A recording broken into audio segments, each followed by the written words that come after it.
witness is called to the stand. People can shit in a thunderbox, however not in a car when they gotta go. Where's the justice? The hell is even that? What is a thunderbox? People can shit in a thunderbox. Oh, here we go. Yeah, I got it. Can you tell us what happened? The lady chased me. She chased me and I asked her not to attack me. She chased you? I have a sickness. Oh, that's the whole thing. You said she chased you? Yeah, she chased me.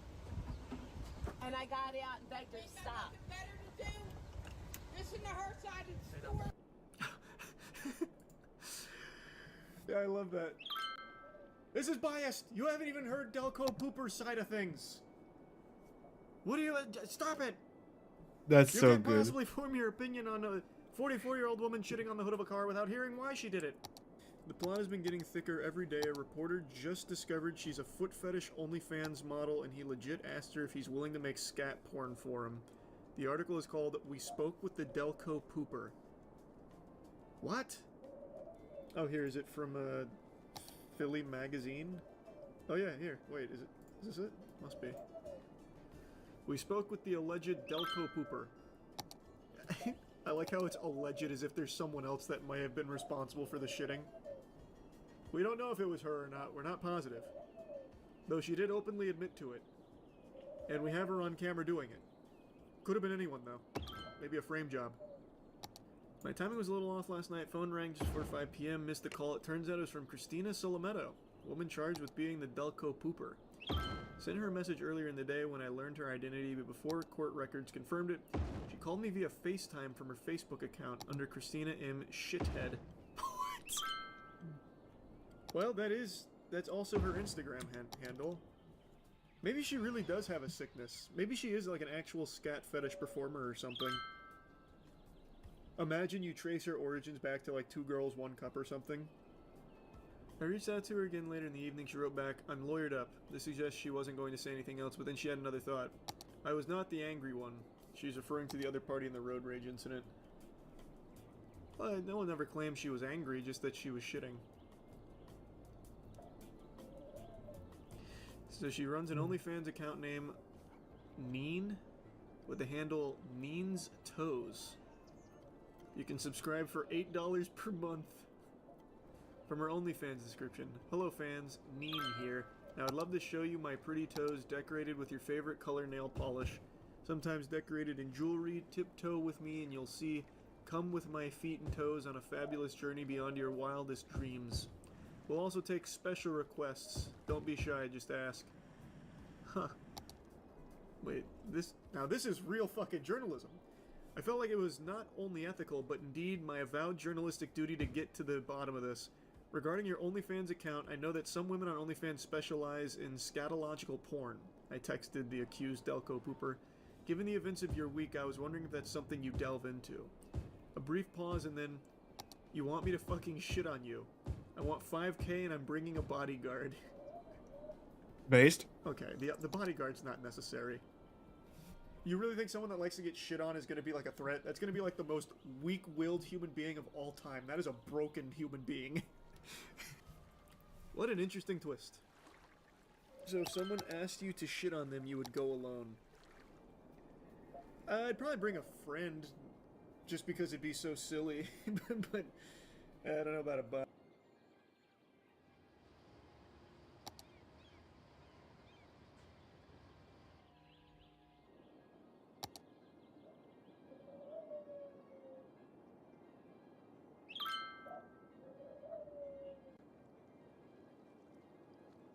I am a stupid motherfucker.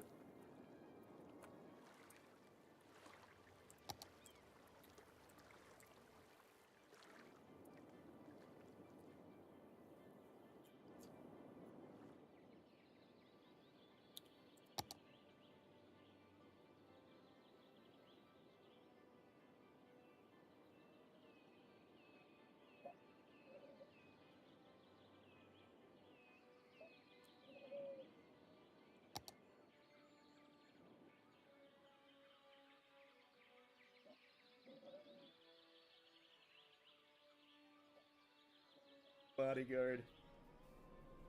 But yeah, I probably wouldn't go alone. That's fair. How would that conversation even go if you had to bring a friend? About if someone paid me $5,000 to shit on them? They'd probably just want like a cut. I don't think it'd be that weird of a conversation. Damn.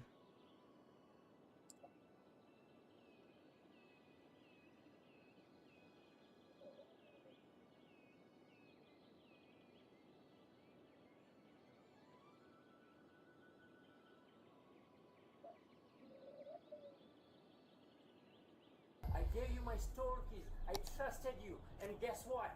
You robbed me for over and over and over. I have. But because it's like you're using gift cards, unfortunately, today we have to take it down to county jail. Okay? Do me a favor, this time you're being placed under arrest for identity theft and you're pushing your into bed. Store owners have always gone out of their way to make sure that their employees aren't dipping their hands into the cash register. However, some employees still think they can steal without getting caught.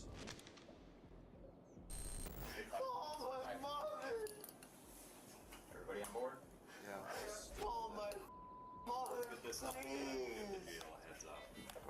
On the 1st of May, 2023, 2 cops were called out to a Walmart in Marshfield after a former employee was refusing to leave the premises. The employee, Caleb, had been fired for stealing from the store. Rather than running away with his tail between his legs, Caleb decided to make his crime worse by trespassing. Hey, Caleb. Hey, name's Matt. What's going on? What's going on this morning? Okay, I'm asking what's going on this morning. Not much. Not much? Okay, why did I get called up here? Okay. But it's not like you're not leaving when they're wanting you to leave. Basically where we're at, Caleb.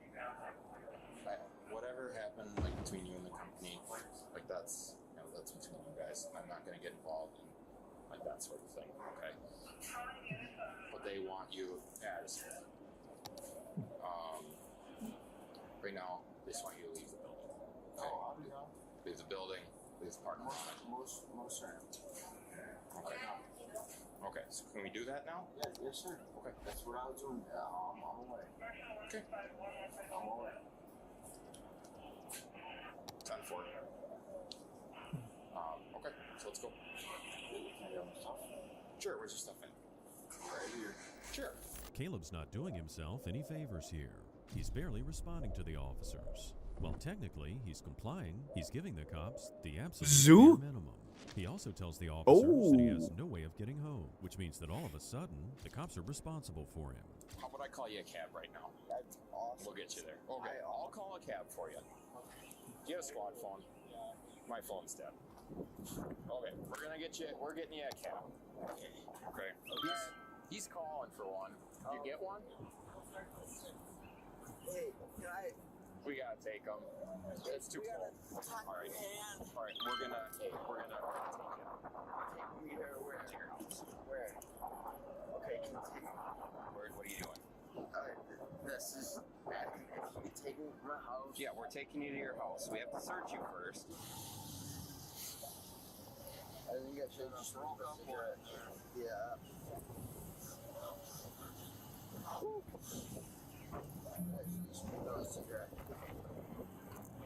You can test it, whatever. It's another cigarette. It's not a cigarette, but it's not anything illegal either.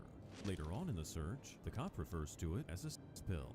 It's not their job to pass judgment, so as long as it's not illegal, there's no reason to arrest Caleb. But he's clearly annoying them with his repeated request for a smoke. Hey, what are you doing? Well, I'm not. It's a cigarette. Do not light a cigarette in here. No, why is that mine? What you don't not to? Okay, put them. Do you have them out of your pocket? I have a cigarette in my pocket. I'm not lighting. Okay, thank you for not lighting a cigarette in here. I appreciate that very much. And I appreciate that you're not. And we're being nice and generous and giving you a ride home. So you said you wanted to yourself? Because you just said you wanted to do that. Okay, are you having thoughts right now? Be honest with me, man. Oh shit. Caleb here's a classic example of a perp who just keeps on digging himself a deeper hole. At this point, all he had to do was just keep his mouth shut during the free ride home, and he'll be out of trouble. That's already a great deal, considering he just got fired from his job for stealing. But Caleb doesn't know what's good for him, so he just keeps on going.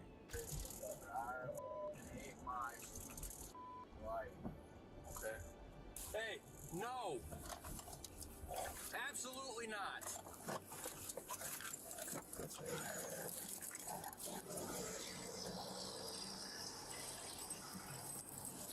Throw it out now! Throw it out! Throw it out! Bro. Alright, get out of the car.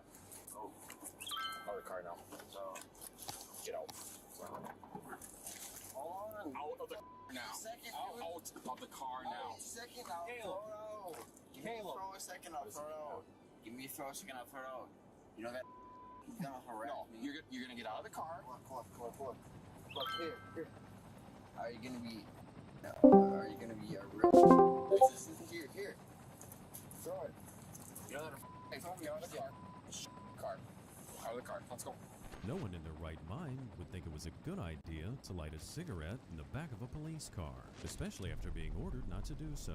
However, Caleb seems like the kind of guy who just does whatever he wants, whenever he wants, including stealing from his employers. He's either mentally impaired or just extremely entitled.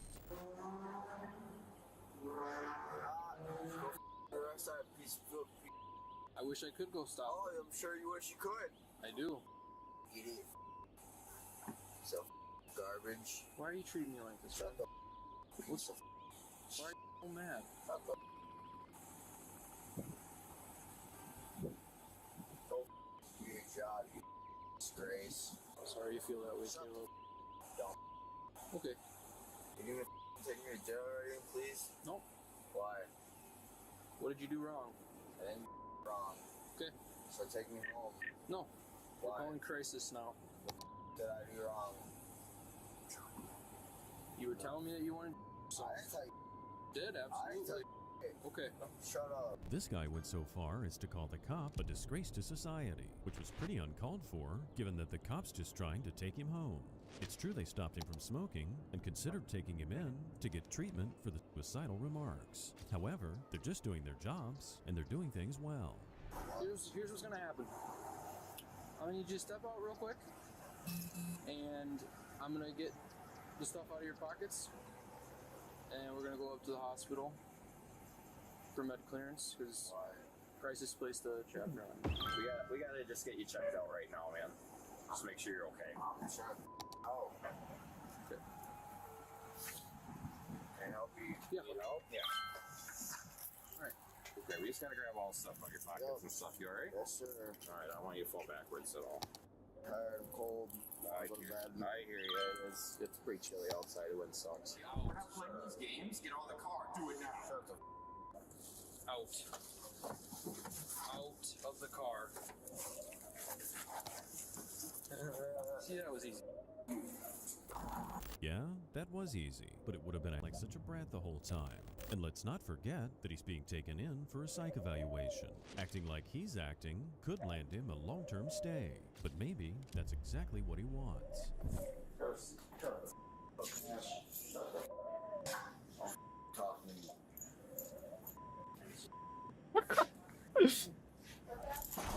Stop. Can we get soft restraints, please?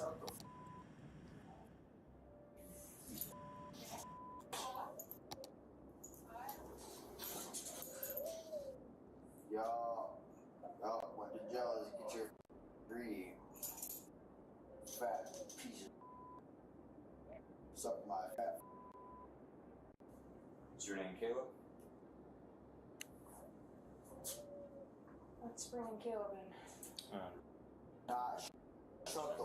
Throughout this ordeal, he's been repeatedly telling cops, medics, and even the automated voice in the elevator to shut up. Since he didn't seem too stable, the cops have decided that he's got to be restrained. As for the question of why they brought him in, there's a very simple answer to that. It was his own bad behavior. Thank you.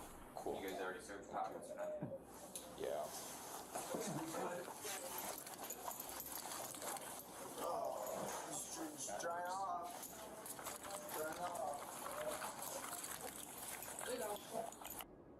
gonna stay there. So it's gonna be soft restraints. They already got him in.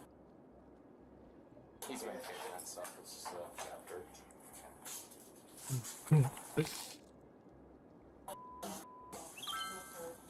6 inch. Come on. Come on. Huh? Put your head down. Come on. Come on. Okay, everybody done? Next we need to just... Yeah. Okay. Good.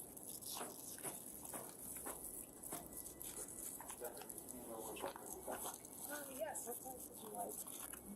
With the restraints in place, hopefully Caleb will be a bit less combative, and the cops and the medics will be able to take care of him better. The cops here are already doing a great job of keeping their cool and putting Caleb's safety first, despite his hostile behavior towards them. I'll beat your motherfucker. Touch one of your fingers. Shut the don't touch me. You touch me, I swear to God, I'll beat you. Alright. Yep. Can I take this You off? let me go.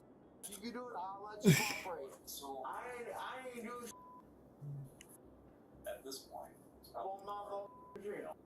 damage after. I know my motherfucking right.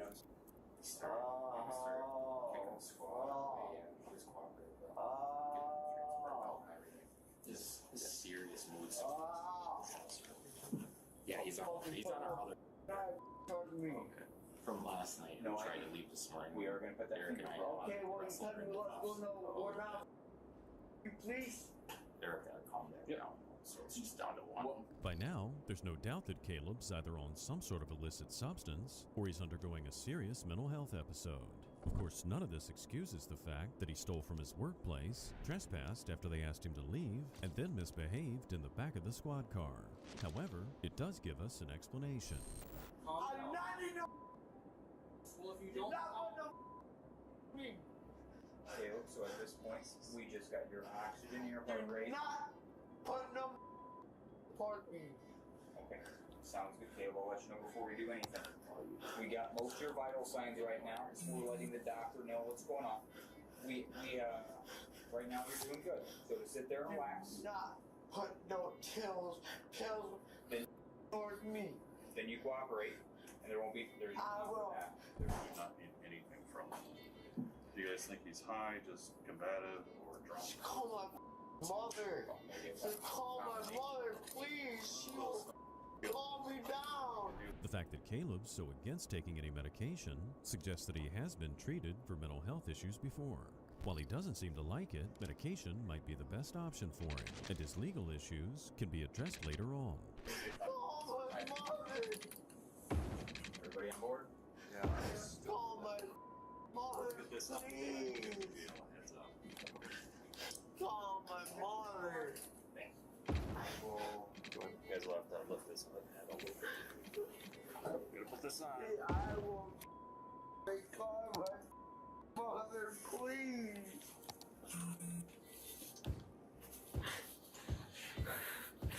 Call my mother.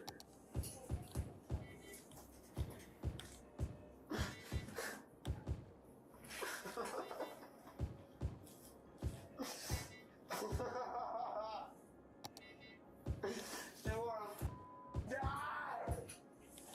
My stupid life. Later that day, Caleb was medically cleared and then transferred to Wood County Jail, where they soon discovered he was out on felony bond. They dropped the majority of his charges, but he was still found guilty of discharging bodily fluid at a public safety worker. His sentence was withheld, and he was placed on 2 years probation. On July 10th, 2024, cops in Groveland, Florida were called to an auto zone due to reports of an employee stealing from the business. When the officers arrived that afternoon, they spoke to employees to find out just what had happened. So you got a report saying someone admitted to Yeah. theft? So, we did an interview. To do written statements. Okay. Before you actually just went for lunch, they just told him back. He should be back in the morning. Okay. So this is all just like your own questions and everything? Yes. Yeah, these are items that he confirmed. That he actually came out and voluntarily scanned, confirming that that's what he took. He's on lunch. They sent him to lunch, so they called him back. He should be back, coming back any minute now. $100 But that's times 4. times 4. Yeah. What was the total? 986. And these are the questions you asked him? Yes, sir. The employee told the officer that he was willing to give a statement, but he also revealed that they didn't have any video evidence to prove the crime took place. According to the employee, the suspect was taking parts, presumably to sell, to earn a little extra cash. The suspect probably thought that if he only took parts, no one would notice. But when you're super high, like the highest in the store, that's when I started digging. And that's when I started finding that the stuff he was taking out was missing. Yeah. So, bring it up. Yeah, he's done. Well, it stays in the inventory because he takes it off, so it's not accounted for like a sale. Oh, I see. Yeah. And then like you'll see in there the foils, his mom came here to buy some stuff, and he just gave her the parts. He ran it up, so it wouldn't look like he didn't. So he just gave her the parts. No, that one that was his first time. Yeah. And so the register was short. And then it just continued from there. You guys know what car the kid drives? That one over there. The blue one? The one that just pulled up. That blue one? The one that just pulled up. A lot of people sneak freebies to their friends and family when they work in service jobs. However, letting your mom take vehicle parts home with her isn't nearly the same, for example, as giving her some extra whipped cream on her milkshake. The cop apprehended the suspect, who, to be honest, looked way too innocent to be a thief. Can I pat you down real quick? Yeah. Turn around for me. I might have a fucking message here. What'd you say? Your bag. Alright, you mind if I just take this off? I'm just gonna hold on to this, alright? You just sit down for me? In the chair.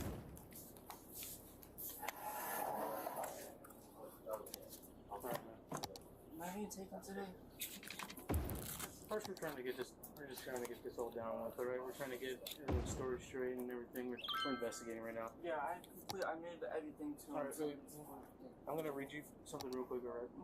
So, you have the right to remain silent. The cops are cautioning this kid because they had no doubt whatsoever that this is the employee who's been accused of theft. What they want to know, though, is what he has to say for himself after he's Mirandized. He seems to be playing dumb, or maybe he actually is. With your own words, explain to me, like, what happened? Well, so, it was oil was the big thing. I was taking it just to help pay my bills, just get by for now. Moved into a new house in December. Ever since we've been there, I haven't paid my half of the bills. So I was doing oil changes just to get some extra money on the side to help pay for my mom just to pay my side.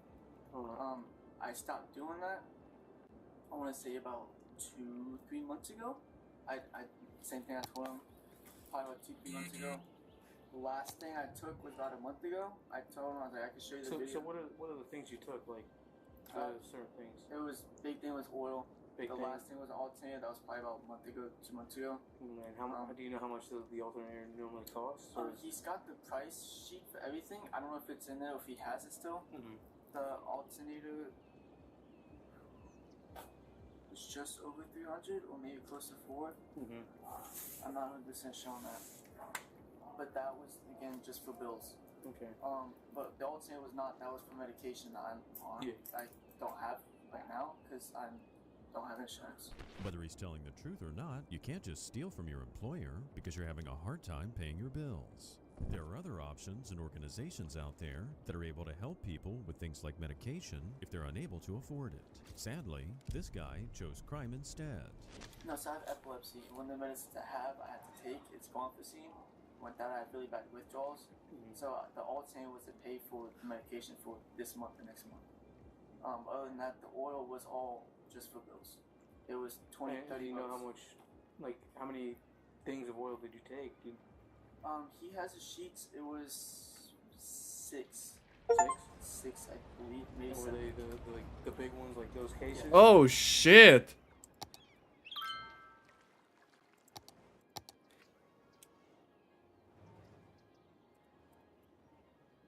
%70% of my citizens are educated. I appreciate your honesty. I do want to say that. Okay. And he read you your rights. Okay. And you understand why we're here. Okay. So I understand that we all go through financial issues. You know, there's a lot of stress. I understand there's things we have to pay for. Again, I don't think you're a bad guy. I just want to reiterate that. And we do appreciate you cooperating. So I want to ask you, how did you take it? So you said oil. Yeah, dude, that door over there, just like this door. Okay. That same way. It was so nights when I would close, I would take maybe a quart or a gallon, 2 gallons at a time. Put them in a bag. Like what did you do? No, just walk straight through the dumpster. The cops are using a pretty common tactic here to keep the man cooperative by telling the young man that they don't think he's a bad person and trying to show that they understand why he did what he did. He would open up even more. At the same time, they of course won't hesitate to arrest the guy once they confirm all his crimes. Did you sell the oil? As oil changes. I didn't sell them to people. I sold them as oil changes. So I would. Oh, so you were doing oil changes? Yeah, I was doing oil changes. Yeah. How did you advertise this? Just oil changes to friends.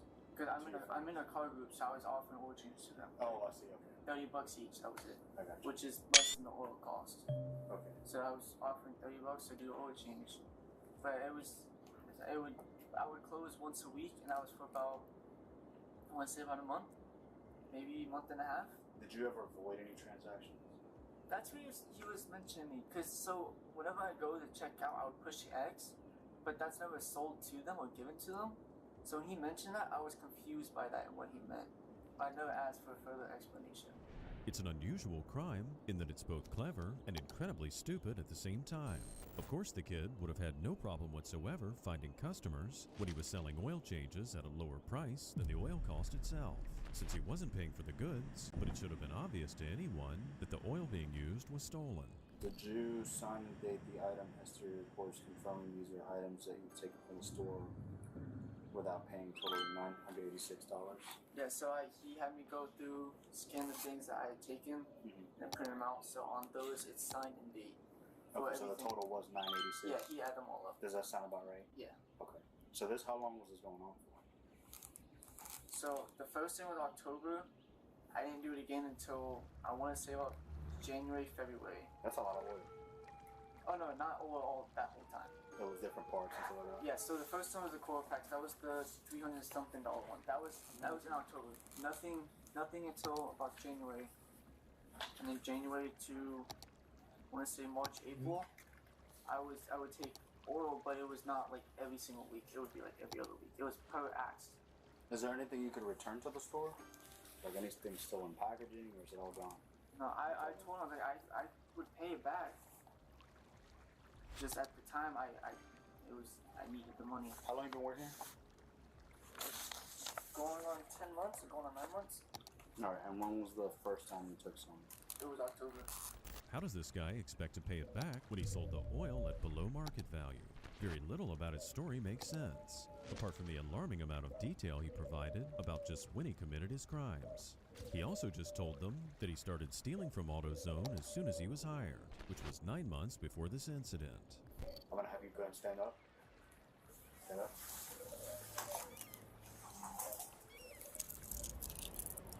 He's a little thief. He's a little thief. I'm not gonna blow smoke.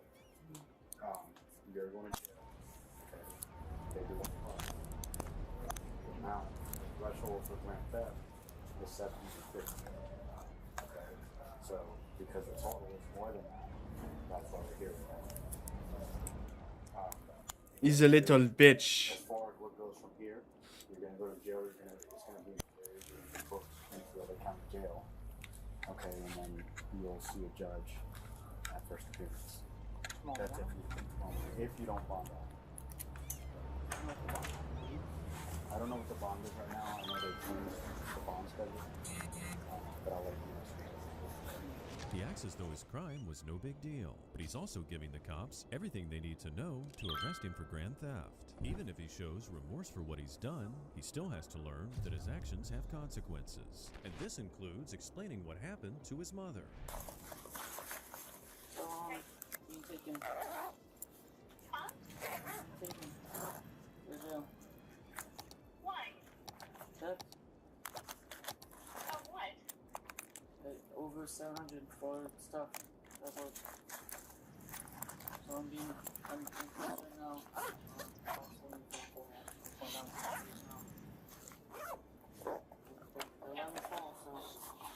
What is, do you have my number memorized? They said I'm going down there. If I can make bond, I should be able to get out today. If not, it's supposed to be in the morning. But And I what's need. the bond amount? He said he doesn't know. We'll find out soon. Yeah. We'll let you know. But I need my meds. So how do I find out if you have a bond? We'll let you know shortly. It's pretty clear that his mom had no idea what he was up to, despite the fact that he stole goods on her behalf. At the same time, it didn't take her long to believe what she'd been told, so maybe it wasn't his first time being in trouble. For theft of auto parts and the stolen oil, he was ultimately charged with grand theft. While we're used to cops catching thieves, there are very rare instances when the thief is a cop. One such case happened on March 14, 2024 in North Carolina. Allegedly, a cop stole $900 from a man he was arresting. You see anything? No, yeah, look, no cap. I'm not even gonna touch it. It's blue hundreds right here. It's all the blue hundreds are right there behind that receipt. Thank you. All that's my money. He didn't have that. This is your money? Yes, I heard him crumble it up. Thank you. Thank you. All that ain't my money. That's my money. That's my money right there. Sir, you've been watching me the whole time. I seen you take it. I seen you crumble it up. Just count it. If I'm right, it's gonna be around $1,000. If I'm right. And like I told you, I just went to Wendy's. I seen you steal. No, sir. If you don't mind, I just want to sit down. See, I don't want to do nothing. All I know for a fact is I know what I know. I just want you guys to trust me. So that's why I'm acting a little outraged. But I'm perfectly fine. You know what I'm saying? I'm sorry. I wasn't trying to expose you. That is not me, bud. Brother, I just seen you steal my money. It was no reason to pop my rubber band, brother. There was no reason for you to pop my rubber band off my money. I didn't pop your rubber band off your money. It would be easy for the cops in Charlotte to simply side with their colleague and ignore the accusations. After all, it's not exactly unusual for criminals to lie to the cops. However, it's not like this guy was trying to deny whatever he was arrested for. Also, it's a serious accusation, and it can't just be swept under the rug. Mr. Chapman went in my money. He separated my money. He was trying to steal it, and I caught him. Put it in between his legs. As his colleague approached me, he worked it towards the door. Silly guy. I'm not going anywhere. I'm in full custody of these officers. I'm being detained. I'm not going anywhere. I don't want any problems. I'm not armed. I didn't do anything wrong. I was pulled over for a traffic stop. He just tried to steal some of my money. No, I was just looking at the camera. No, I just know how it goes. You know what I'm saying? I don't want to try. Yes, ma'am. Yes, ma'am. Yes, ma'am. I apologize. I'm so sorry. Yes, ma'am. So what are we gonna do about this problem? If you just try to steal some money? No, sir, I did not. Put any allegations on that.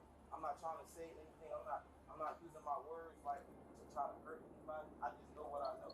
And then I don't even like the fact that I know you guys have like special protocol. I don't even like the fact that he just tried to steal and nobody like stood up for him. Like nobody was like, okay, but I seen everything. The man in handcuffs is Moncrief Moon, and he's accusing this officer, Henry Chapman, of stealing from him after a traffic stop.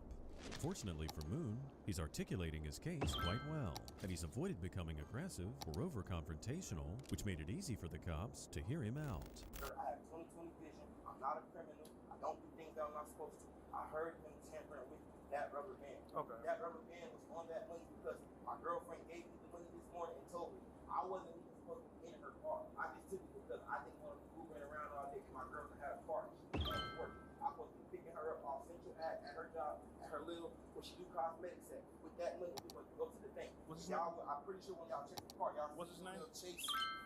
What's your full name? Moncrief Tyree Moon. M-O-N-C-R-E. Okay, Mr. Moon, do we have all your information? Yes, sir, but I want to know what y'all going to do about Mr. Chapman. Okay. By this point, the man in handcuffs is understandably upset, and he's beginning to get frustrated because he doesn't think the officers are taking his complaint very seriously. Fortunately, there are very specific protocols to follow in cases like these. Chapman's supervisor explained the course of action he'll be taking. I'm telling you exactly what I'm going to do, all right? Is that I have to get on the phone. I have to call my supervisors to to run it up the chain, all right? But you're still going to jail. Oh yeah, I understand. Okay. I wasn't trying But like that's why I'm asking you if you gave them all of your information on how to get in contact with you. Did you do that? Name? Yeah. My first name and last name. Do we have address and a phone number? Yes, sir. get everything else. You can take my girlfriend number 704 957 4111, and my mom. Take my mom. So what's the girlfriend's name? Diamond. Interestingly, Moon's got no problem whatsoever with the fact that he's being arrested. He just doesn't want Chapman to get away with taking his money, which is fair enough because, like he said, it was up to $1,000. Getting arrested and losing $1,000 at the same time would feel a whole lot worse. I would like for you to write down Sergeant Ward's name. I would like for you to write down Mr. Lack's name. I would like for you to write down your name and Mr. Chapman's name. And it's not like I just don't want to forget. Yes, ma'am. My information is also on the citation, I wrote you. I appreciate it, sir. I appreciate you guys for like analyzing the situation, because like if it wasn't said like this or seen like this or foreseen like this, nobody would have believed me. You feel what I'm saying? I just wanted you guys to believe me, and I'm sorry if I seem irate or I'm sorry if I seem like I was doing too much. I just wanted you guys to believe me without me having to do anything like to show you guys. You know what I'm saying? Like try to grab him or try to like reach in his car and grab the money while I heard it. You know what I'm saying? While it was good of Moon to apologize to the other officers, it also wasn't necessary. We've seen from his behavior throughout that he's been honest with the police and that he wasn't making a scene. It's the duty of the officers to investigate the possible theft, even if Moon had committed a separate offense. What did he try to tell you when he walked over? Lamo! Well, we all saw what we saw. I'm not gonna lie, I don't have nothing to say to you. I appreciate you, sir. No cap, like for real. I really appreciate you for at least like even in the playing field. Like, you feel what I'm saying? When I say that, I mean like just not treating me like trash because of like. And I assure you, like I'm pretty sure you guys hear this all the time. Everything I've said since you've seen me has been the truth. You can look up that I just had court. I want you to know also that what's happened today from I not even this moment. I don't think all you guys are dirty. I don't think, because you could have been did something crazy too. You seen everything before they got there. I know that you're a good cop. I don't think that all cops are like that. I know. The cop apologized for busting Moon for speeding, while Moon for his part seemed genuinely remorseful for breaking the limit. He also gives further details that could back up his story, explaining that his OCD means that all the notes were facing in the same direction. I mean, that's definitely not some lie you could make up on the spot. And when it comes down to court, when all that stuff goes down, that's stuff I explain to them. Say, hey, I had no problems here, especially under the circumstances of you having that federal warrant. But pulled over, compliant, no resisting it whatsoever. We had no problems at all. I appreciate you, officer. Like, have a nice day. Thank you. I'm gonna get the rest of your property and move it over here. Thank you, brother. Hey, look, like y'all call my phone. Kinda chilled. There'll be someone else getting in contact with you about it, an investigator of some sort. I was trying to be like as manly as possible. I was trying not to let my girlfriend get. Anytime you make an allegation like that, whether it's true or not, they're gonna contact you. There'll be a full investigation. That's how it goes. Thank you, sir. All right. An internal interview was conducted, which was exclusively about the theft accusation. As for the speeding charge and the outstanding warrant, those issues will be sorted out later. The current focus was figuring out whether Chapman stole his money.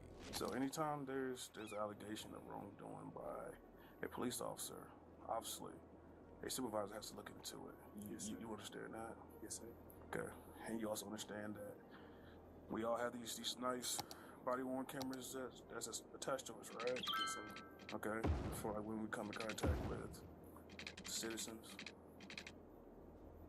Yes, I understand.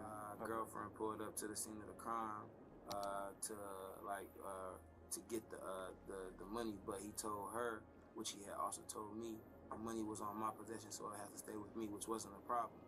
So from then on forth, I remained in the back of Chapman's car, so my property was on the front seat the whole time. Mm-hmm. So as we pulled up to the, we remained on the scene for about 20 minutes. Then we were cleared to leave the scene. While you were peeping, as we were cleared to leave the scene, I just asked him. Okay, hold on for a second. Your money, how was it packaged? It was all forward in hundreds and fifties. OCD tendencies are rarely seen as a positive thing, and most people wish they just didn't have to deal with it. In this case, though, it worked in Moon's favor as he was so specific about how he carried his money, and it just might prove that the wad of cash the cops stole was definitely his. Make a long story short, as Lack started bringing out the envelope for the inventory, for my stuff, like my property, I heard the rubber band being tangled with. That's when I asked the question out loud. I said, why would you take a rubber band off the money? And I can't quite remember the answer he gave me, but he confirmed to me that he took the rubber band off the money. And like, it's my property, I'm a man, so I'm gonna watch my belongings the whole time, you feel what I'm saying? And like I had stated when Lack pulled me over, I was eating Wendy's, and that money was bill money. Like you see with y'all cameras that when my girlfriend pulled up, she asked me for the bill money. So he told her, like, keep the money in my possession, which was, you know what I'm saying, which was cool, which was in I'm just a bill. So I'm only a bill. as I was being transferred into the car, I heard the rubber band pop. I'm only a bill. Yeah, I'm just a bill. Like basically, like he confirmed that he was doing something, but he just didn't say what, or I don't know if I missed it, but I know we was. Like, Oh. So you don't recall what he said. I don't recall, but like I'm saying, it was 5 of us right there, so I know. I'm just a bill. I'm only a bill. The officer's body cam would have picked up whatever it was he said, or even the theft itself. If the officer didn't do anything wrong, the body cam footage would exonerate him. But if the man was guilty, the only evidence they need is the Oh, I'm just a bill. I'm only a bill. I said it and put it out there. He tried to put the money in between his legs and hand her over the stack. When I seen the size of the stack, and Officer Casperon asked me how much money was it, I didn't want to tell you guys the exact number because I wasn't sure what he had took from the stack. All I was sure of was that the way that I placed the rubber band on the money wasn't the same. It wasn't. Because I have OCD. Somebody higher than me said to stop this interview. It's okay. There's people coming in to speak with you. Investigators. About that situation. Yep. Like I told you outside, I said, I apologize. I wasn't trying to make the situation bigger than it was. I just didn't want to be seen as a liar. Stop. No, I just seen on TV. Hey, chill out, man. Stop. He was still very apologetic, which is pretty ironic considering Moon's the one with a legitimate complaint. Then again, it's not uncommon for victims of crime to feel as though they're wasting officers' time when they have a legitimate reason to complain. So, like, this is what's going to happen, all right? We have people coming in. Obviously, they have to talk to you, all right?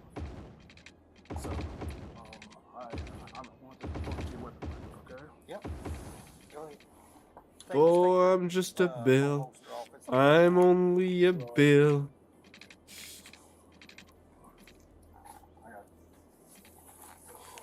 Oh, I'm just a bill. I'm only a bill. Yeah, I'm just a bill. Chill out, relax.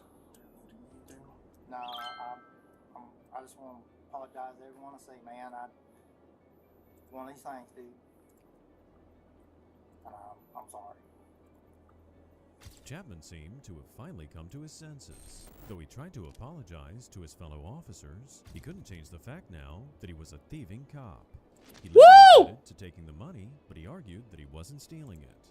Regardless, he was charged with embezzlement and resigned from the force the next day.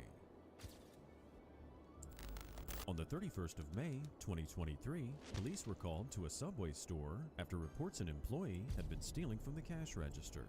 She could have picked up a few extra shifts to earn more money, but instead, she opted for a shortcut. Unfortunately, that shortcut wasn't exactly legal. I have a daughter. Please don't send me to jail. You can get rid of me. I'm not saying nothing. Give me a few minutes. Yes. We have evidence for 3 years. 3 years? No, are you out of your mind? So, right now, you are going to get arrested. Okay. I need to speak to you because this has been going on for a while. Completely up to you if you want to speak to me or not. Okay, but I Hold on. Let me finish. If you do want to speak to me and you have an explanation for whatever it is that you may have done, I'm gonna read you your rights. And we'll go from there. Just to get kind of like a baseline. This is kind of like your chance you get to explain yourself before you report. You might be a bit surprised, but a lot of these dumb thieves try to justify their crimes by simply saying that they have kids. Lots of people have kids, but that doesn't mean they steal $20,000 from their employer. It's wrong, of course, to steal anything whatsoever, but after stealing such a huge amount like this, there's no excuse that's gonna get her out of trouble. I have evidence and piles and piles and piles and piles of evidence with detailed note, and corporate is, this is me right now, corporate is coming after me for you.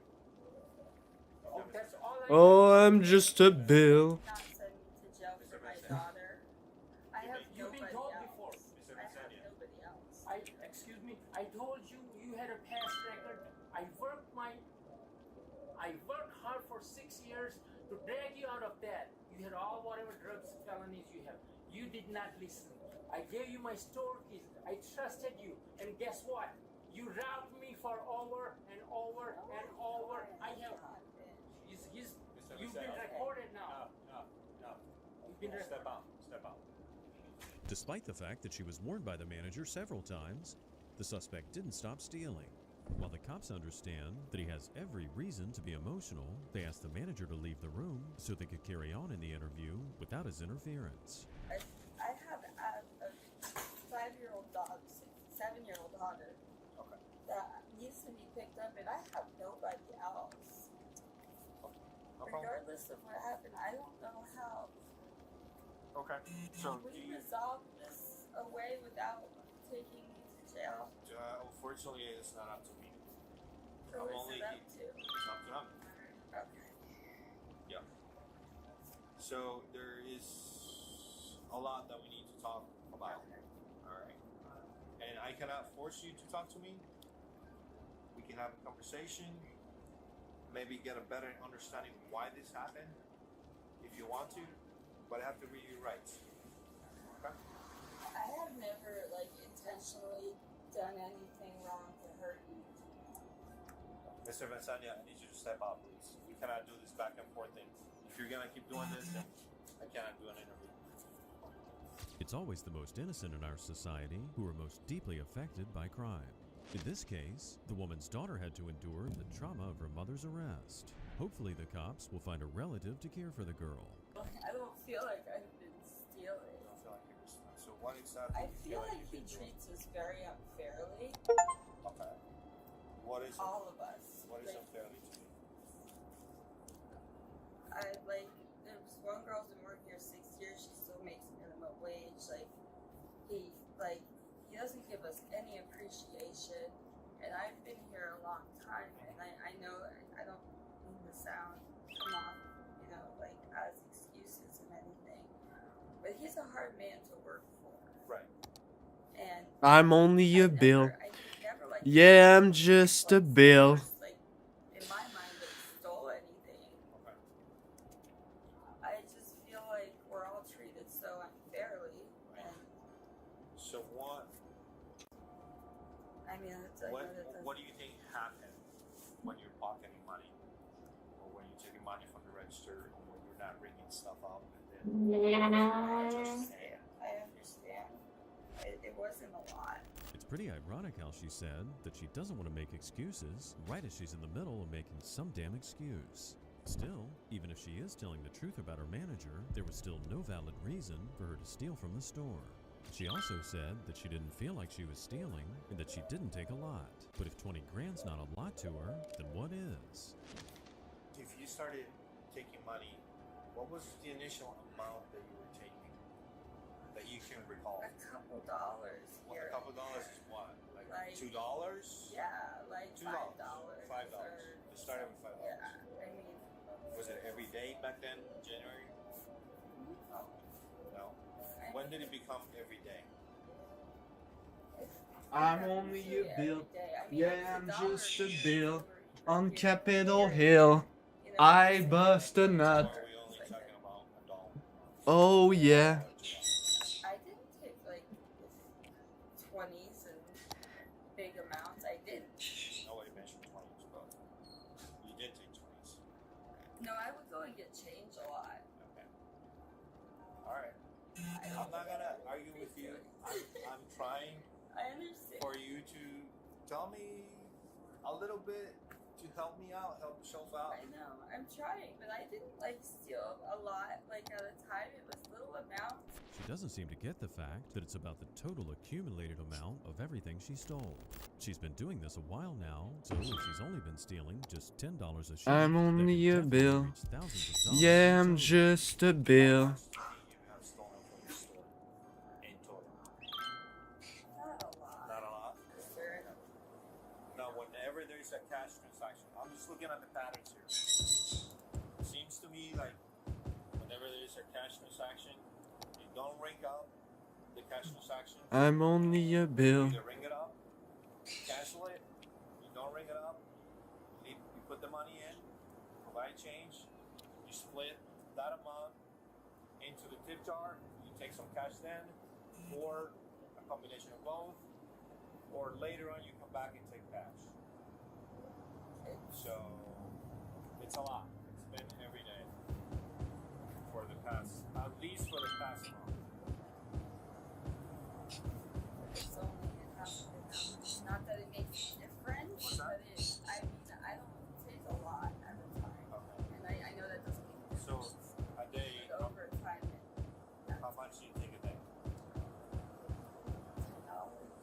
$10? Yeah. Yeah. If she only stole $10 per day, it would take around 5 years total to reach $20,000.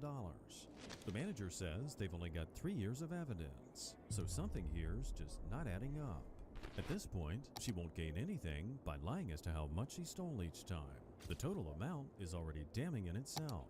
Please, I've shown up every day for you for 8 years, and this has just started recently, and I apologize from the bottom of my heart. My daughter, I can't do this to my daughter. Please, Tino. Can't we handle this a different way besides sending me to jail? I cannot be interrupted. I get in trouble if I get interrupted now.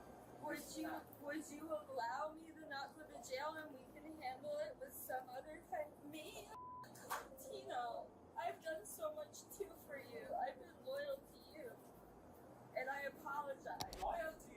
How? Mr. Vincenia, you pick up your stuff and go, or Yes. I'm gonna have to. You take care of it. Stealing thousands of dollars behind her manager's back and accusing the man of unfair treatment doesn't sound loyal at all. It was audacious of the woman to manipulate her manager like that. At the end of the day, she was stealing from the company. It's It night. won't be up to the Oh. manager to decide the woman's fate. Throughout the time that you've been here, you think you stole more than $750? I don't think so. You don't think so? I guess I have. I don't think. I think some of the times if you see me taking 20s, it was exchanging money. So I didn't think the exchange does happen. The problem is you're not putting in what you're taking out. So that's not an exchange. No. How is that an exchange? Do you have a friend? What? Do you have a friend? No. I don't have to. Do you have gloves in? I mean, he says it's 19,000. There's no way. There's no way. There's So absolutely that's why I asked you. You give me an estimate how much you think you've stolen. not nowhere near that. Then how much?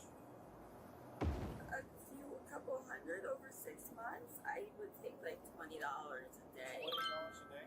Or so, yeah. I mean, I know that's not correct. That's not the right thing to do, but I did not steal $19,000. After claiming to have stolen $10 a day earlier, suddenly she changed that number to 20, which only confirmed her deceit. And if she stole $20 a day over the span of 6 months, that would have already totaled more than $3 grand. Yet the woman claimed that the total didn't amount to even $750. If she wants to somehow come up to a more believable lie, she's gonna have to do the math first. A lot of money. Money, money, money, money, money, money, money, money, money, money, money, money. Oh, I'm just a bill. I'm only a bill. On Capitol Hill. Yeah, I'm just a bill.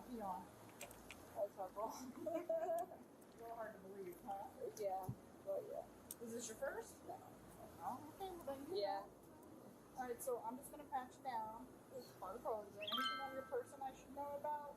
No guns, knives, weapons of mass destruction. I'll try to hide in your pocket. Anything that'll cut me, brush me, I'll stick me up, make me have to go home. But I want to go home. Sorry. No? Okay.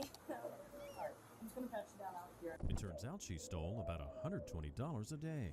And that's a total in just 6 short months. The Coast Guard of is more than warning of a tsunami $21,000. approaching Whoa, the whoa, area. She whoa. was Residents should charged avoid with grand roads theft. and waterfronts. The woman decided to A take her tsunami case to has trial struck the despite city. the mountain of evidence Take against caution her, and which avoid included roads 100 and hours of waterfronts video until the footage. water Not recedes. surprisingly, she lost the case and was sentenced to 2 years in jail. Fuck. On the 12th of July, 2024, police officers were called out to a Publix after reports of multiple fraudulent transactions from one of the store's employees. They began the investigation by talking to a manager, and he was more than willing to tell the cops just about everything they needed to know. Refunding items and putting it on gift cards and then loading up gift cards for herself and sending the gift card through. Okay, so she's been refunding items from customers or what? No, just refunding. What a weak ass tsunami. She's scanning a receipt. Okay. Right now you don't even need the item. You can scan the barcode on the receipt. Okay. Fund all those items for refund. And then you scan the gift card. Got it, okay. And then keep loading the same gift card. So this has been going on now. For you said 3 weeks She's for? got video, for like 3 weeks on her. Okay. Multiple times. So we're trying to figure out what statute that would be. I think it's gonna be more of like a fraud thing then. So 6 times less. So I guess she's doing like the fraudulent refunds where she's taking the receipts and then refunding it and then putting it onto a gift card. You know, they've made it easier now. You don't even need the items to approve refund. You scan the receipt, the barcode on the receipt. Right. It'll pop up all the items on the screen. You just swipe them all over the refund, and then you just scan the gift card. You're done. Not to blame Publix, but if it's that easy for employees to steal from them, they're gonna have to improve their system. Even if it sacrifices the ease and efficiency of the system, they're gonna have to make some changes. Still, even if the cash was just sitting right in a shoebox in the staff room, that doesn't mean employees have the right to steal it. Hey, Sarge. Me and Lydia are here at Publix, and I haven't done one of these in a while. So I guess the manager here at Publix is saying that their employee, I guess over the course of 3 weeks, has been basically getting receipts and refunding items on those receipts. Weakest tsunami. Gift card and then using that gift card for herself. Is that scheme to defraud? Okay. All right. What receipts is she where is she collecting the receipts from exactly? The original one was probably a customer return. Yeah, like a customer return and stuff like that. So I guess they don't do the actual item anymore for the return. They just do by the receipt. So it's gonna be the fraud. It's funny, Nick. Yeah, this video. She's here. This is the same receipts over and over. Like last night, she used one for $11. She must have been at 6 times. Same one over and over, same 2 items. Okay. Doesn't like point out the receipt? Yeah, one was $36.02. I think he used that one like 4 or 5 times. Once again, if the employee is able to process multiple refunds on the same receipt, the Publix has to address this gigantic flaw in their system. The cops had to call their supervisor for guidance because they're not quite sure whether it's fraud or theft. How long has she been an employee here for? March. So 4 years? Almost. Or over 4 years. Okay. And she just started doing this in the last 3 weeks? Okay.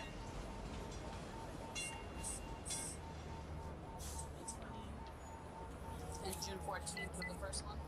Okay. Is she in there with somebody else right now? Yes. Okay. So while we're out here, we're just gonna get a quick sworn statement from you. And what are we here for today? What happened? We have an associate who performing fraudulent transactions from June 14th through July 11th, approximately 23 times, totaling a loss of at least $575.94. She admitted to performing these fraudulent transactions and issued a statement to that effect. Only 7 workers, guys. So between the 14th of June and the 11th of July, she did about 23 fraudulent transactions. How is she doing this? She's pulling up scenes. Alright, coffee time. Scanning them on the register. Guys, I'm gonna drink coffee. Oh my god, coffee in my mouth. Okay. By Now the officers have a pretty good idea of how the scheme actually works. However, at this point, it's the manager's word against the employees. Thankfully, Publix does have security cameras, so it looks like the cops are going to find out the truth. Is each 23 of them captured on video? Yes. Okay. And was this occurring at the customer service desk, or was this occurring at? Customer service desk. Okay. The main one right here in the front? Yes. It occurred, I think, once or twice on a regular register. Okay. But majority, 21 times in customer service. And you do want to prosecute? And for the total of 575? 594? 575. 575.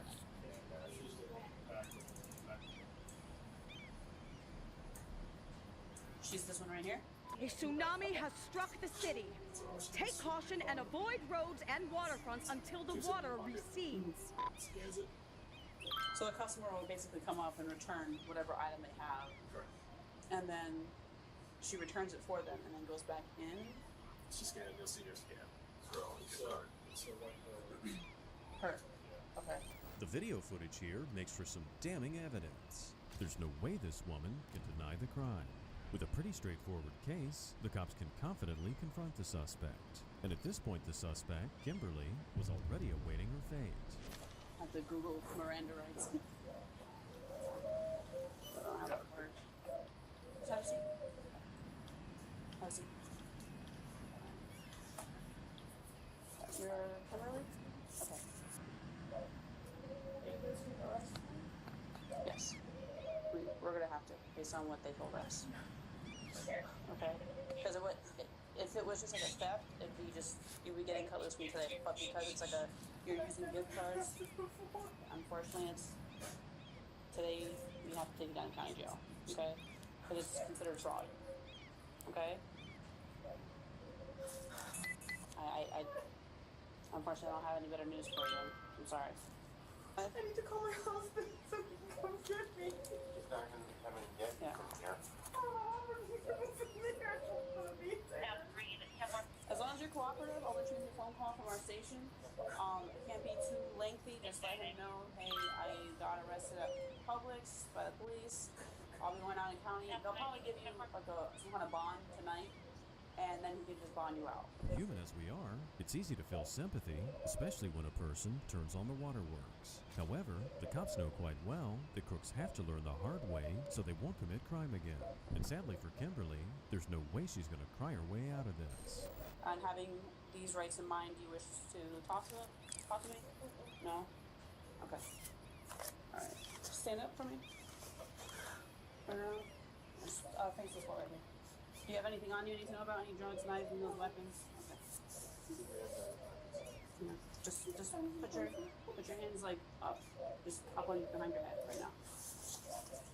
Anything else in your pockets at all? Okay. Anything else in your hands? Pin? Okay. Alright, just have a seat.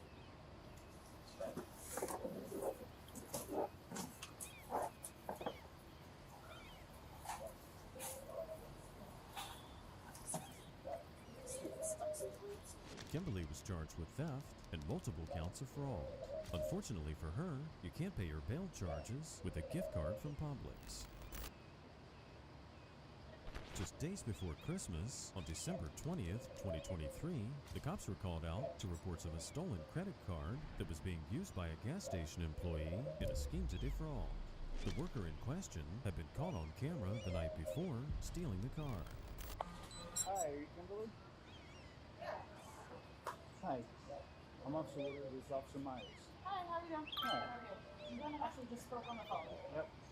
Oh, okay. So you work at Speedway? I do. Did somebody come in there yesterday making a purchase? Leave their credit card? I don't know. What was the card you used to purchase this food with? Here's mine. Okay. Do you have it? Credit card. I'm missing my white one. These are the ones I use.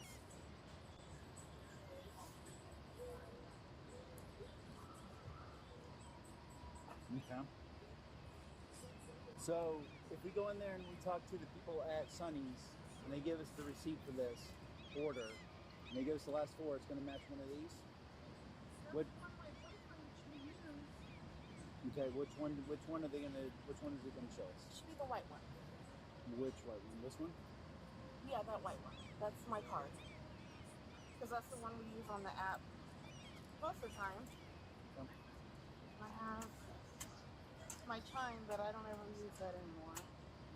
It's often quite easy to spot a liar because they throw way too much detail into their stories. And that's exactly what this woman's doing right here. If she was innocent, she'd likely just hand the cop the card that she used to pay. You know what? Instead, she keeps yapping about various credit cards and discussing a billing app that she and her The tsunami is still in. Where's the tsunami? The invincible tsunami. Invincible, actually. The D's not tsunami.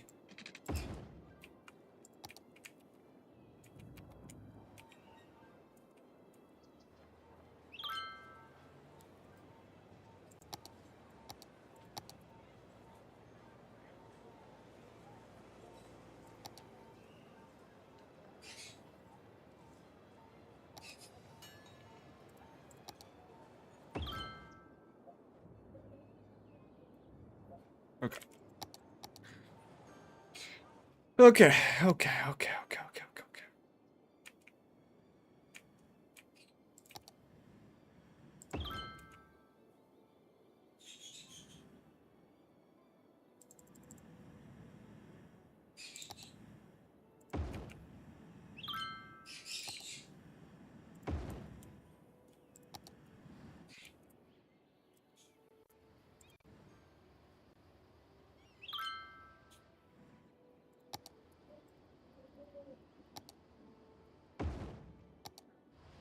Okay, it's okay.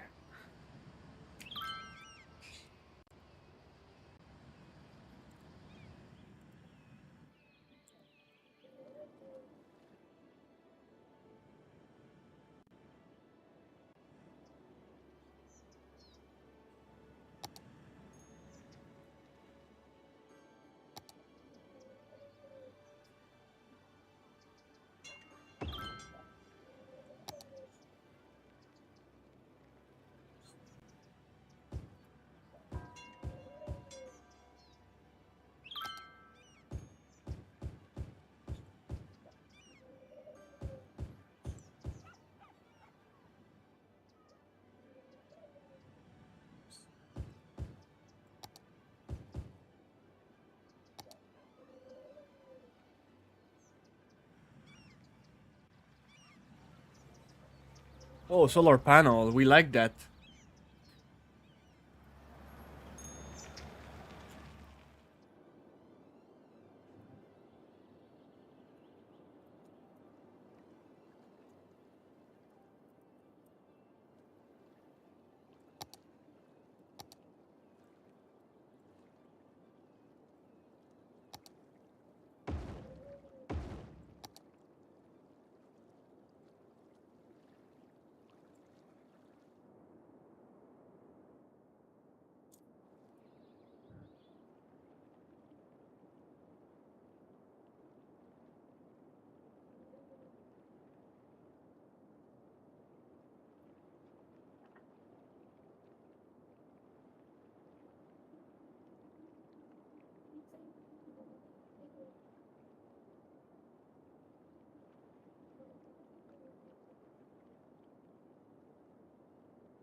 You spin me right round, baby, right round.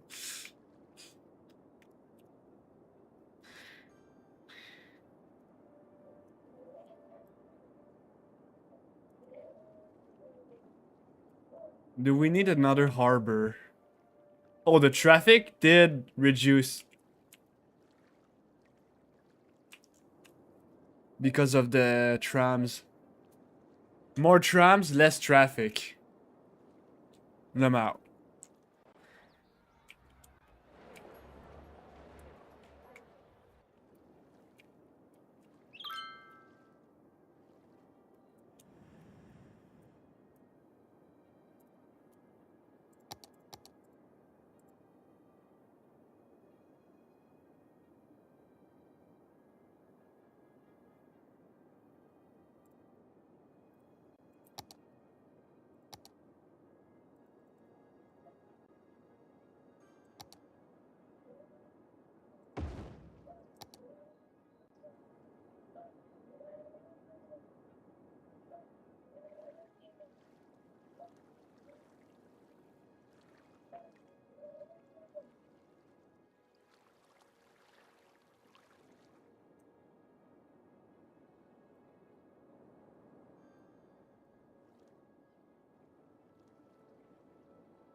These nuts.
There's almost no oil anymore.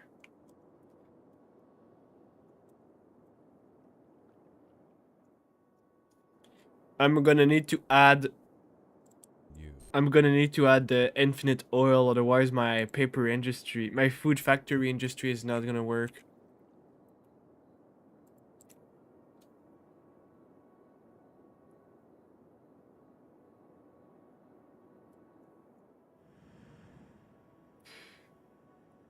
Unless...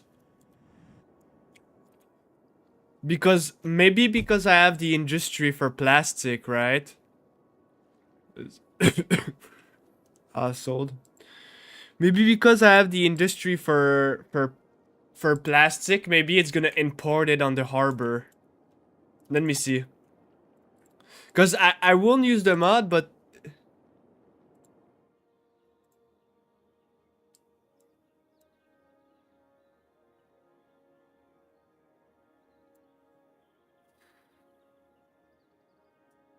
imports. So I think there is. I think it does import shit. So as long as I have an industry for plastic, it's gonna import the oil.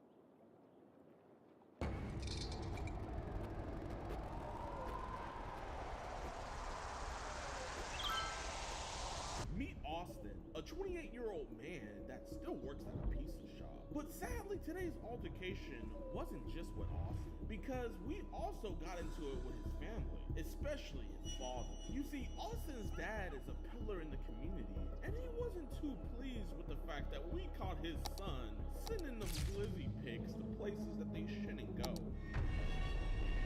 But instead of taking accountability and reprimanding his son, he then decides to get physical with me. I say I would give me my goddamn paper. Be sure to sit back, relax, and enjoy today's very dramatic Yo. episode of EDP Watch.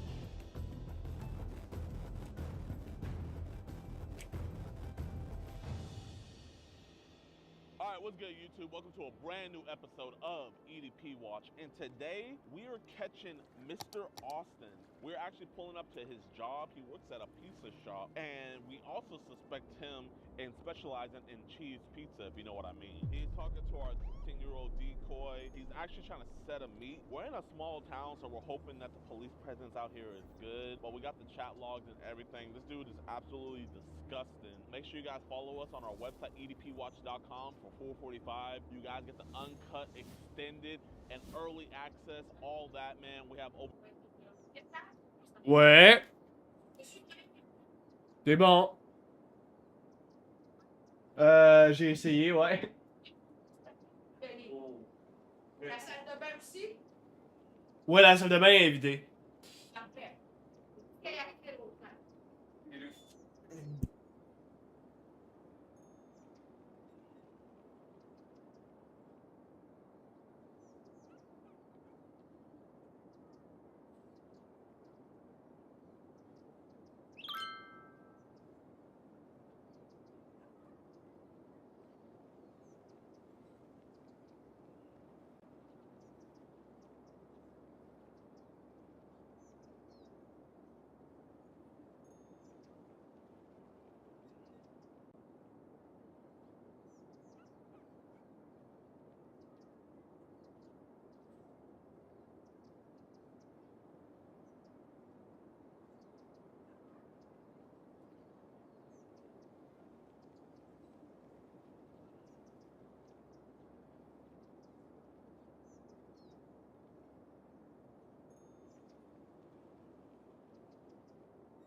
over 13,000 members. So I appreciate every one of y'all that are supporting us over there. Without any further ado, let's go get this fruit.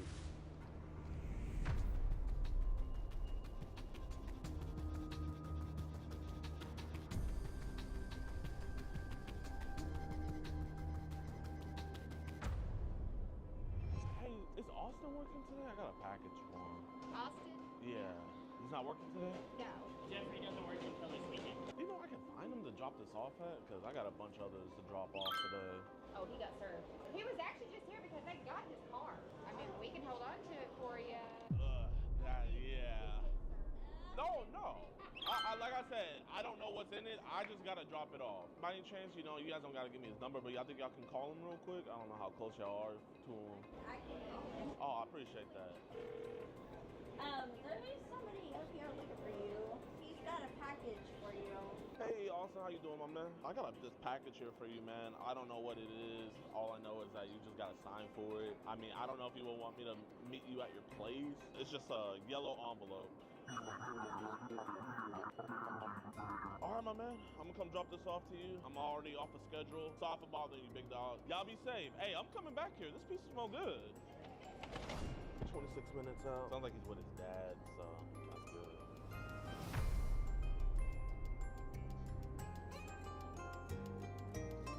All right, y'all. So we just made it to his crib. I think he's with his dad, so we're gonna just try to keep it cool, calm, collected. Hey, man, you know, you're a good guy, man. Obviously, we don't want no one else finding out about this. Y'all know the lingos. Man, let's get it. Yo, what's good, Austin? Where's it from? And then you turn around and use a child to help advertise a service that's only gonna make you money. I don't know, it's kind of weird. And on the behalf of the EDP Watch team, we apologize for that. So let's run it back. On edpwatch.com, you can help the cause and support us directly. You'll be able to get uncensored chat logs, full dialogue. I'm sorry, I just can't keep doing this.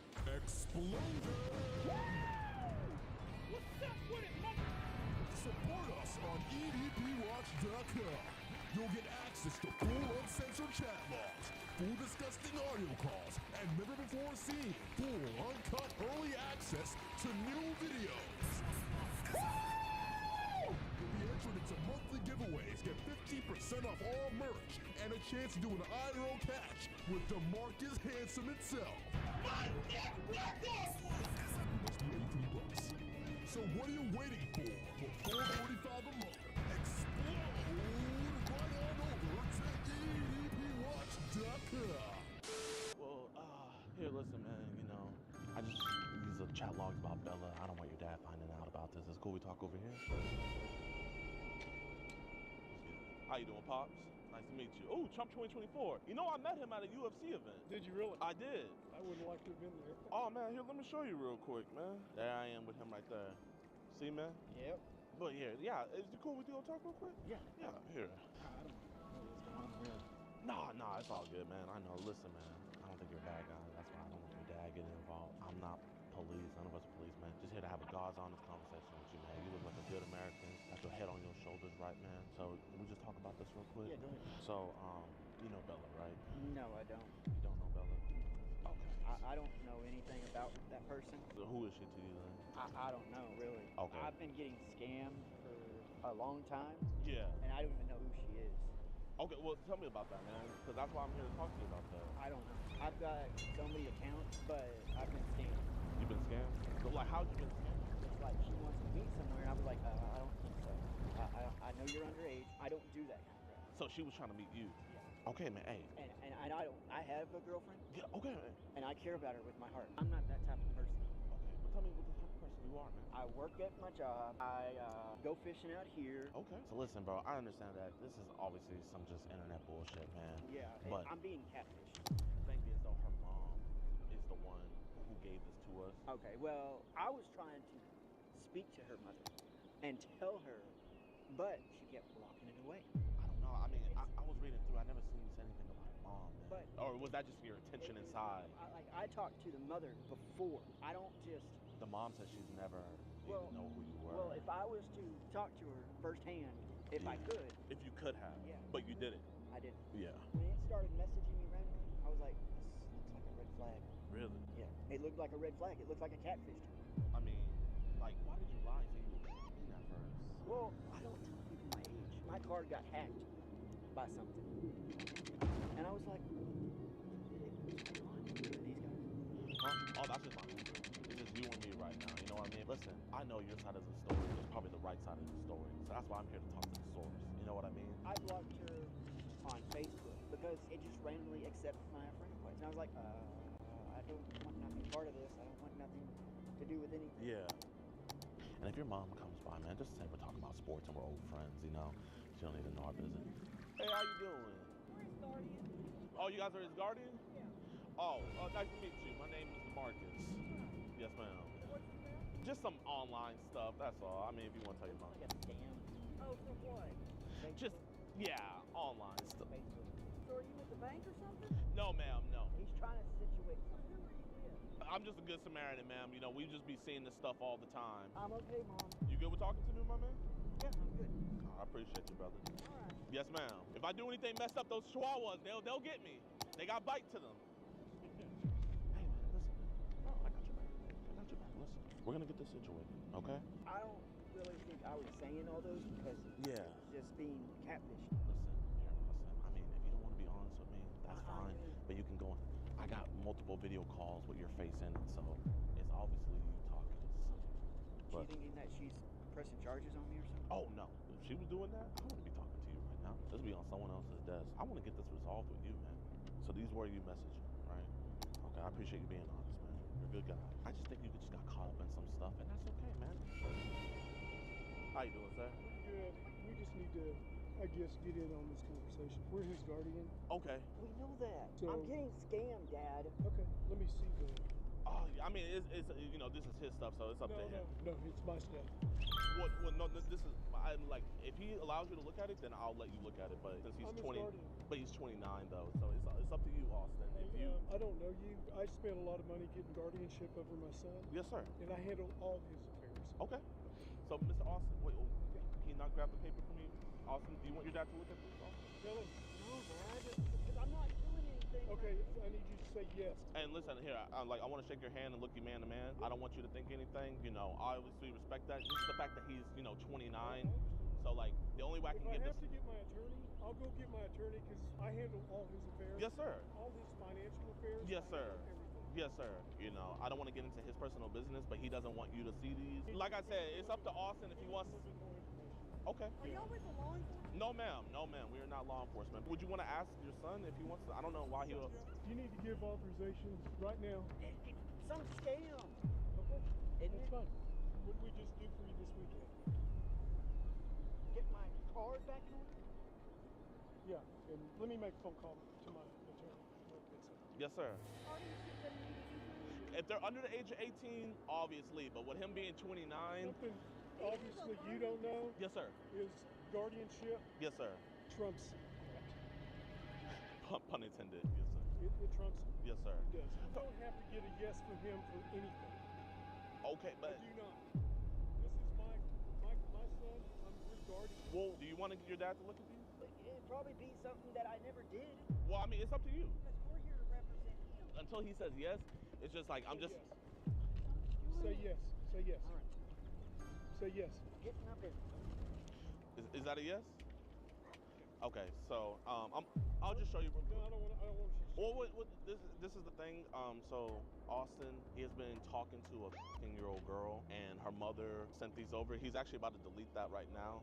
He's on the messages. If you can grab his phone, I'm just here to talk about this with him because he sent very sexual messages, talked very sexual to her on the phone, showed his penis. No, I didn't show that. I have the picture right here. That's the whole reason. That's why we need this. Let go of it. He already gave authorization. Well, this is mine for right. This isn't yours. You just said if he said well, yes. No, I say I would. Goddamn papers. That's not yours, sir. Yes, it is. How's it yours? That's my property. You said if he said yes. Sir, that's my property. Get Sir. the papers, Lynn. Sir, what is your problem, sir? I'm not going to deal with somebody I don't know. Sir, give me my fucking papers. No. Sir, those are my papers. I'm gonna press charges right now. Said, if you don't give me my papers back, I'm gonna press charges. Get off my property. If you don't, Where is this person What's wrong? Here, would you like to see? Can I have my papers back? No, you're not going to get these papers back. Okay, so whenever I'm gonna have to. You said Your son's in there right now deleting it. you're going to get my papers. Okay, I'm calling the cops right now. Okay, if you want to go to jail over some papers, be my guest. If you want to go to jail over some papers, be my guest. You have not represented yourself Yes. one iota. Your son said multiple times that he wanted to talk to you. Insulted me. We have it all recorded. We have it all recorded. So, sir, either you apologize. What the fuck are you doing, Jeff? I'm not doing anything. What is all this about? I didn't do all that. Austin, that's you right there. But Austin. that somebody has my account. We have videos of you talking to her on the phone with your face in it. Scam. How's it a scam when you're talking to her on the phone with your face? That's a scam. It's a scam. I got scammed. Nope, that's not mine. Nope. Somebody has my stuff out there. Somebody has my stuff. Thank you. Is this somebody that's... Yes, ma'am. In the state of Texas. Yes, sir. I'll give you my aid. You know what? Here, I want to shake your hand. It's all good. I understand tensions are high. Sir, here. You know what? It's all good. I'm gonna introduce myself. My name is DeMarcus Cousin. Yes, ma'am. Has an intellectual disability. He shouldn't be able to do a phone like this. Ma'am, I totally understand that, but when it comes to a minor, like this, it trumps that. I'm so sorry. The minor says Let me they're get older your than card. She told him multiple times that she was 18 years old. Like I said, I was just here to have a conversation with him. So where are we at from here? Where are we at from here? Well, I mean, I wanted to talk to him about this because, like, you know, that's what our organization does. He's not in any capacity. He's got an intellectual disability. That's why we have guardianship. Yes, sir. He's not going to talk to anybody without us present. Okay, well, can you get him out here and we can all three talk? Yeah, go get him. So what are y'all prepared to do today? I'm not prepared to do anything. I'm not law enforcement, but this is just something to where we have to have a conversation about this. And then, Listen, first of all, we're not going to discuss anymore until we find out exactly where you two are from. I'm from Houston, Texas. I need your card. Yes, sir. You got a card. I need your card. Texas. This is what you do for a living? We go and have conversations with individuals because we don't want anything to happen. You know what I mean? What's the organization for your complaint? The organization is called EDP Watch. We just reach out whenever they send an address and stuff like that to talk. You know, Austin here, he was trying to actually meet her at 5 today. No, I wasn't. He didn't even have any transportation. He wanted her to come to him. That's it. Not really? No. Okay. So let's have this conversation, please. Yes, sir. I know your parents say you have a learning disability, but man, you seem like a very smart guy. So, It was a scam. you knew that this was wrong. Well, I get logged out, and I don't go into that thing. Do I have to show your parents the video call? Yes. I got scammed.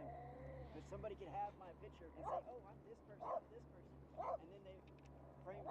I've been framed before. Here's the video calls right here, as you guys will be able to hear.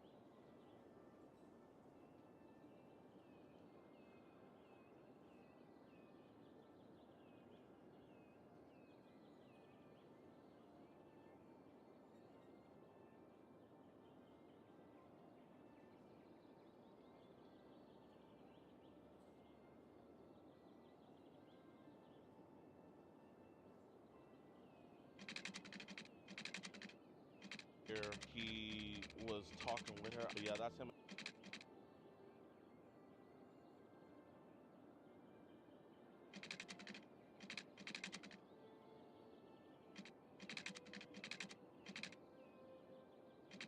In his room. Is this an intercom on your shirt? Yes, ma'am. That's him right there with his glasses and everything.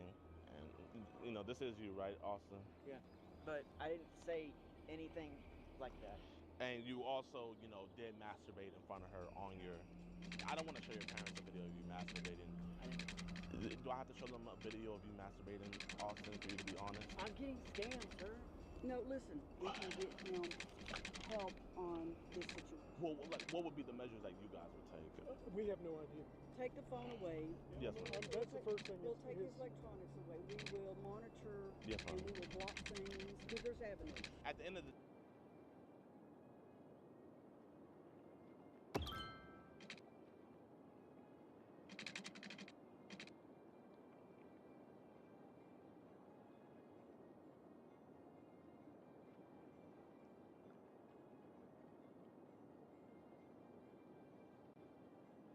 day, it's not my jurisdiction. All I came out here to do was just to get his mindset, to figure out, like, why did this happen? Now, what's gonna happen in the future, I have no control over that. Obviously, the reprimanding stuff and everything, I commend that. I think that's great. Y'all can do that, but you guys also gotta realize, like, you know, this is pretty alarming. You know what I mean? Like, with, you know, have you turned 30 yet? No. You know, you're 29. You know, and this is He has the mentality of a 10-year-old. He does. He has the mentality. He's at that mentality. So to him, it's not up here, it's down here. So make that clear as well. People with, you know, normal IQs, they... 50% off all Other before 50% off all merch and a chance to do an IRL catch with DeMarcus Handsome itself. You must be 18 plus. So what are you waiting for $4.45 a month? Scam for a long time. Yeah. And I don't even know who she is. Okay, well, tell me about it. What's the organization for your complaint? The organization is called EDP Watch. We just reach out whenever they send an address and stuff like that to talk. You know, Austin here, he was trying to actually meet her at 5 today. No, I wasn't. He doesn't even have age verification. He wanted her to come to him. That's, yeah. Not really? No. Okay. So let's have this conversation, because... Yes, sir. I know your parents say you have a learning disability, but man, you seem like a very smart guy. So, It was a scam. You knew that this was wrong. Well, I get logged out, and I don't go into that thing. Do I have to show your parents the video call? Yes. I got scammed. Because somebody could have my picture and say, oh, I'm this person, I'm this person. And then they frame me. I've been framed before. Here's the video calls right here. As you guys will be able to hear, he was talking with her. But yeah, that's him in his room. Is this an intercom on your shirt? Yes, ma'am. That's him right there with his glasses and everything. And, you know, this is you, right, Austin? Yeah, but I didn't say anything like that. And you also, you know, did masturbate in front of her on your... I don't want to show your parents a video of you masturbating. Do I have to show them a video of you masturbating, Austin, for you to be honest? I'm getting scammed, sir. No, listen, we can get him help on this situation. Well, like, what would be the measures that you guys would take? We have no idea. Take the phone away. Yes, ma'am. That's the first thing. We'll take his electronics away. We will monitor. Yes, ma'am. And we will block things. There's avenues. At the end of the day, it's not my jurisdiction. All I came out here to do was just to get his mindset, to figure out, like, why did this happen? Now, what's going to happen in the future, I have no control over that. Obviously, the reprimanding stuff and everything, I commend that. I think that's great. Y'all can do that. But you guys also got to realize, like, you know, this is pretty alarming. You know what I mean? Like, with, you know, have you turned 30 yet? No. You know, you're 29, you know, and this is He has the mentality of a 10-year-old. He does. He has the mentality. That's where he's at. He's at that mentality. So to him, it's not up here, it's down here. So make that clear as well. People with, you know, normal IQs, they exhibited the same behavior as him, you know. It's getting embarrassing at this point. And he's recording us and he didn't tell us. This is just for safety, you know, like what happened right there, you know what I mean? No, you still have to. In the state of Texas, it's one-party consent, but Austin, message her first. First you lie and you say that you were 15, and then you come to her and then you confess that you're actually 29. Then you start asking her things like, what are some things you like to do in a relationship? Why are you asking a 15-year-old what she want to do in a relationship? You don't know? If there was any way I can just talk to him out here like how we were doing. No, I don't want to leave him alone out here. You can stay by and everything. I want to make him feel comfortable. Is there any way we can get this? I just feel like, I feel like one of these. I just don't want to be yelling at him. Look, Austin, here, just give me a handshake, man. I want to look you in your eyes. I know you feel uncomfortable. I know you feel sheltered, man. But believe it or not, man, you know. You're driving this to get a confession from him? Well, if it's very severe, we automatically turn it in. But in a situation like this, you know, we don't do it rarely, but we do come out and we do intercept and we do talk. We can go inside.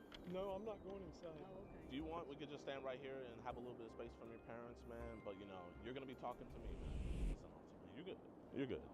Yes, you are. The reason why I'm talking to you is because we don't want this to go further. Do you want this to go further? I don't want you, hey, can you look at me also? Look at me, man, here. I'm your friend right now. Hey, I mean, if I wasn't your friend, this would be on someone else's desk. Don't answer any questions to this confession. My whole thing was I was just going to talk talk to him. Obviously, you guys are protective over your son. I totally understand that. It's his guardian. And I understand that, but you know, Jeff here, he's 29. You know what I mean? And I know you. He's my son. I know exactly how old he is. But he's also a very smart guy. He's a very smart guy. Pretty smart not to text somebody like that. Okay, so why did you get on a video call with her then? She asked me, and I said no. Jeff. Here, can you look at me? Look at me. I'm not a threat. I know you're not a threat. Here, can you shake my hand and look me in my eyes? Shake his hand, Jeff. I haven't even been on that thing. Here, I'm gonna show you this, Jeff. I thought it would be kind of awkward if something happened, you know? Like I said, roleplay. I don't know what you mean by roleplay. I mean, that's up to you. I don't care. We gotta live in reality, Jeff, okay? Then that's the issue. He really doesn't. Me and the dad were cool now after he realized the situation. Pretty much we got a case of online solicitation of a minor. Mr. Austin here has been talking to a 16-year-old girl, was trying to solicit sex with her.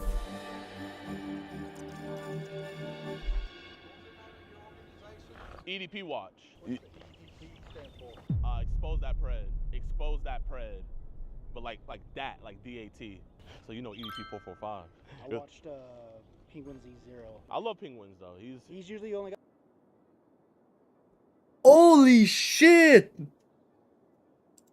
And here's been talking to a 16-year-old girl, was trying to solicit sex with her.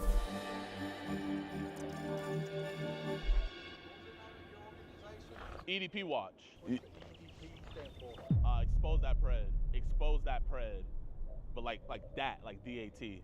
So you know EDP 445. I watched Penguin Z0. I love Penguins though. He's usually only got like a 15-30 minute video, and that's perfect. I love his videos. You should watch ours. We do pred catches of about 15-30 minutes. Fuck yeah, I'm sure. This would definitely be one. It'll be called Pred's Dad Attacks Me for Exposing His Son. I'm not gonna lie, I was sorry. The police is so chill. I'm lucky he didn't have a gun. He might have. Alright, what's good, y'all, man? I appreciate you guys for watching another episode of EDP Watch. So, an update on Austin. There is no update. I mean, I don't know what the police station's doing. So if anybody in the area that grew up there or lives there knows anything, please let me know. I watched Penguin Z0. I love Penguins though. He's usually only got like a 15-30 minute video, and that's perfect. I love his videos. You should watch ours. We do pred catches of about 15-30 minutes. Fuck yeah, I'm sure. This would definitely be one. It'll be called Pred's Dad Attacks Me for Exposing His Son. I'm not gonna lie, I was starting to lose my cool. And I was like, you know what, that's not gonna do anything. You know, I'm lucky he didn't have a gun. He might have. Alright, what's good, y'all, man? I appreciate you guys for watching another episode of EDP Watch. So, an update on Austin. There is no update. I mean, I don't know what the police station's doing. So if anybody in the area that grew up there or lives there knows anything, please let me know, because they caught my decoy one time, like a week after everything.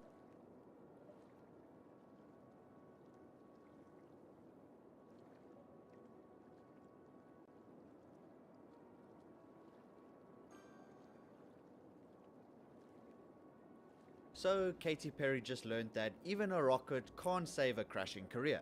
You'd think that flying to space would be the ultimate flex, but in 2025 it somehow turned into Katy Perry's most expensive L yet. She hopped on Jeff Bezos' billionaire rocket, tried to rebrand herself as Space Goddess, and instead got absolutely torched, not only by Joe Rogan, but turned into a meme by the internet, and then watched her tour ticket sales nosedive like her last album. Brutal. But here's the thing, this wasn't a one-time stumble. This was the cherry on top of a career that's been spiraling harder than that Blue Origin rocket. And Joe Rogan, he didn't just comment on it, he lit the fuse. So, although the rocket went up, how did this nosedive even begin? Because there was a time when Katy Perry ruled the charts. Firework, Teenage Dream, California Girls, she dressed like a cupcake and everyone ate it up. She wasn't just a pop star, she was the moment. Now she's barely the intermission. Her latest album, 143, dropped like a phone down an elevator shaft. No hits, no hype, no hope. Critics gave it a polite golf clap. But why she's getting what's the problem with her going in space though? I don't get the whole hate. fans ghosted her like a bad Tinder date, and the general public just didn't care. It was supposed to be her comeback. Instead, it was a confirmation the magic's gone. But that didn't stop Katie. Oh no.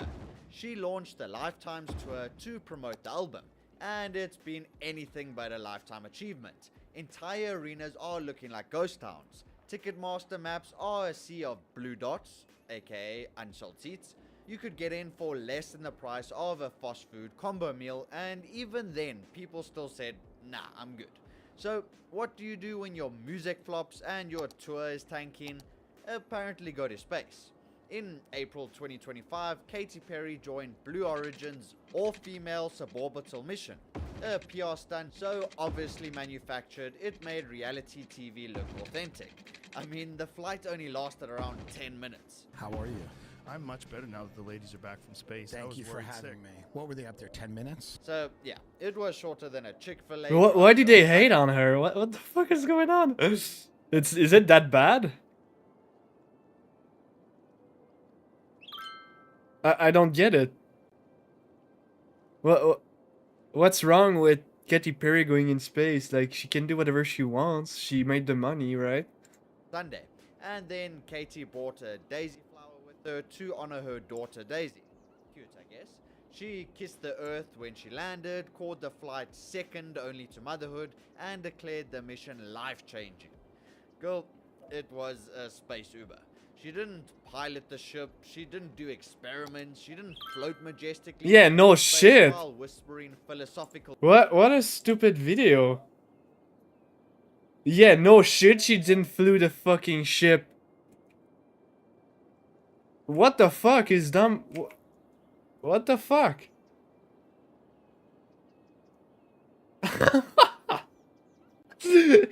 What?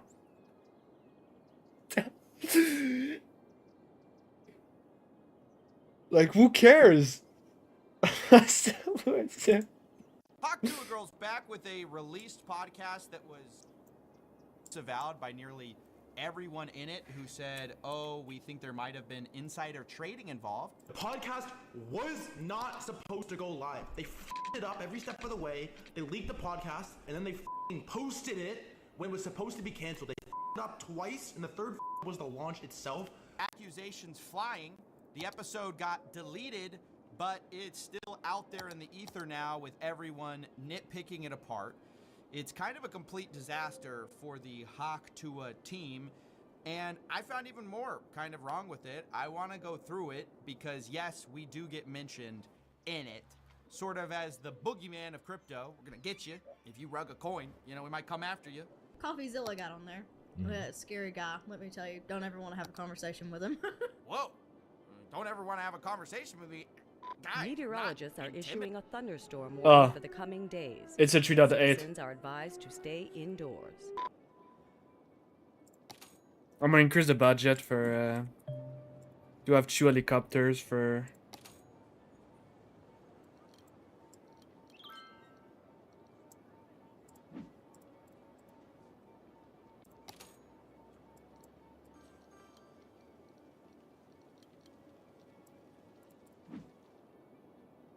And it's not even in the city. A thunderstorm is battering the city. Stay indoors until the storm has passed.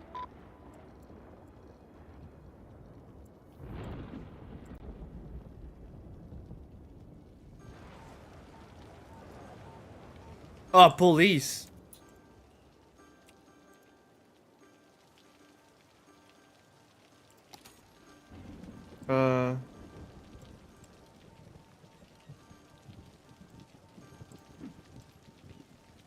Let's go to 5.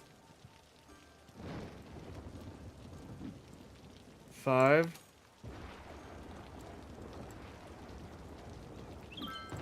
4.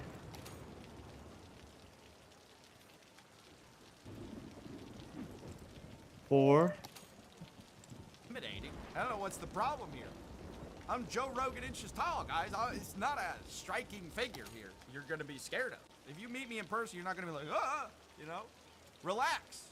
It's fine. Just get on the call. There we go. Let's have a conversation. I don't understand. And I also thought this was weird because Haley Welch's lawyer invited me on the show. In fact, like, really, really wanted me on their show and kept telling me how much Haley Welch liked me. Hence the t-shirt, you know. I used to like CoffeeZilla until he wouldn't come on my podcast. Then he is, you know, Voldemort, and we can't mention him. He's scary. Watch out. Don't talk about CoffeeZilla. He's intimidating. Here's the message I got from her lawyer. Haley would like to have you on as a guest on her podcast. You'd be the first guest since the failed crypto token launch, and would get significant amount of views. Would be very friendly. This guy does not know me. She really likes you. Wow. I thought she didn't want to have a conversation with me. What gives? You know? What happened in only a few weeks? You know, I turned into, you know, the most scary man in the world. Now, I denied it. I said, look, I'm not a fan of what you did with Hawk. I have so many questions. You know, I need details. And then this guy says, I understand your position. I think the more details come to light, you'll understand she was a victim in this. She does care about her fans and others that have lost money tremendously and is cooperating with all authorities as well as Berwick Law Group. This has all been very traumatic for her. And basically come on the show, please. You are the podcast's top priority for the first episode in 2025, guys. Me, the boogeyman, I was honored. To be honest, I was like, wow, I could be on the Talk To a show. But, of course, I don't want to rehab someone's image who scammed people. And I really felt that questions had not been answered that should have been answered, such as, what was the agreement with Haley Welch and with Doc Hollywood? Very simple question, right? Basically, Haley Welch's position is, oh, I was a victim. I didn't know what I was doing. I didn't know how much, I was barely going to make money. 125K plus like, you know, half of 10% of the tokens, locked for a year, like this terrible deal I got taken advantage of by these monsters. Like that was kind of their position. And all I wanted to know was, you know, give me the contract. Show me that that is true. And unfortunately, they were not able to give it. He's not in a position to share it, he says. I'm sorry. I said, can't verify anything you say then. Even what you told me about the 50% split, which I had heard Hawk to a Girl was going to make 50% of all the profits. And he kind of told me, no, that just applies to the tokens. So I was like, oh, well, maybe she's less of a stakeholder in this than I thought. I don't know. I even pinned a comment on it, which we'll talk about. I said, no idea if that's real. He says, come tape the podcast and I'll let you read it. I thought this was really skeevy. I thought that's weird. And not even like let me post it, but just read it. That's super weird. And in general, I find that in these situations, going on people's podcasts where I've reported on them, they are highly likely to do sketchy editing, to try to kind of control the situation so they look as good as possible, obviously. But I'm just not in I don't think that ever makes sense. Like for me, reporting on a scam to then like go on their podcast. It doesn't work. So I say no. No, thank you. I appreciate it. Well, they bring FaZe Banks on because FaZe Banks is like the closest thing to doing what I did as well on the live stream. He also confronted Doc Hollywood. And so he was sort of one of the people that broke the news. So I thought, okay, that's a pretty natural guy to bring on your podcast. Now, FaZe Banks reached out to me and said, hey, I'm probably going to do this podcast. Do you have any questions that you'd like to get answers to? I said, yes, I do. I'd really like to see that contract. Now, spoiler alert, FaZe Banks didn't get to see it either. They didn't get to show it. But he also told me, look, we're going to tell everyone, do not talk about this show. It doesn't work if you talk about it because people are going to front run the coin. That's sort of how you guys got into this mess. This would be a disaster if you do that. So our only stipulation, these guys are very positive about crypto, much more like they kind of wanted to like rehab her image basically in the crypto space. So it's like a dream get for Haley Welch. Like this is amazing for her. And because FaZe Banks is basically going to like make it be like, oh, well, you didn't really mean to do that, right? But, you know, he's going to ask some questions, whatever. Well, turns out that didn't go so well because when this podcast went live, I thought maybe things went well. Turns out it didn't because Banks released this. He said, I agreed to do our first podcast back. I had heavy stipulations of not letting the market get manipulated. I think that's basic. Her team finding a real solution regarding the money she made. Those were non-starters. These people leaked or insider traded the token. We noticed a random spike in volume on the coin the day we did the podcast, along with random messages asking if we did the podcast. So are you guys getting this? Somebody front ran the podcast to buy up all the coins because they knew, ooh, everyone's gonna like it when they release this podcast. Let's front run the coin, which is just horrible. It's like, what, do you want to re-victimize people? So they call off the pod. They're like, look, even the people most charitable towards Hawk Tua say, we're out. We're done. But today, the episode got leaked. Apparently, there was an agreement. The podcast is never going out, but today it got leaked. I say that because some of the accompanying clips that got clipped seem to be good for Haley Welch. Like where she cries, you know, about the rug pull, and people were saying maybe they kind of felt bad for her, right? From this leaked show. Here's Dexerto saying Haley Welch broke down in tears while talking about the alleged rug pull of her. I want to start by saying thank you to all my true fans and all the people that actually watch my stuff and they keep up with me. We're trying to sort out all the pieces and stuff to like get all this figured out and make everything right. Oh my god, I'm gonna cry. No, don't cry. Don't cry. Don't cry. Everything's gonna be good. We're gonna be good. No, you're not. FaZe Banks canceled the episode. Are you guys getting that? He was like, I can't be a part of this, and they posted the clip. I can't believe it. That's unbelievable. Do y'all understand how insane that is? How this idea got brought to me, it was supposed to be like a, what do they call it, a long-term coin. And the guy that ran the account, he was like, oh, we're going to change like the way everybody thinks of crypto. Crypto's going to be a good place. And I feel really bad for all the people that got affected by it, and it just didn't go the way I planned. That's right, guys. Haley Welch is very sorry. She wants you to know she did not intend it to go that way. And that podcast clip, yes, it wasn't supposed to go out, but it just leaked. We don't know how. I approached, of course, the guys behind it, and they said it was an editor mistake. Oh, oops. Yes, the guys who interviewed us thought we may have insider traded the coin, but this guy says he vouches for the internal team, saying it was none of them. And Better, which is Jake Paul's team, I guess, no way they would ever do something like that, guys. Believe us, we will likely never know the info leak. The clip posting leak today was an accidental by Better's editor who had the episode in the YouTube queue waiting on approvals to release. Now, I don't know if this is true or false. I thought the weird thing about this video is that, like, everyone has had, anyone in media who's, like, had a sensitive episode recorded, you don't, like, do all the work if you think it might get canceled, like, obviously, right? These people not only edited the show, they put an ad in the leaked version of the episode, okay? So I'm not saying it didn't leak. I'm saying it's highly convenient. This started. Game Time believes in me, y'all, and I believe in them. Game Time's more loyal than most of y'all's mans out here. Yeah, some of those guys just leave at the first opportunity they get. Not Game Time. Not Game Time, guys. Game Time wouldn't leak an episode on you. So that's just the start of this atrocious episode. But now that it's out, I did take a look at it, and it made me think twice about something that I've been trying to get to the bottom of for a while, which is that contract. The contract I keep asking about. Who was supposed to make the money, right? That's always the question in a case like this. That's what the boogeyman wants to know. I got to know who to scare. I got to know whose bed to get under to scare them tonight.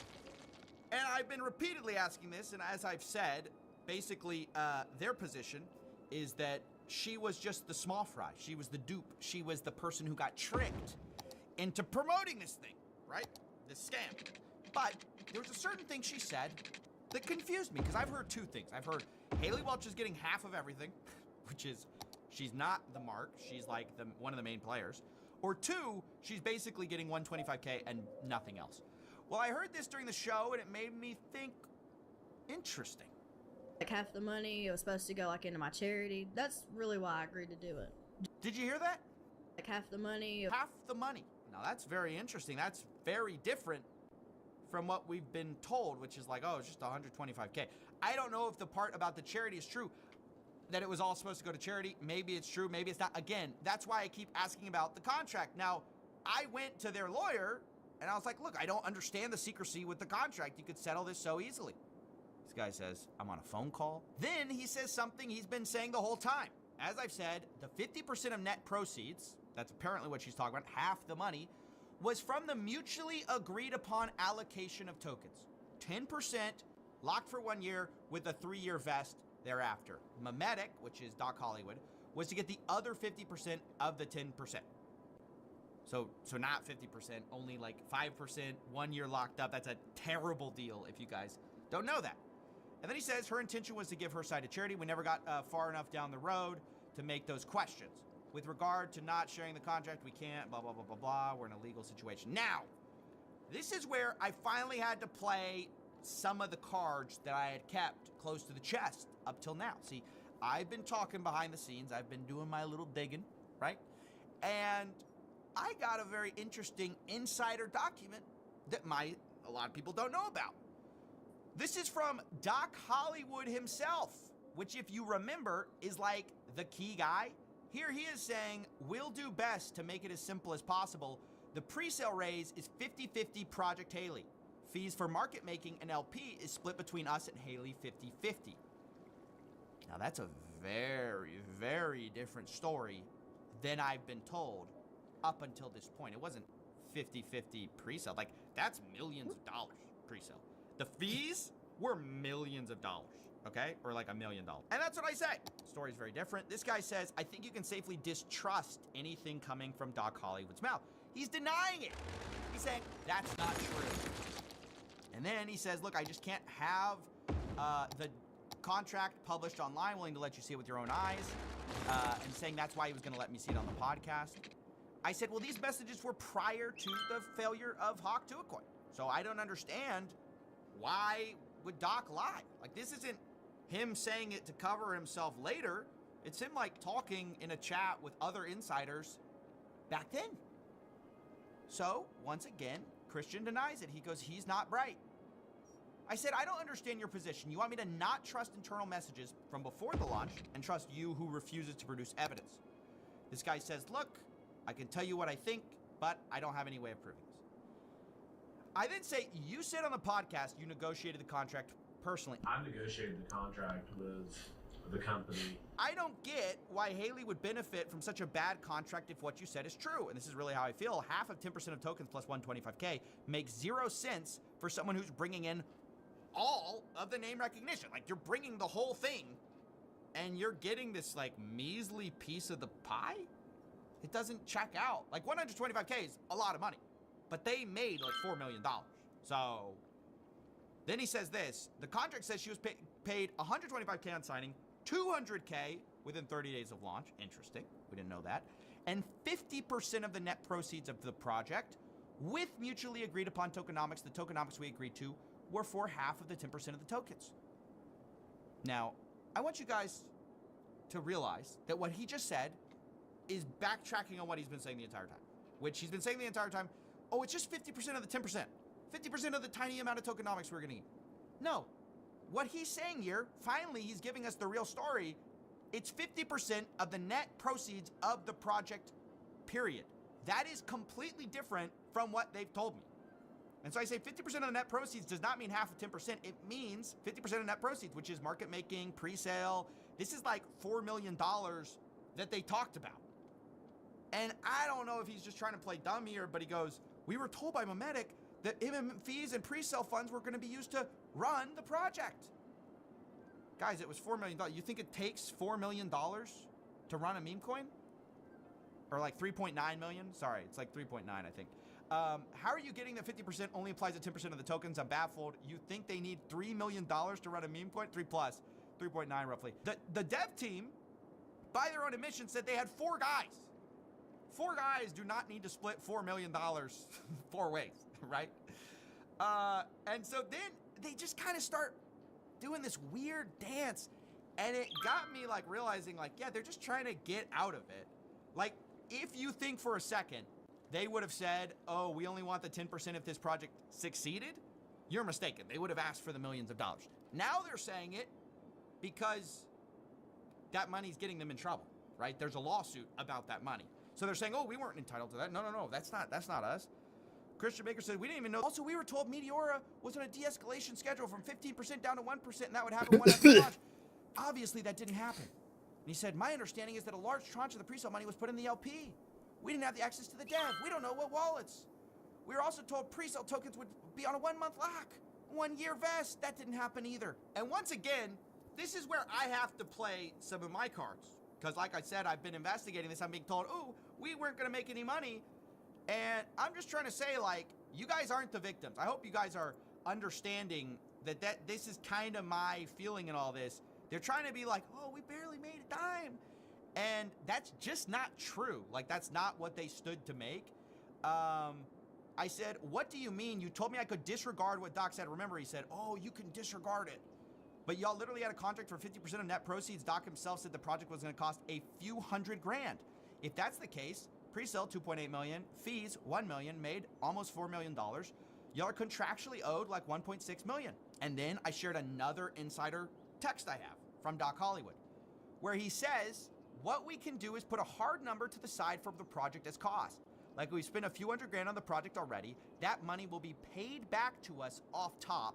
Then the profit is paid out. If a few $100 grand is what it costs and the profit's paid out, who's the profit entitled to? Hawk to a girl. That's who it is. And we're all being gaslit about, like, oh, I'm the victim. I stood to make no money. Wrong.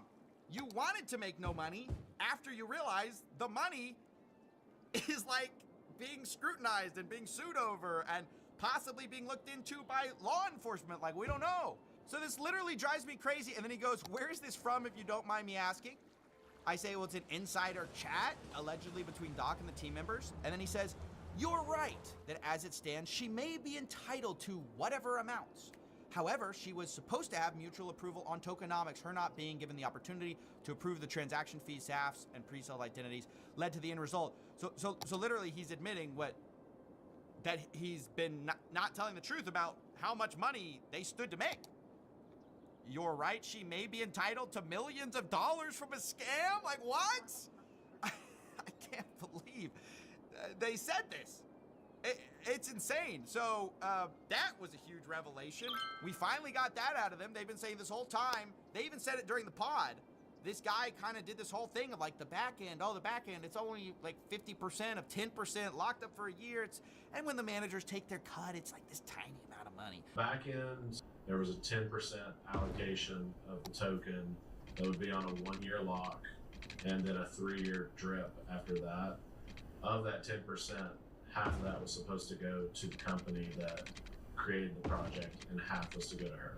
So out of 100% of the token, she would have had 5% at the end. Obviously, she has lawyer, manager, business manager, so even that 5% would have been cut down by over a quarter. I just found this unbelievable. They're playing the victim. And that's kind of my problem with this whole thing. Look, I can believe a lot of plausible stories here. Now, I really don't believe anything they tell me at this point, but I could be convinced that this might be the case. Maybe it's the case that Hawk to his team was under the impression that all these pre-sale investors were locked up for a month, right? That's what they told me. Again, I don't believe them necessarily, but it's plausible, right? I asked him, when did you learn that the insiders had 0 lockups? He says, when they started dumping. I was told all along the SAFs had a 1-month lock, 1-year linear vest thereafter. I can tell you what I think happened, but I don't have any way of proving it without seeing the SAFs. I have the SAFs, so I can tell you what happened. The pitch deck did say it was a 1-month lockup, okay? And then you get the SAFs, the actual token agreements with like the real investors. No lockup. That's how it all kind of went down, fellas. They lied and they deceived people with fake investment lockups. Like, they gave a pitch deck that was not really what the pitch deck ultimately turned out to be. Whether that was a last minute change, whether there's some great way to explain it, I don't think there is. But look, you can believe that, right? But Haley Welch's team this whole time has been acting like so unbelievably dishonest in how they're framing all this to try to make her look like as sympathetic as possible instead of admitting, like, actually, we did have some complicity in this. Maybe we should have asked more questions. We did stand to make way more money than we've let on in a lot of these interviews and with journalists, and we haven't been exactly forthcoming about that. So it makes it hard to be charitable, which kind of they're wanting you to be if we can't see these contracts, if we don't know what they knew, right, at the time when all this stuff happened. And it clearly was a scam because the pitch deck said one thing, they said it was a lockup, the SAFs said it wasn't a lockup. But it's hard to be charitable, right, when this is kind of the way they're interfacing, even with the FaZe Banks crew, who wanted to be charitable to her pretty explicitly. Like, they were like, look, even when they talked about me, they're like, hey, it's not gonna be that bad. We're not gonna be like CoffeeZilla. Yeah, scary guy, let me tell you. Don't ever want to have a conversation with him. We're a little bit more charitable than Coffee. I think Coffee kind of has a little bit of disdain for crypto in general. Us, on the other hand, we live and breathe it every day. We want to see crypto succeed. Even those guys who admit that they have like a bias towards being charitable, right? Maybe I have a bias for being scary. But even they don't want anything to do with her team because her team is leaking stuff, messing up, like all this stuff with supposed insider trading. Again, their team denies it. I got to be clear about that. But clearly somebody was trading on the information, which they shouldn't have, and then leaking the episode as an accident. So, yeah, I just wanted to cover this story, just explain how bad faith they've sort of been throughout this, some of the revelations we've learned since then, and also admit there's plenty we don't know that I hope will be revealed in this lawsuit, which is happening about this coin, fighting for this money, that clearly Haley Welch's team is like, oh, we don't want that anymore. We just want to, you know, we want to say we're not entitled to any of that. And so I do hope in that lawsuit things actually come out and victims get their money back. But yeah, I just wanted to cover this story now that the Hawk truth is floating around on the internet.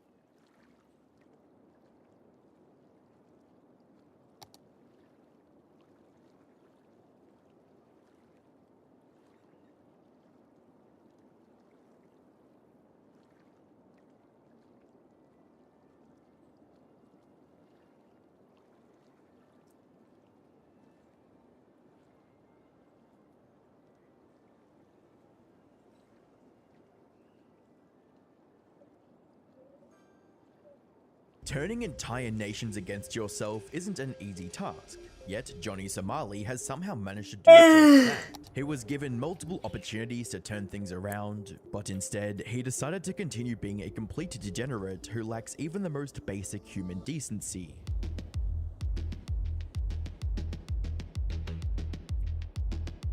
It was only a matter of time before he faced the consequences of his actions. That time is finally here, and his fate is far worse than he could have ever imagined. Hi, I'm the Internet Anarchist. I create weekly YouTube documentaries, and today, we're diving into the latest updates in the Johnny Somali saga, the high likelihood of him rotting in foreign prison for years, and how he's actively making the situation worse for himself. Say, oh, I'm sorry. Oh, I'm mentally ill. I don't know what's going on. I have a bipolar disorder. But as you'll see by the end of this video, all this could just be the beginning of something far more disastrous for Johnny. Now, I've already covered the Johnny Somali situation in great detail, but if you haven't watched that video, here's a super quick recap. Ramsey Khalid Ismail, better known as Johnny Somali, wanted to become a globetrotting content creator, but when travel vlogging didn't work out for him, he came up with a genius plan to be as insufferable as humanly possible, in the hopes of farming viral clips. He took the mantra "all publicity is good publicity" to heart and found his first target country, Japan. There, he did every obnoxious thing he could think of, from harassing passengers on a train, You know Hiroshima, Nagasaki. You know why you do this?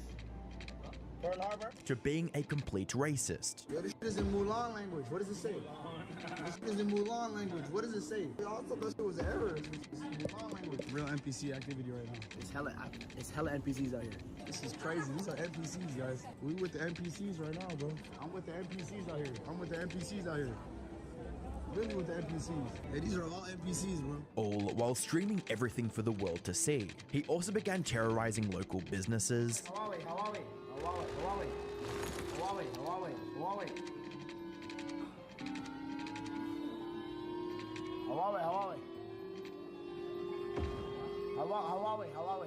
Chinese phone. an act that would later become one of the reasons for his demise. After weeks of being a complete he eventually got arrested and was forced to leave the country after paying a relatively small fine. He followed this up by going to Israel and sinking to a whole new level of depravity, with things like chasing cupcakes, I'm too young for you again. How old are you?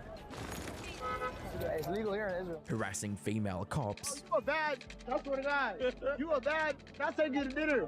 I swear to God. I'll change your life. I'll change your life, baby. Baby, I'll change your life. I promise you. You a bad. and even threatening to SA them in public. I slap that. I grab it too. Donald Trump told me grab it by the. I grab that too. Stop playing with me. However, after the locals started enacting their own justice on him and his cameraman, Hey, don't touch me, man. Hey. Oh. he had no choice but to flee the country. But since he walked away practically scot-free in both Japan and Israel, he figured why not push his luck again, this time in South Korea. He kicked off his visit by desecrating a statue dedicated to Korean women who were forced into SA slavery during World War II, harassing an elderly convenience store employee, I didn't even drink here. Are you dumb? Why are you touching me?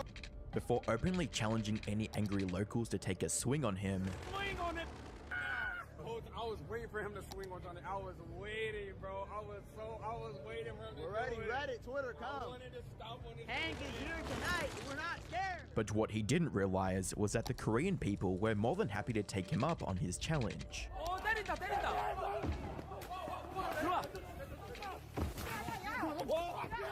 Lemo! Wow. Leaving him bloody and bruised. Then, just when he thought things couldn't get any worse, he was arrested and charged with multiple counts of obstruction of business and more. The Korean authorities took away his streaming equipment and seized his passport to prevent him from leaving the country. This brings us to the present, and a lot has happened since my last video. When he was arrested back in November of 2024, many people, including myself, speculated that the Korean government was going to make an example out of him. After all, this was their chance to show other douchebag IRL streamers that Korea wasn't a public content farm, where they could do whatever they want and walk away without any consequences. Fortunately for them, Johnny is going out of his way to dig his own grave. As a comment on YouTube from Atozy points out, Johnny started falling down a staircase about 2 years ago, and is somehow still falling down that same staircase currently. You see, he was scheduled to stand trial on March 7th, 2025. You'd think he'd lay low and keep his nose clean while waiting for his day in court. But Johnny couldn't help himself. 10 days before the trial, he went ahead and committed yet another crime by sharing links to a corn site in his Discord. For those who don't know, the creation, promotion, and distribution of explicit material is completely illegal in South Korea. That said, he still had some plausible deniability if this ever came up in court. He could have argued that he shared the link accidentally and that it wasn't meant to be a promotion or distribution of explicit material. But as is tradition with Johnny, he immediately destroyed any chance he had of talking his way out of it. Seconds after posting the link, he sent 2 more messages reading, "Need all my N-words to goon," and "next business venture," essentially admitting that he shared the link on purpose and did so for profit. It's almost like he wants his sentence to be as long as possible, with one person writing, "Johnny Somali's biggest enemy are not his haters, not the authorities, not legal mindset, it's himself. He is the one who keeps making cases against himself and producing/recording." Hey, 58% jurors per week. That's nice.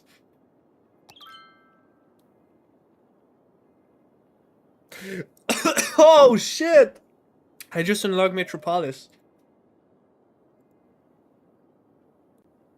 That's really good.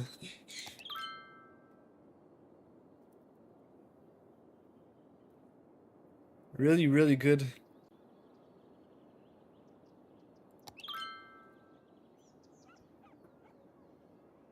Okay, time to make another coffee.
Usually when I like, you know, like I get a new rank, Metropolis, like it gives a lot of money, right?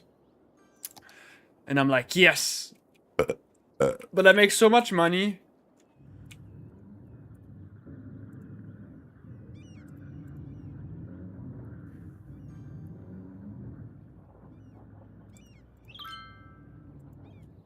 Not enough raw material. Did the traffic reduced? A little bit. The goal, guys, for those who wonder, is to create as much public transport to reduce the traffic.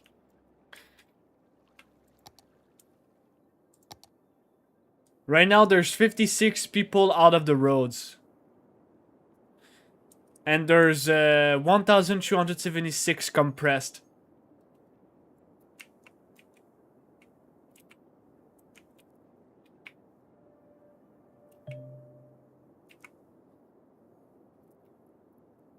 His own crimes. However, this wasn't even the worst thing he did leading up to the trial. The night before, he went live and managed to incriminate himself even further by revealing his plan to trick the Korean court system. According to Johnny, all he had to do was plead insanity, and the Korean government would set him free with a small fine. When I go to the judge tomorrow and say, oh, I'm sorry, oh, I'm mentally ill, I don't know what's going on, I have a bipolar disorder, and what may I do?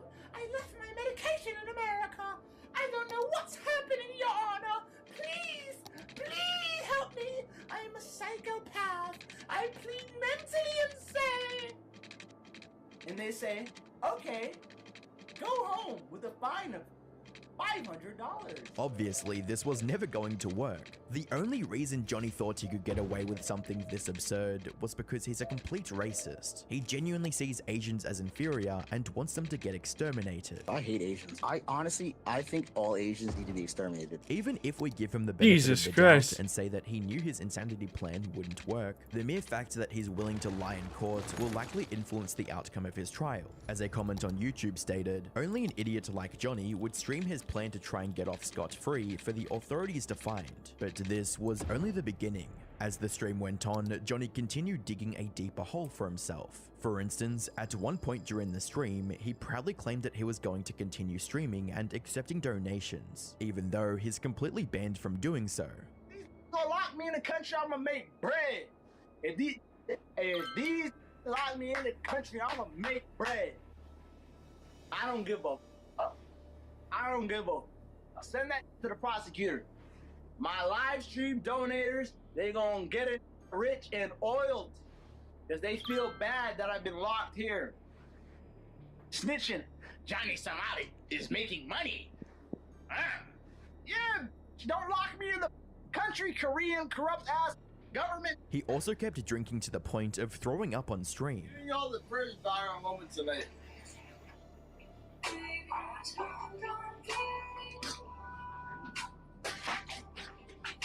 Oh my god, I threw up everything. Y'all wanna see this? It's worth noting that he was doing all of this just hours before his trial, and as you might imagine, it didn't end well for him. YouTubers Atozy and Legal Mindset both traveled to South Korea to attend the trial in person. According to them, Johnny came to the trial looking like an absolute buffoon, wearing an oversized suit and a MAGA hat. He also showed up an hour late, most likely because he was drunk from the stream he did just hours before. The only person who came with him was his Korean roommate and friend Hank Yu, a man who's known as the Asian Nazi as he became famous for singing a deeply racist song while wearing a Confederate uniform. Atozy and Legal Mindset also revealed that Johnny was in a rather jolly mood as he entered the courtroom. He even spotted the two YouTubers and started making faces at them like a 10-year-old child. The judge saw him making faces at us. Right, yeah, when he walked in. And then on the bench, he made a face directly at me and Atozy. In front of everyone. Right to us, in Very front of everybody. He looked to us and did both of us. However, his smile disappeared the moment the judge started listing his charges. The first charge against him is for obstruction of business. This is from when he started causing a commotion in a convenience store by spilling water all over the table. He was right to say you should have kids. Your father was right here. Throwing noodles at other customers. Okay, that's disrespecting a store employee,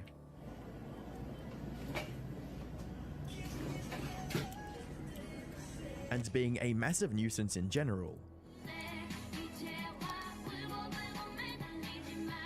To make matters worse, the employee he harassed was simply trying to inform him that it's illegal to drink alcohol in convenience stores. In other words, not only did he break the Korean law, he also mistreated the person trying to help him. The second charge is for harassing the public with a rotting fish in his hand. He got on a bus with this fish and kept approaching random people to get a reaction out of them. The final charge against him was for lewd behavior in public. This included his antics on local trains and buses, as well as the vile dance he did in front of the Statue of Peace. Surprisingly, Johnny immediately folded and pleaded guilty to all 3 charges. Altogether, these can send him behind bars for anywhere between 1 and 5 years. Maybe he realized that there was nothing he could do or say to avoid conviction for these charges, so he pleaded guilty to get it over with instead of dragging the case out further. However, what he didn't realize is that he was in for a shocking surprise, because Yo, why is there so many dead people?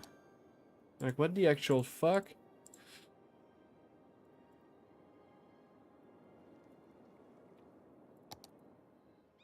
You see here, the traffic is okay. The traffic is okay. Here, the traffic is really high. But here, the traffic is less than it used to be. This is still a big ass amount of traffic. That's gonna be hard to fix. Maybe. As it turns out, the prosecutors had filed a 4th charge that neither Johnny nor his lawyer were aware of. The unexpected 4th charge. The judge asks Ramsey if he's received the letter of the 4th charge. Both Ramsey and his lawyer appeared confused. His lawyer asked for more time to review this new charge. The judge accepted this request and scheduled the next hearing on the 9th of April. As for why they surprised him with a new charge like this, Legal Mindset has a theory that seems quite plausible. According to him, now that Johnny has pleaded guilty, he can be tried as a repeat offender for the new charge, making it easier to give him a punishment. And if that's not bad enough, he might face 2 more charges on top of this. One for creating explicit deepfake videos of several Korean content creators, including streamer Bongbong IRL. Korean girlfriend, look, you see? Y'all niggas jealous, y'all niggas getting pussy like this. And another for threatening gang rape to a girl in public.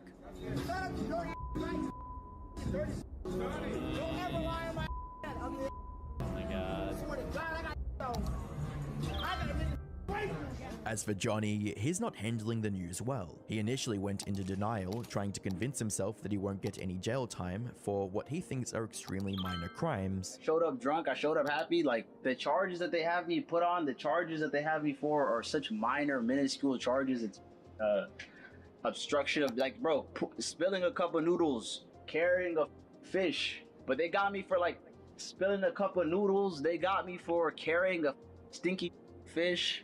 They got me for some, bro, like this. So what I'm gonna do, guys, the next rank is 65,000. When I will get 100,000 citizen, I will install the mod that unlocks every area as like an achievement. So whenever I reach 100,000, this is my reward to get all the area. You can't go to jail for that in any country. However, the weight of the situation is finally sinking in. He'll likely spend years trapped in a Korean prison, and he knows there's nothing he can do to avoid his fate. So now, he's pretending to be some master criminal whose evil knows no bounds. That said, it's all likely a ploy to farm donations from the few people who still tune into his stream. If y'all give me the support and the donations and the love, the power chats, the crypto donation, I'm ready, bro. If y'all want chaos, let me be your conduit. Let me be your bastion of evil. If you want to see anarchy, if you're an anarchist, and you want somebody that is going to crash out with no remorse, with no sense of self-worth, with no sense of self-preservation. Maybe some part of him still thinks he'll walk away with just a slap on the wrist, but from everything we've seen so far, it's clear the Korean government has no intention of letting that happen.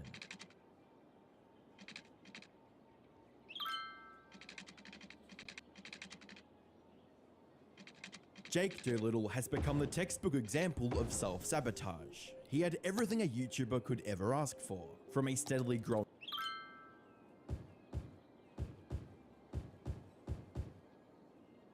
I want to watch something new. I feel like we've been watching the same thing over and over and over again.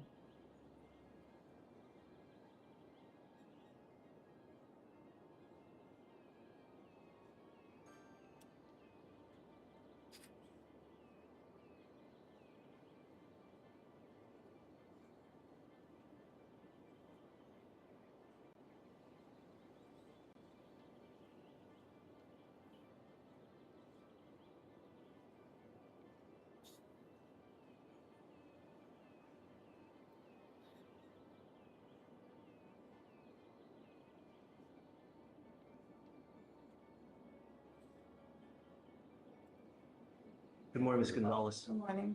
Ma'am, you're charged with terroristic threat of a family or a household member. That kicks it up to a Class A misdemeanor, so you were facing up to a year in jail and or a $4,000 fine. We are going to do probable cause. You have the right to remain silent. Anything you say can or will be used against you. You have the right to have an attorney present. If you cannot afford one, one will be appointed to you, ma'am. Okay. Judge, on March 20th, 2024 in Harris County, Texas, officers responded to a terroristic threat call. The complaining witness and the defendant are sisters, and complaining witness say the defendant is not allowed to go into a residence. The complaining witness's son mistakenly let the defendant and her husband in, and they drank the beer. The complaining witness texted the defendant about her being in the residence, and the defendant responded with threatening messages that said the defendant will slap CW and show up at, slap the complaining witness and show up at the complaining witness's job. The complaining witness stated she feared for her safety. What the hell does that mean? It's got to be serious bodily injury, man. Or Yes, Judge. are we putting everybody in jail now for whatever? Judge, that's really all I have. Statute. Sure. Okay, what was it said exactly again? Judge, the message that the defendant sent to complaining witness states exactly, bitch, don't talk out your ass because I will go to your house and slap you in front of your family. I'll even come to your job. That's not imminent serious bodily injury. Come on. All right, I'm gonna find no probable cause, ma'am. As the old adage says, sticks and stones, right? Words will never hurt. They actually can. You have to be careful what you say, who you say it to, because it could end you, you could end up in hot water. I'm gonna find no probable cause in this case. The idea also is that if you don't have a good relationship with someone, it's probably best not to just inject yourself repeatedly in there because you're asking for trouble, Right. I mean, you now know. All right, man, please. Just be careful, all right? Your Honor, I'm filing dismissal. Thanks. All right, ma'am, your case is being dismissed. If you want to copy the dismissal, you're free to wait. Otherwise, you're free to go.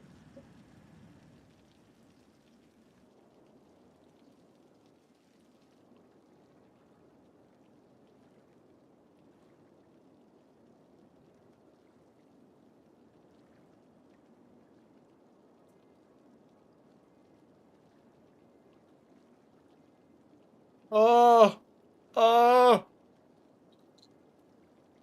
Sea salt!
That's not going to happen. I love you too much.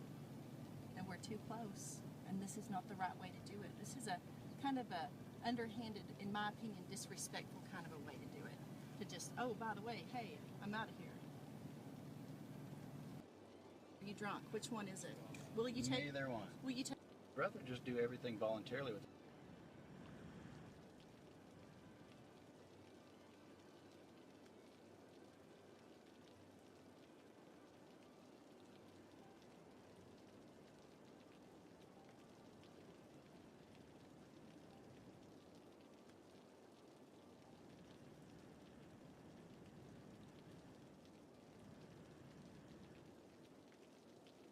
Still holding on. From daring maneuvers to heart-stopping moments, these are the most insane high-speed chases ever caught on police body cams. On January 27th, 2024, Lathrop Police Department officers responded to a call from a woman reporting that her friend was being threatened by a man who was identified as 40-year-old Juan Valdez. Why are you guys running from John? Okay, come back here. He tried to kill me last night. Here, come back here. Talk to this guy.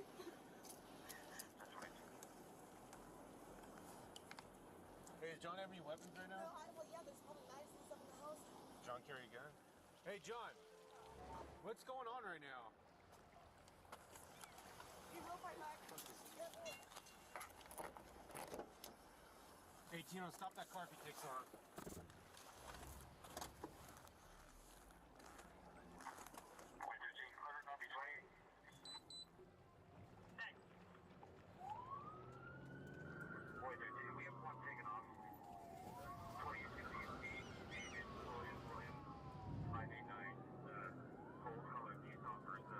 Juan circled back to the home the officers were initially called to. One of the officers had a weapon pointed at the suspect, and another demanded he turn off the car. Juan then fled the scene.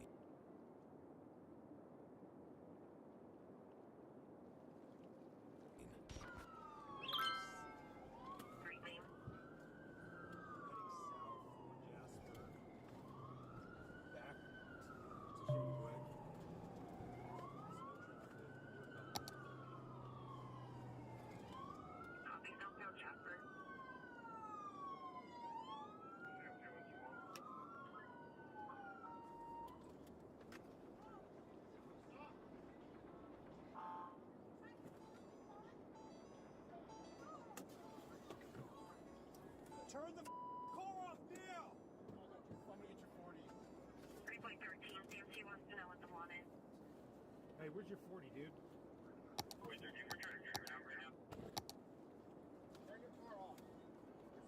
Turn your car off. He actually fell out. Else, extreme that cooperative. Stop back in front of me. I'll be back in front of the Milton Cooperative.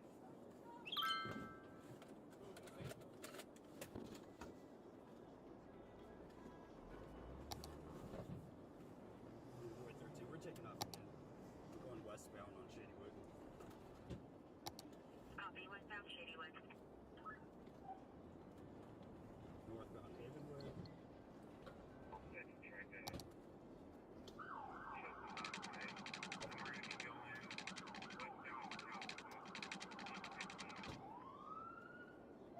Copy, westbound Castlewood.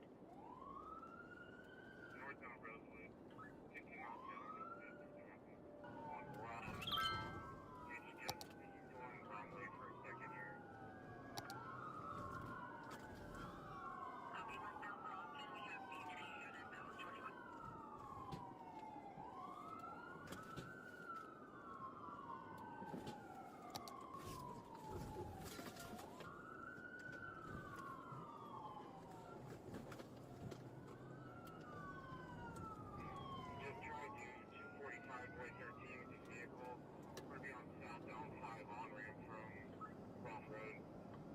As soon as Juan entered Interstate 5, one of the Versa's tires came apart. Juan then hopped out of the car and grabbed onto the door of another car, hanging onto it as the car began speeding. 13, his tires coming apart.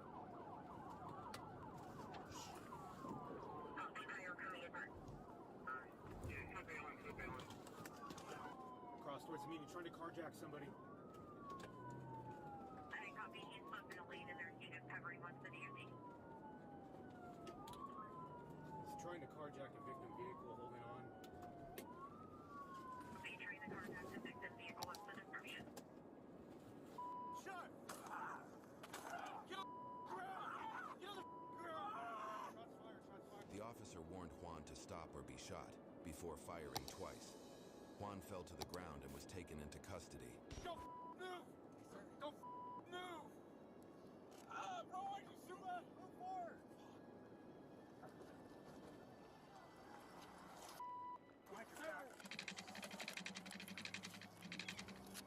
EMS code 3, I-5 south, just south of, Juan was sent to a hospital where he was later released before being booked into the San Joaquin County Jail. He was charged with multiple felonies, including carjacking, false imprisonment, evasion, resisting arrest, and committing a felony while out on release parole for a prior felony.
I'm back. Oh no, it was in pause. That means I didn't make any revenue. On June 29th, 2023, officers with the Charles County Sheriff's Office responded All to the right. 11900 block of Acton Lane in Waldorf for reports of Honestly, by a man in a parking lot and a all possible this. carjacking. The first arriving officer spotted the woman's car being driven out of the parking lot and attempted to conduct a traffic stop, but the male driver failed to stop and led officers on a pursuit for several minutes.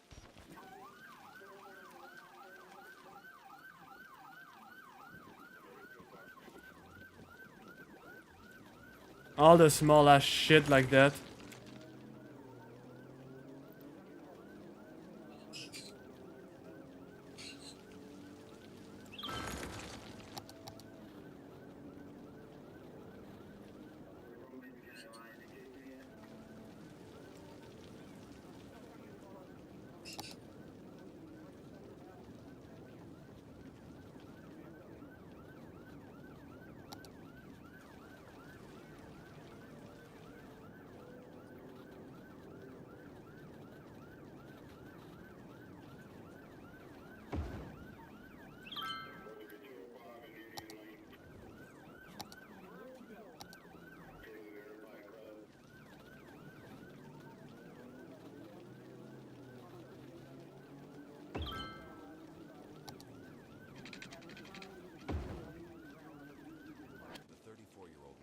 Identified as De Juan Michel, had seemingly escaped the police when suddenly a patrol vehicle almost collided with the evading car after De Juan made a turn towards the highway.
All right.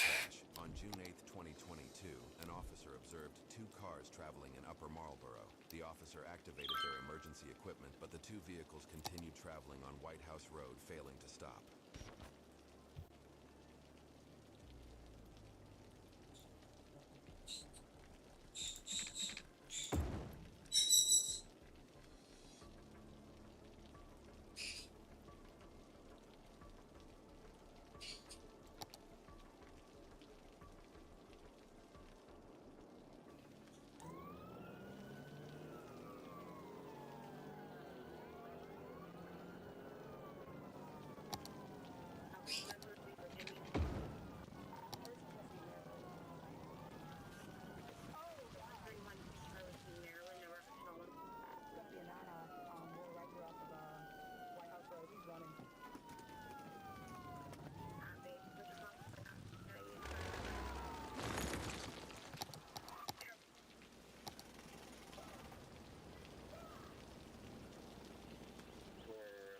We're in America, motherfuckers.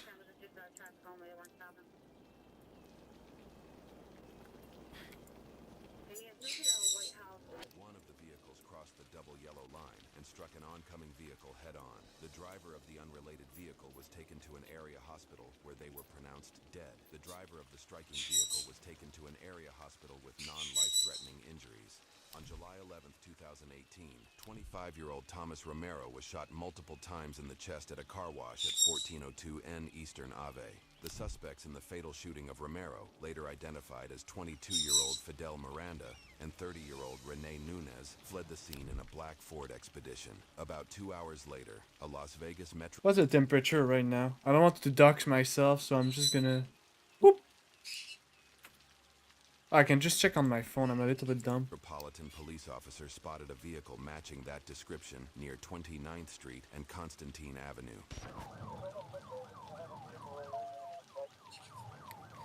21 degrees? And it's 26 in my little room!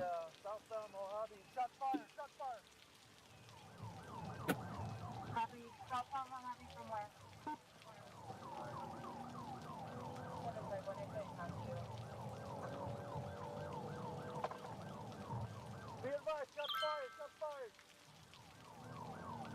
What's the location? Southbound, Mojave passing Bonanza. Black, shots fired still.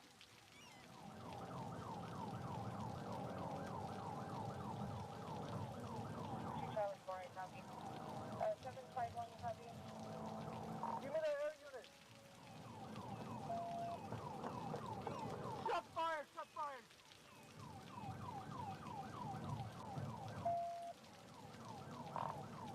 Give me the air unit.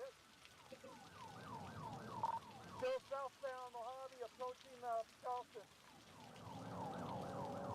Southbound Mojave approaching Charleston. Shots still being fired. Notified 2 times. HMA. Driver's got a bald head, tattoos, black shirt. Passenger's got a white shirt. Going westbound Charleston from Mojave. Copy. There's the one wandering. Alright, I'll open the window right open.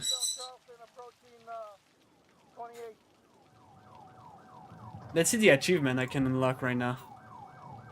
Have a city more than 95% happiness. Build a medical center monument. The suspects fired multiple shots at the patrol vehicles. One of the officers exchanged gunfire before the Ford crashed into a wall at the elementary school near 18th Street. Are you injured? You know what? Let's build a science, motherfucker. Charlie 1, are you injured? It's Charlie 4, I'm not injured. Okay, copy. I'm gonna switch over to T-Tech so we can... Watch out! Shot fired! Shot fired! Shot fired again! Oh, I need that too for a medical center. Are you in Charlie 4? Going northbound eastern from Charleston.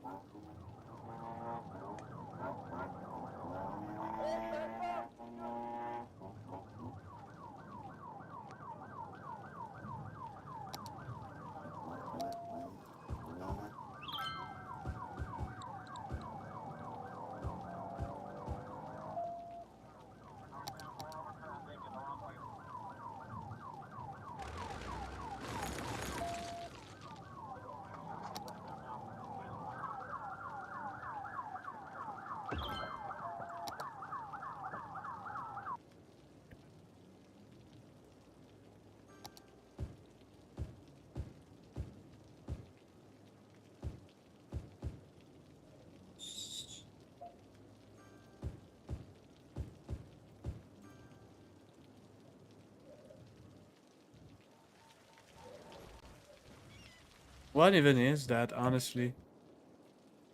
It's so big.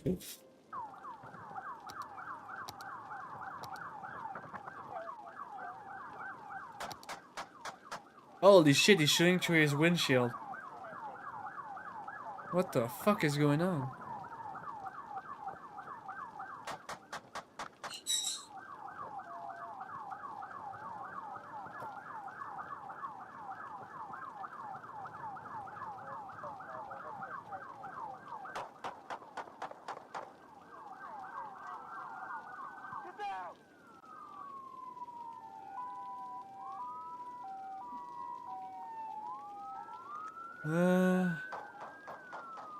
Happy Town, have more. Eden Project Monument. After the crash, Renee took off onto school grounds but was later found with a gunshot wound and taken into custody. Renee was booked into the Clark County Detention Center on 9 charges, including 2 counts of murder, 3 of attempted murder, and 1 of disobeying an officer resulting in death or bodily harm. On December 20th, 2023, Atlanta police responded to a call of shots fired at Jonesboro Road. Upon arrival, officers spoke with several witnesses at the location who advised a male in a gray Jeep Cherokee stopped in the roadway in front of the location and fired shots towards the building before fleeing the scene. Oh, they don't have any waste. Where's the... Okay, well, I'll put the waste here then.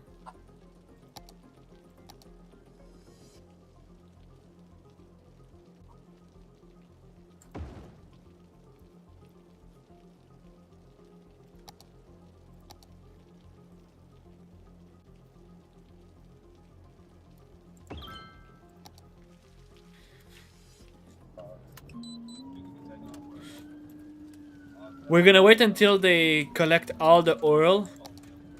Ah, fuck, I forget about...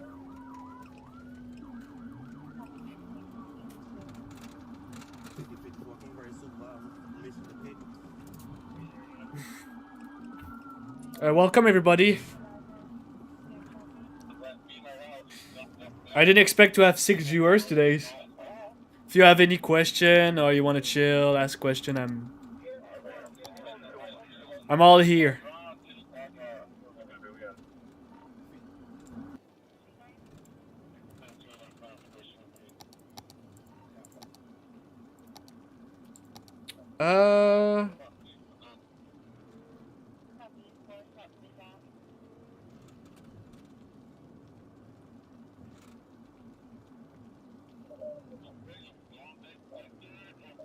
How do I?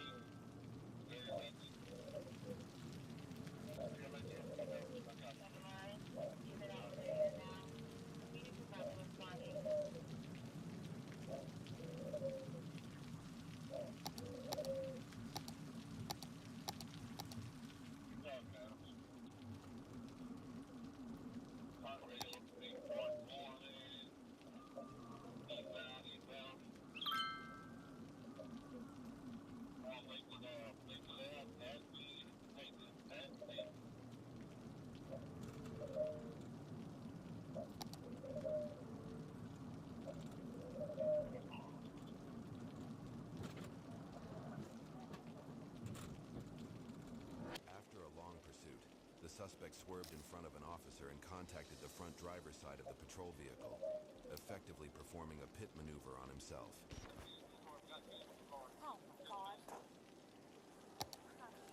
There you go.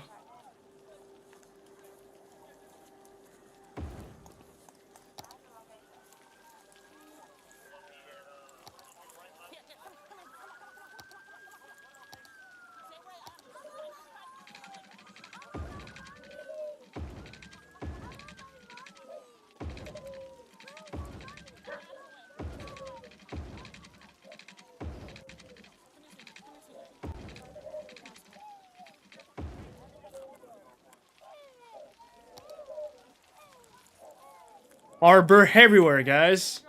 Let's fucking go.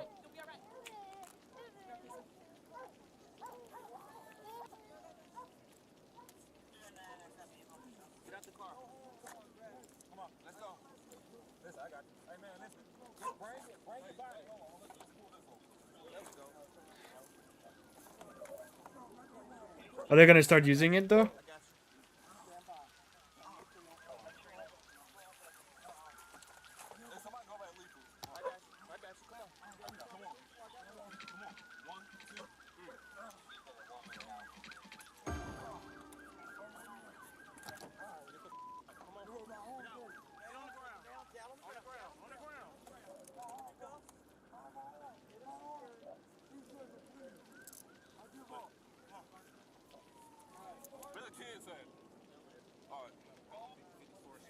Operating. Not operating.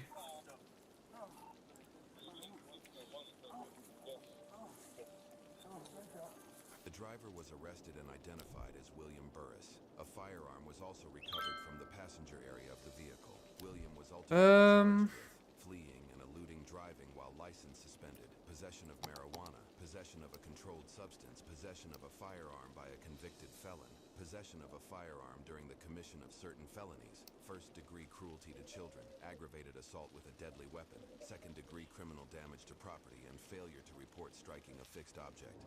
On April 23rd, 2022, patrol deputies assigned to the That's gonna be annoying as fuck. I'm gonna need the mod, but yeah. Upon arrival, deputies made contact with a male subject, identified as Steve, who was armed with a firearm and was making statements consistent with suicide.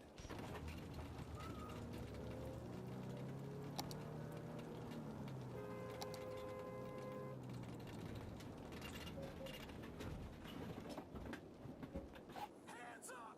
Hands up! Hands up! Hands up! Hands up! Look, doesn't matter. Hands up! Hands up! Come up here and pull the door open. Come up here and pull the door open. Hands up! Run away! Run away! Oh! Oh! Oh! GTA shit.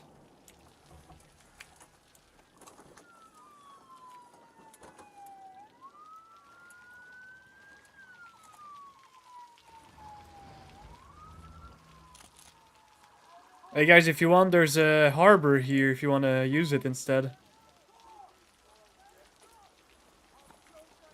It's a pretty nice harbor. I'm surprised none of them have any kind of interest. If you want to export your product, look. So the goal, right, is to reduce this traffic the maximum possible. Same here, look. All of that are all trucks, farms, I mean, so far it's all wood. You're gonna see here, they're like all stacking up to go in this harbor. So by having another harbor right here, maybe they're gonna be more willing to split and actually go in like this one. He's reaching in the back and saying, "Get your snipers, boys." Hands up! Hands up! Hands up! Hands up! Don't do it, John. Just show us your hands. Show us your hands. It's not worth it, John. It's not worth it. It's worth it, John. Do it. It's worth it. John, do it. Do something stupid. The deputies surrounded Steve with their guns drawn out in the parking lot. The deputies then spoke with Steve for several minutes before an officer pointed out that the 53-year-old was reaching for something, which he quickly realized was a cane. He's back in the vehicle. He's reaching in the vehicle again. Wait, is there an helicopter? That's a boutique. It's a cane. It's a cane. It's a cane.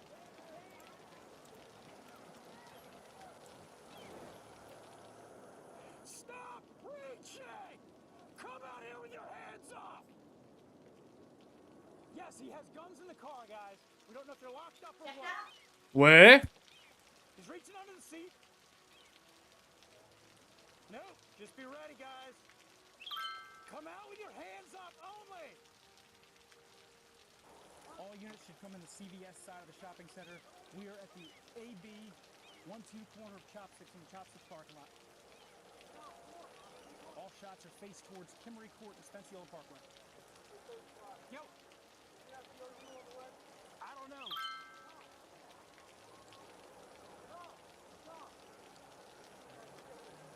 the armored vehicle headed this way, dispatch? Start it. Start SRT at this point.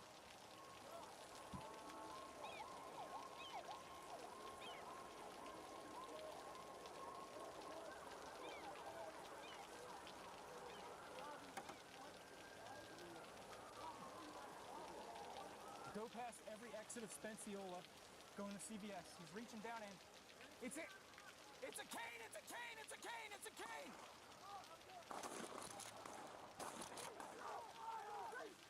Ceasefire! Ceasefire! Ceasefire! No, no, Proctor, stay back! Proctor, stay back! Stay back! Stay back! Check crossfire, guys!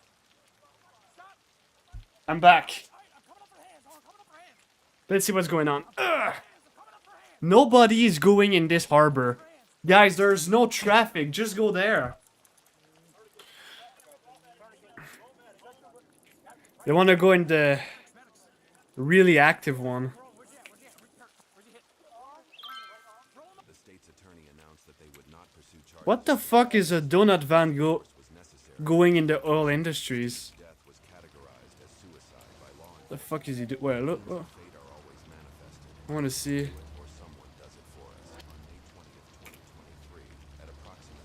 What the fuck is going on? Officers responded to a call reporting an unresponsive man inside a vehicle in the area of Rockledge Drive. Officers attempted to converse with the car's driver, who was identified as 37-year-old Lawrence White.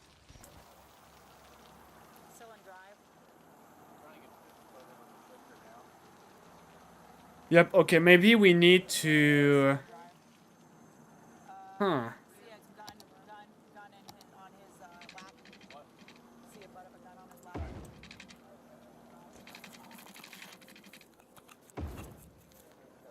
Maybe if I do that.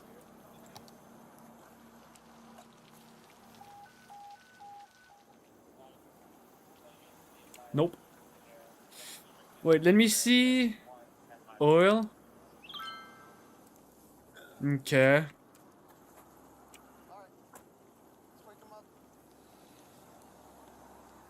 Okay. Is this one done?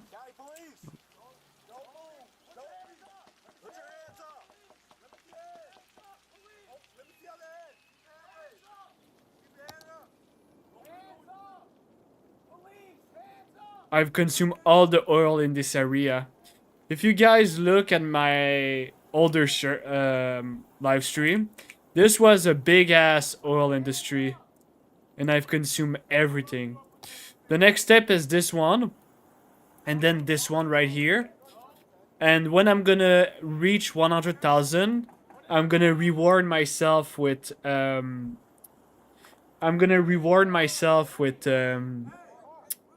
the mod that let me claim more area. And I'm gonna be able to exploit this one, this one, this one. And that's pretty much it. There's also the whole area here, here. Here. So yeah, we're in business.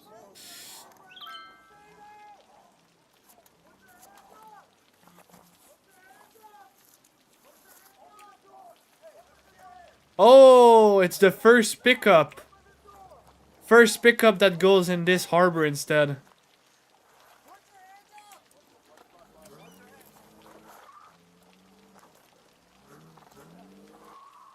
He's going to, yep, importing agricultural product, goods unlimited. Yep.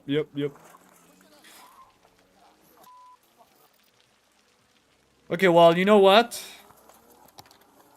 We're not gonna waste too much spaces. We're gonna put all the industry right here. Right beside the old rigs. It doesn't matter, they are polluting anyway, so.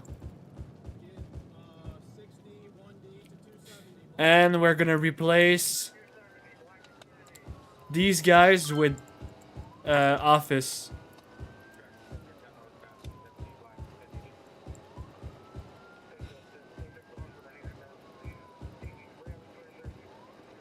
That's simple.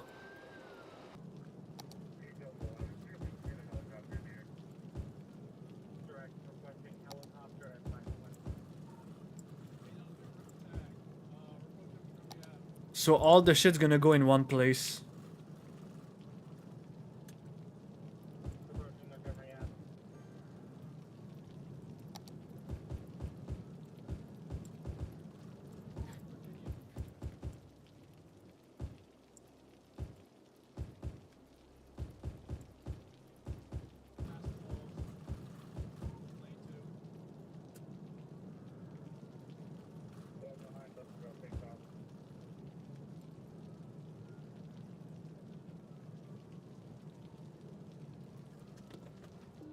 So now the shit is a little bit further away from the actual people, which is good, which is really good.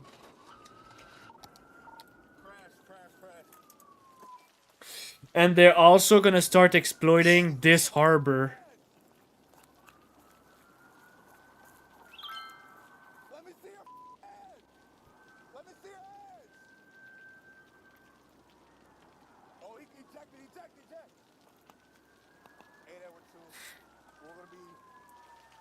If you wanna be my lover.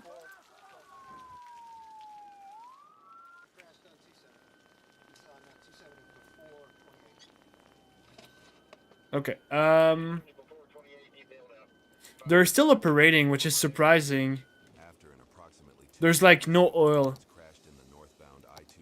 There's no dark spot. I've drink it all. Instead of, well, I mean, they're still in the water.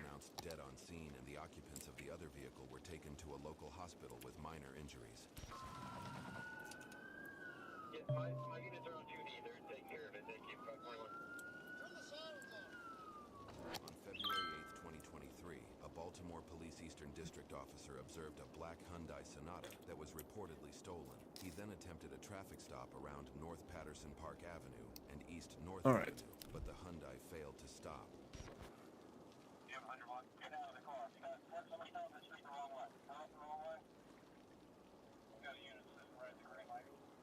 If I reduce the achievement.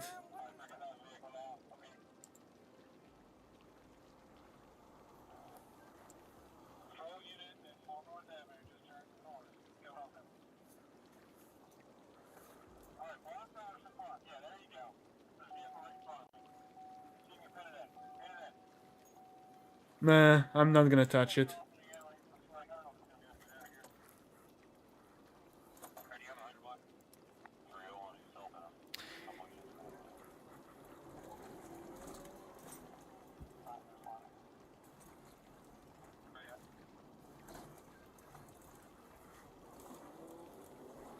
Alright. There's a ton of achievement, that's crazy. I have a park with all amusement park built in. Coaster Tycoon.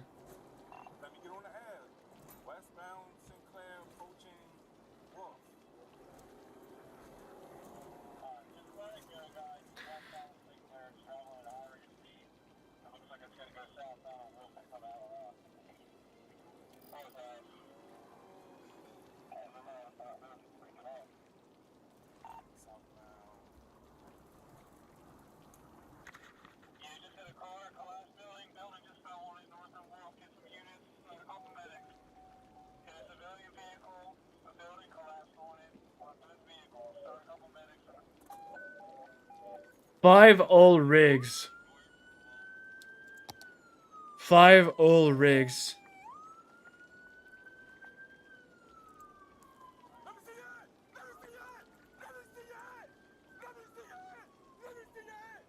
Old rig.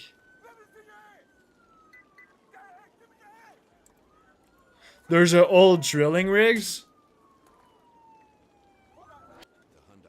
Okay. Leading both the Hyundai and the sedan to strike a pedestrian who was standing on the sidewalk before crashing into a vacant row home. The occupants. Okay, guys, I'm gonna do something, but that's kind of cheating. Okay, prison. That's kind of cheating. Oh, I need way more money. 112. Okay, they want me to have 15 prison. Okay, I'm gonna try to accumulate 15 multiplied by 12. It's, I don't remember. My maths suck.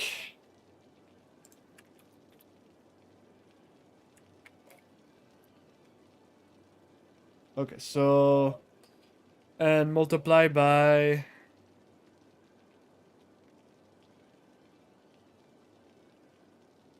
1,000, right?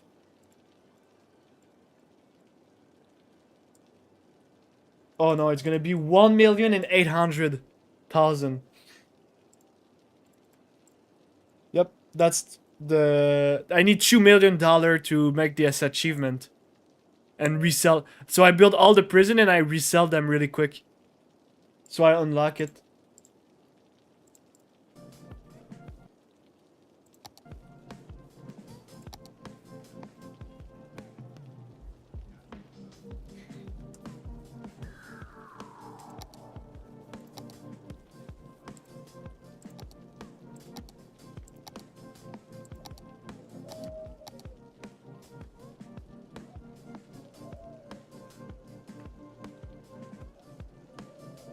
Name 100 roads. I'm not filling it.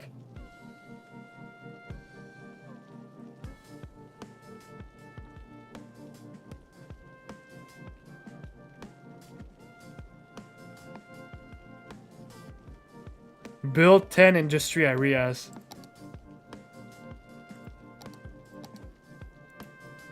If I just do like...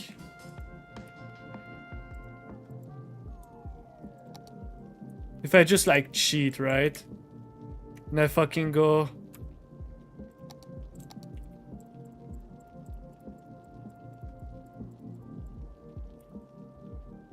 Okay, the game is more smart than I thought. That will have been funny.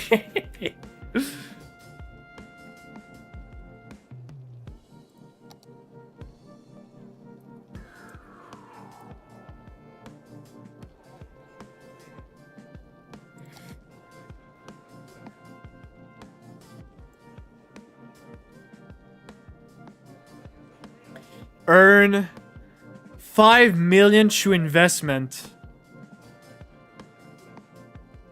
Where do I invest? Create 10 scenario. I have 15,000 students shooting are in campus at the same time.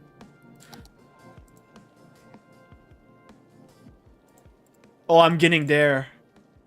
Oh, I am. I am getting there for sure. Wait, actually, I should be there. Is university count?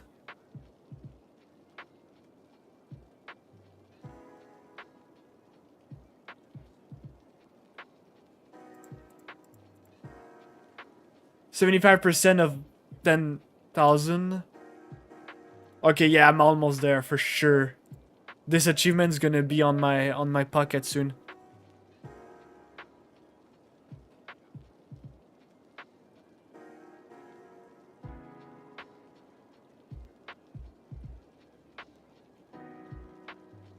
I have a bank building get flowed. There's banks? Yo, is that from a DLC?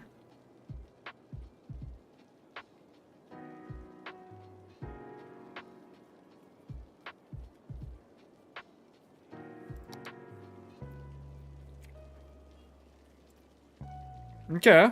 I think I can do all of that. Build one of each following transport. Underground metro, bus, train metro hub. Okay, that I have already 2 of 5.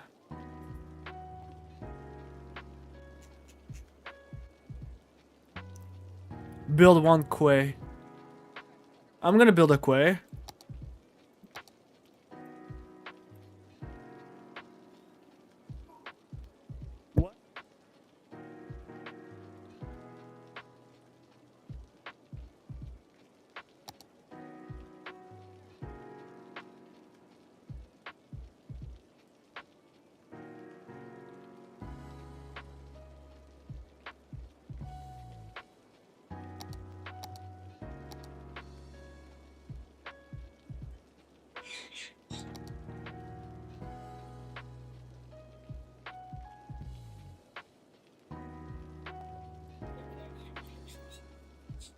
One quay.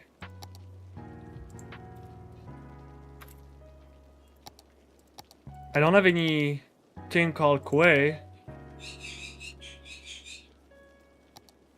Am I getting trolled, Amaud?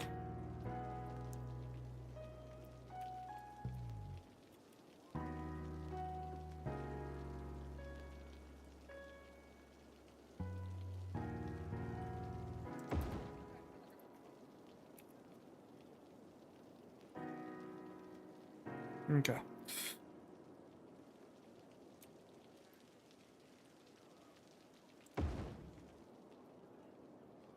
One Quay.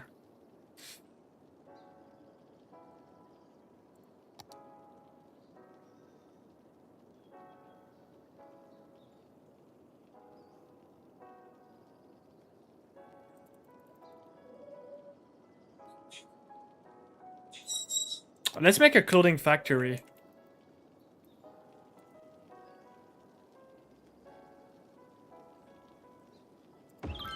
There we go. Okay, it's literally underground. What the fuck?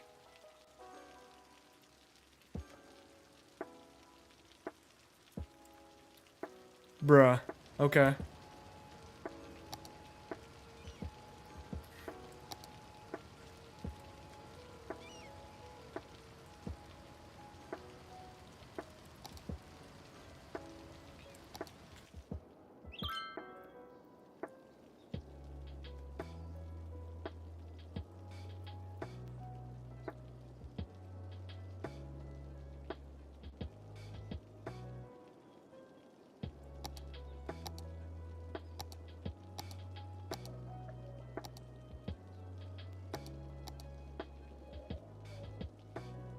Hey, wait. How many people are in the trains now? Only 155? 45? Okay. That's underwhelming for the million I spent on this little track system.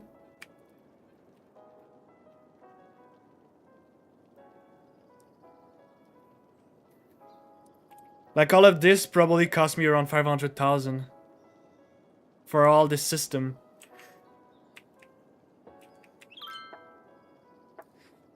How can I incentivize people to use the train system?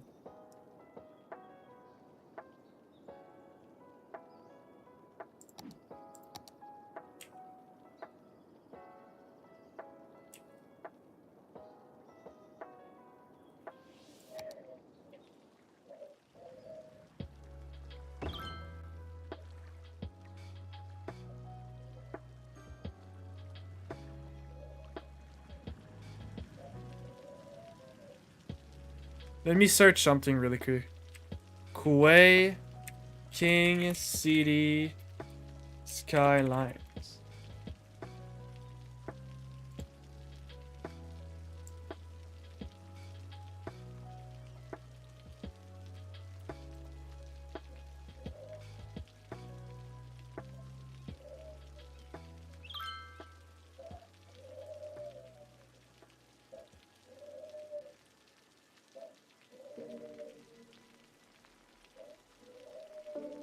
Am I stupid as fuck?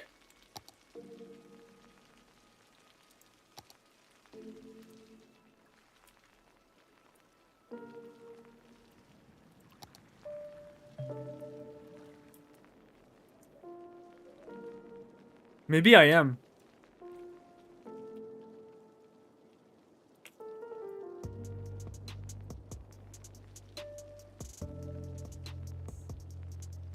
Okay, let's make the water boil.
Okay, there we go.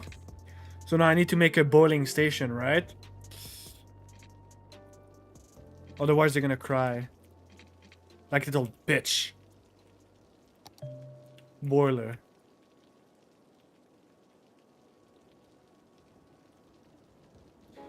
Does it make a lot of noise? Oh yeah, it does. Holy shit. It also make quite a lot of pollution. Can I put it like... Where's your trash system? Right here? We'll make it here. That's where we're gonna make it. So that's the level I want. We're gonna landscape a little bit.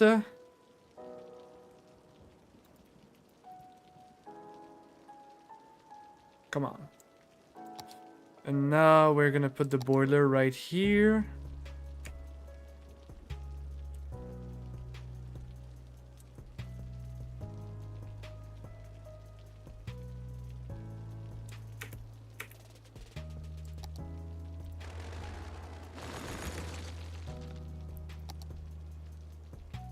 Too slap.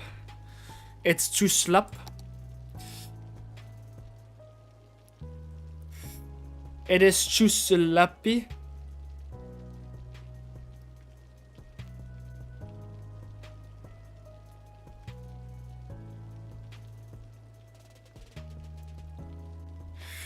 Oh yeah?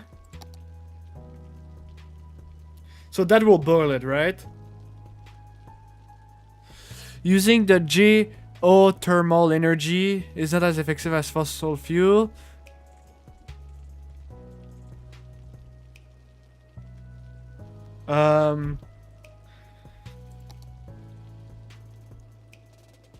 Oh, I could have used... I mean, the problem with that... Because I don't want to mix my pipes. I manage so that there's this part of the city and this part of the city that is separate. To avoid any contamination and separate the problem. Like a zombie, like, infestation, you know? Maybe it's a little bit extreme, but that's how I operate. Oh, not enough money? Not enough money?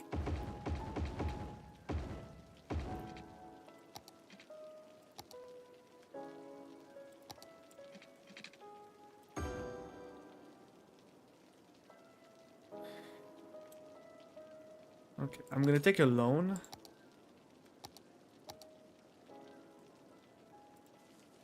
Not enough money, huh?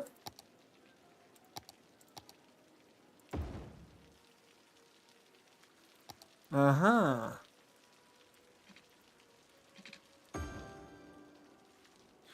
And now we put back the roads.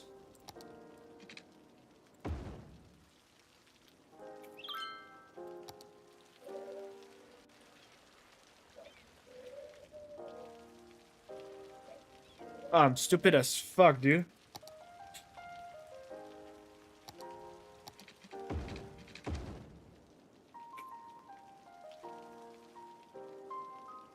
I broke 2 of these.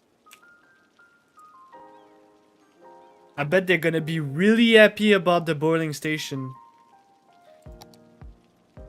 What the fuck? Okay, we need to fix that now because...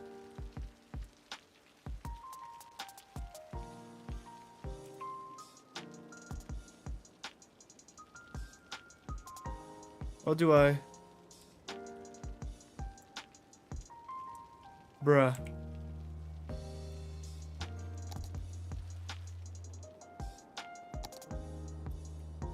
Now we're gonna need to boil the water of these guys now.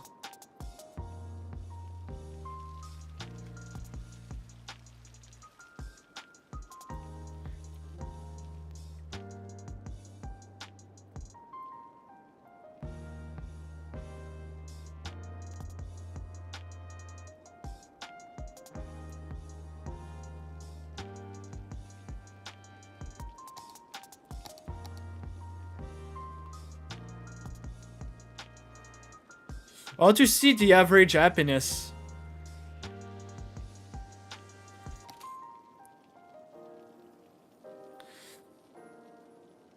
Alright, make money, motherfuckers! We need to pay the debt! Ah!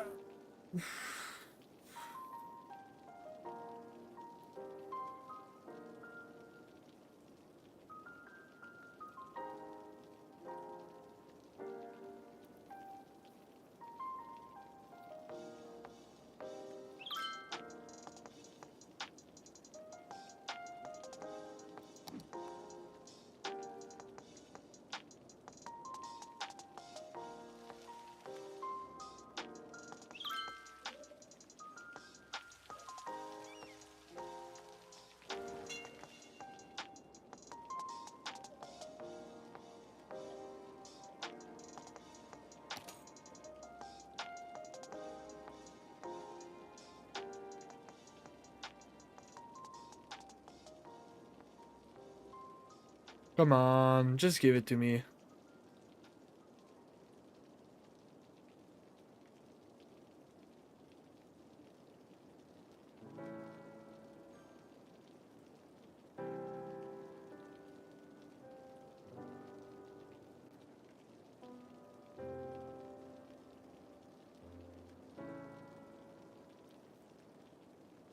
There we go.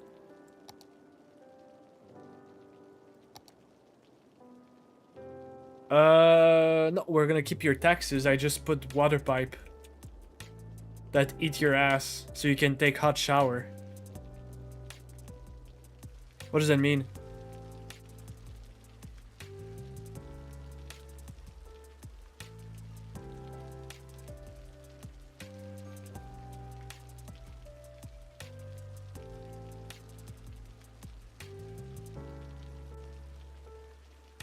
Oh, it use oil. Fuck me.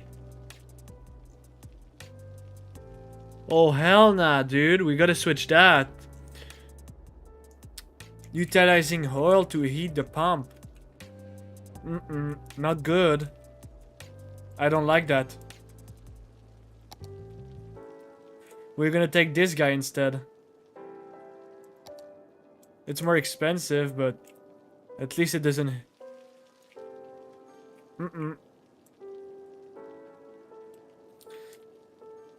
Well, you know what? Let's keep those. Because, like, it's kind of too late now. But I'll use, like, the geo, like, whatever bullshit.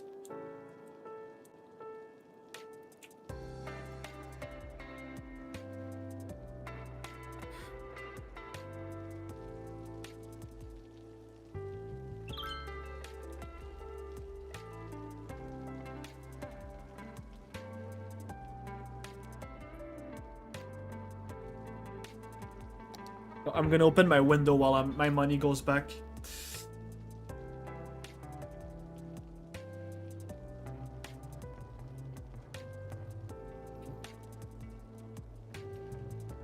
Hey.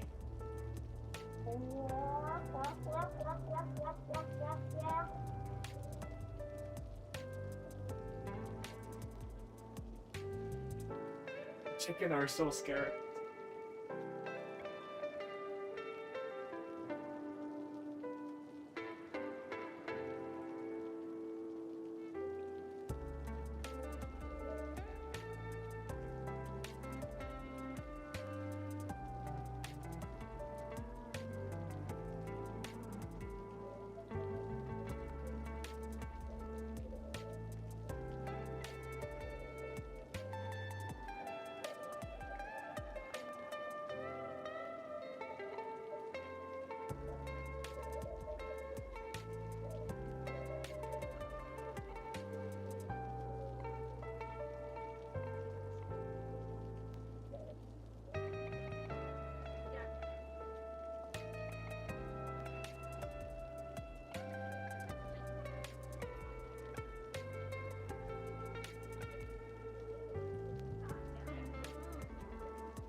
I'm sorry, guys. I was gone for a few seconds. Ugh, how much money did I make? 83,000? Okay, we're gonna make the... I just don't know where to put it without ruining, like, the environment.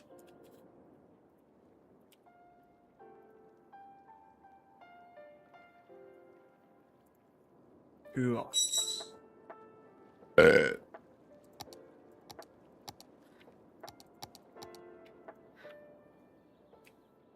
Are they using this harbor? Yep, they are. Since I put the industry right here. These one, instead of using this, or... Where's their third one? This? Now they go straight up there. It's really good. Really, really good.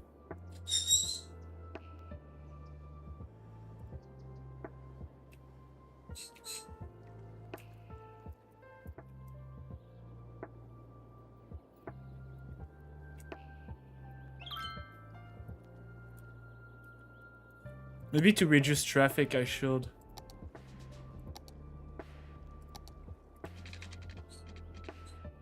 Should I do that?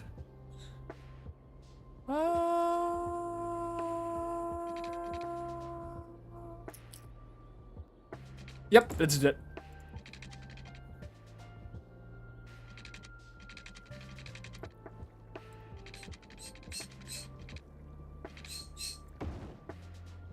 There you go. New bridge.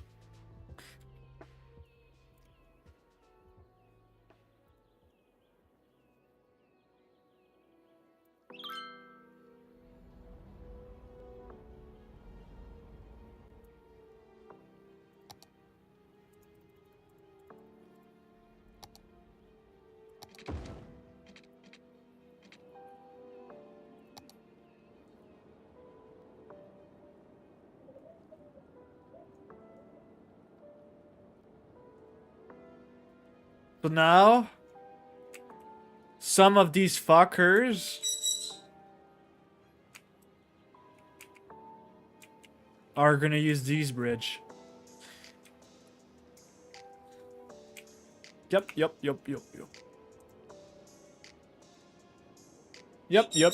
I like it. Do you guys like it? Because I like it.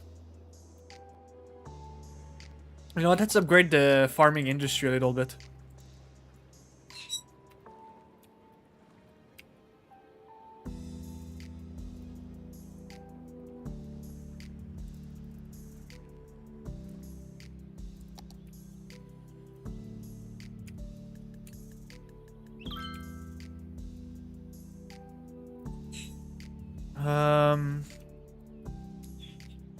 One, two, three, 4, 5, 6. 1, 2.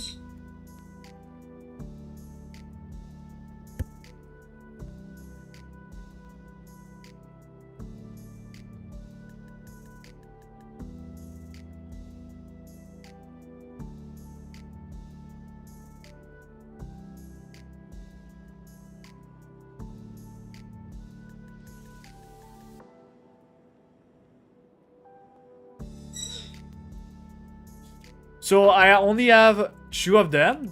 1, 2, 3, 4, 5, 6. 1, 2, 3, 4, 5, 6. I mean, honestly, at this point, it doesn't matter what I choose. It's still gonna be. Let's go with the milk. Let's produce more fucking milk.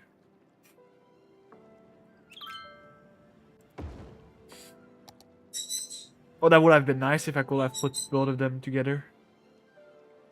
Castle shed.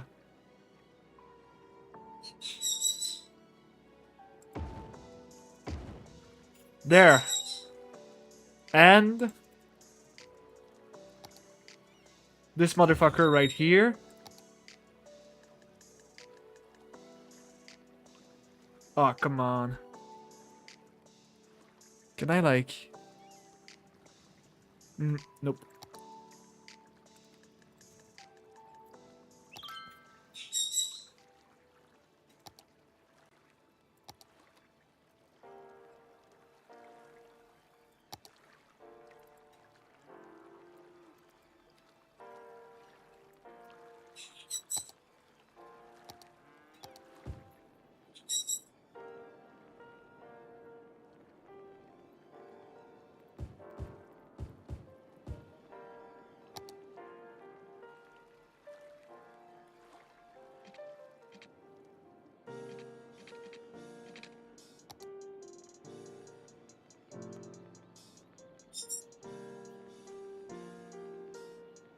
Hey, welcome guys, welcome to the 8 viewers. That's a peak, by the way. I never reached that much viewers in one live stream. Thank you very much to watch my stream.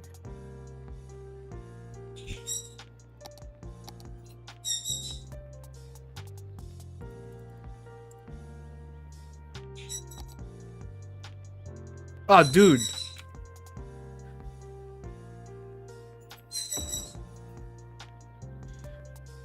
That fits perfectly. That fits like a glove.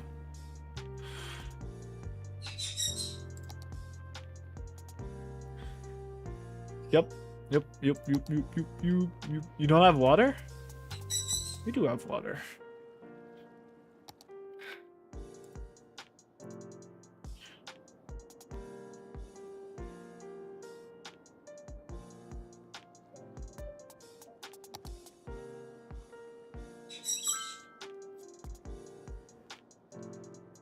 Okay, let's start. Where can I put that?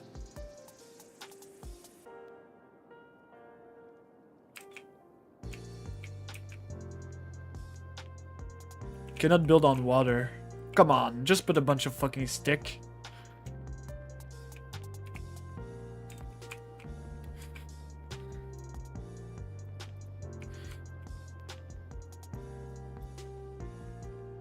Which one is which? So this one is the main city. Yeah, this one is the main city.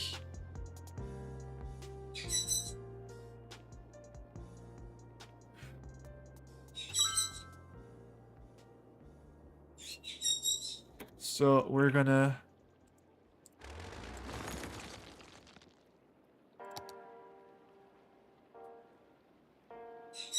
Two-step? For real? Doesn't leave... Get the fuck out, get the fuck out. Get the fuck out. Okay, let's put back the road really quick.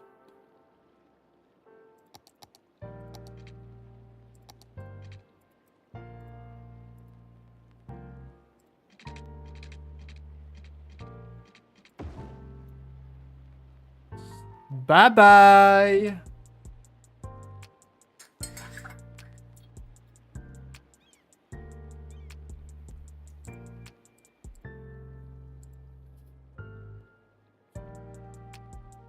I wonder if, wait, can I have, I'm gonna go on my channel. I'm just making sure.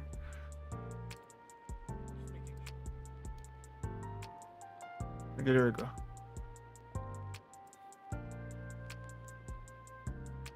Oh. There.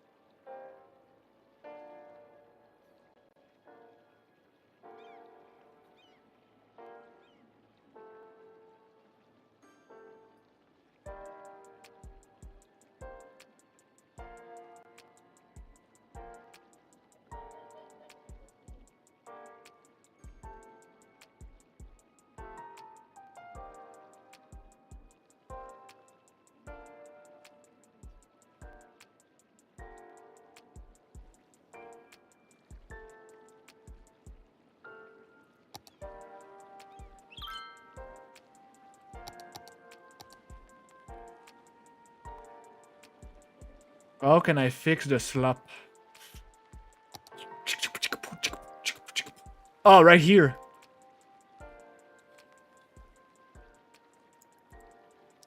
The slop is right here. You can see a little bit here.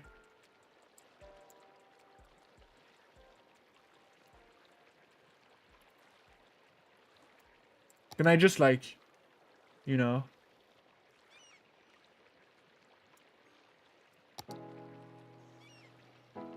Too steep. Too steep.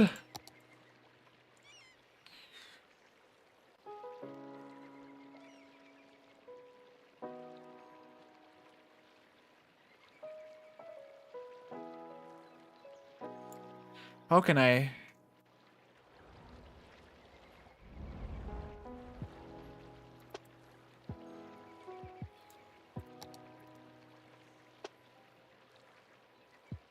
Okay, let's just level it.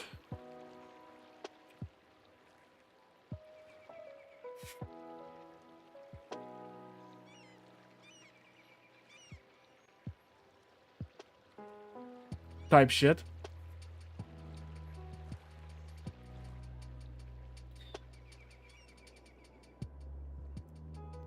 I'm gonna add a road right here. Fuck! Wait, don't go on the road yet. Right here instead.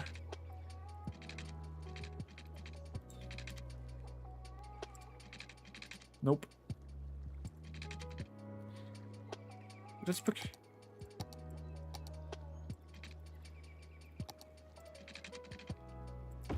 Okay. Got it.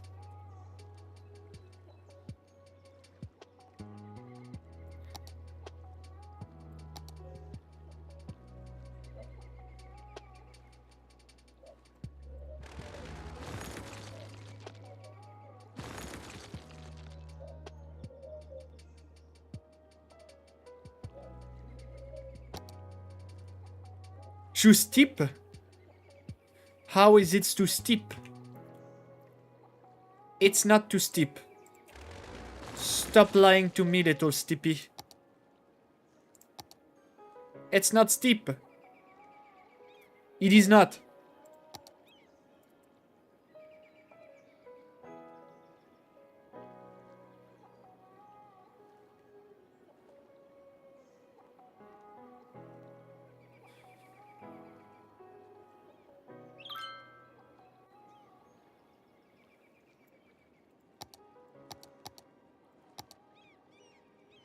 See? It's not steepy.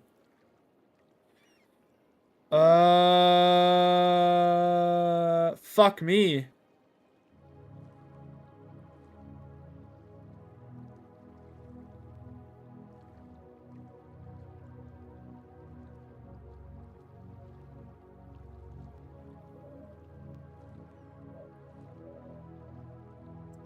Like that. And then we take this road. This big ass road.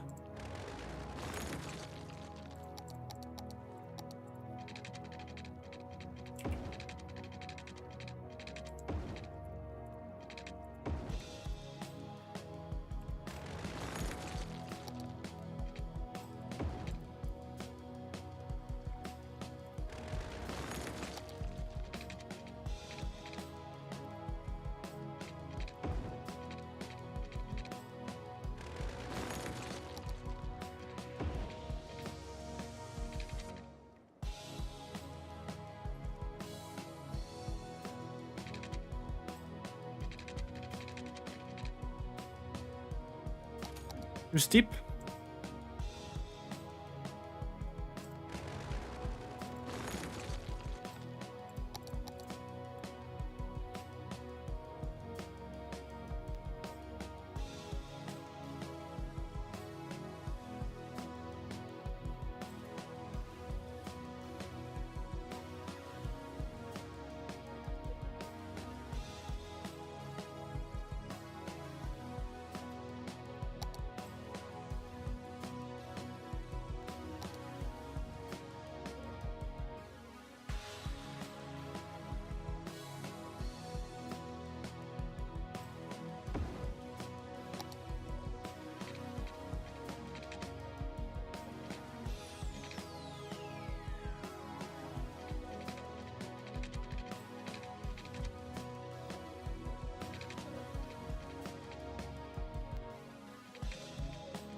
Can I move this motherfucker?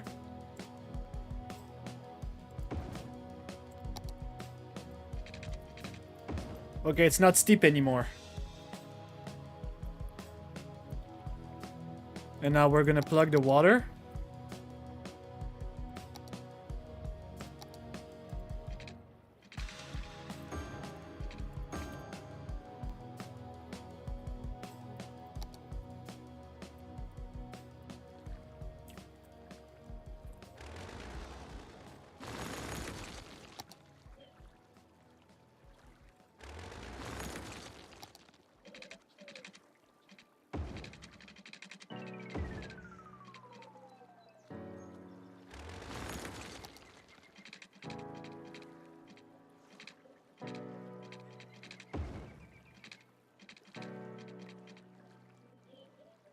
Fuck. That is crazy, dude. Can I move it? No, I can't. Oh. Oh, oh, oh, oh, oh. What is that, Lamau? No, you know what? Let.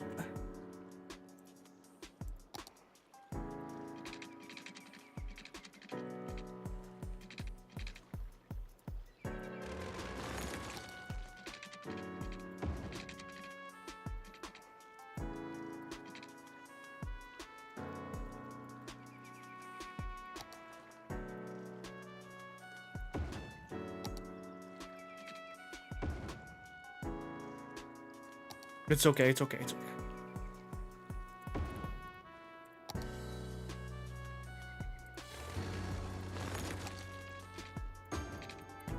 And now...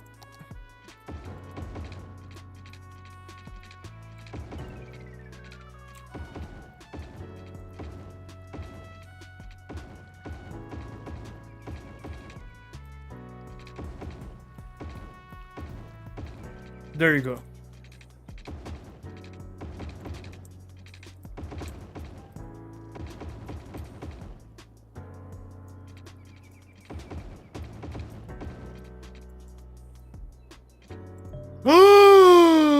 I'm a broke ass bitch. No way I don't have enough money.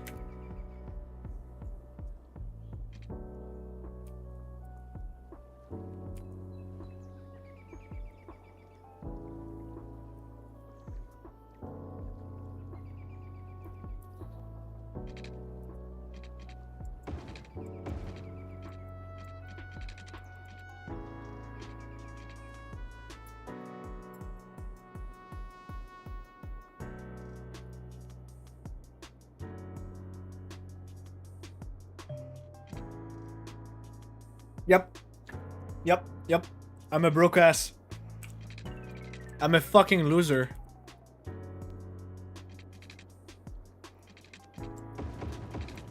Come on.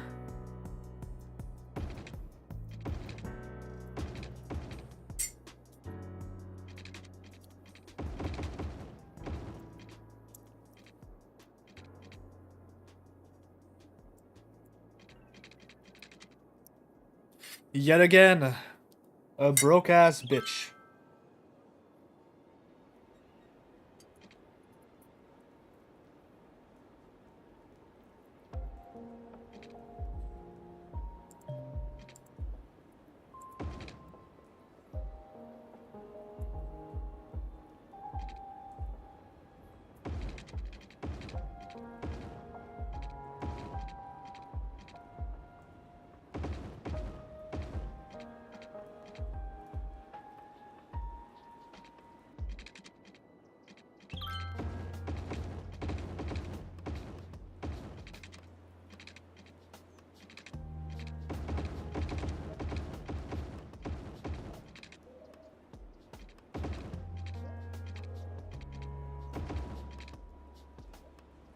Oh, they're gonna be happy. They're gonna be like, yo!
Let me ask ChatGPT a question. What does boil the...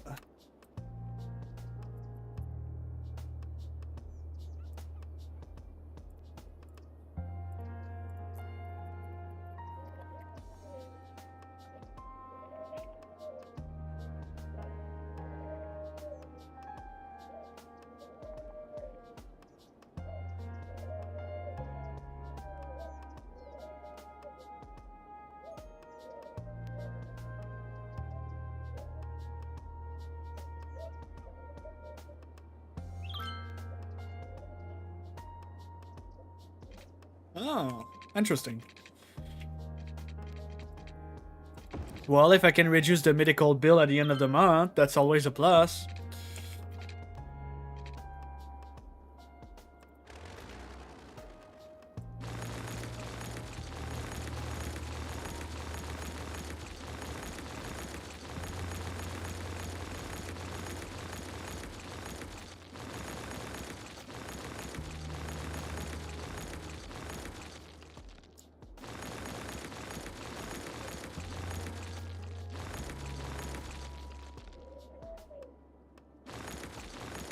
Whoops.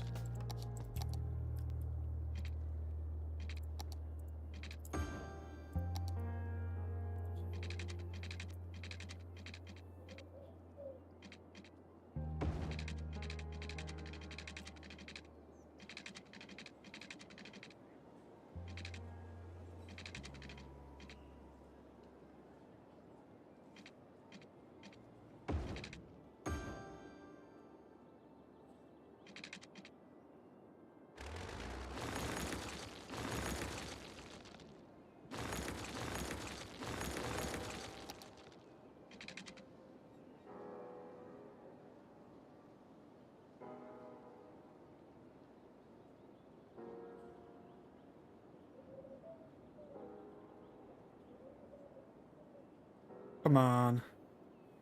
It's just 3,000. That's peanuts. Oh, no more coffee. Okay.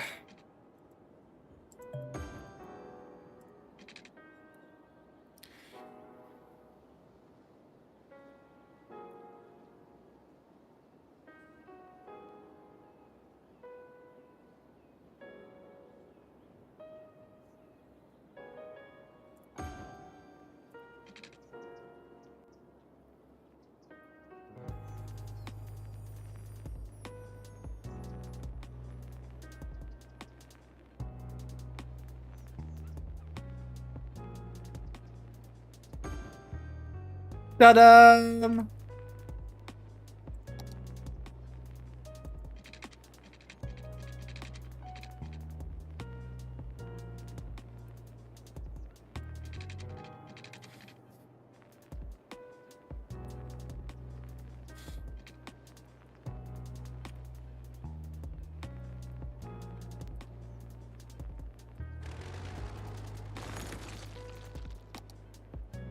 Do I need to take a loan for real? I might need to take a loan. So what I'm gonna do... So right now there's 3 of them.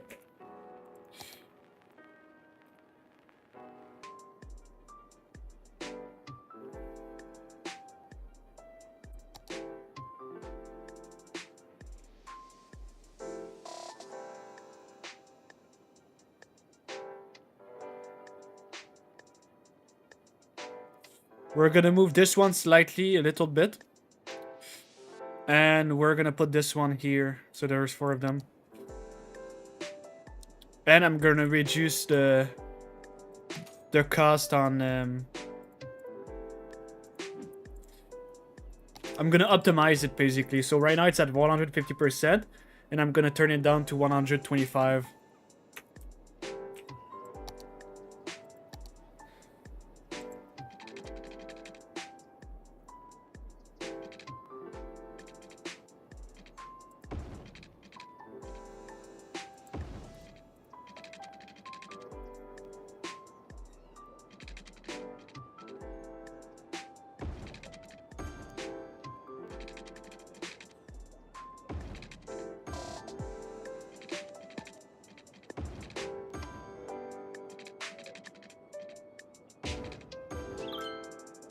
Alright. So now this guy.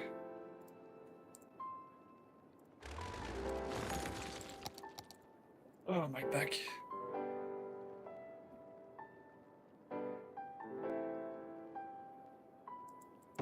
Like that. You. Come on, you can. I saw green. I saw you green. There you go. And now we put the heat.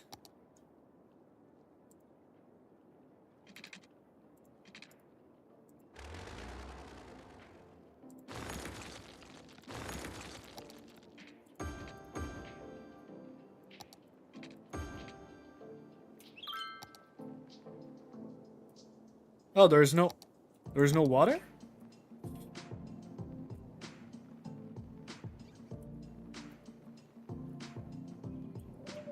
Where is your water coming from in the first place?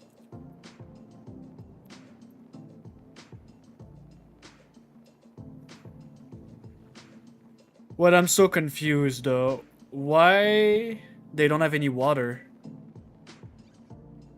Or where they're getting the water in the first place?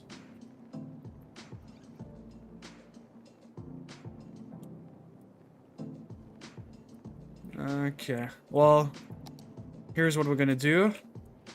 Do I have any pumps somewhere that isn't used? I guess not. We're gonna make a pump here. Oh, there's the pump. Oh.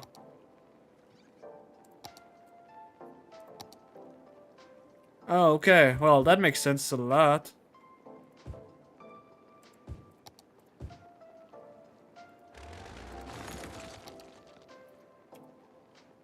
It needs electricity.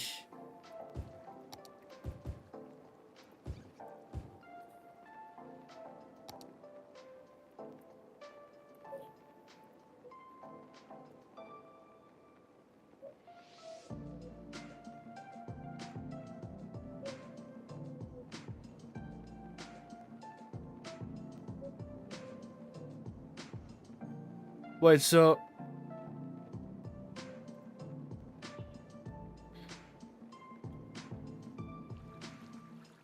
Whatever.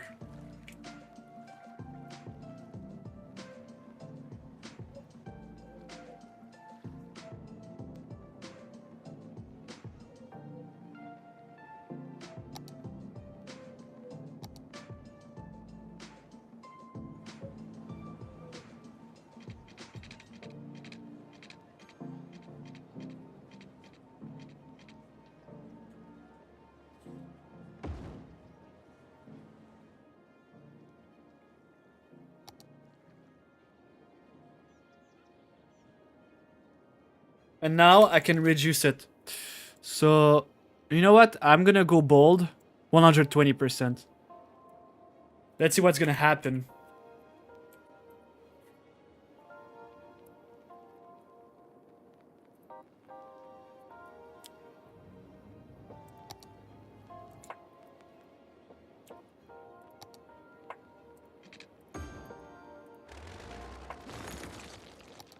Oh, shit!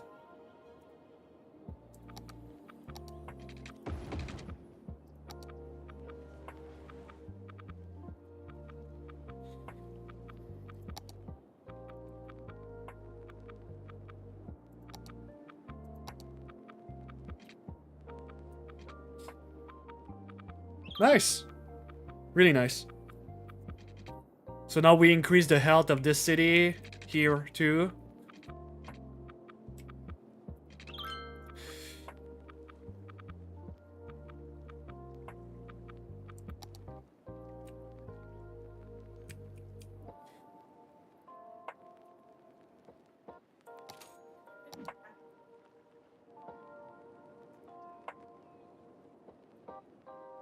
Nice, nice, nice, nice, nice, nice, nice, nice.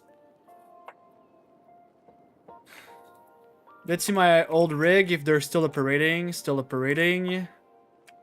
No electricity. What the actual fuck? There. Operating normally. Operating normally. Okay. Oh. Normally. Okay, fair enough, I guess.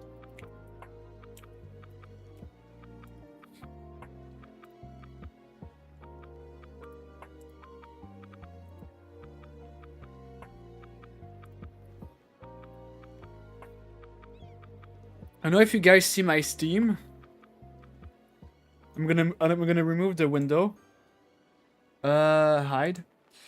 I have unlocked 24% of all the achievements in the game. I have a long road to do. A really long road. I'm gonna zoom in if you want. 24%. So yeah.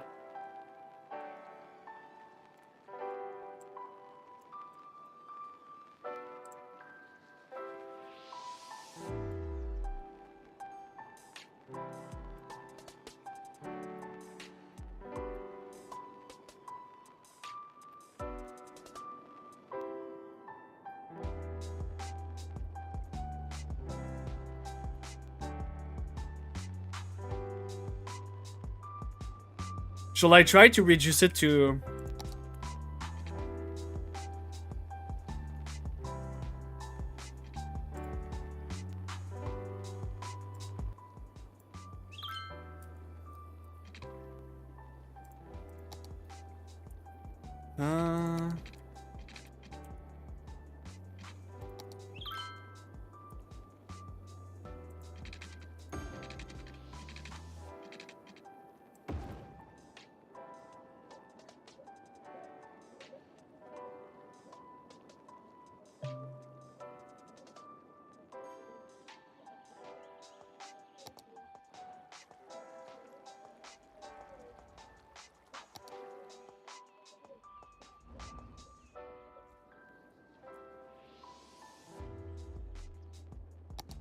Okay, they'll... Good. 81% good. So maybe more elder care. So I have one here, one here, one here.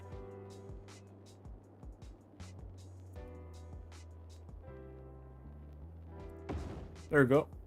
So we're gonna make it higher.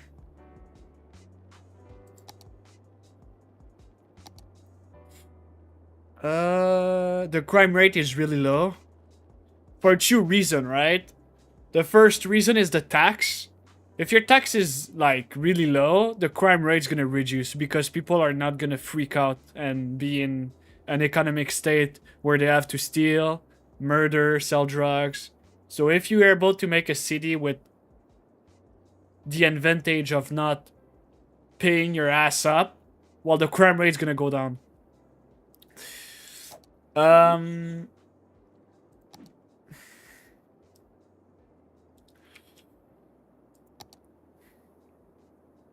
What about the fire rate?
Woohoo!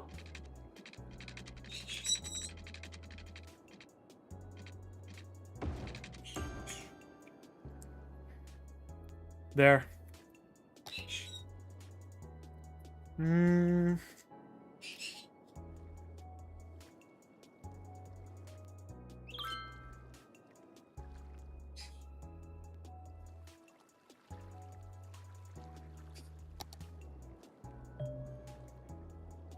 Shut up.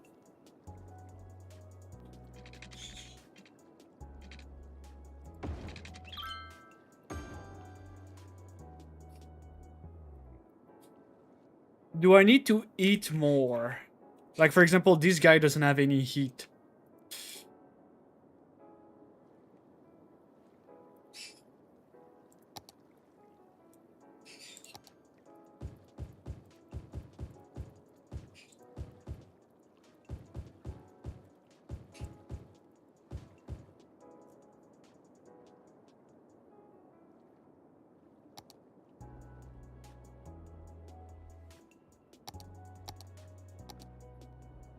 Okay, look. So that's the oil, right? And you can see where I put the farms. All the oil disappear.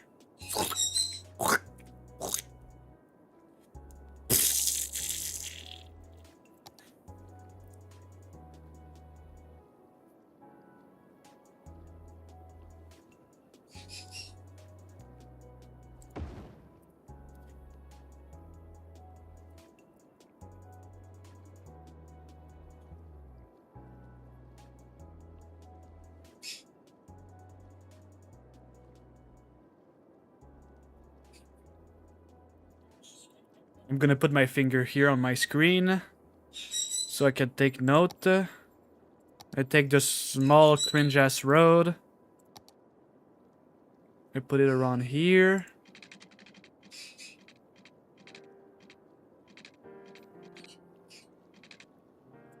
Alright, there we go. It's not really... I don't really care, because this road is not gonna exist in... soon, so... So the distance is around 360, so... 360... And we do it again. 360... And we do it again. 340... Whatever. We do it again. 360. We do it again. So this is all gonna be the oil. The oil is all gonna be harvest.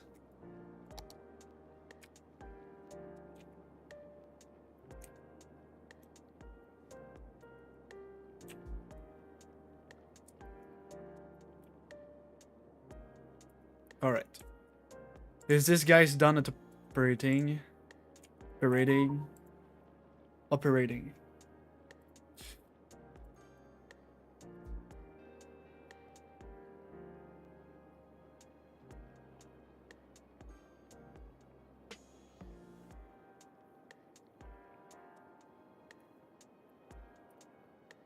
Good. Oh, is there one? Operating. Okay. Well.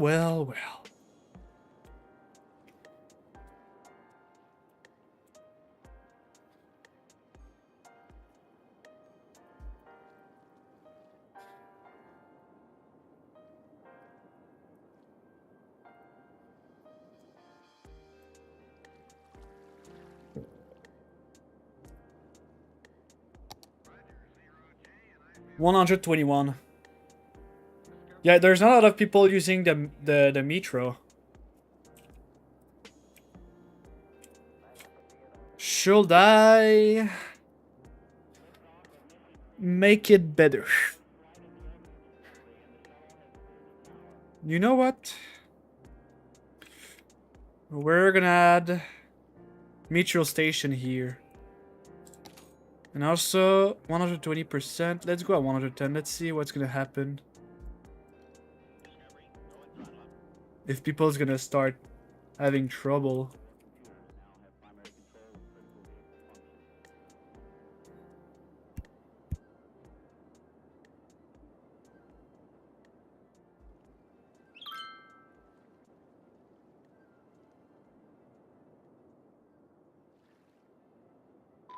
Geologists predict that a sinkhole could strike at any Oh, moment, hell so no, citizens dude. should take precautionary measures. Do not do it in my city. Do not. Do not. I don't want to be stuck with repairing all the shit. Please be like somewhere like in this position or right here. Do not be in the middle of my city. Or in the old rig. Go in the old rig. Do it in the old rig. Yes! Let's go, fuckers. A sinkhole has occurred somewhere in the city.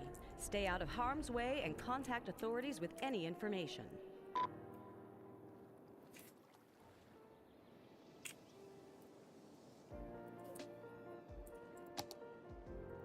Oh, they like water. So 115% it is.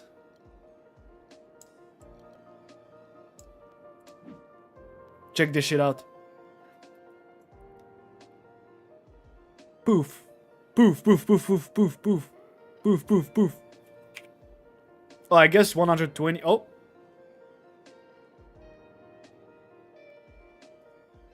Okay, 120%. I'm not gonna touch it from 120. Alright, you win. You get your water.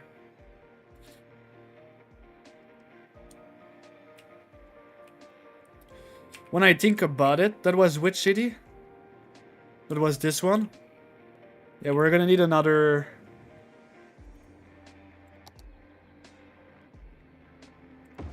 We're gonna need another one anyway, so... And now... Let's try 100%.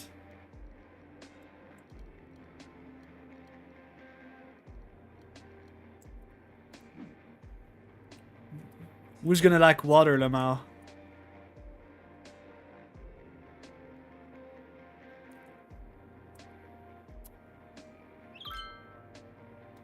Nobody?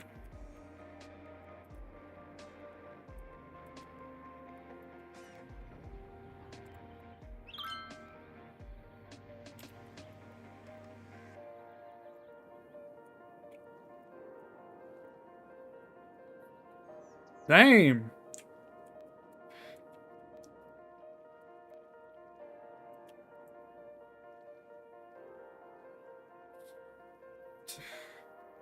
What are the achievements? Build one canal. I think I know how to do that.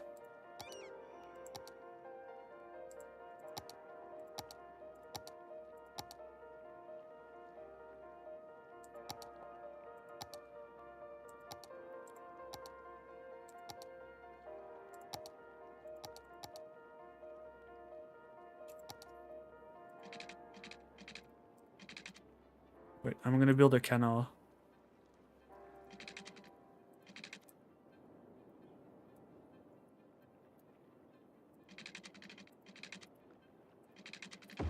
Oh!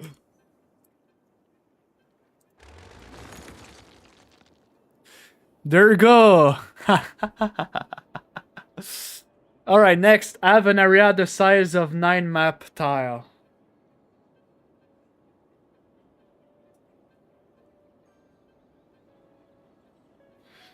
Have a look at all the different info panels. I don't understand how to unlock this achievement.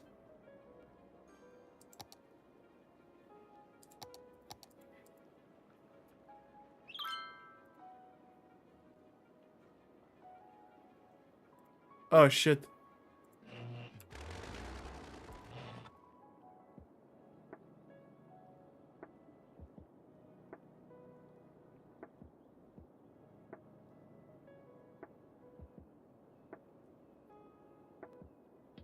No water ground pollution.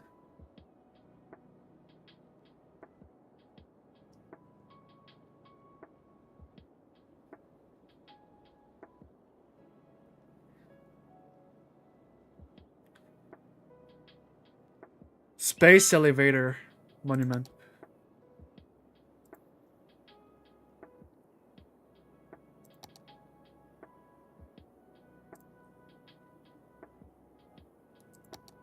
Let's build that instead. It looks better.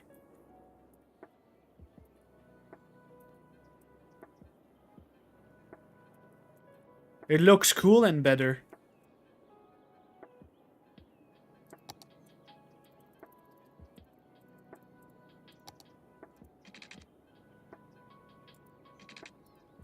Hey!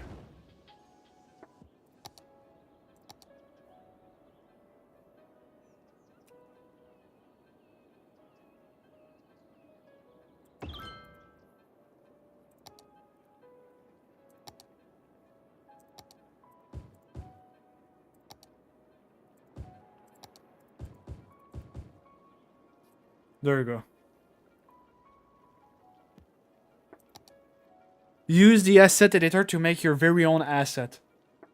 Build a space elevator. Treat 20 million meter square of waste.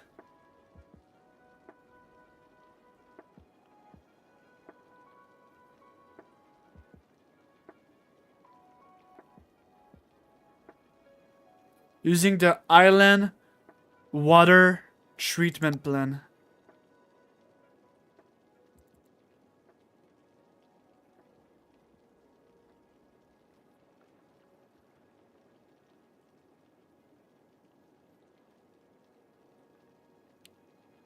$20 million? I mean, that's an achievement that I will unlock when I'm gonna be playing a lot.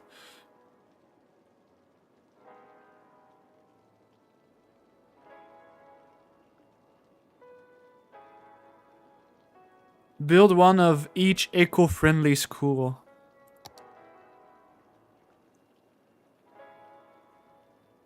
Have a maximum level park made with park tools.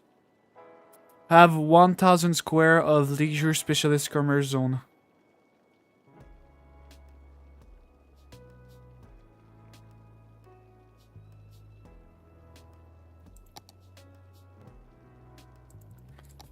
Let's build a nuclear plant instead. That looks like a way better idea than all this bullshit.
There.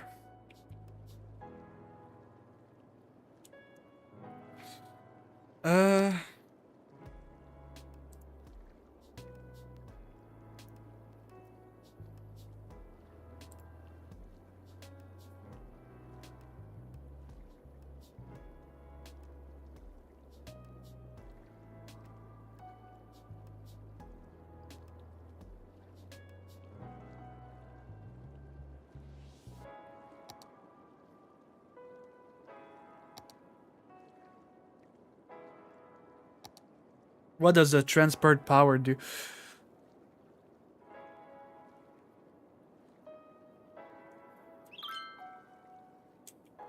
Okay. Let's build it. Does it do a lot of noise? Entertainment. Noise pollution 25. Nope, it doesn't do even slight amount of noise.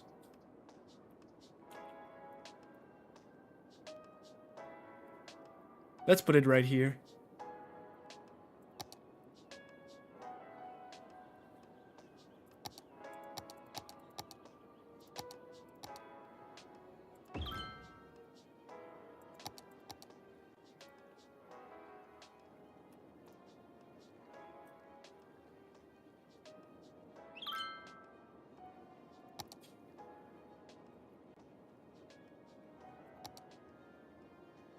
Zoo.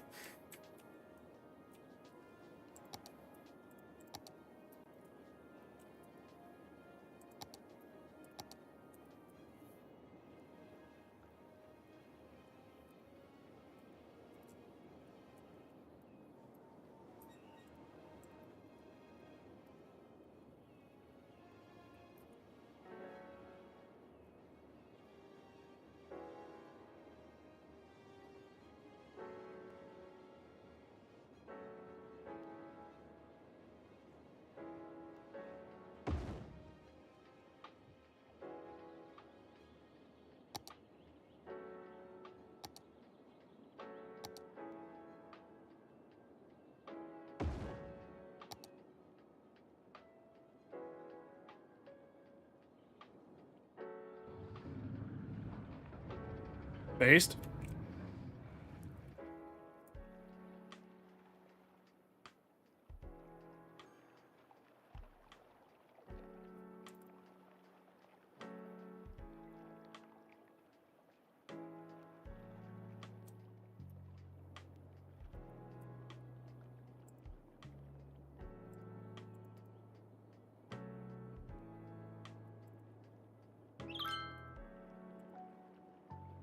Ah, this guy's done. All right. You're gonna go right there. That's where you're gonna go. Please give me the money. I need the money, please.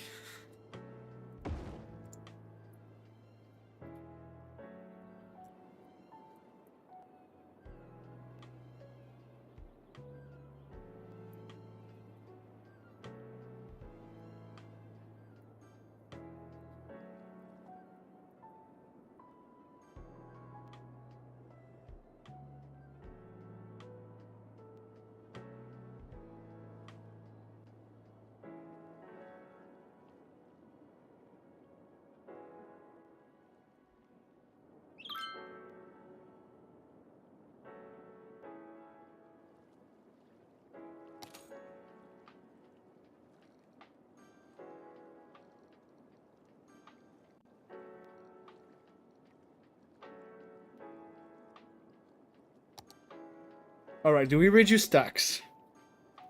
Not yet. Eventually.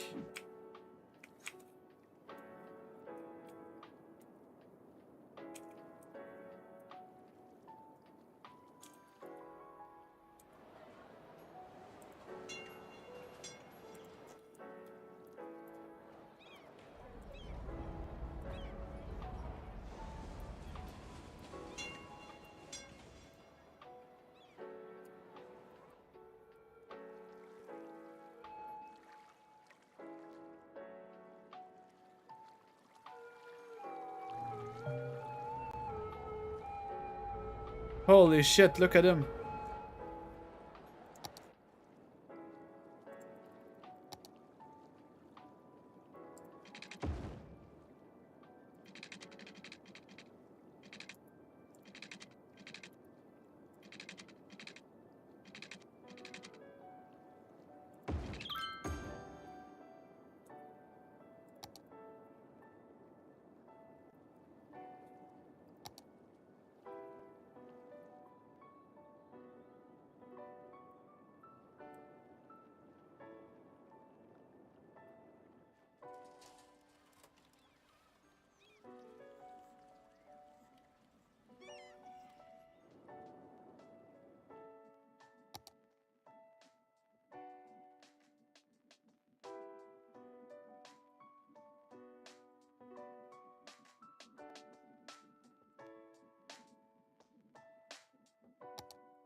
The traffic is still really present. What about these guys? Oh, the traffic has reduced here by a lot.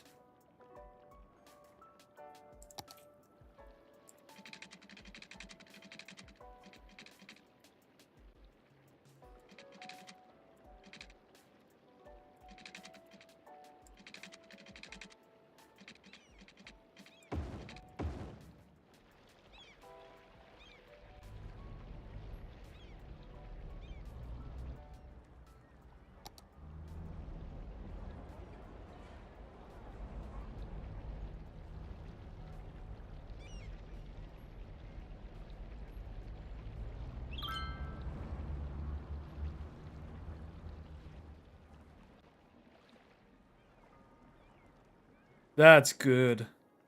Now my only issue is this guy. This guy has still... I mean, it's not that bad. What about this guy? This guy, their flow is really good. Really, really good.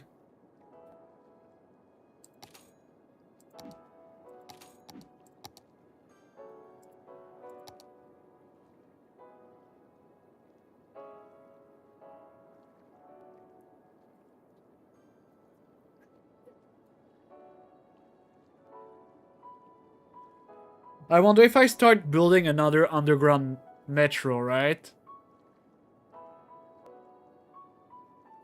Will it be a good idea? Because just like the metro itself does 127. Compared to the trams, it's like... It's not even a competition. Like, it's not even a tenth of what the tram does. In terms of transport.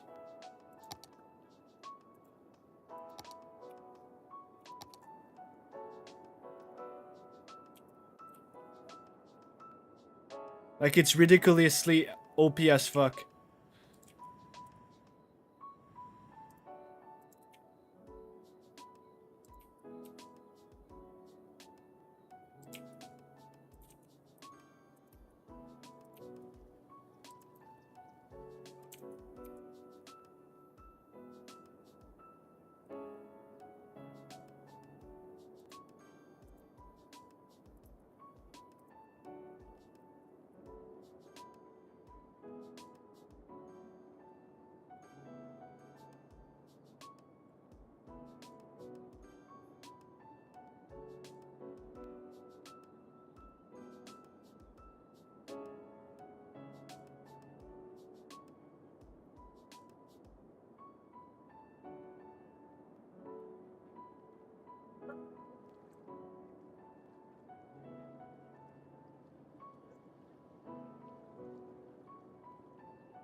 Good.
Let's see what the tram system does now.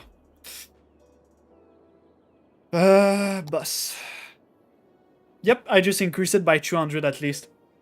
From just my little manipulation alone. The metro increased by 20. But what we're gonna do is we're gonna add more metros. Because you know, you guys need to understand that metro reduces the traffic from like trams to 0 because it's all underground.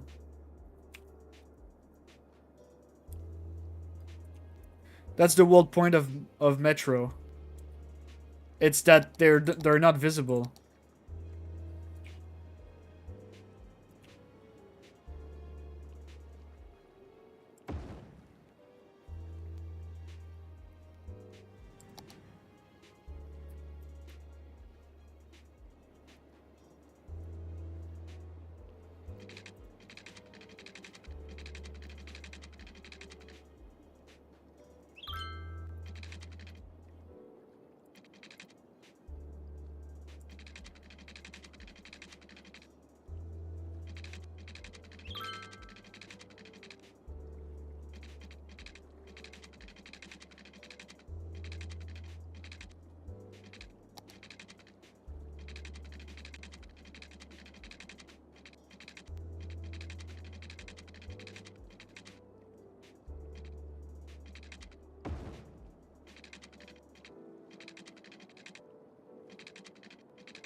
Oh, damn.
All right.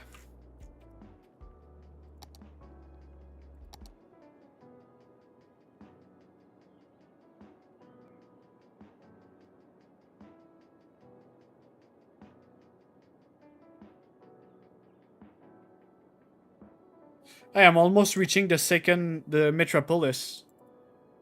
And then there's nothing after that. Okay, guys, be right back.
Alright, I'm back.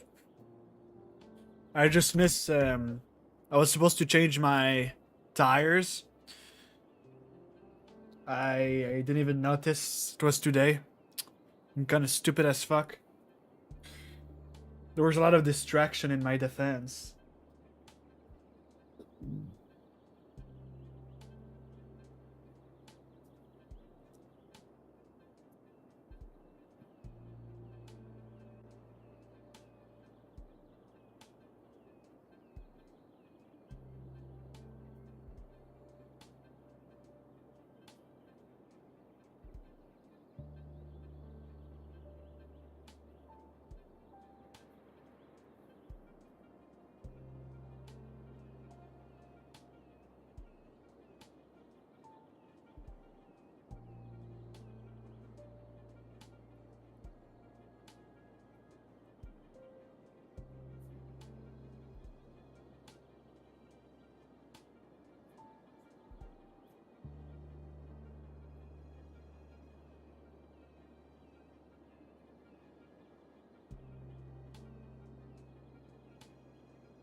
Oh my god.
Aso beso. Hey, 400,000. Holy moly, motherfucker.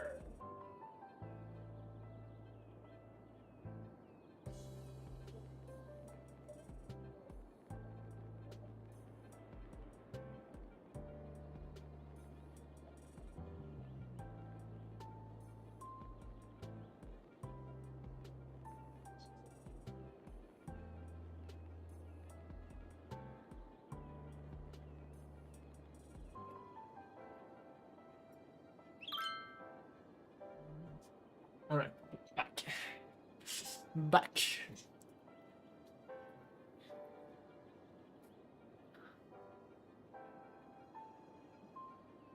Okay. Hey, 400,000. That's a shitload of money. Anyway.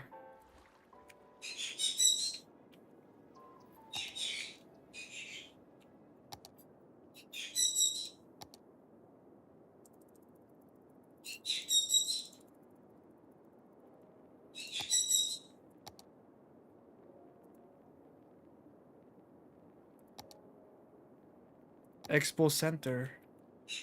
Why don't you expose these nuts?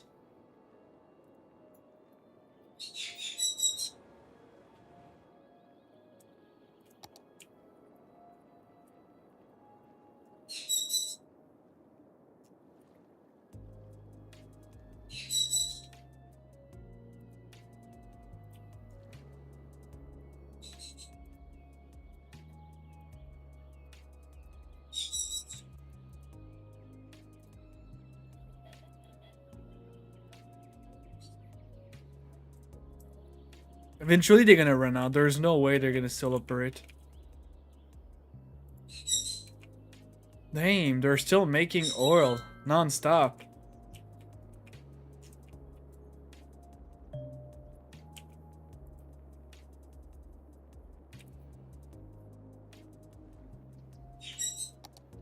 Aso beso. Show me how many people are using the motherfucker.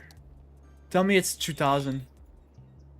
Oh, 2,500 people are using the fucking bus. Holy motherfucker.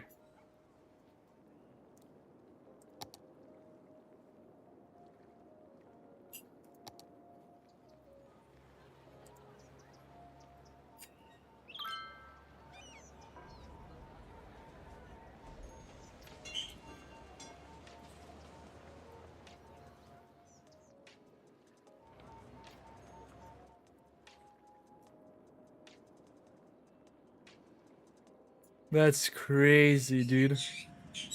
Look at those guys. So happy to be in the air. Oh.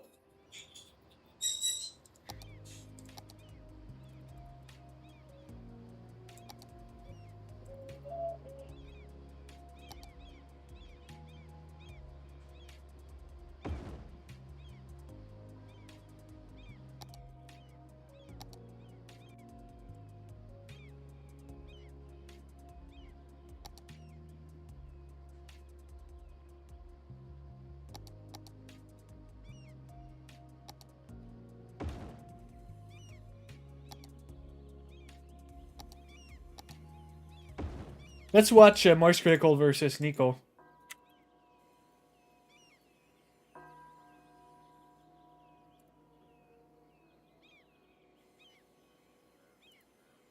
I mean it when I say I didn't really want to talk about today's topic. It's just some medium rare internet beef that I think is just kind of worthless to go over, but so many people keep bringing it up to me that I feel I should at least talk about it to some extent. So I'll go ahead and cannonball into the septic tank and doggy paddle around for a bit. The main topic involves a banned YouTube creator that I'm sure you've all heard of before. His name is Sneeko. A lot of people compared him to like a diet Andrew Tate. He recently got banned, and he still does make content elsewhere. And recently he started targeting me because I made jokes about his friends on the Fresh and Fit podcast, whom I think are beautiful clowns that do some very silly stuff that is entirely entertaining to make fun of.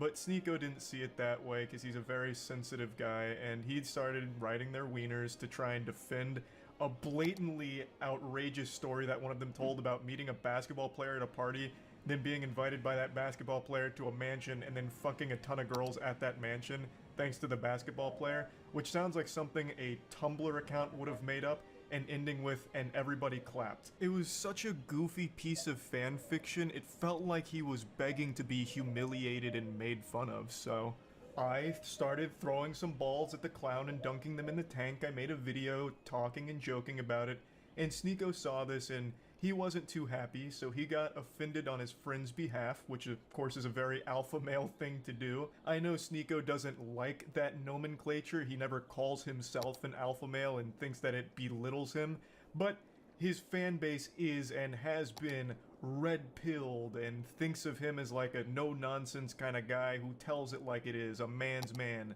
And yet, Sneeko cries more than a 12-year-old going through puberty and has very public temper tantrums like a child who didn't get the Spider-Man toy they wanted for Christmas. So he was upset because I was making fun of them. He then makes a big rant about me, calling me a bitch, saying all kinds of things. He doesn't really make any points, he just insults my appearance a lot and makes very bold assumptions about me not going outside and shit like that, which of course has nothing to do with anything I was saying, nor does it debunk any of my points. Not that I was even really making points, I was just making jokes about a silly fucking story, and he's taking it as if I just gave a TED Talk on monogamy, because for some reason he somehow gets lost in like this Winter Soldier episode, like this delusional fantasy, where he starts making a statement on monogamy, which of course had nothing to do with the video I made. I'm not gonna say names. Someone texted me. He's in a monogamous relationship.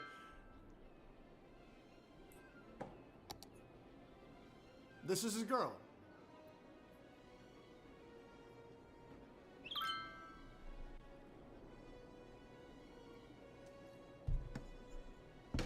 So there you go. I mean, I told you, like, I could hear it in your voice. The fact that someone doesn't have to abide by those rules. Someone could go and fuck a lot of bitches. That it's so foreign to a lot of people's ideas, because when you get brainwashed, when you get told that monogamy is the answer. What the fuck are you even talking about? What does this have to do with anything? What does bringing up a picture of me and my girlfriend have anything to do with anything that has happened? And where is monogamy even coming from? You're fighting an invisible enemy right now. You're fighting ghosts that aren't real. Like, none of this had anything to do with the video itself of me joking about a stupid fucking story that this guy told. Like, it's so weird. And he's been mad ever since, as I understand it. I, of course, don't really watch him, but I keep getting updates on Sneeko not being happy, wiggling his finger saying, I don't really like this Charlie guy anymore for this. Now, like I said, because so many people keep bringing this up to me every day, I felt obligated to at least, you know, talk about this a little bit and engage with the drama, even though I don't really want to. What I do want to talk about, though, is the Black Friday Moist Global merch sale, baby. A lot of great merch on moistglobal.com is a lot of money off right now, so go to moistglobal.com to get some fucking beautiful items, and we even have some really fun, goofy ones that are in stock right now, such as this wonderful happy coat, which shit, is kind of dude. like a bathrobe. It's fantastic. And we also have some Yu-Gi-Oh! Inspired designs available right now as well, which are just fun items, and once all of these are sold out, they won't be restocked, so if you're at all interested, go to moistglobal.com, the link's in the description. I'm gonna keep this on for the rest of the video. The only thing I'm missing now is a cigar, so really get into character here. I'm gonna go ahead and talk a little bit more about this. I'm pretty familiar with Sneeko, probably more so than a lot of his more modern fan base is. I first became aware of his content when he got mad at me a couple years ago because I was criticizing a movie called Cuties. For those that don't know, Cuties was a movie that went to Netflix, and it was basically just softcore child porn. It was a movie that focused on twerking and a coming-of-age film that used real children in real positions of, like, sexualization, where during, like, a twerking contest, they'd have cameras that would go, like, right into their ass and zoom in. It was fucking disgusting stuff. And I made a whole video talking about how fucked up it is that not only does it exist, but Netflix has promoted it and it's on their service. Regardless of what the intention was or what the message aimed to deliver from the director, it completely missed the mark. By using real child actors and doing the things that they did in the film, it became a movie that was only enjoyed by legitimate, real, self-admitted pedophiles. And I made a video talking about how gross that whole situation was, and Sneeko made a response to it saying that the outrage around this film is misplaced, and it's actually a good movie. Americans are like, this is deplorable. I saw this commentator, Penguin Zero, who I actually like. There's not a lot of good commentators, but he's like, this movie is deplorable. There's nothing good about it. There's nothing. And it's like he didn't even watch the movie. It's just like he only saw the clips that were gonna piss him off. Or he just got so triggered by the provocative imagery that he just, deplorable. Come on, man. Like, don't you see the reasons why she's doing what she's doing? Sneeko has said multiple times, even in his most recent rant, that he does like my content, though I'm pretty sure he just says that to cushion the blow and Oh like, boy. tiptoe around it, like before insulting me. Just in case there's anyone in his chat that likes my content, he wants to make sure to not make them upset. So he makes sure to preface it by saying, well, I actually do like him, but...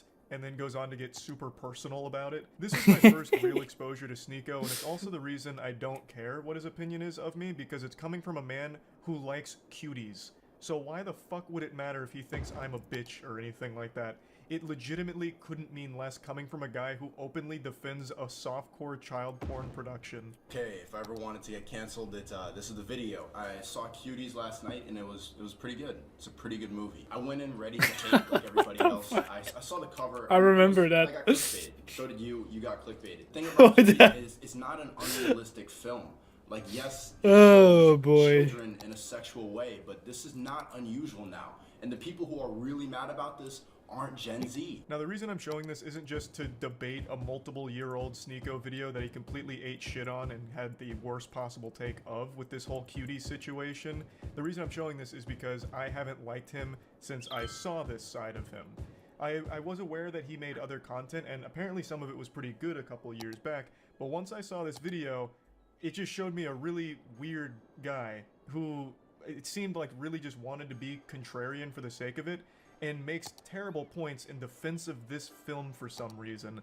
Like, even in your own video, you openly admit right there that yes, it sexualizes children. Full stop, that's not okay. That's a problem. Like, this girl, at one point, she takes a picture of her vagina and posts it on Instagram. Kids naturally just rebel. I like this movie because it's extremely provocative, but it's realistic. A major criticism of this film was that it's child porn, that they were just showing these kids and that it's gonna bring a bunch of pedophiles in. I don't think so. I don't think so. Not more than anything else that's on the internet now, or not more than beauty pageants in America, which still exist. Oh, shit. And are exactly what you see in the film. Do you go to beauty pageants to watch the kids, Sneeko? I certainly hope not. Just because the beauty pageants, which are fucked up, completely agree, just because those exist in the real world doesn't mean that that's justification for this movie. I feel like that should be obvious. You can't use this whataboutism like, oh yeah, Cuties has a lot of sexualization of children, but what about, you know, child beauty pageants? I mean, those are out there in the real world, so what's wrong with Cuties being on Netflix? I won't show you any more from this video, it's dog shit all across the board, but there is one more thing I'd like to highlight. Even when Sneeko started to rise to popularity, I didn't pay too much attention because, again, in my mind, he will always be that guy that for some reason fights for this film, which is just fucking weird.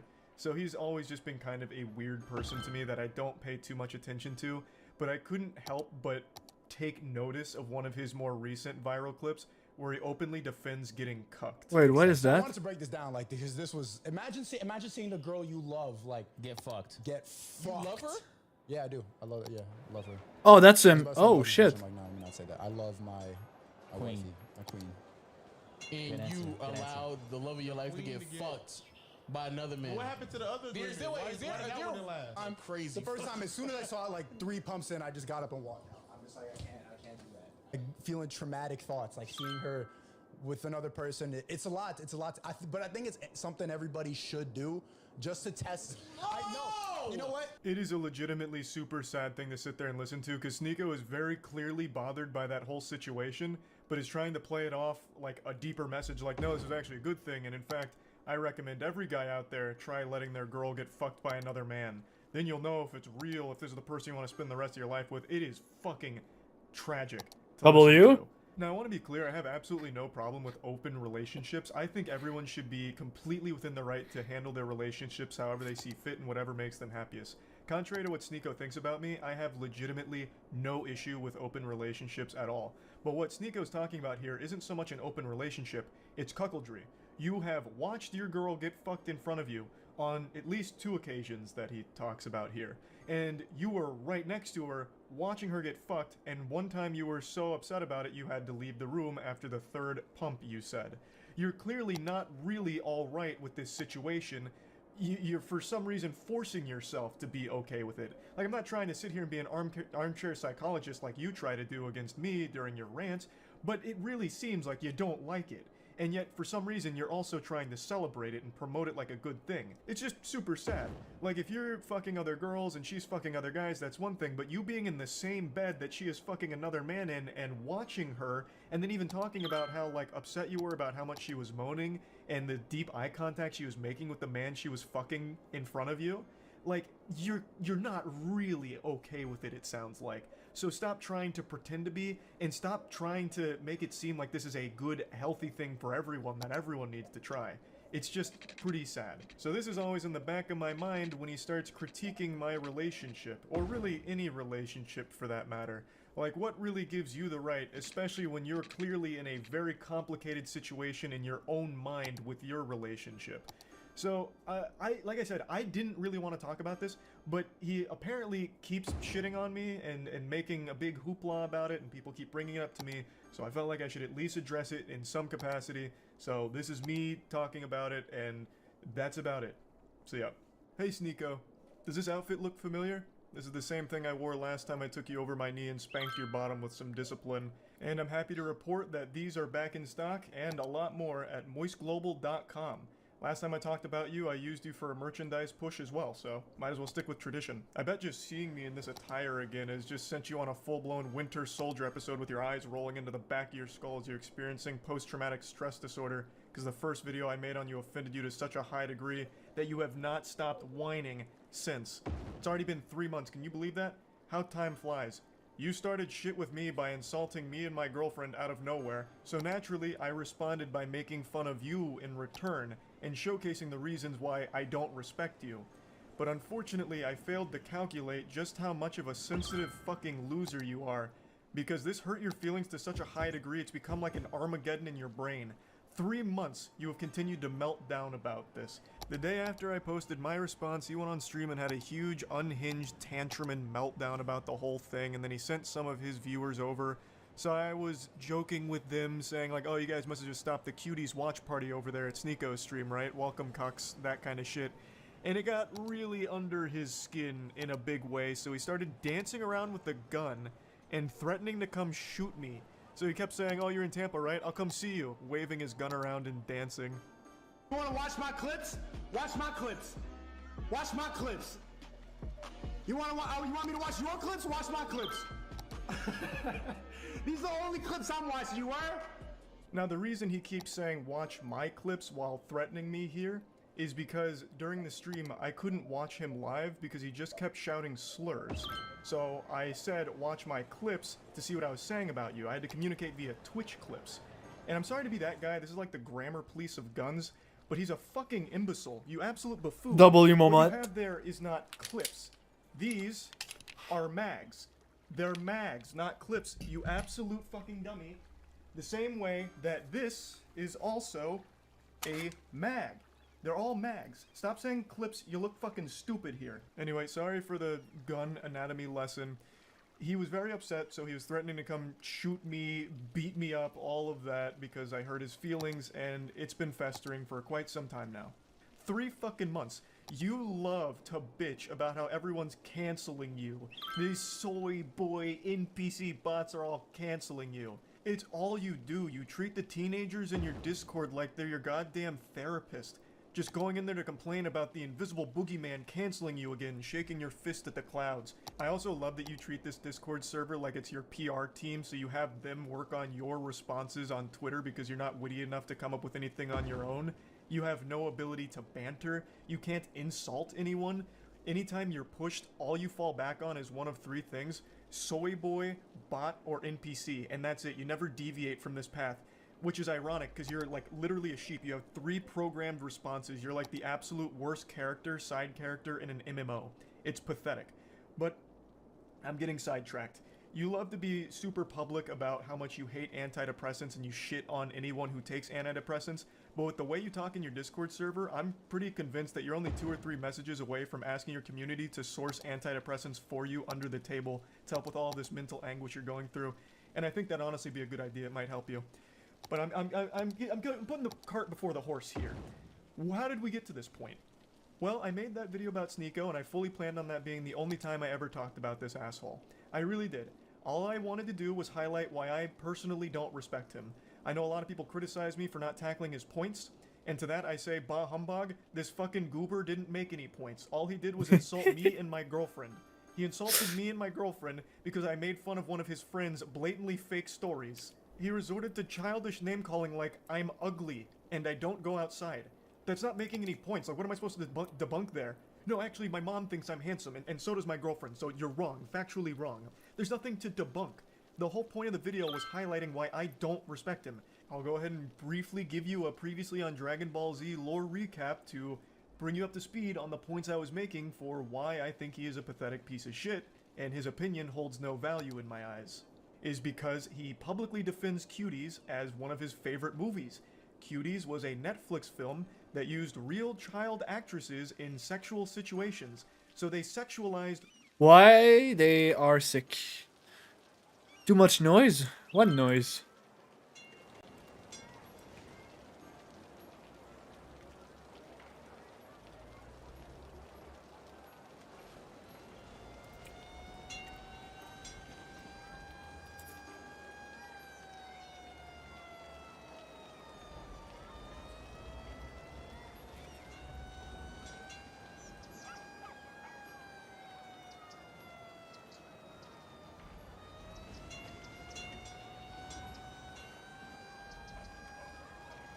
Hopefully he turns so the... There you go. Zoom him.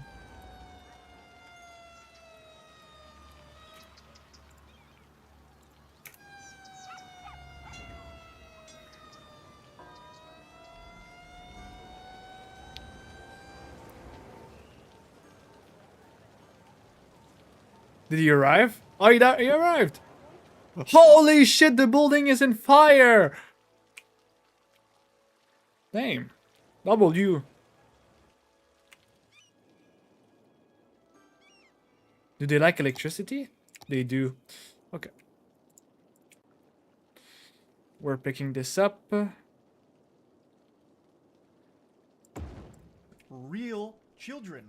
A fact that Sneeko himself acknowledges, but writes off as being okay because it's realistic, because in the real world children get sexualized. I'll say it again, regardless of what the intention of the film was, they missed the mark because what ended up happening is they sexualized the child actresses. That is a problem. Full stop. Even if the message was supposed to be the opposite, they still ended up contributing to the very problem they were speaking out against. I saw Cuties last night and it was pretty good. It's a pretty good movie. I went in ready to hate like everybody else. I saw the cover and I got clickbaited. So did you. You got clickbaited. The thing about Cuties is it's not an unrealistic film. Like, yes, it shows children in a sexual way, but this is not unusual now. And the people who are really mad about this aren't Gen Z. Imagine claiming children in sexual positions is clickbait. Yikes. That's rough.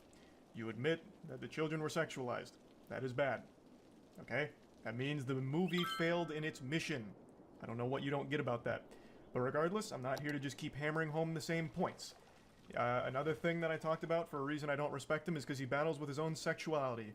He is very public about how he used to go to these swinger parties, I think he says 4 in total over the course of like 2 weeks, where he watched his girlfriend get fucked by other men. Even telling the story of how he was literally in the bed watching his girl get fucked by a different man, moaning intensely, and it was traumatizing.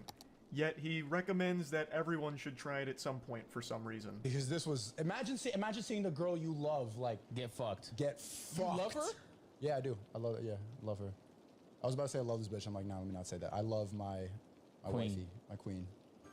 And Good you answer, good allow the love of your life to get fucked by another man. What happened to the other Is there- agreement? is there- Why is that there- one didn't last? I'm crazy. The first time, as soon as I saw it, like 3 pumps in, I just got up and walked out. I'm just like, I can't do that. Like, feeling traumatic thoughts, like seeing her with another person. It's a lot. It's a lot. But I think it's something everybody should do. just to test. I know. You know what? So my point with this was, why is this the guy that's lecturing everyone on their relationships, shitting on people's relationships, when he himself is in one that makes him very upset and he can't come to terms with it? Now, if he's open about being a cuck and happy and proud to be a cuck, that's fine. But he's not. It makes him mad every single time. So, why the fuck is this insecure guy the one that's the moral authority on healthy relationships all of a sudden? That was the point of me bringing up that clip. Now, that was basically the whole video. I summed it up real quick. All I pointed out is I don't respect his opinion because he defends a movie I consider to be child porn. I think any film or any production that has real children being sexualized should be classified as child porn. That's how I view it. Maybe your definition's different, but that's how I personally view that kind of content. So him defending that was beyond reprehensible to me. And him being very public with his cuckoldry and how scarring it has been, it should be a lesson and an example that he himself is not great when it comes to relationships and all these things. And I posted that and it made him extremely upset and he hasn't stopped fucking crying about it for 3 months. So, fast forward to 2 days ago. I was streaming a Moist Esports tournament and I went up to go to the bathroom. I had to take a shit. It was a double flusher. So I was on the toilet for quite some time and I saw a Sneeko post that he's posted quite a few times now and I thought, you know what? Fuck it. Not doing anything else right now on the porcelain throne. I'll play in the pig pen. So I did. For 3 months now, Sneeko has had this adorable little collage that he made that looks like it's straight out of a 16-year-old girl's diary with pictures of boys from her class that she doesn't like. All about people that have hurt his feelings. This is his wall of shame for people that have insulted him online. What's even sadder about it is he purposely leaves out people that he's afraid of. So Turkey Tom, for example, made a whole video talking about Sneeko and how pathetic he is, and Sneeko tried to talk a big game to him, even challenged him to a debate, which Turkey Tom accepted with jubilation. He was ecstatic. And then Sneeko kept ducking him, ghosting him. No! It's too steep! Wow.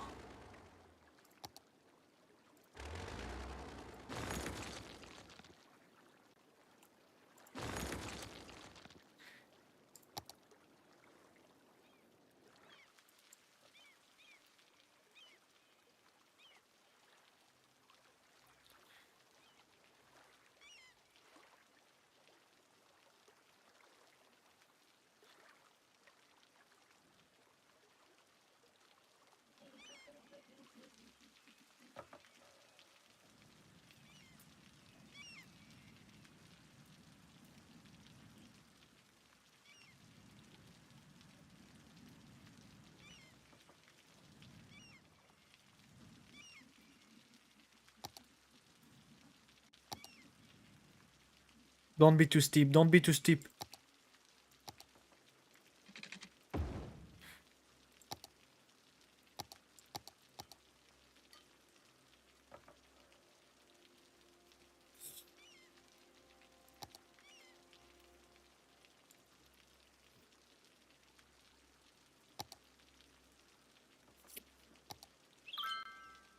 It's too steep.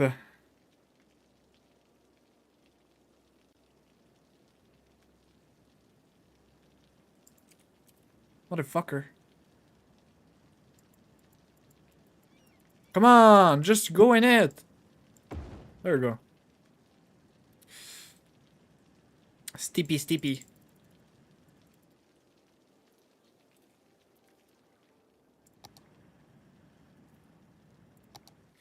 Alright, we gotta figure out how we're gonna unsteep it.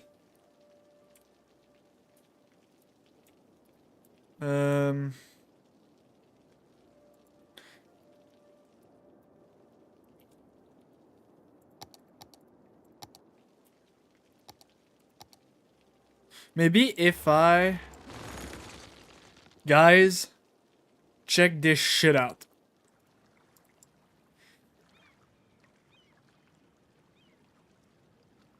Leaves Turkey Tom off of this list because he's afraid to actually talk to him, and he also leaves off quite a few other people, but the most notable other one that is comical for the absence is Brandon Buckingham. Brandon Buckingham is an internet content creator that Sneeko lied about for a long time, and they had a lot of beef, and Brandon Buckingham actually challenged him to a fight. And Sneako is very fearful of him. We'll get into that more in depth in a moment, but I just need to set the stage a little bit here with this collage. So after seeing this for the 100th time in the last 3 months, I finally just said, holy shit, you pathetic, sensitive, soy little worm. I made fun of you for watching your girlfriend get fucked by numerous other men and also insulted you for defending child porn. That's not cancellation, that's just spitting on you for being a pitiful, sad cuck. And this puppy really blew up on Twitter in a big way. Now, I will say it again. What I did, and what I am doing right now, is not canceling you, Sneako. I am insulting you. I am making fun of you. Something that you were supposed to be a huge proponent of, right? Wasn't like one of your big things like bullying needs to be brought back. So now that I'm making fun of you, what, all of a sudden now it's off limits, now it's canceling? You have become the SJWs that you criticize so much. I don't know how you don't realize that. We continue. He says, you know in your soul you would never say that to my face. To which I respond, you literally have a collage of people that hurt your feelings on the internet. You haven't stopped whining about me for months now, you goofy NPC. Even if you beat my ass in a fight, it doesn't change the truth. You're still a cuck who also defends child porn. I think this is important to talk about, and I just talked about it recently. When you are getting your feelings hurt and your immediate response isn't to fire back with insults, jokes, whatever, it's to challenge someone to a fight, you've taken a huge L. You've shown that the person has got under your skin, and the only thing you can resort to is a caveman brain of, I'll beat you in a fight. Sneako, you beating me in a fight doesn't unfuck your girlfriend from the numerous men that had sex with her in front of you. It doesn't do anything. Everything I've said still stands. Nothing changes. It doesn't even salvage your ego. All it is a pathetic fucking attempt at attention. And I don't think you believe half the things you talk about. I really think Sneako just panders as much as possible. He himself doesn't even stand by the things he talks about. I really don't think he has any beliefs of his own. He just echoes what he thinks is going to get him the biggest audience / the most money. That's what I think. So this puffing out his chest of challenging me to a fight is clearly attention. That's what it feels like. Because you don't have the same energy for Brandon Buckingham. Brandon Buckingham is more than willing to fight you any day of the week. But with him, you don't want to do that for some reason. Why? Do you not stand by your beliefs when it comes to Brandon Buckingham? He has said all the same things about you that I am saying about you. So why is he exempt? Why don't you want to fight him? That's so weird. This is what you said about Brandon Buckingham and fighting him. And then finally, when Brandon Buckingham is down to meet Sneako, he's there to box him. They're both similar sizes. Sneako would now rather just sit at home and tell jokes behind his computer. I'd rather sit at home and yell at a camera, tell jokes than, risk my manhood falling flat for Brandon Buckingham, if I lose the fight. So now it's suddenly cool to just stay at home and keep it all online. The full video here from Willie Mack is an absolute masterpiece on laying out every pathetic thing that Sneako has ever done, said, or everything ever. So I highly recommend checking it out. I'll put a link to it in the description. It's a banger. So, as you can see, the people he's confident in fighting are ones that he feels confident he'd win against. I'm 5'6", I think he's 6'1", so the height advantage he feels very confident with. And he has every reason to. He would probably beat me in a fight. But like I said, that doesn't change anything. Everything I've said is still true. You are a cuck, self-admitted, and you have defended cuties publicly, which, by more than just me, by many, is considered child porn. You're pathetic. Beating me in a fight doesn't change any of those facts. I've also been super vocal about how I don't want to fight. Like, I'm not afraid to say, like, I don't want to get hit in the head, right? Like, I'm afraid of taking headshots. It's probably a super normal fear to have, so I'm averse to going into a boxing match, especially one that's just a clout-driven spectacle like this. That'd be completely fucking worthless. And I've been super open about that, which I'm sure you know since you keep saying that you've watched my content, so you probably know that I was never going to accept a fight in the first place. Especially since you're, like, significantly taller than me, right? Like, it wouldn't make any sense. And even though you would probably beat me in a fight, you're certainly not beating me in, like, an aesthetic physique competition, because goddamn, I blow your ass out of the water. Look at this fucking anime character physique I'm rocking. Meanwhile, you're over here with that Abercrombie and Fitch from 1998.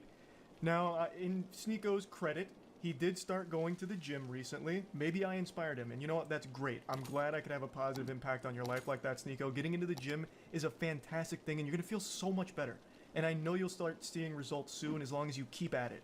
And then finally, our last exchange goes very similarly to the others. You're not special from the other 10 soy boys who say the same thing. If you got a problem, stop talking on the internet. Let's solve it. So I said, got your Discord still working on responses? Brother, I have no problem. You started it and I made fun of you in return. You're upset about publicly admitting to cuckoldry and get mad at me for bringing it up. You should be mad at yourself instead. Have some self-reflection. Which it's true. I don't have a problem. You literally started it, Sneeko. And you even asked your audience to let me know everything you said and send me your clips. You actually asked for a response, and then got super upset when my response was a little too mean to your feelings. How is that not the ultimate cuckoldry? Like, even more so than your girl getting clapped by 1,000 men. How? Like, how can you, with a straight face, still call other people soy boys? I'm not kidding, I really didn't want to keep talking about you, but you won't stop talking and crying about me. It's sad. I understand you have a humiliation fetish, so hopefully this whole thing has helped you orgasm one more time from all of it. I don't think it's fun dunking on you, Sneeko. I don't. And I'm certainly not canceling you. But you keep doing this. So you forced my hand to make fun of you again. But anyway, that's about it. See ya. Fuck! I know it's April 1st, but I'm not fooling. The title is not a joke. I talked to Sneeko. And I gotta be honest, I had butterflies in my tummy. I was more excited to talk to him than I would be to talk to Santa Claus. Now, I know this will be coming as a shock to a lot of you, a bit of a jump scare, so I hope you're sitting down so it doesn't knock you off your feet. Sneeko and I have not been on the best of terms recently. No way. We've tried our best to keep it a secret and handle it behind closed doors, but unfortunately, it's bled into the public eye, and you know what? By golly, I'll say it with my whole chest for all to hear. We just haven't liked each other. We haven't seen eye to eye on many things, so our internet beef has become this fine Wagyu steak. It's been this very tasty, juicy bit of drama between the two of us, and today, it finally boiled over and we had a conversation. And I want to show you some clips from it. He actually asked me to record, so don't think that this was some kind of one-party consent thing where I pulled the wool over his eyes and pulled his fucking pants down to surprise him with a recording. He had actually asked me to, and I want to show you how this went, because it was actually a very interesting conversation we had. I want to tell you how we got there. It's because last night I noticed Sneeko was raving about cuties on Twitter yet again, talking about how much he loves it and how he'll always defend it, but then said that I wouldn't debate him on it. And this little nugget of cringe had me scratching the hair on my chin, confused. I wouldn't debate you on it. I would actually love to hear your side of things on how you could possibly excuse the blatant sexualization of the child actresses in the film. Now, I'm not a debater. I actually am not a fan of debates in general. I prefer just general conversations as opposed to these like gotcha and leading questions and traps and shit. I think that's not very conducive to actual understanding of different sides of arguments. So, I don't debate, but I was very willing to have this conversation with Sneeko, and I reached out to talk to him, and he was more than willing to talk about it. So we did. We talked about cuties and even talked about all of our general grievances with each other. And this was a very different side of Sneeko. I went into this expecting him to be his standard, unhinged, like very animated, cartoonish self that I see in all of his content on Twitter and Rumble, where he's doing these like temper tantrums and like throwing his ass in a circle and going wild, hog wild. But here, this was a very laid-back, very calm and collected Sneeko who was actually more than willing to concede on some of his points as well as see different sides of situations. And I didn't expect that.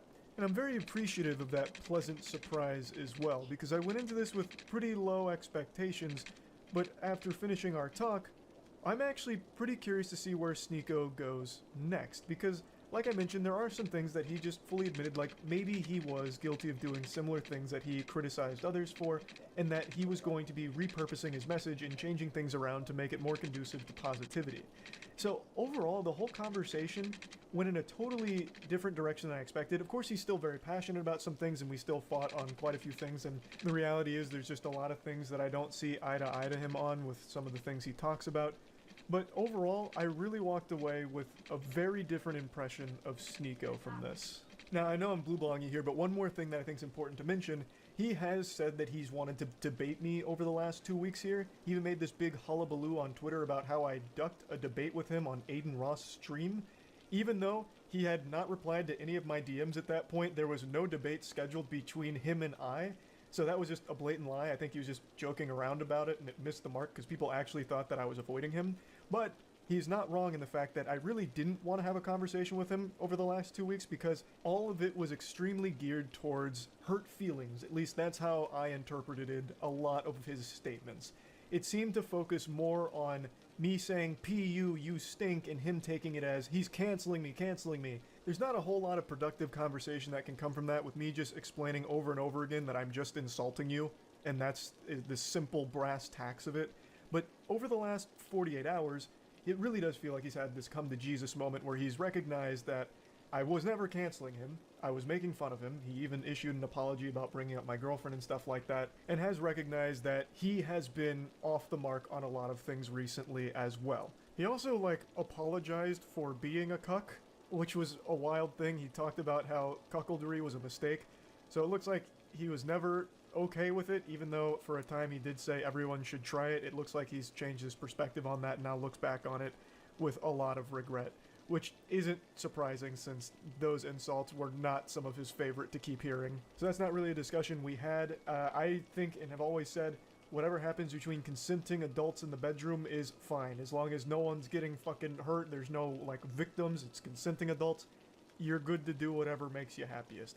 The reason I always talked about the cuckoldry is, one, because fucking hilarious that a lot of his beliefs now go very much against his past of being open to watching his girl get fucked in front of him by multiple men on a couple occasions. And two, it was illustrating a bit of ridiculousness with him being the moral authority on healthy relationships when he himself was in a very confusing one that he wasn't proud of, yet still preaching that people should do it anyway. That was the whole point behind it. I wasn't trying to kink shame like a lot of people started accusing me of. If you want to be a cuckold, then be a proud one and be okay with it and comfortable in your own skin about it.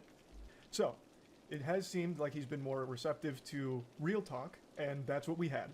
So let me go ahead and show you now. The first thing we talked about was cuties. This discussion with you about cuties since I dropped that video back in 2020. How time flies, man. Well, better late than never. So, have you seen the movie? Yeah, so you mentioned you saw my video, so you know I didn't finish the movie. I physically couldn't. I found it just to be completely repulsive. Haven't you seen a lot of other movies that have repulsed you before? I watch horror movies. I watch movies that are provocative quite a bit. Yeah, but this is something I feel isn't being recognized. There's a difference between being repulsed by fiction, which is like horror movies, you know, that's not real, and being repulsed because there's real children doing sexual things. You can't fake that. The actresses were 11 to 13 years old. They were twerking.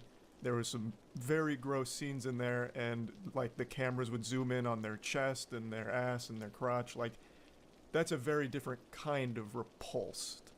That's what we agree on. I don't agree that those scenes are good. I don't agree with the sexualization of children. I defend the movie because I defend the morality of the movie. And I think that most people that were disgusted have seen those clips or didn't watch the whole movie like you.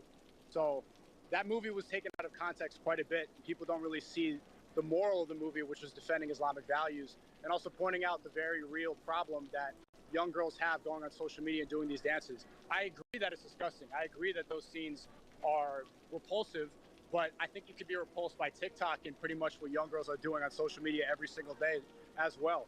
I think that people outraged at that film should also be outraged at everything that girls are doing now on Instagram, TikTok, and all these apps. Well, see, but here's the thing. So let's break it down to the very bare essentials. Can children consent? Can children consent? No, they can't. We agree.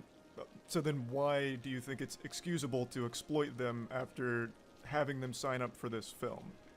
If you admit they can't consent, how can they possibly give the okay to be shaking their ass and having a camera all up in their shit while they're doing sexual things, like that scene where she takes a picture of her vagina, the scene where they're doing literal, like, toying around with cam sites, like, that's very different. Like, no one is disputing the message, right? It's yeah, I agree with the intention of the movie. I don't think that those scenes are good. That's what we completely agree on. But I think that was an important movie to point out how many people get sucked into this world. I think that was needed. That movie was needed to be made. And I also also don't think that that movie encouraged pedophiles to go and incite and look at these girls. I think that they're more likely to go on TikTok and find girls that they're attracted to. I don't think that this really attracted people to these girls. Well, it's not like I'm here arguing that this movie created pedophiles, right? But what it did is it delivered a film that they would watch for totally different reasons than the message. Again, the message isn't something that I or pretty much anyone has an issue with. The message is, like you mentioned, the social media poisoning them, making them do the sexual things, which is a problem. But this movie contributes to it since it still used real children to sexualize them to showcase it. That's the issue. You didn't need it to be children. I don't think it contributes to it because when you see girls doing this on TikTok, they don't know. I don't see girls doing it on TikTok, though, is the thing, right? The only people that would are going to be the pedophiles. They would go and search that out. This movie was advertised on Netflix. No, that's not true. Every time, I don't have TikTok on my phone, but once in a while before I was banned, I would go on there, and the first 3 videos would be the same thing that you see on Cuties. And that's why I uninstalled the app. That's why I refuse to have it on my phone, because it's directing you to those images. Which is a problem. I'm not disagreeing that's a problem. But that doesn't make this film... We agree, but we just disagree that I think the movie was important to point out a flaw. Personally, I never empathized with girls being directed to that site before I saw that movie. That really made me understand what it's like to be a girl and grow up in that age. I think we're getting... Yes, we agree that it is disgusting, but you are excusing it because you believe it highlights a very real issue, which it does. But it contributes to that issue by using children. They didn't have to use kids. You recognize that, right? They could have used... They didn't have to use kids. But I also look at the director and I look at the moral of the movie, and I don't think that it was anything unsafe, and I don't think that the director had any bad intentions making it. So maybe it shouldn't have been as sexualized, but I defend the morality of the movie, and I also defend the effect that it had on me. When I watched that made me have a new perspective. But do you see why that's kind of... Jesus, sorry, that was my cat.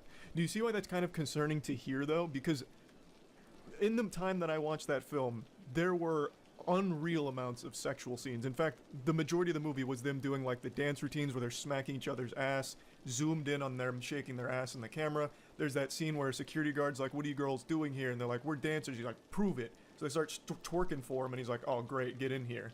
Like, that is a problem, no matter how you spin it. Again, the message is fine. There was never anything wrong with the message, and maybe the intention of the director was... How would you tell the director to convey the message in a different way? You would just not use children. You could deliver the same message, and you don't use children. The problem is I don't think it would be effective. I don't think it would be as effective. It's unfortunate that it's misinterpreted, but you couldn't be able to have that effect and show how provocative and how dangerous it is without using kids. Yeah, of course, the shots probably did not need to be that bad, but when I watched that, I was absolutely disgusted. And like I said, it changed my perspective. And what I'm surprised about is that you are against wokeness, because everything that your content is about, it doesn't seem like you've ever directed any energy towards how dangerous wokeness can be, which is exactly what that movie's about. It's saying how important Islamic values are in the face of wokeness. It's about a Western African family, Islamic. They go to France, a completely woke country that's now being burned alive, and women are running around topless. Wokeness has consumed France, and it's pointing out a proper solution to this problem, which is embracing Islamic values. Who was the director of the film? Do you know? Her name is Maminou Doucouré. Maminou Doucouré, I think that's her name. She's a Western African woman, and she moved to France. So I imagine that she had a very similar experience, and she was trying to portray what it was like growing up. So the message of the movie is about social media, and almost exclusively. She directed the film based on seeing some children in a neighborhood doing sexual dances and wondering, how did it get to that point? This isn't okay. So the movie was supposed to be about how does a child get to that point, and it's about how social media is poisoning them, and they're constantly comparing themselves, they're seeing these things, so they're putting on makeup and they're doing sexual shit. And they never really understand why or the consequences of it. It's not a critique on wokeness, though. Of course, anything in the art field you can derive your own meaning from. I recognize that almost everything you encounter in life you tie back to either cancellation or wokeness, but in this film in particular, this is a movie I really feel conflicts hard with your ideology. Under no circumstances should children be sexualized, is where I stand. Do you disagree? there's a lot of things in movies, like I don't agree with incest in Star Wars, but Star Wars has incest scenes. I don't agree But that's with not incest, but it's portrayed. It's not real incest though. This is real children being sexualized. It's not fake. These are We 11. agree. I agree. But I'm defending the point of the movie. You can defend the And I point of do the not- movie and I'm while, not- but you can still condemn the movie itself. The point can stand on its own 2 feet, right? Like there is a problem which you recognize with kids being sexualized, in specific on TikTok. That is a problem in and of itself. But you can still condemn this film for contributing to the thing it's supposed to speak out against, which is sexualizing children, which you have admitted it does, and it didn't need to, like you said. That is yeah, the so problem. maybe they shouldn't have used child actors, but I agree with the point of the movie. But how do you think that the point could have been conveyed in a better way? You think Like they should they have used 18-year-olds to play 11-year-olds? That's exactly what most movies have done for a long time. A quick example is The Last of Us using Bella Ramsey to portray a 14, 15-year-old. Like, you can do that, and that's a lot more acceptable because there is no longer a victim. Like you had said, children can't consent. These kids could never fully consent to being sexualized in this film like this on the big screen. I would argue that when they use 30-year-olds and 27-year-olds to play high schoolers, like in Euphoria and like in 13 Reasons Why, it actually sexualizes kids more because we start to mature high schoolers and we think of them in a different way. People in their 30s and their late 20s get addicted to Euphoria and they have ideas and they start romanticizing teenagers in a different way because they don't use actors in that way and they make them look more mature. That's a completely separate conversation you can make arguments for, but that doesn't work here because it sexualizes already real children, right? So I think you're getting hung up on like the what ifs and like whataboutisms on other sides, but the core doesn't change. So let me give you an example. It is realistic to use kids for the message, right? Because it's about kids. Well, what if the child was naked doing the vagina pic? If they showed the kid's vagina, is that now too far? It's still realistic. That's too far.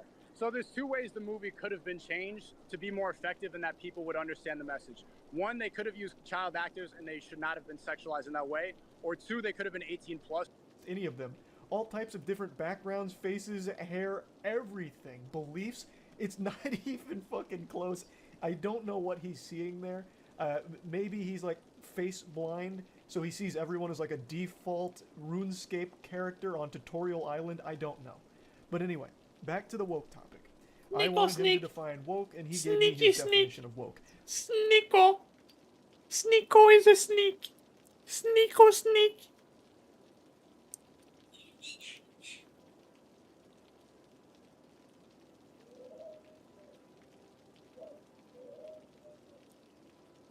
Sneaky, sneaky.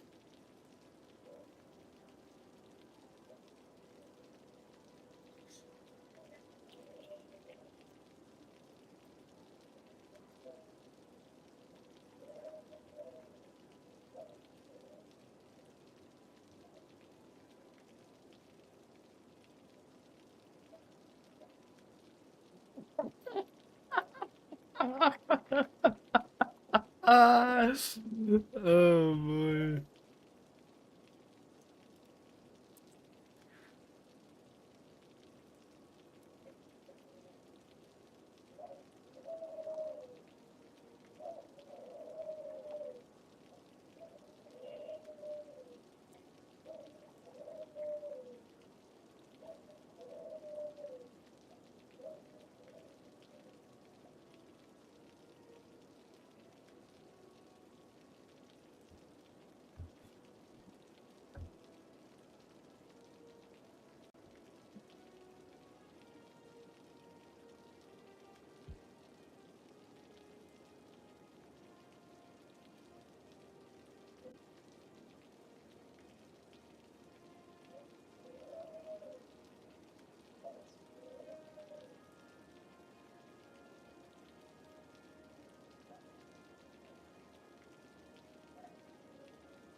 What was that fucking noise? Holy shit, I hope nobody fucking died.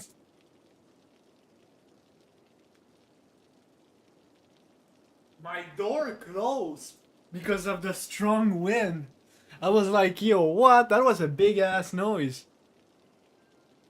Imagine if it's my bird, like fucking dropping something from a desk.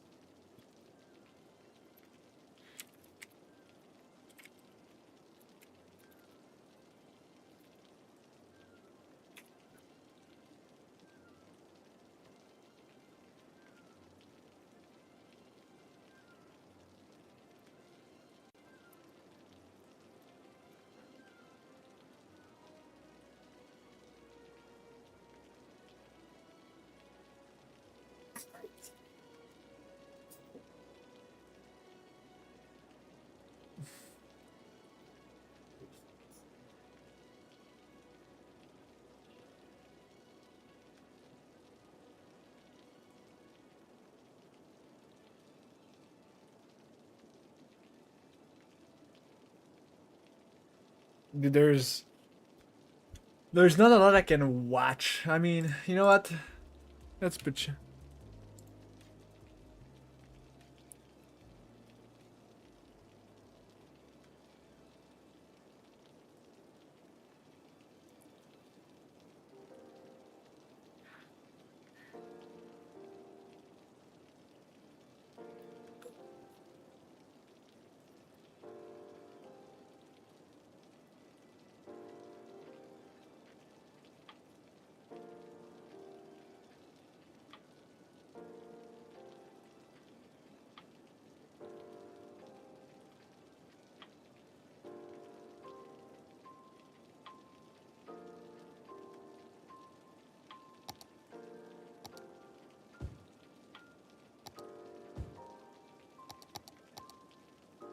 Or where was that? Oh yeah, I was supposed to build a city here now. Today is gonna be the day.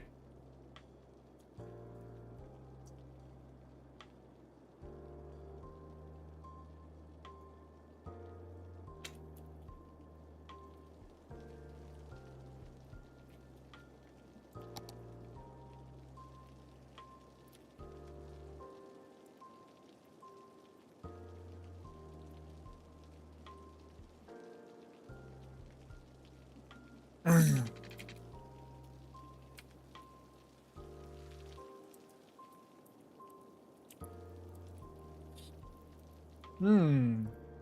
How can I possibly set this up?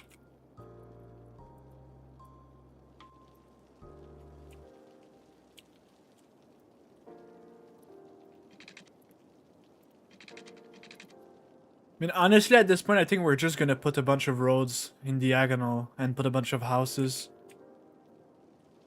Oh, also there's wood here.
Because it's a question of organization. That's why I'm so like.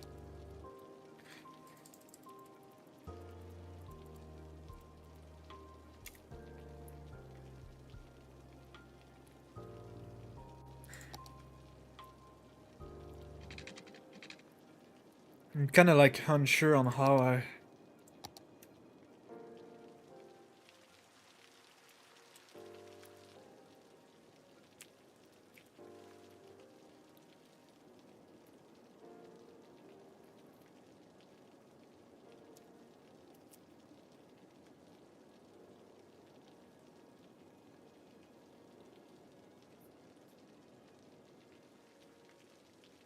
Will I switch game? Nah, I'm good. I still have things to do in this game.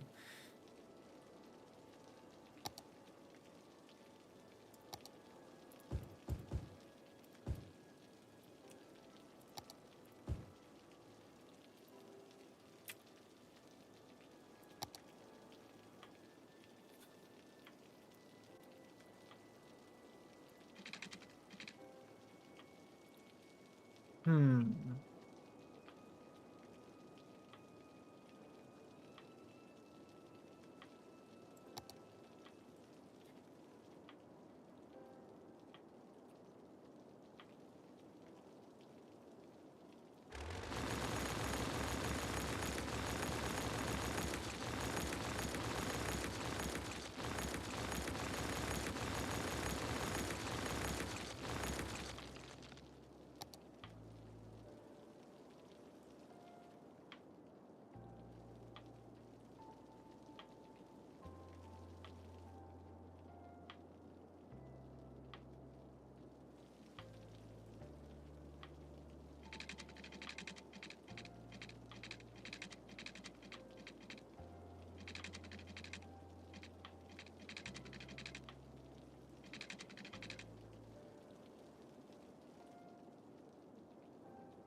Oh boy, I'm having so much fun typing bullshit on Discord. I shall share with you guys. Check this shit. I don't know if you guys are still watching, but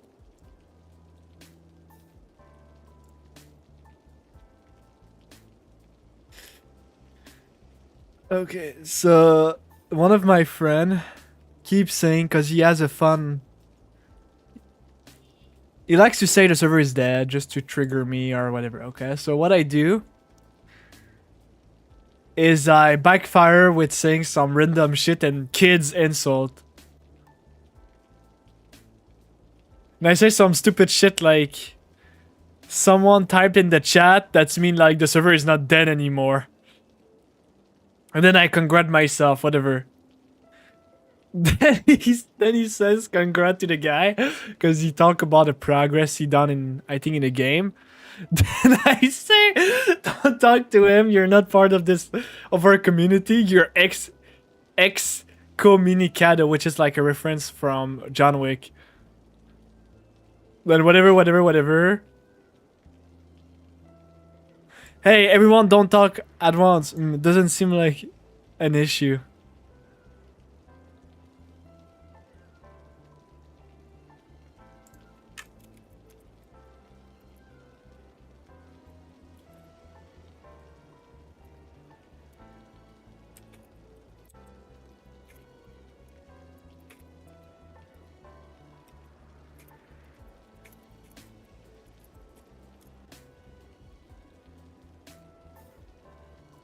Some bullshit.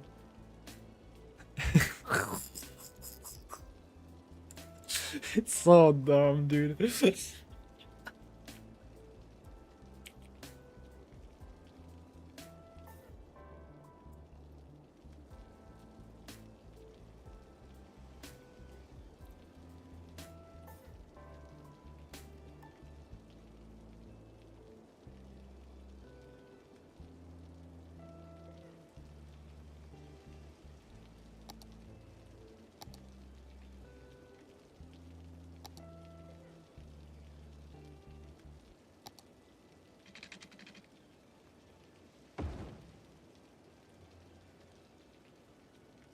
Wait, I want to see what he said.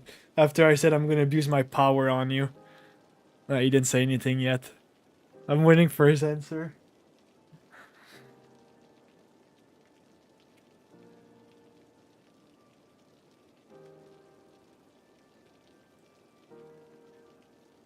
I'm gonna type, I knew you will be scared.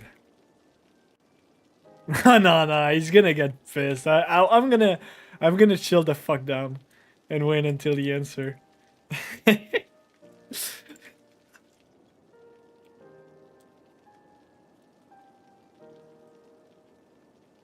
Oh, he's typing. Wait. Wait, no, I'm gonna show.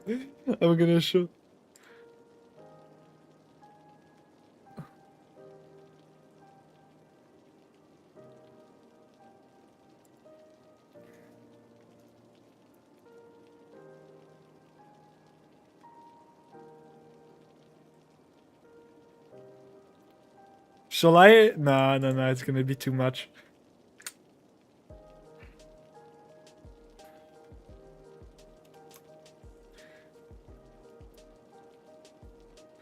Dude, I don't know how to like say some bull crap right now.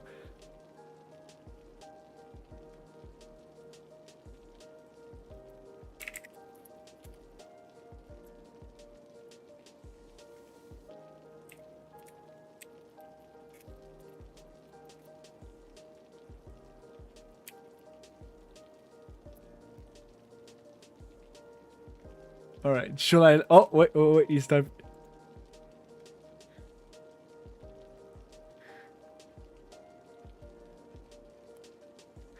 Mr. Roll level, you fat.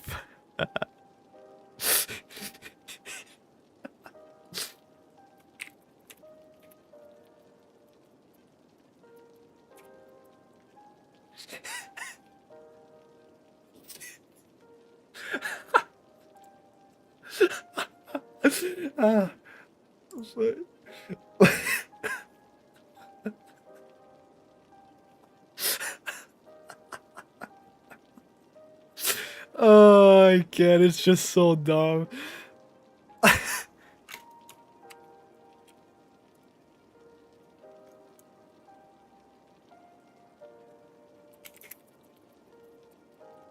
I'm gonna give like a subtle threat, but never like do anything.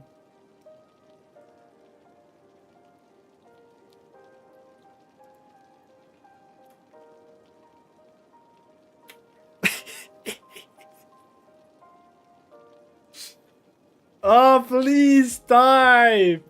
He's too busy playing Black Ops. The first Descendant. My bad. Oh, I'm sorry.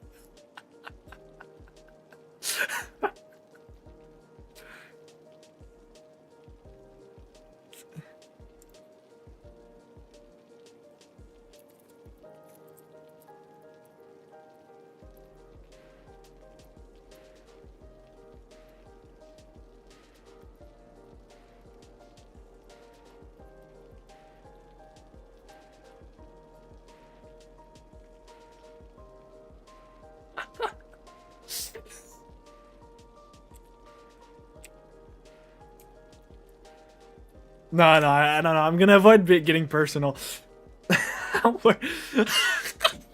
he's on.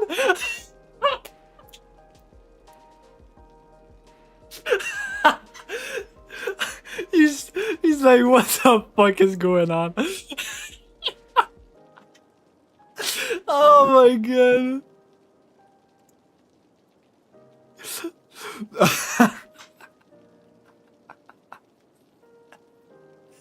Oh shit. Look, he's online. Oh, I wake him up. He's probably working right now. He- he- Oh shit.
I'm back.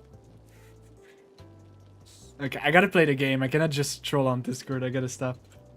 Alright, that's good. That's good.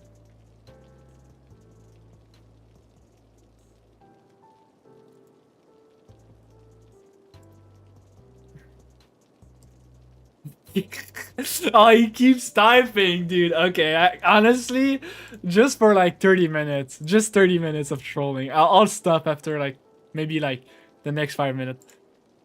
Oh. Uh-oh. I don't know. I don't know if he's personal about it.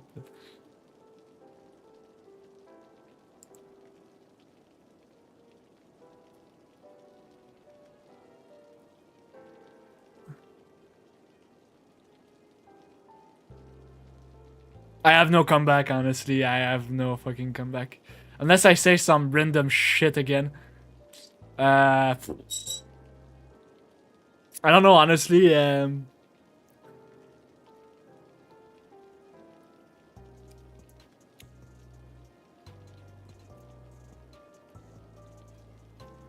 Nope, I have nothing to say as a troll.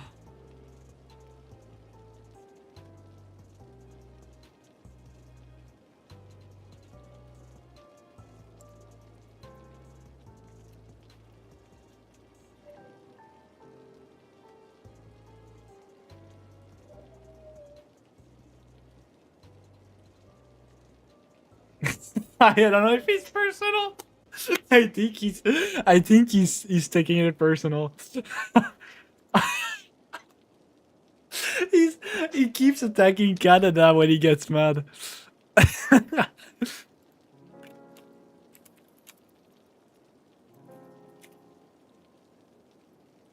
No, I cannot.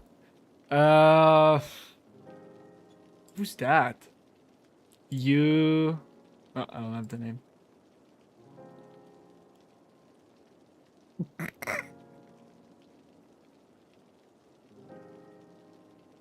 Nope. I don't know what to tell him. I have nothing up my sleeves. Moderate this loser. Oh, I know what I'm gonna do. I'm gonna take a screenshot, right? And I'm gonna act like I care about the game he's playing. And be like...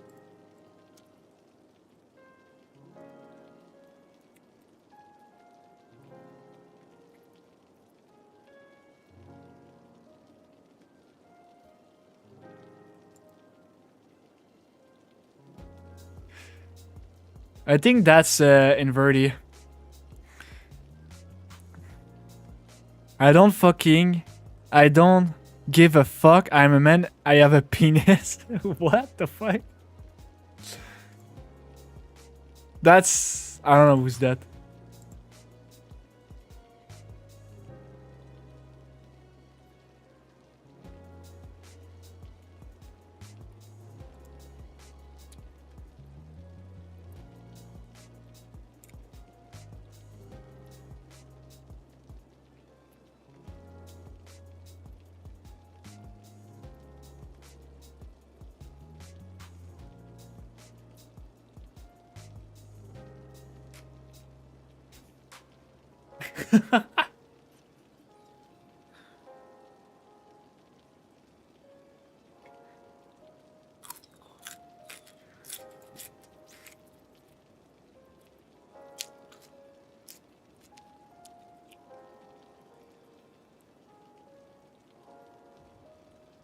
Alright, enough is enough.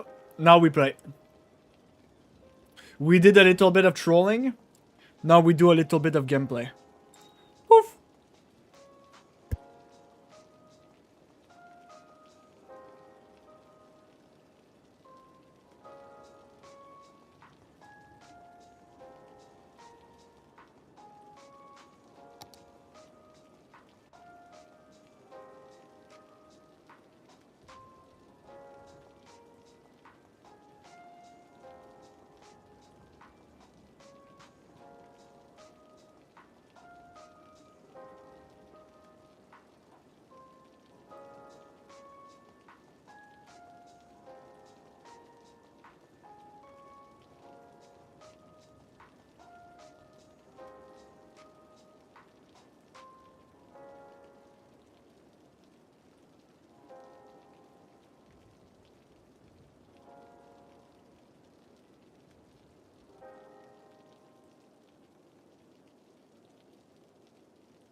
Dude, my microphone was muted. I'm so pissed.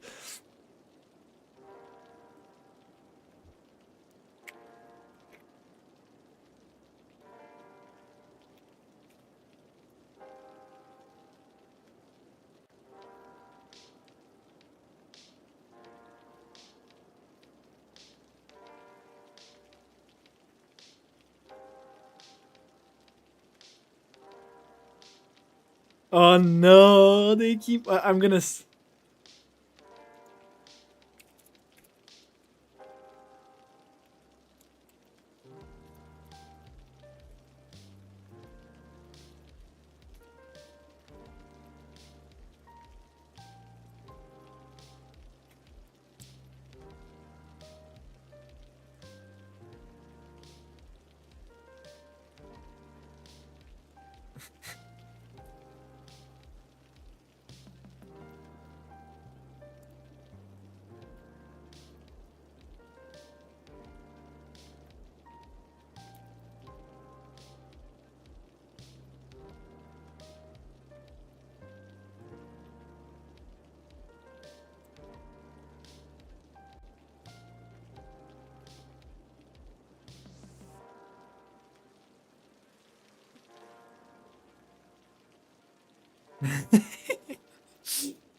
Okay, that was funny.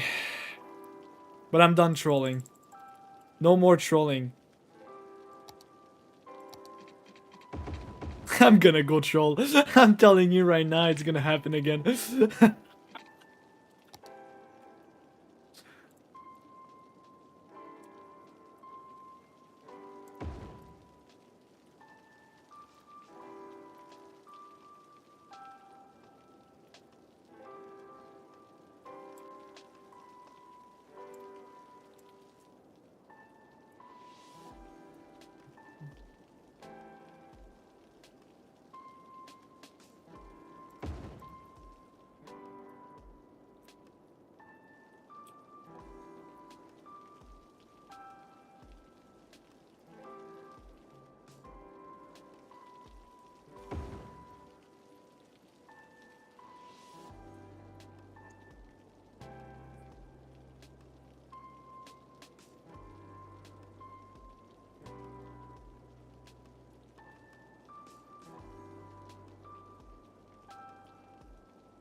I said, for the people wondering why I'm keep laughing like a dumbass, I said, it's complicated to hear you with the multiple women around me. And now I'm waiting for his reaction.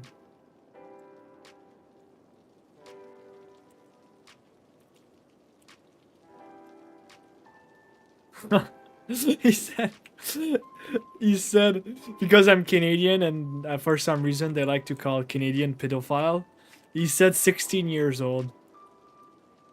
He's actually, I'm kind of getting under his skin right now.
Fuck. Oh yeah, trees.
Alright, time to expand the city in this direction now.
What's up, guy?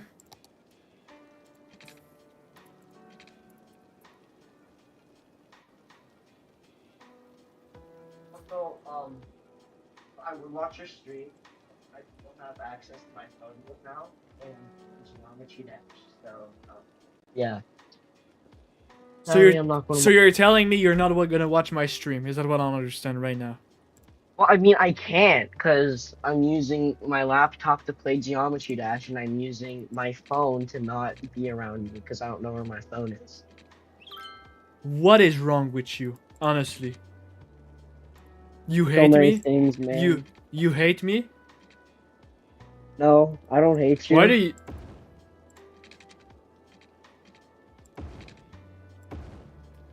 Oh my god. fucking pig. You want me to end in the road? To be a poor bitch?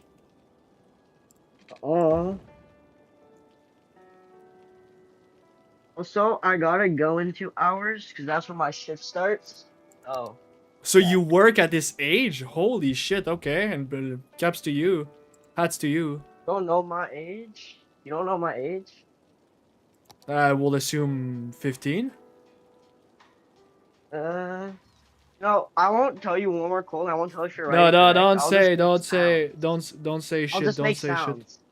I'll No, just make, dude, I just realized I'm in stream. Yeah, I know. Dog. I'm not trying to, but I'll just say one thing. You got it wrong. No, That's whatever. the only, It was a. only thing I'll ever tell you. I don't want to But know. yeah, I'll just say I'm an underage worker because I lied about my age, about employment, just because I look so old. Because puberty hits different. That's kinda. That's Kind of kinda. scummy, I know. No, but wait. I think it's kinda good. Because you I know, I will want learn how to money. work on a early age. But I hope they pay you well, though. Dude, I barely remember my own birthdays at this point. I have like a step away from dementia at this point. I don't remember So nothing. basically, you're a loser. No, I bet I make more money than you. I just Why don't know are how you much such money a I make. loser? I'm not a loser. I got my protein bars on me. So you train also. No, I don't train. I just chug a bunch of protein bars because they taste like delicious. But I do. So I'm living with people right now. Oh, the dad I'm working with. It's not a job. It's kind of like 50 to 100 bucks. He's like a landscaper or like I don't. It's not a landscaper. He does like house things, like renovates the outside and stuff, like bricks. I'm Like, not a gonna couple lie. days ago, I didn't catch it. I'm not gonna lie. I didn't catch what you said. okay, so basically, in a nutshell, this guy that I'm living with, Uh-huh. he does like outside stuff, Uh-huh. and sometimes he's like, "Hey, you want to help me work? I'll give you like 50 to 100 bucks." And I only work like an hour, and then boom, easy money. Yeah, that's really good. I'm actually really happy for you. So, because I'm too young to buy a car, so. You want to buy a car? Okay, so my car, I bought it. I almost finished buying it actually because it was like a. If you buy a car, two things. First, have a good cash down to like. No, my mom reduce- already has a car for me. My mom already has a car for me. Oh But, like, when I'm, well, like, never older, mind. and, like, Never mind. like Just when I'm in my 30s and I Yeah, buy like yeah, an yeah. actual car that was cool, like that's when I want to buy my own car. For But sure, the time for being, I sure. use the car that my mom got. Like her car right now, it's like a good quality car. It's tiny, but I want a tiny car, like for now, because I don't want to. I don't know. I just like tiny cars. Yeah. Oh, okay, that's nice. Yeah, my dog isn't with us. She didn't die. She's just with my dad. But my dad's getting evicted, so I have no idea what's happening to my dog. Yeah, we'll avoid any personal stuff in this I know. channel. If you don't mind, because otherwise I will have to kick you. And there's nothing Oh, personal. Schneider. Oh, this is the streamer. Oh, Schneider. Oh, Schneider. Yeah, Okay. you share like it's fine if you talk about like if you work, if you study, but don't talk Yeah. about your personal relationship, you know. Because it's to protect you at the end of the day, right? I don't want people Yeah, to know I about. know. I'm a more mature boy now. I'm a real boy, Papa. But yeah. You're a racist?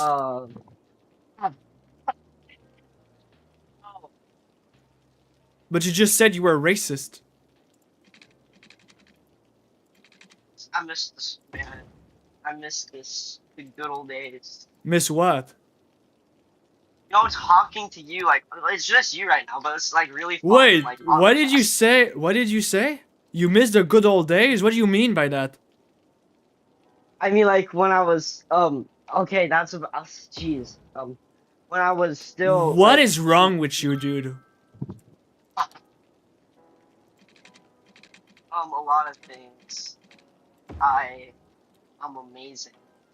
I have autism, because I'm artistic, you know?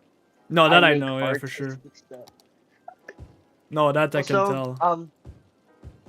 yeah, I'm making every single sprite for my game. It's all pixel art. So yeah. Yeah, I heard you making your own game.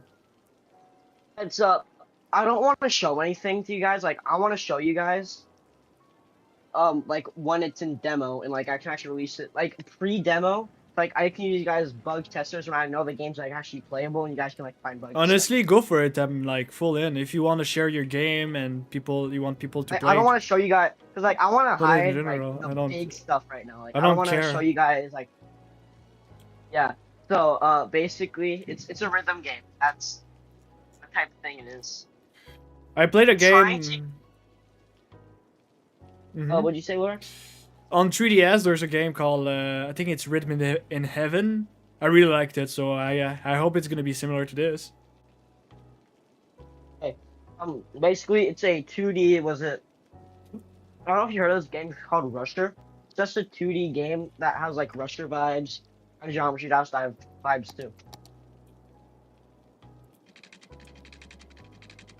Wait, But so yeah, it's I'm trying to go for. so it's a racist game basically. Oh my god. No, I mean like like the cars. It's a racist game, right? Oh, it's not a card game. It's not a card game. Then what it is? It's basically you're playing as this girl in like a futuristic type of Japan type of city. I know, very overused place.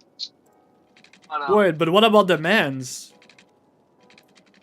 there's not. So basically, the maybe That's I'll add a sexist. male What the fuck?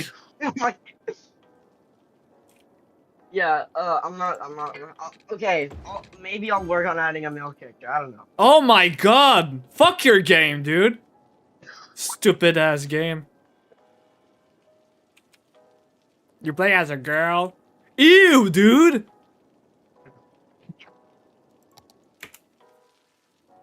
I'm just like, this is made her because I'm trying to go for that, like, I don't know, that type of vibe. I'm not. I'll make cyberpunk type character. Like the story. Dude, I hope your game dies. Honestly, like, what the fuck? Sexist game. Didn't even think about the guys.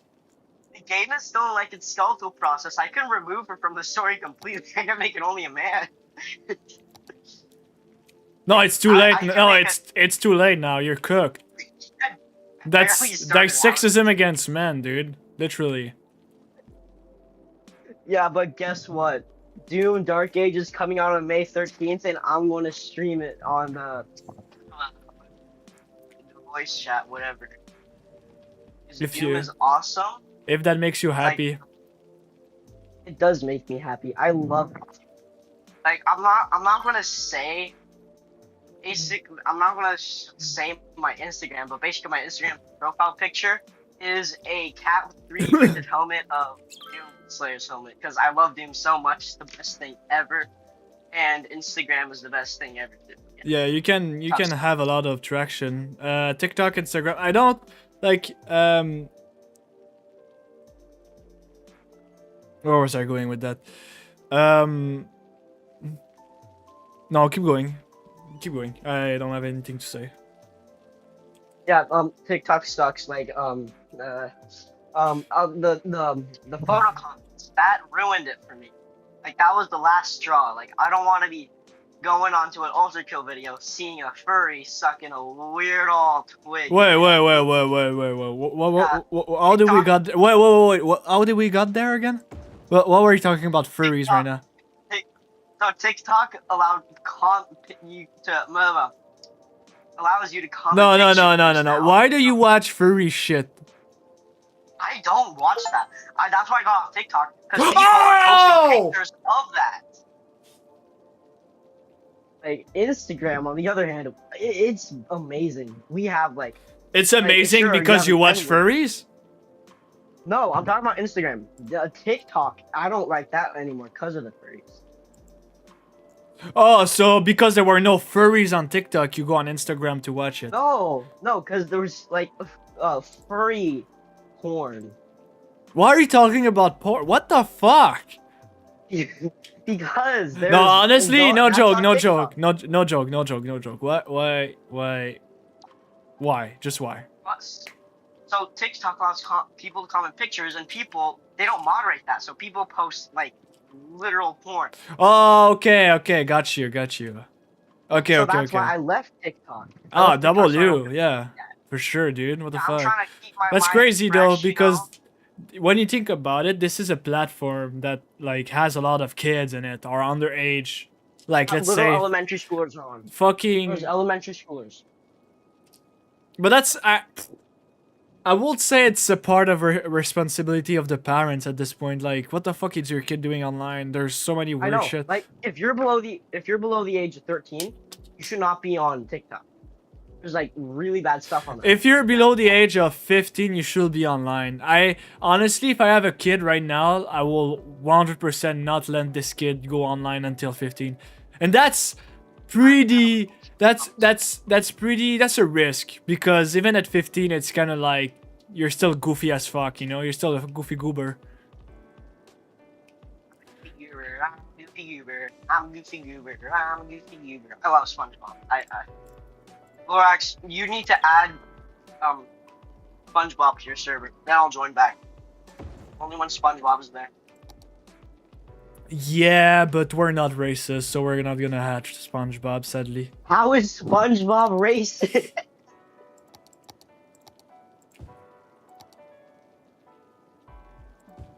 Also, basically, while I was on for my big block of time, Uh-huh. life, basically I was introduced to very dark internet stuff. So, yeah, like the type, weird type, the dark side of the Pokemon. That's what I would The say. dark side? Of Pokemon. So you're a bad person if you're in the dark side, though. No, not Star Wars. Not Star Wars. Like the dark side of the Pokemon fan. Like I was what my fellow peers would call gooning to fake women, and I'm a no goon. Dude, why do you always bring weird shit like that? I don't want to know. I don't care. That's kind of fucked up. Why are you even like associated with that in the first place? Addy is 50. Addy is 15 and he's not even talking about these kind of shit. He just chill and he doesn't talk. That's what he does, and he play Minecraft. Like, why do you always bring? My redemption. Honestly, I thought Preston was exaggerating, but you did actually change for the worse, dude. Why are you always like into that kind of gooning and furries and? No, I'm not that anymore. I'm a new Christian man. I read the Bible every day. I pray every day. Why? I Okay, don't do that. it has nothing to do with religion, though. I know, but I've turned from the dark side. I'm just saying, like I don't want Are to do you that stuff anymore. are you fucking saying like being black is a bad thing? Lorax, let me continue my story. But you said you're not from the dark side. That's not what I mean. I love black. No. I enjoy black people. You ruin everything I say. Wait, you enjoy them? What do you mean by you enjoy them, though? What do you mean? I'm not a racist. I'm trying to understand. I'm sorry, but you gotta explain yourself. Why do you enjoy them and not like you I want? was going to say I love them, but you're going to twist that and it's like, whoa, you love black people. Like I want to like also. No, I love black people. There's nothing wrong with loving black people, but why do you enjoy them, though? That's kind of a weird thing to say. Why would you enjoy someone? Is that like you're using them or something? Can you explain yourself? Oh. Okay, I'll do what you say. I love black people. Okay. Okay, now you're just being gay. I'm gonna say the fact. You're just being gay. Oh my god. I'm gonna be gone. I'm getting some Dutch Bros. I'm too tired for this.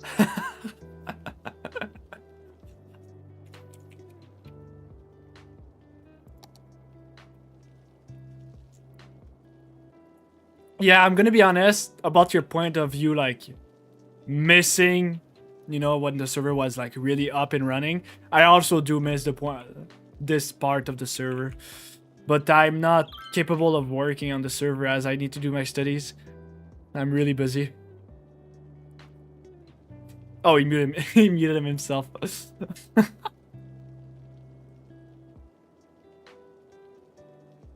Oh, I receive a text.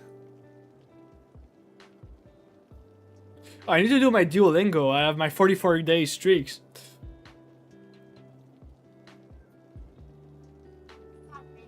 Never mind. I spent all my money on Gatorade. Salve, tu sei Okay. Luca, vero? I don't speak different languages. Shut up, Morgan, shut up. Sì, ciao, tu sei di Roma, vero? Tu sei Matteo. Tu sei Matteo, vero? Shut up, Morgan, shut up, don't talk, shut up. I'm not talking. Salve, tu sei Anna, vero? Oh, Schneider, the children are coming. Okay, I might go on mute real quick because I don't want you talking to a 7 and 8-year-old. You have a bad reputation, Lorax, around tiny kids. So yeah, I don't trust you around my little brothers, so you don't deserve them. Tu sei Anna, vero? Wasn't your little brother saying the N-word out loud? That was my older brother. Tu sei Anna, vero? My younger brothers are innocent. Okay, back on my redemption arc. So basically, I'm a new man. I don't do weird stuff anymore. You I actually changed. started a thing online. I don't where do weird try stuff, to but get- I go in I community try of... to like basically have this thing on the internet where I help people stop being addicted to weird online websites, which they do weird stuff to do weird stuff to themselves. No, it's funny that you say that. I don't do that anymore. I know it's hard to change from doing that because it's hard for me to do it. Oh, okay, so it's hard to stop watching furry. Okay, that's fine, okay. No, it's oh my. I understand. I mean, I don't understand because I'm not really into furry stuff, but I mean, it's fine if you're furry. Perfectly I mean, fine. like porn in general. Like, What the I'm fuck? trying Why to do you bring that up again? I gotta kick you from the call, dude. What the fuck? No, it's not funny. It's just weird. Stop talking about that. Why you have the internet ruin you? supporting my business. The internet ruin you. The internet made your I'm brain. trying to say how I'm trying to stop people from watching that stuff and stop doing weird stuff to themselves. Okay, but I don't want to hear it. hope- Like I don't say that with your friend. Try to convince your friend. I don't want to hear it. Like, it's kind of weird. All right. I'm just trying to say my business ideas because when I'm older, I want to try and make that like an actual business. Are you gonna make money? Where's the revenue? I don't. When I'm older, like when I'm actually like above the age of 18, and I can actually make my own business. You don't have to be 18 to make a business. You can just make Well, it. I'm too young right now. Like, You I can don't make even no, live- dude. You can make a I business want to and be then financially stable. Like I want to Okay. have like my own house or Yes. apartment. Yes. Have a well-paying job. Yes. Before I start making a business, because I want to like make sure like in case my business fails, I still have enough money to support myself, and I don't have to come crawling to my mom asking for money and living with her. You know what you I should wanna be do? financially. What?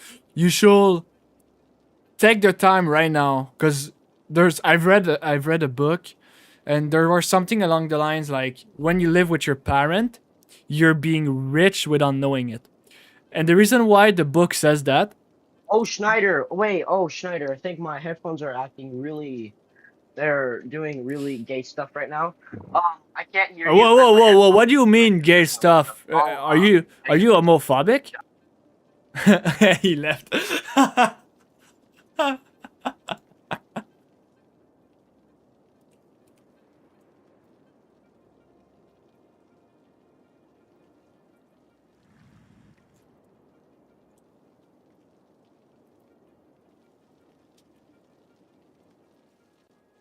Oh no, he's back. Guys, he's what back. were you saying? Oh no, he's back.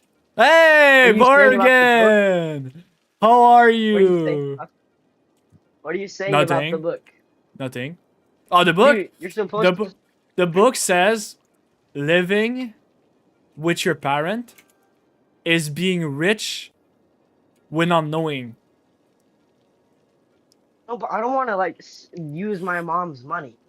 because she's gone through so much for me. I You don't want to listen, be like, listen. A lot of people make this mistake. You leaving your parent and start trying to live by yourself is the first blunder to get rich. All right? Because when you live with your parent, the rents are less high than if you go live in a house or an apartment by yourself. The money you provide to your parents, this money is literally to a family member. While if you live in an apartment, this money goes to some random guy you will probably never like talk again. All right? When you live with your parent, also, the rent is less high, and you can make more money, invest. I don't know what you want to do with your money, but if you want to make your business, you're gonna take risk. Like you are more capable of taking risk. It's fine if you want to leave your parent or if your mom kicks you out. That makes perfect sense. But if you have the chance to stay, stay. I really recommend you to stay. And then when you will have, I don't know, like a network of like 50,000, fly, get out of the nest. all right, well, I still have like a couple years until I have like And actual honestly, decision making of where I I live. bet your mom's gonna love the fact that you're still with her and you're paying her rents.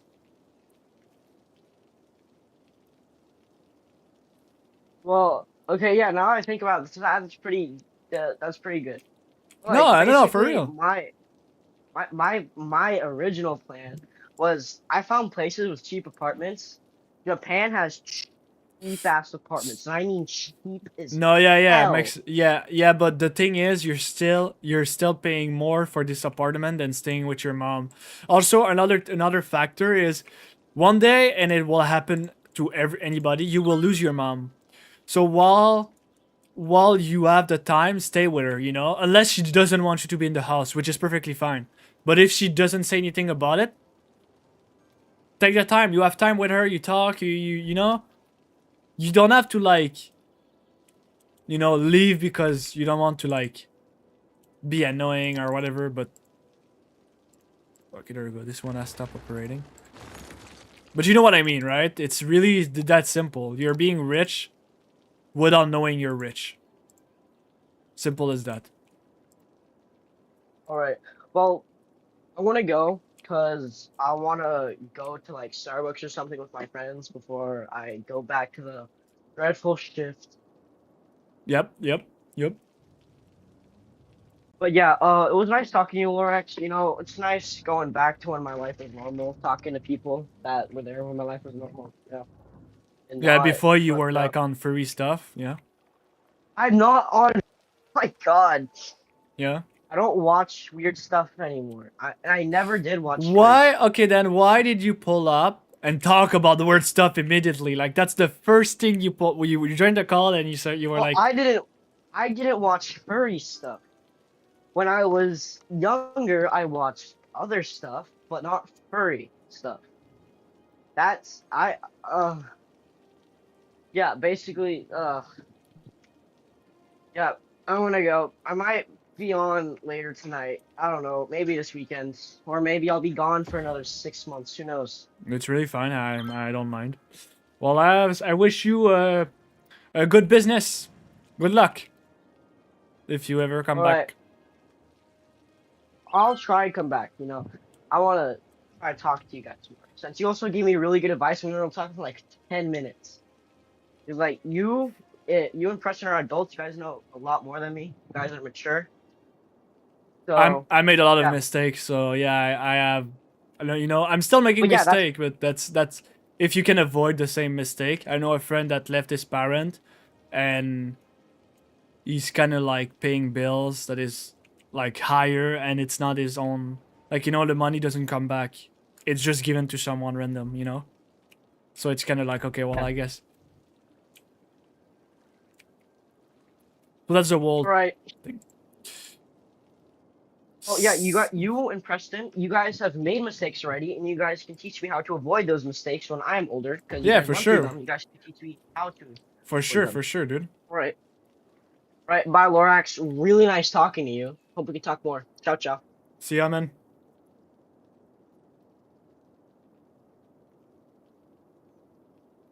Alright. Well, I think we're gonna chill out a little bit.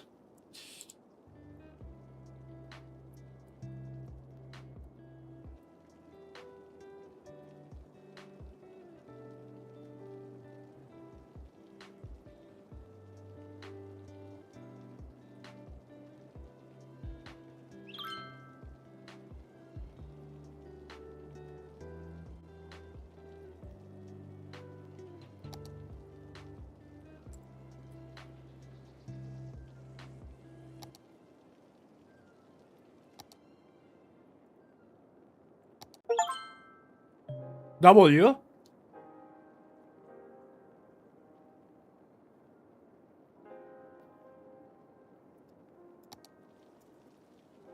Okay, I'm gonna go to the toilet. I'll go.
You know what? I'm gonna make another coffee.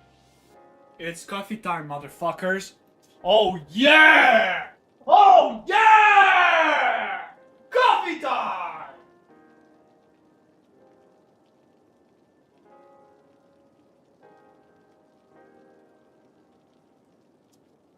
Dude, I think I'm gonna go fart on my mic. I think, you know what? That was lame as fuck. Whatever.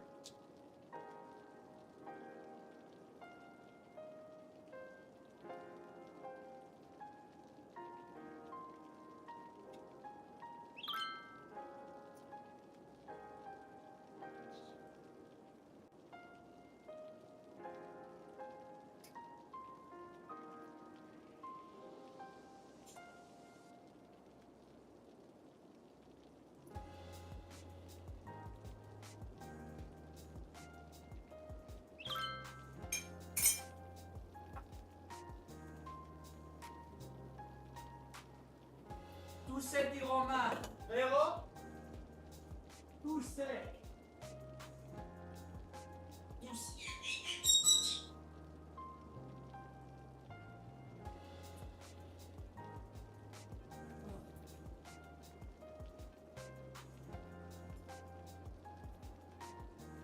Bing bing bong, bing bing bong.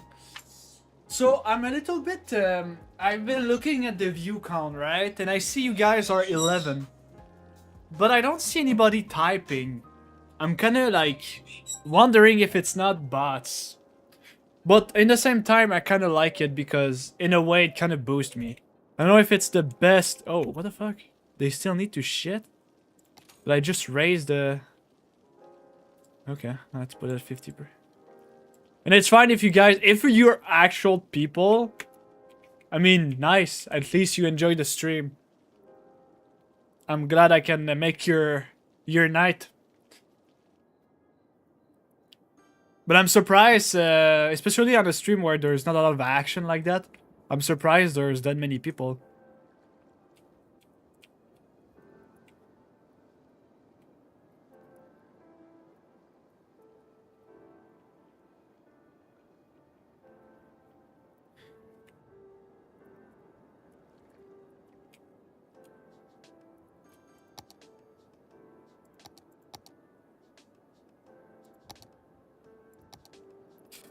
Do we have enough? The crime rate is so low because of the tax. Honestly, I'm making so much money. What's the tax right now? Poof. Poof. Poof. The industry are literally covering my ass.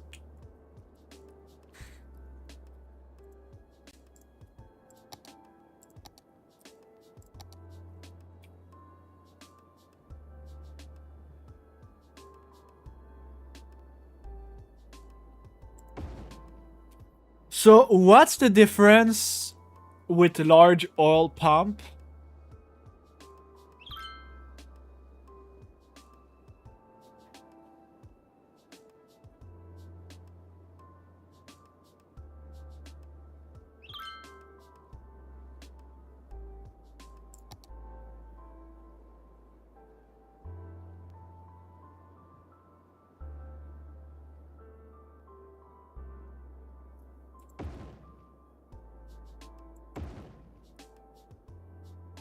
Alright. I put a bunch of oil.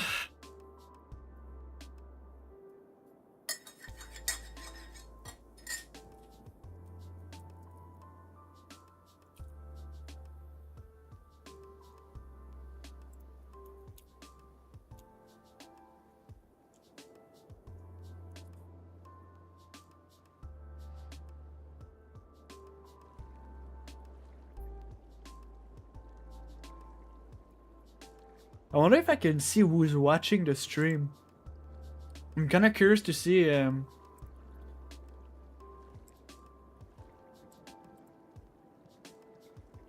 just gonna hide it in case I'm getting into some privacy problem. Manage.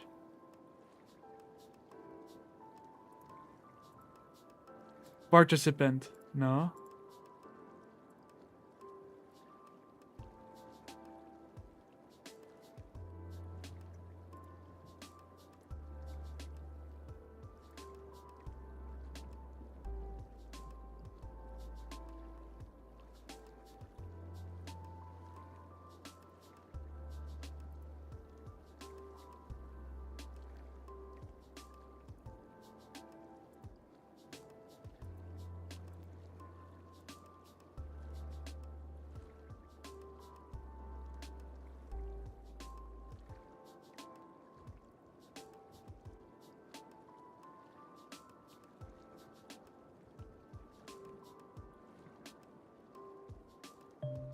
Well, I guess we'll never know who's watching.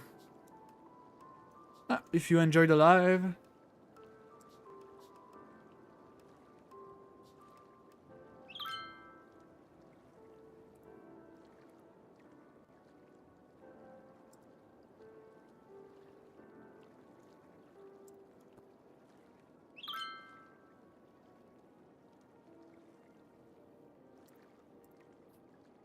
Alright, where was I?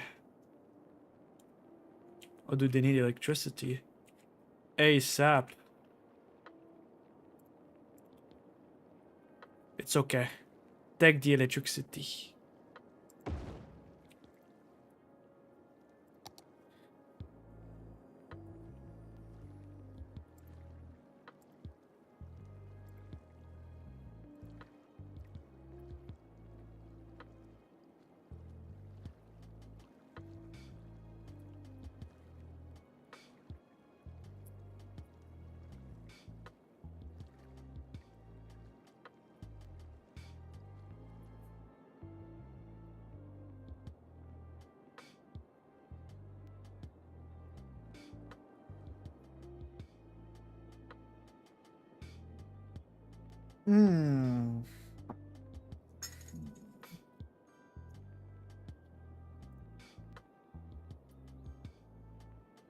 Vuoi migliorarti nella conversazione? Parlami e ti risponderò. Come nella vita reale. Passa a Duolingo Max per videochiamare.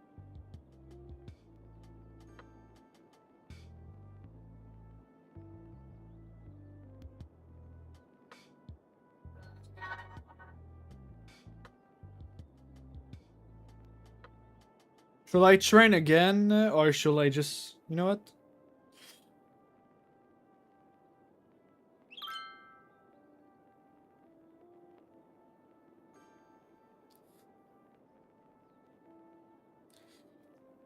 Not now. Another time.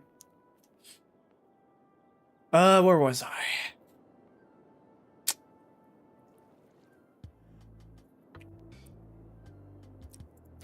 What is the monument? Oh, that's what the achievement we're talking about. That was the achievements. Ah.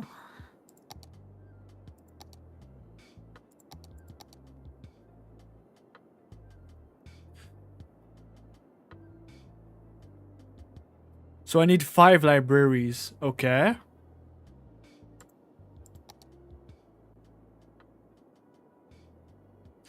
So let me guess. 1, 2, 3, 4, 5, 6. 1, 2, 3, 4, 5, 6. Alright, that makes sense.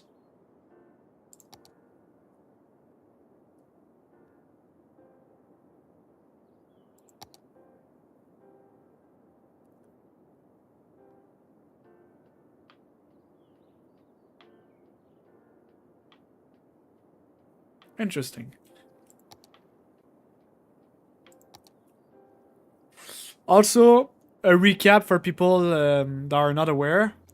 When I'm gonna be reaching 100,000 population, I'm downloading the mod to expand my territory.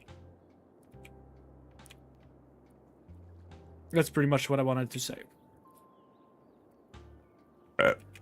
Ew!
Oh shit.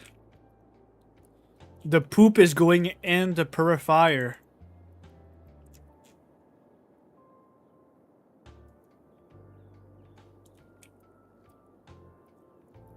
Whatever.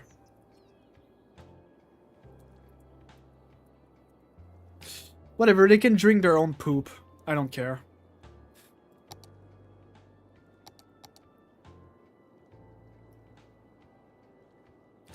How many... Wait, I want to upgrade. Oh.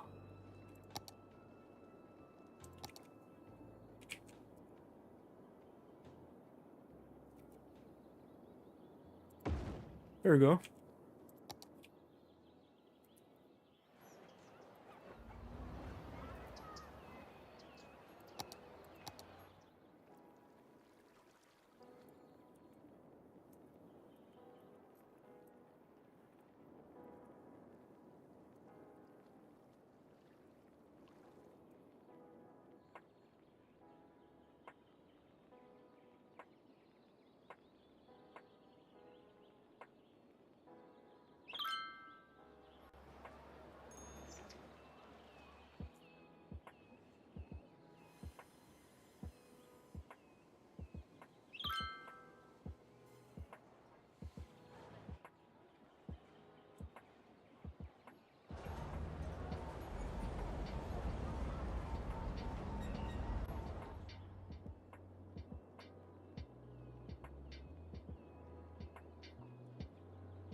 There you go.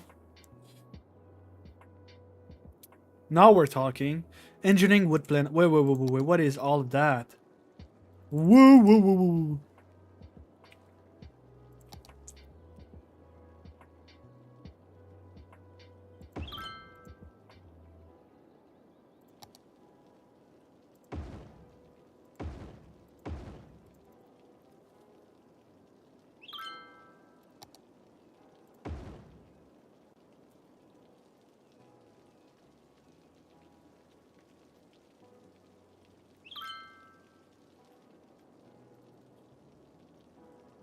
What?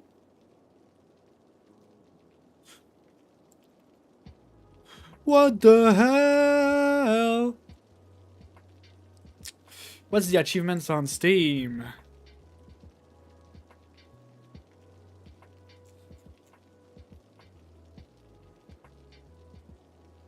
%. I think we were at 24 when we started.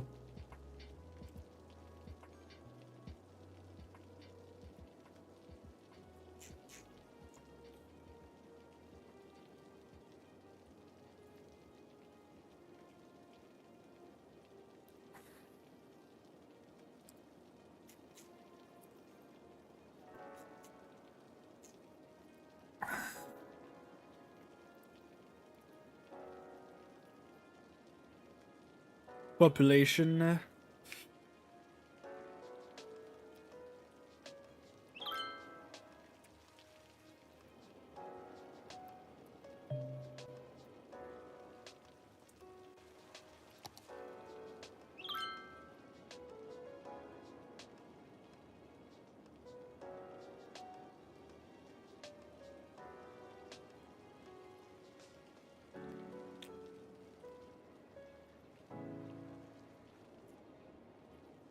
Is there a balloon? No.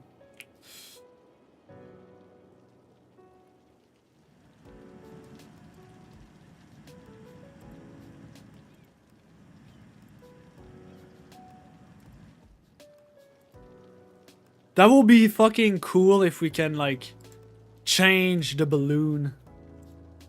And have, like, different type of balloon.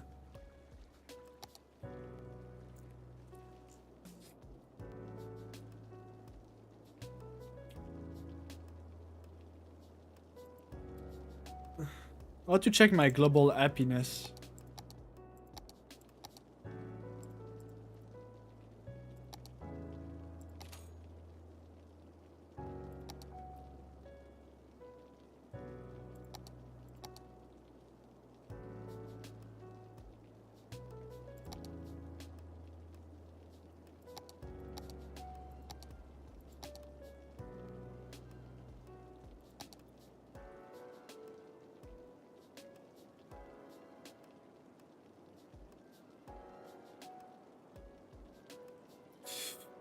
The industry that does make the most money, for obvious reason, because I put so much money in it, is the farming industry.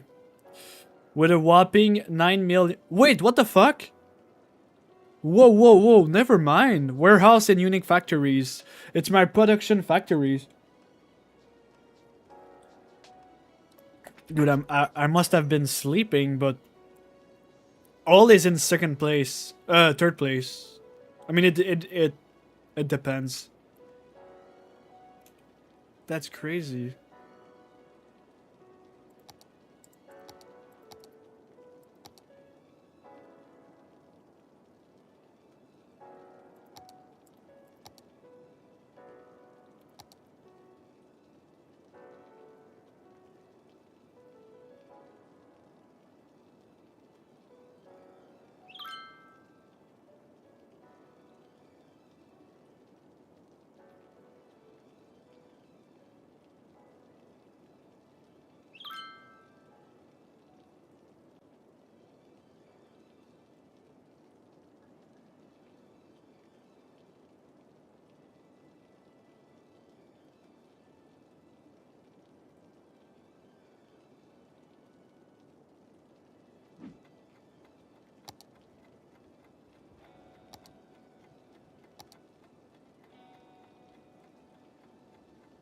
3,000? Holy motherfucker, that's a lot of people. I wonder if I raise the F75, will it increase?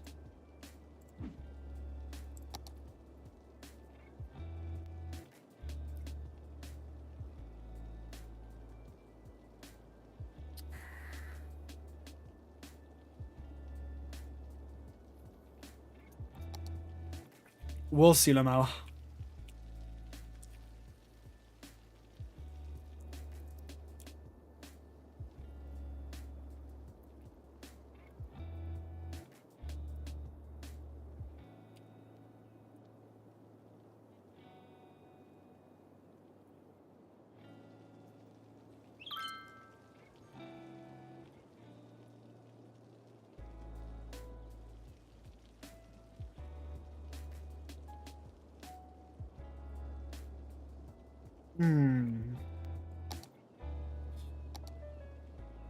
Oh, I've been losing a lot of money. Holy shit.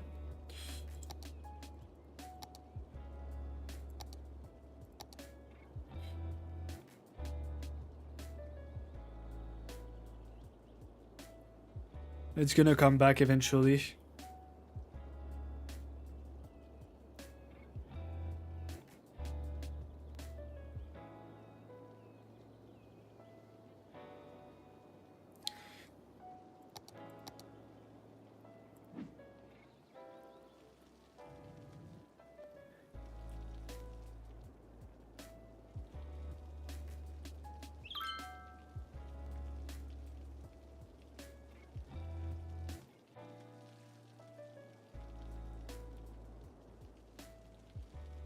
Damn, my bank balance is going to...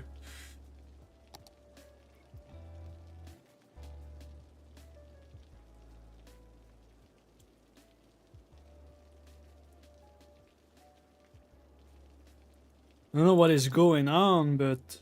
No, I'm good.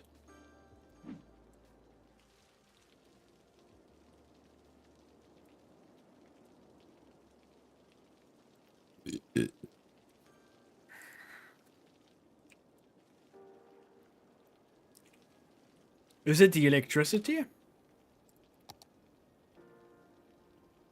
Maybe the electricity plays a big part.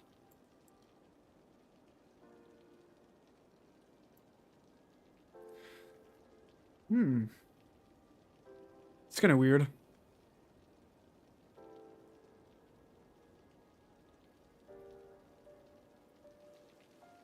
My businesses usually go higher than 50,000. Oh, there you go. Come on, you're capable of going at 100,000 easily. He's making a comeback. 69, Lamau.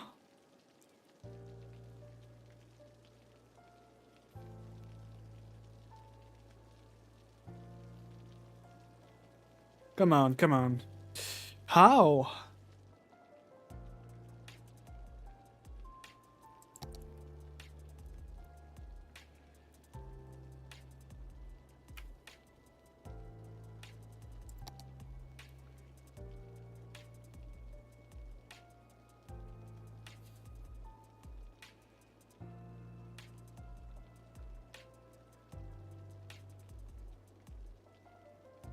I guess we're coming back.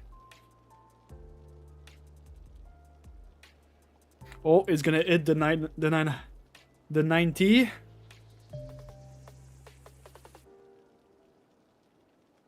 Oh.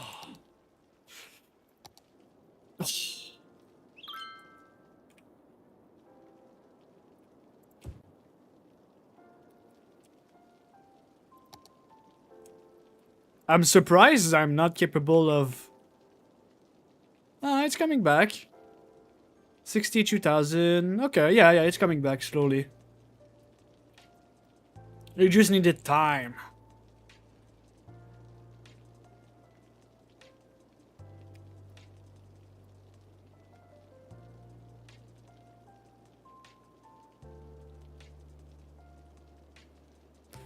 Alright, well, I'm pretty sure... I'm gonna save in case. We never know.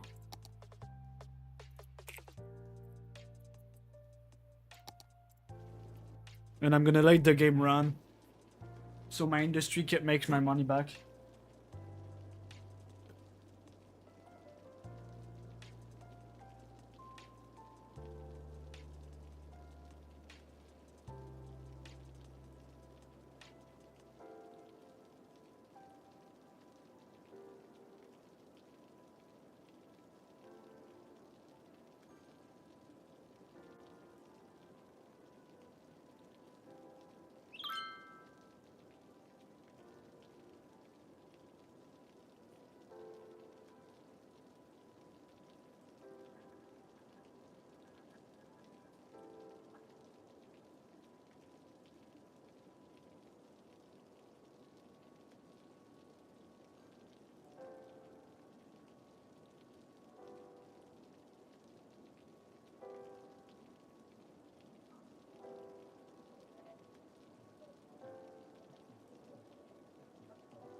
Oh fuck! I forget about that.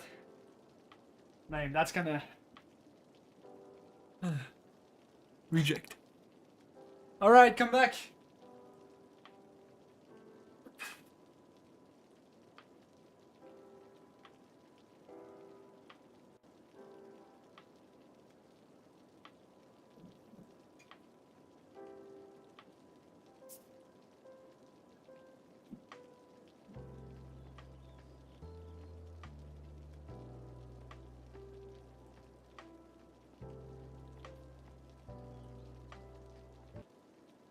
What in the YouTube is going on?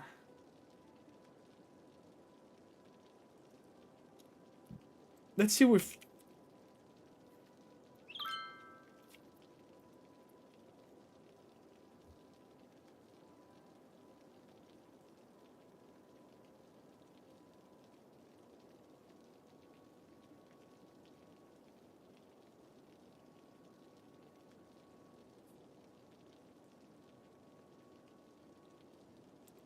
So, have you asked the president to stop calling Canada the 51st state? Yes. When did you ask him? Today.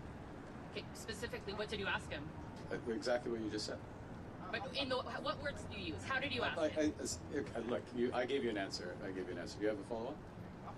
I was watching your face through the meeting in the Oval Office, and I wondered what was going through your mind when the president talked about erasing the artificial border and how he criticized your predecessor and Madam Freeland.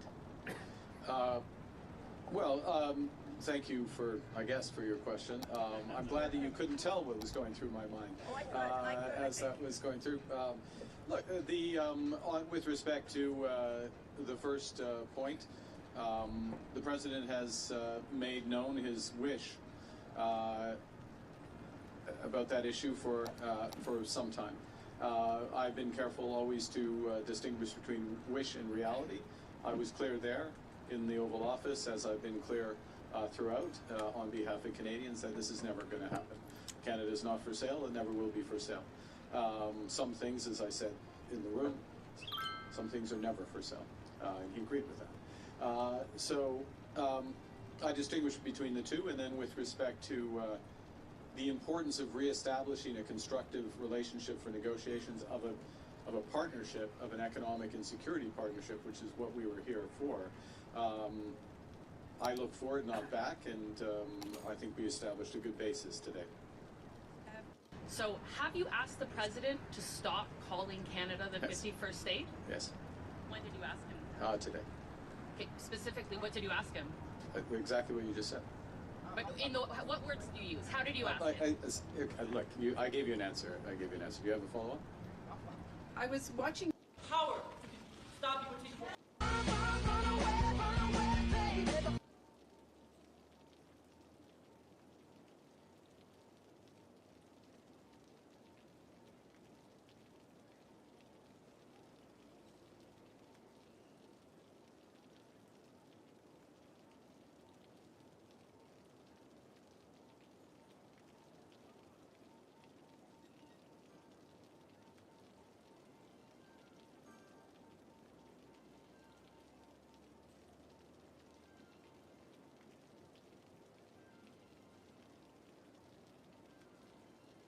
Is life better in the USA or Canada? That is the question we'll be exploring today, and in this video I'm going to show you the data and my personal experience so that you can make your own decision, and at the very end I'll give you my honest answer. Is life better in America or Canada?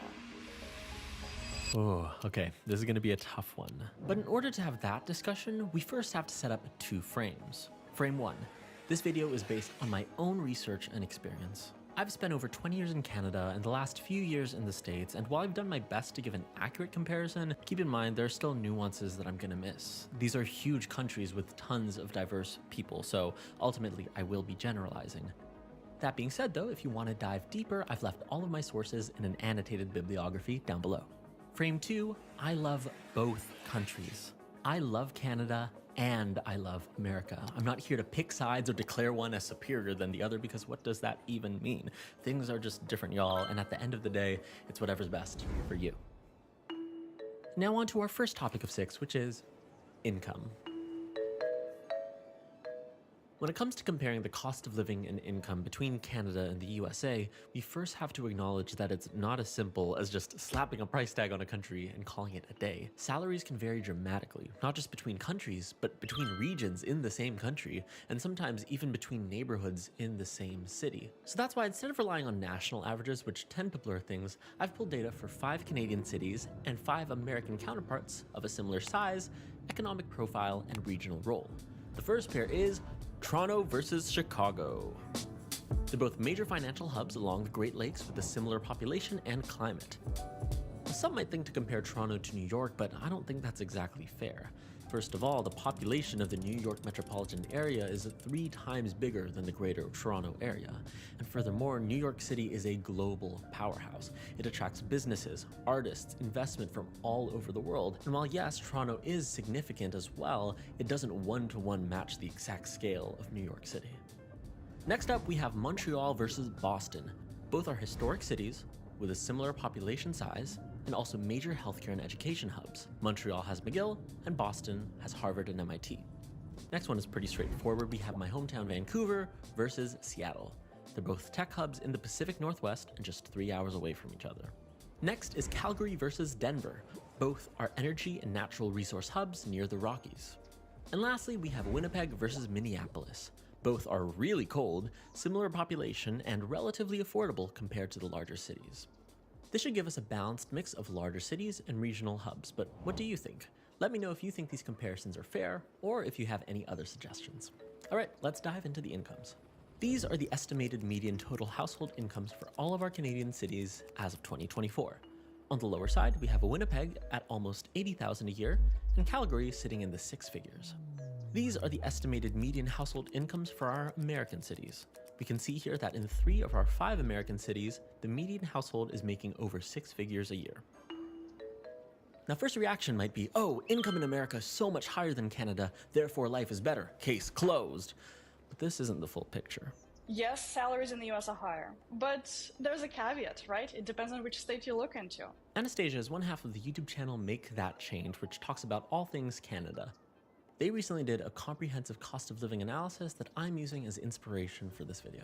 I was shocked to learn that salaries in the US vary so much. Someone in Mississippi or in those southern states make literally 3x less than some other states. I knew there was variability, but not that much. That was huge for me. So let's see how far that income goes, starting with taxes.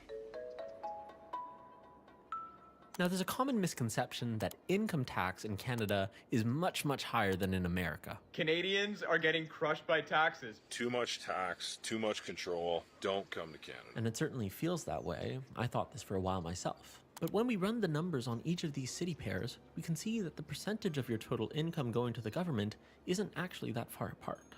For our American cities, 25.6% of your income goes to federal, state, and FICA on average. And in Canada, that average is 26.8%. Now, it's important to note here that these are on-paper tax rates, meaning if you were to run the median household income in each of these cities through an income tax calculator for that state or province, this is how much you'd be paying on paper before any deductions, any credits, or write-offs. But of course, everyone's tax situation is different. You might have deductions and credits, so it all really, really depends. Altogether though, in both countries, you'll be keeping around 74-ish% of your income as estimated annual take-home pay. And when we divide these figures by 12, we get an estimated monthly income for each of our cities. But this isn't the full picture. We must not look at just incomes. You could be making hundreds of thousands of dollars, but if you're spending all of those hundreds of thousands of dollars, that does not really make the difference. You're just kind of spinning the gears. It's not how much money flows in, it's how much money you're actually able to retain. Which brings us to our second factor out of 6, cost of living. That's we'll take really a look good. at 3 different expense categories to figure out how far your income actually goes in each of these cities. Let's start by looking at rent. According to crowdsourced data from the platform Numbeo, these are the average rents for a 1-bedroom apartment in the city center. As a general rule of thumb, financial experts say that you shouldn't spend more than 30% of your gross monthly income on rent. Unfortunately, only 5 of our cities here meet that mark. In fact, in Vancouver, things are so bad that a 1-bedroom apartment in downtown will eat up nearly 52% of your monthly paycheck if you're making the median income. In comparison though, a 1-bedroom apartment in downtown Seattle will only take up 30% of your monthly income. There's also a small difference between Boston and Montreal, but other than that, things are pretty close. Next up, let's look at other household expenses like groceries.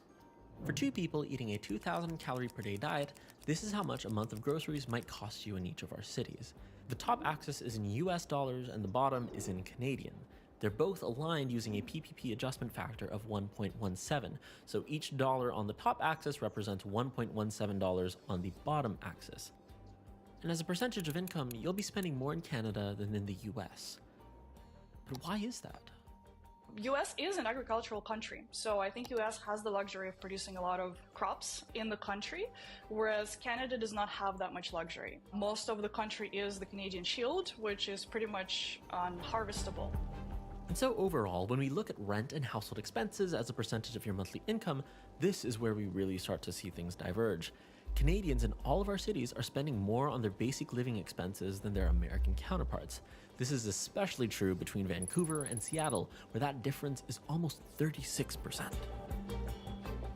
What is going on with Vancouver? You tell me what is happening. Just the numbers don't seem to make sense. And honestly, I thought when I was doing the math, I just missed something. Someone in the comments told us that what happens most of the time is just people live either with their families or with their roommates, so they kind of split housing costs, and that really is the biggest thing they do to reduce their cost of living. But this isn't the full picture because we're missing one last really big thing that might be able to close the gap, and that is healthcare.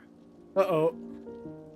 Health insurance costs in the US can vary dramatically depending on the state you live in and the type of plan you have. For example, if you have an ACA plan without any credits in Illinois, it'll cost you $473 a month. But if you live in Massachusetts and you have tax credits, it'll cost you only $34. So because of this variance, I'll just be meeting in the middle and using an employer-sponsored plan as the benchmark. This is how most Americans get their health insurance anyways. Healthcare in Canada is largely free at the point of care and funded through taxes, which we've already deducted. Still, some Canadians opt to get optional supplementary insurance for things that aren't covered. And no matter what your plan type and where you live, there are still out-of-pocket expenses like copays and deductibles to account for. So if we take all the expenses we've discussed, rent, household, and healthcare, and add them all up, we start to see that, aside from this monstrosity, the cost of living gap isn't actually that big. For 3 of our 5 city pairs, the gap is only 2%, making them effectively equivalent. And between Minneapolis and Winnipeg, that difference is about 10%. The biggest disparity here is between Vancouver and Seattle, where that gap is 35%. God, this is exactly why I left. Literally, the math doesn't math. Like, what? In any case, these are general trends and estimates of averages, so there's huge margin here for individual variability. It really depends on you. But there's an important question that we have yet to answer. Cost of living doesn't account for quality of life. And if the cost of living is relatively similar between these 2 countries, what are you actually getting for your money? What does living in one country get you compared to another? After all, we're trying to figure out, where is life better? Well, let's take a look at career opportunities. Tech workers in the U.S. are paid at least 46% more than tech workers in Canada. That's according to a new report highlighting the wage gap. Canada struggles with a slight brain drain problem. I came across this survey from the University of Waterloo, which has one of the top software engineering programs in Canada. And the survey says that in 2020, 84% of Waterloo software engineering grads reported that they plan to work in the US upon graduating.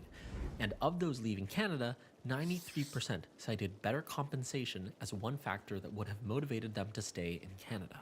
I feel like that checks out. There's like a website called levels.fyi that basically like lays out approximately how much a lot of software companies in the US pays. Like you go on the website and you see like L4 engineer at Google makes this much, L5 engineer at Google makes this much. A lot of like Waterloo, like computer science or software engineering students like go on that site and they see that the jobs in the US like pay significantly more than the ones in Canada. And this gap extends beyond just the tech world. I'm a musician by trade, and amongst my musician friends back home in Canada, there's this saying, if you want to be a famous Canadian artist, move to to America. As a musician or a filmmaker or whatever, somewhere in the arts specifically, you get to a certain level in Canada, which, yes, it's difficult you have to be very good and skilled and have a lot of connections, but to kind of go any further, you got to move to the States. I mean, I'm in the hub of that in Canada, which is Toronto. But now that I've spent some time in like places like Los Angeles or New York City, like, it's not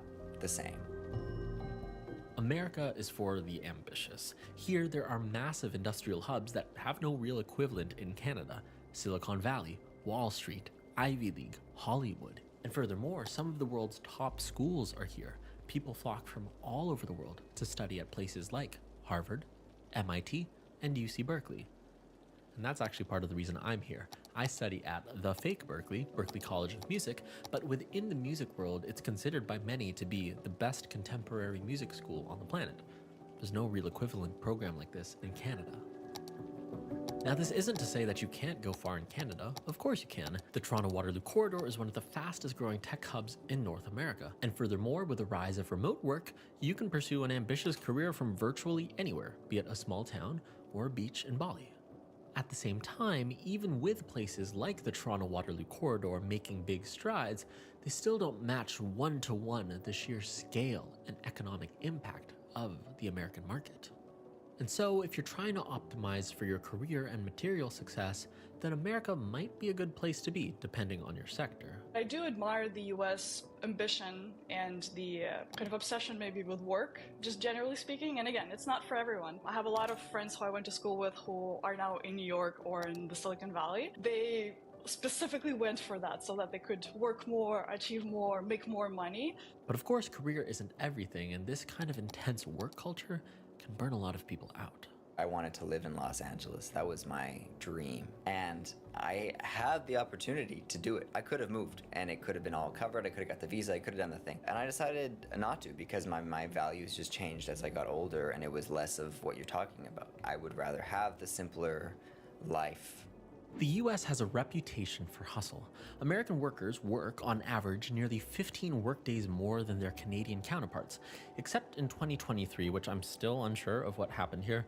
Kind of looks like a huge anomaly, so I'll just be examining the prior years. According to research from Isgut et al., over 40% of the gap is due to Canadians taking more time off, particularly higher income Canadians taking more vacation time than their American counterparts. In all three of the jobs that I've had in Canada, it's always seen as like, hey, when you're expected to be here, you need to be here, but also you need to take vacation. It's like, we're paying you to not be here for a little while so that you can be a better worker for us. Whereas in the States, especially if you work an hourly job, it's always seen as like you're the problem if you're not working. It's almost like anytime you are not here, you're a burden for us. Canada has a minimum of 2 weeks vacation requirements. Some companies are offering more, and then depending on how long you stay at the company, you're entitled to longer vacation times, and it's something you can negotiate. In the US, as far as I know, there's no minimum vacation requirement, so it's at full discretion of the employer. Now, to be clear, I'm not saying that Canada lacks ambition. It definitely doesn't.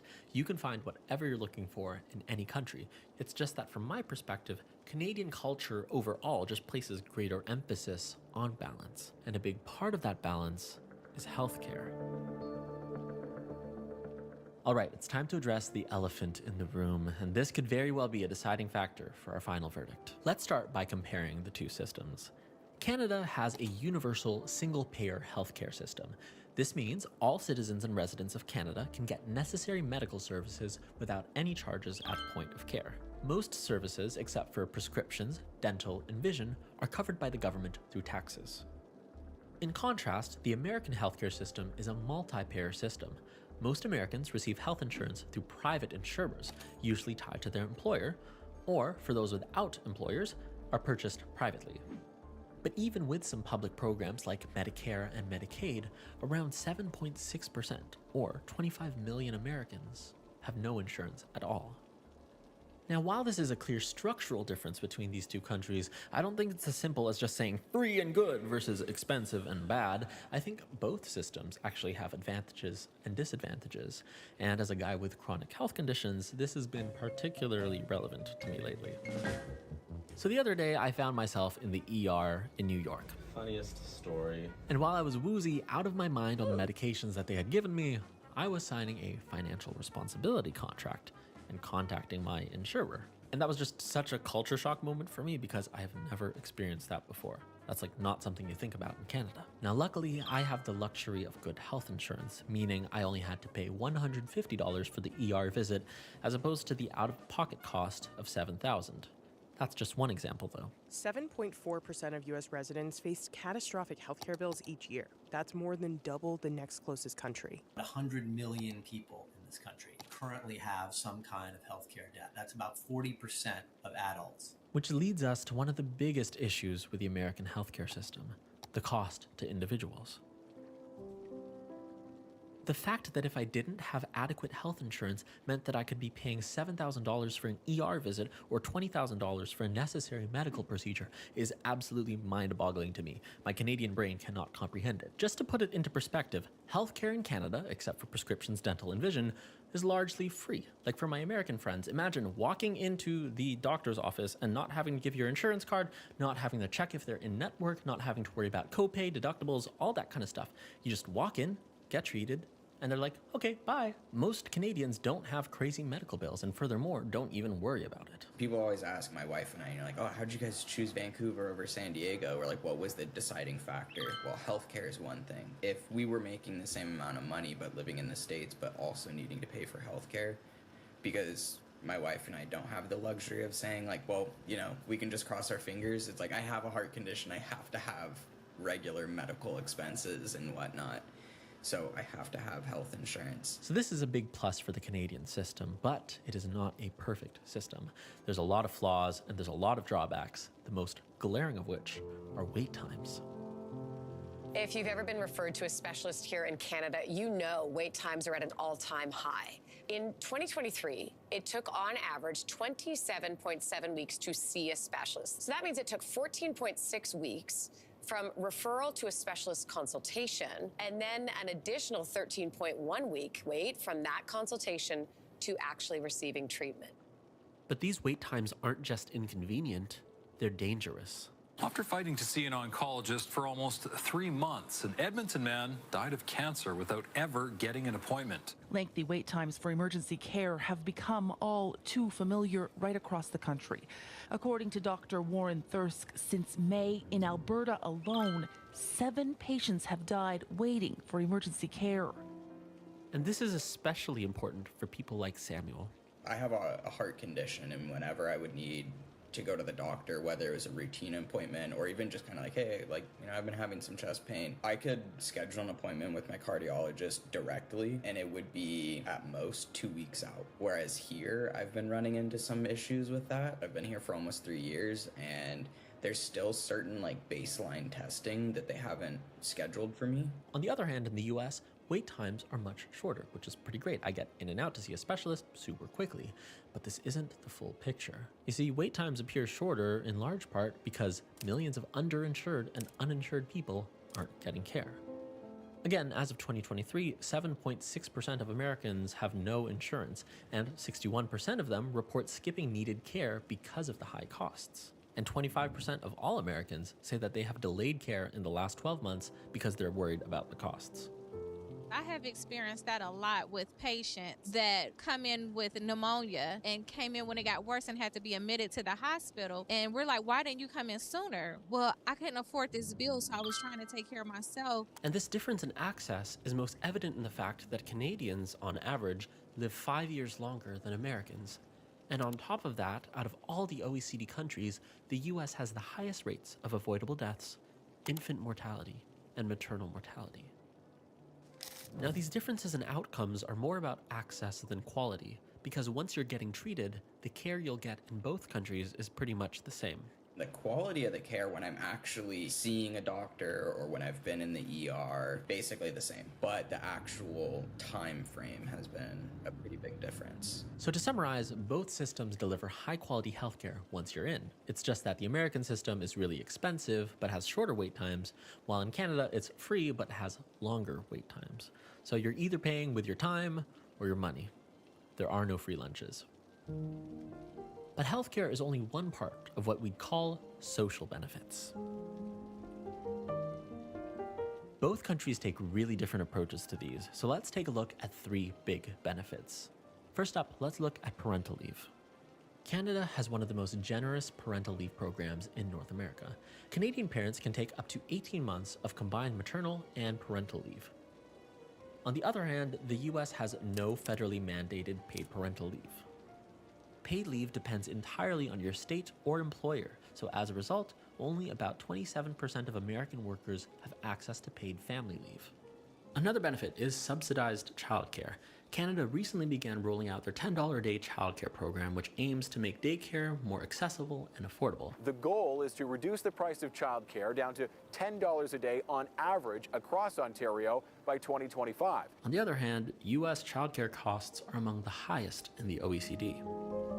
I think the biggest takeaway that I've had from doing that analysis is really bogging down to whether or not you plan to start a family.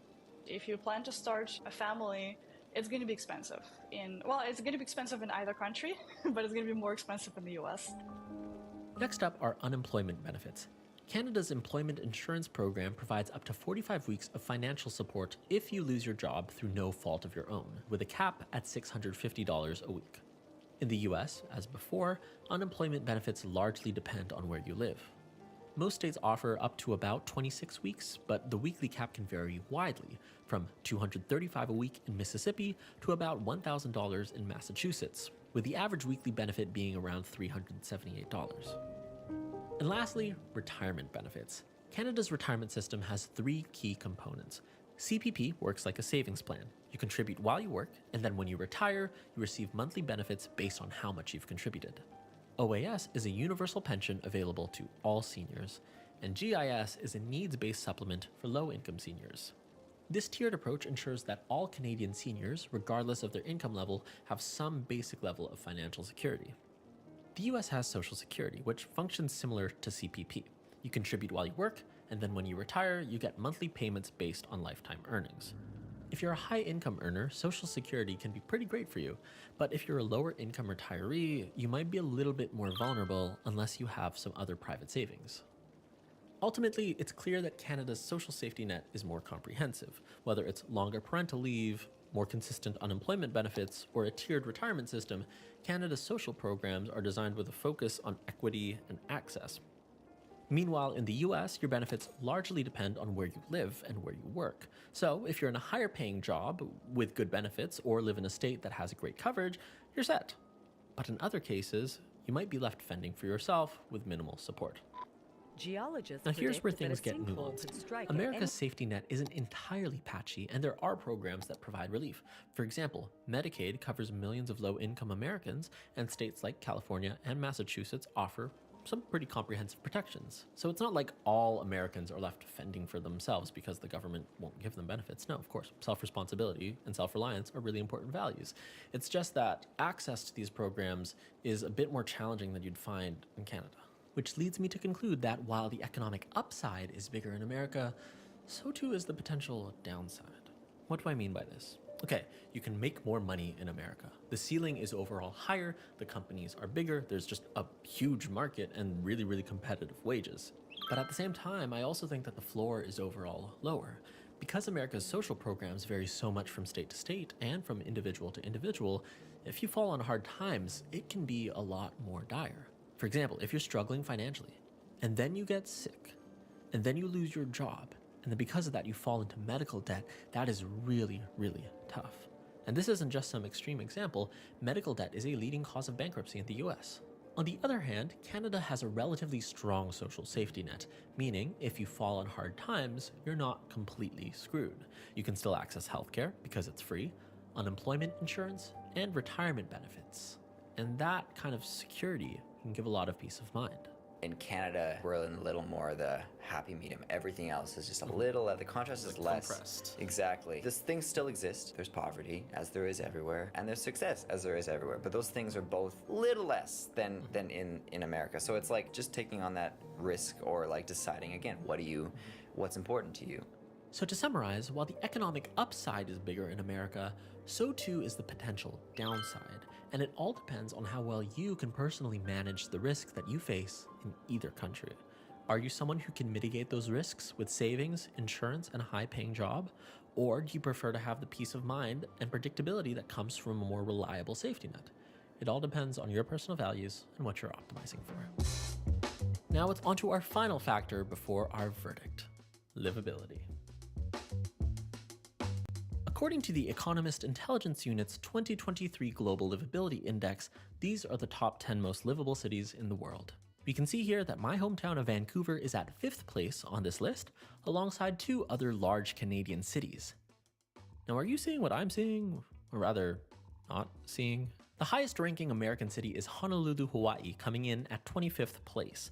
The next highest American cities are Atlanta at 33rd and Pittsburgh at 34th. In fact, according to The Economist, cities in the United States have never hit the global top 10 in the index's 14-year history. But why is that?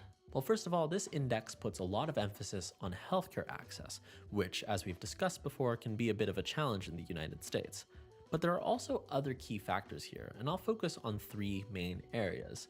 First of all, Canadian cities on average are cleaner than American cities. I don't have any statistics to show you here, but it is literally one of the first things that I noticed coming in here, and you can probably ask anyone who travels back and forth. I find American cities to be very dirty compared to Canada, and I never thought that our streets were clean. And again, none of this is like hating on the country, it's just like observations. That was one thing I'd noticed right away coming to Vancouver. Generally speaking, Vancouver is a very clean city, especially compared to Seattle. Downtown Seattle, I don't know when the last time you went, but it doesn't smell good ever. Secondly, I noticed that many large American cities struggle with aging infrastructure, inefficient public transportation, and car-centric urban design. For example, cities like LA, Houston, and Atlanta are known for their car-centric urban sprawl and congestion.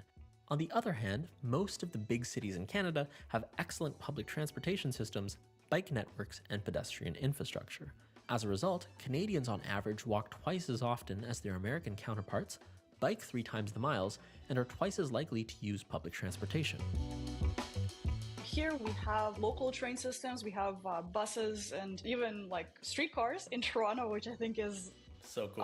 I love it. The public transit is a lot more developed, which gives us all a good alternative to not have to use our car at all times. But lastly and most importantly, Canadian cities are safer than American cities. In 2022, the homicide rate in Canada was 2.25 per 100,000 people, whereas in the US, it was almost 3 times higher at 6.3 per 100,000. I've read that somewhere. Here's how Canada and the US compare on 3 similarly defined offenses. The gun thing is a big part of it, and I feel unsafe. Maybe not unsafe, but I definitely feel less safe. It's just knowing that, like, even if I may be safe, there's a possibility that something could happen. And obviously, gun crime is very high there compared to the rest of the world. So those kinds of things, like, I do feel way safer in Canada. So now that we've gone through all 6 factors, it's finally time to answer the question we've all been waiting for. Is life better in America or Canada? Oh, okay, this is going to be a tough one. Canada is, on almost every measurable indicator, more livable than the US. Life expectancy is longer, it's safer, and healthcare access is more equitable. On the other hand, though, America offers really unique economic opportunities because of all the industrial hubs that are here. The ceiling is overall higher, there's so much money going around, the wages are really competitive, and so it's a really tough call. At the end of the day, it's all trade-offs. You'll find good and bad on both sides of the border, and more importantly, you can architect whatever life you want wherever you are. And so, ultimately, it's just what you're personally optimizing for and what's right for you. Now, I promised you that I would give you my honest take at the end of this video, so here goes. I'm still figuring it out. I really like the quality of life I had in Canada. But on the other hand, I also love all the unique economic opportunities that being here in the US affords me. Like, for example, right now, I'm literally going to the best contemporary music school on the planet. That's not an opportunity I can get back home. And furthermore, especially since I'm in the field of like creative entrepreneurship, it's so much easier to network with like-minded creatives, to get funding for a startup, to go out and do the kinds of things that I want to do. And so because I'm interested in tech and entertainment and entrepreneurship, I think this is like a really great place for me personally. But then again, as a guy with chronic health conditions who really values security, I feel safer and more taken care of in Canada. I don't need to worry about whether my insurer is accepted or decide whether or not to get treatment based on the cost. So to tell you the truth, my answer is still in progress, and there are so many factors playing into this decision that we haven't yet discussed. Most importantly, how are Americans and Canadians different as people? How is the culture different? All of which we're going to discuss in part 2 of this series, which you can watch right here. Damn, that was good.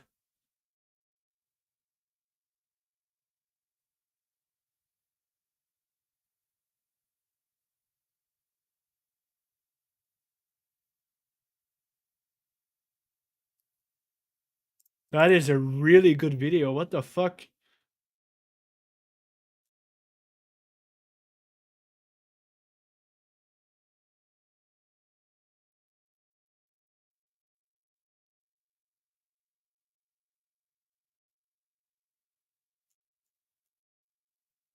I see a lot of dislike though.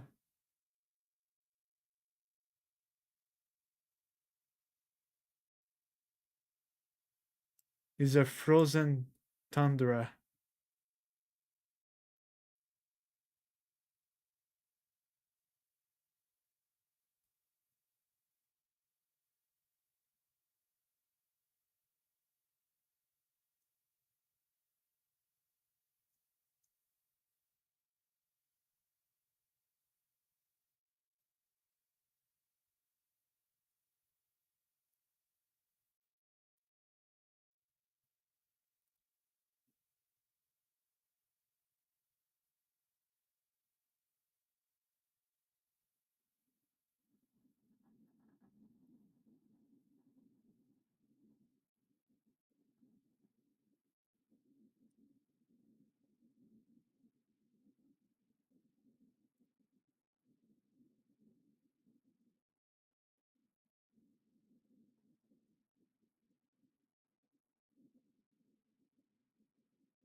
No, I was reading.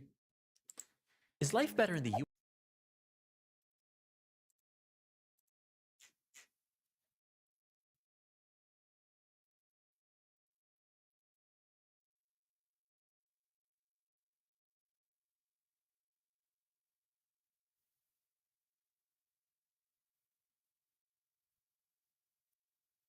It's a commie shithole.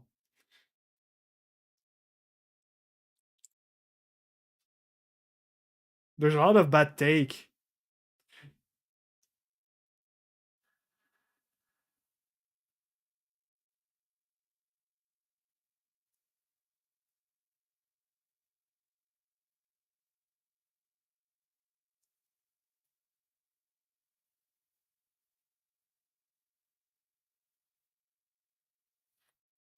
The value of the Canadian dollar is the same.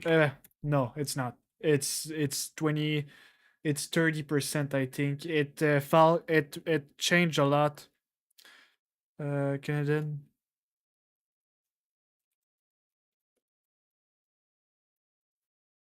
38%.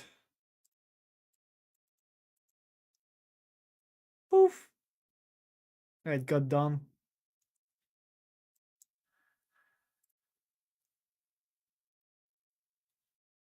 Mm, let's see.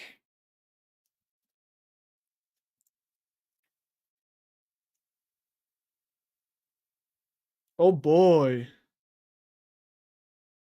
That dropped. Can I have like 6 months? Okay, at least it got back a little bit.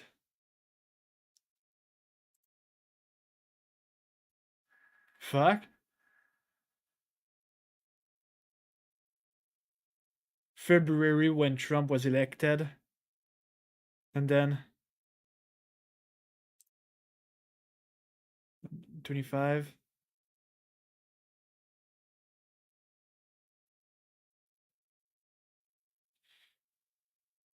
Okay, let's make it clear. The Canadian was never 1-to-1 in the first place, but it got back up. Hey, we're back on track. We're at 28%.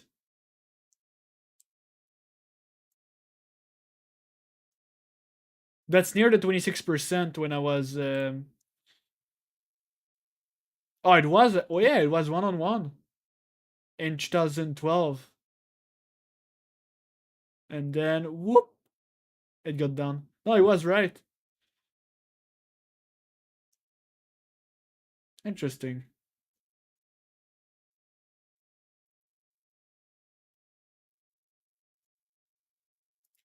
Them out.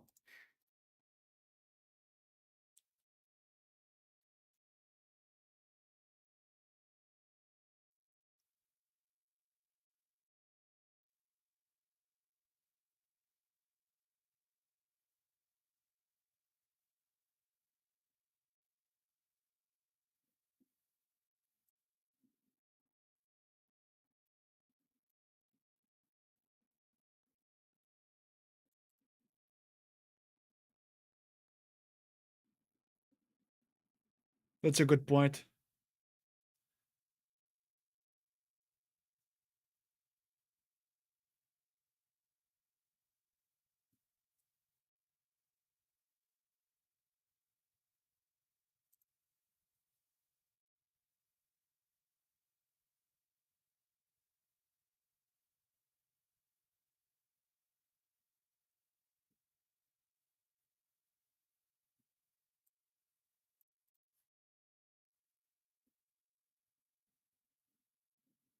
That's that sounds like mafia shit.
No, that's a bad comment.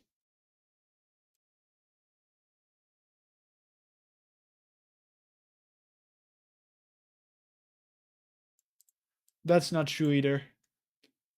Damn, a lot of people has bad take.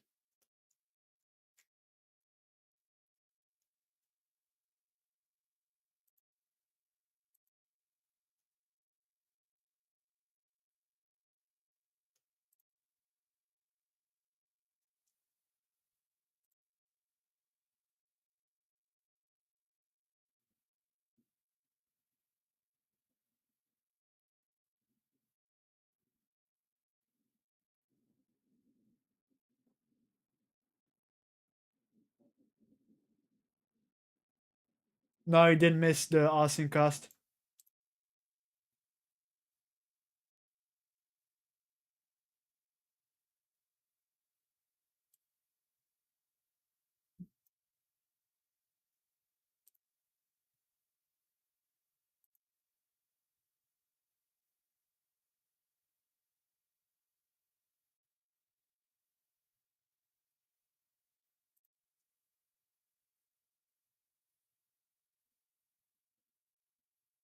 That's just an opinion.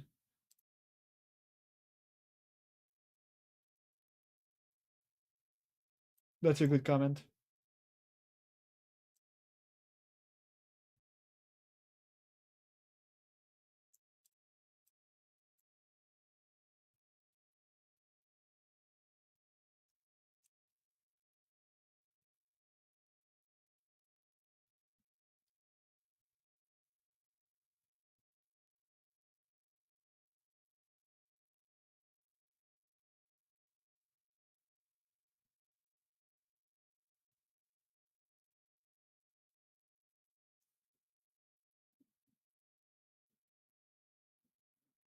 Yeah, well, that's the reason why there's so many crimes.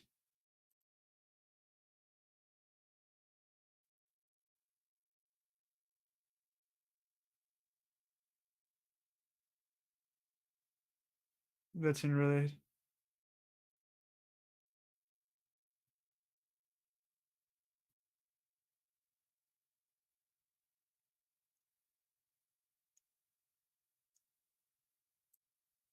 It doesn't matter. Dude.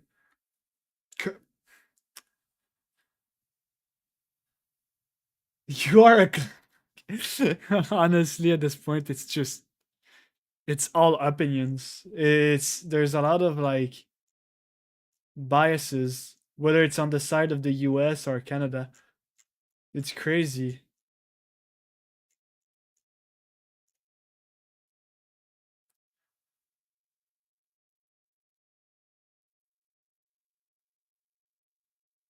There's a lack of like there's a lack of either it's research or it's just like personal opinion rather than being like objective, which is really unfortunate.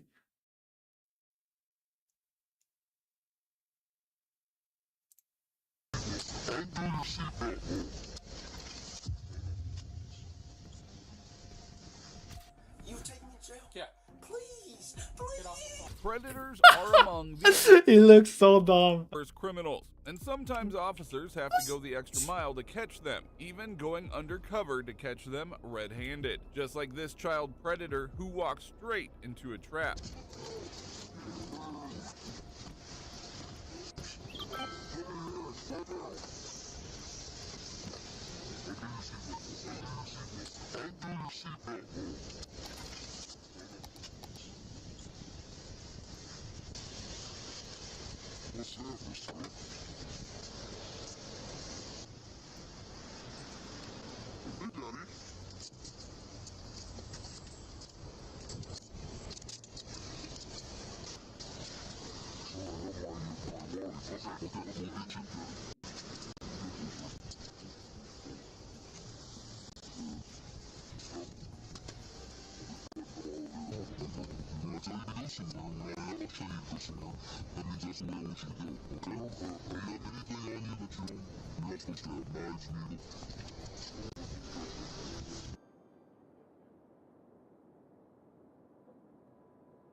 Alright, I just lost my little thingy for my feet.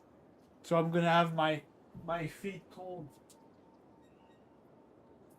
I just lost it somewhere. I don't know where they are.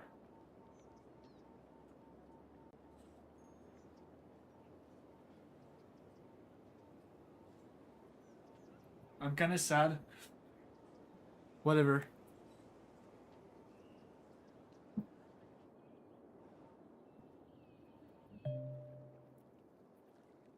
All I want for Christmas, it's you, baby.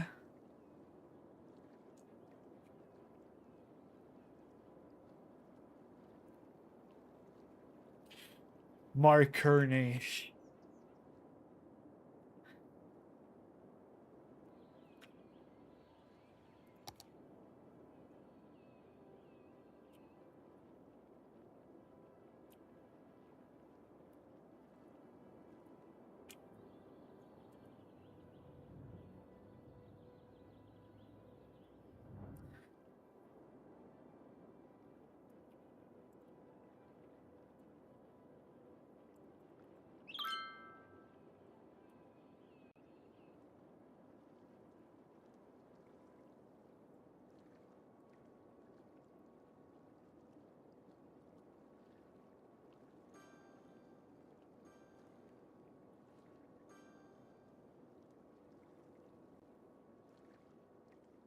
Mark Kearney.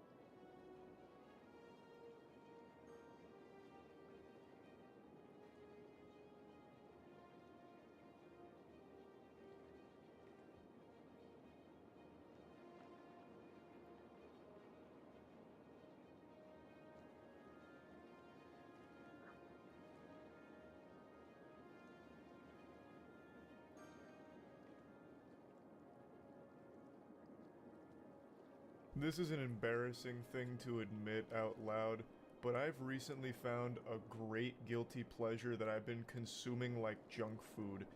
It's those ridiculously cringe podcasts where a few dudes, pseudo-intellectuals, bring on a bunch of women and have the worst debates of all time. It's a forsaken wasteland where normal thinking goes to die. A thunderdome of delusion. It is brain-melting. It reminds me of those old PSAs for the dangers of smoking cigarettes, and they'll like open up someone's chest and be like, this is what your lungs look like when you smoke, and it's like yellow and oozing, covered in this like disgusting slime, and it's very fucking yucky. This is like that, but instead of showing you your lungs on cigarettes, it's your brain when watching this content, and it's fucking revolting. Like, it is actual brain rot, and I can't look away. And goes into a marriage and has kids when they're like 18, 19, 20, and then a year into the relationship, it gets really, really abusive. From who? Would you, from both? This is so rare. Anyone So really. rare. I mean, it happens. Go on, I'm just, go on. My point is, I'm just, yeah, even though it might be rare from what you guys think. It is. I already just find this painful. She's asking a very simple question and setting it up, talking about abuse. And already the dudes here are like, this is ridiculous. This is exceptionally rare. This is damn near science fiction. Abuse? Never even heard of it. That's like winning the lottery twice level of astronomical odds. Abuse is, it is very uncommon. Very rare. As a way of trying to like kind of shut it down already, like, you're choosing something very fringe and outlandish. Abuse is, it's like a unicorn. It almost doesn't exist. But anyway, crazy lady, go on with your hypothetical abuse thing, or whatever you called it. It's just trying to downplay it, which I think is just cringe. If it would happen, what would you recommend for those people to do? Would they divorce, or do you want them to keep going in the relationship? You can't divorce. I mean, that's not a real thing. You can like separate. See, his Catholic background shines through. He knows. You can't you can separate, but you can't actually divorce. That's not a real thing. Even though it might be like physically abusive. You gotta endure. People are too. You want to stick in the relationship. People are just. I mean, look, people I'm gonna be nowadays honest. are just. Everybody quits. Everybody gives up. It's too hard. I'm this XYZ. This is why I'm special, so I can fuck up this entire situation based upon me being special. The clown puts himself front and center here. You're looking at the chief entertainment for this episode. Fucking discount Walmart brand Sal from Impractical Jokers here. His name's Jonathan, and let me just tell you, he's got some opinions, and man, oh man, are they a stinker. So, the question is very simple. If there's an abusive relationship, an abusive marriage, should the marriage end? You know, if the woman is being abused, or even if the man is being abused. The woman who asked the question, her name is Melina, and she doesn't just make it exclusive to women getting abused. Men can also be victims of abuse. Something that Jonathan heavily disagrees with. We'll get to that later on. But he is saying that, oh, if it's an abusive relationship, you have to endure. This is the problem with snowflake society now. Everyone's such a pussy, so they'll ruin a marriage because they think they're so special. You absolute fucking troglodyte. It's not about being special, it's about not getting beat the fuck up in a marriage. There's no excuse for abusing your spouse, whether it's physical or mental. Like, it's the most... There is a right answer to this question, and the answer is yes, the marriage should end if it's abusive. 100%. Whether it's the woman or the man being abused, it should straight up end. There's no enduring.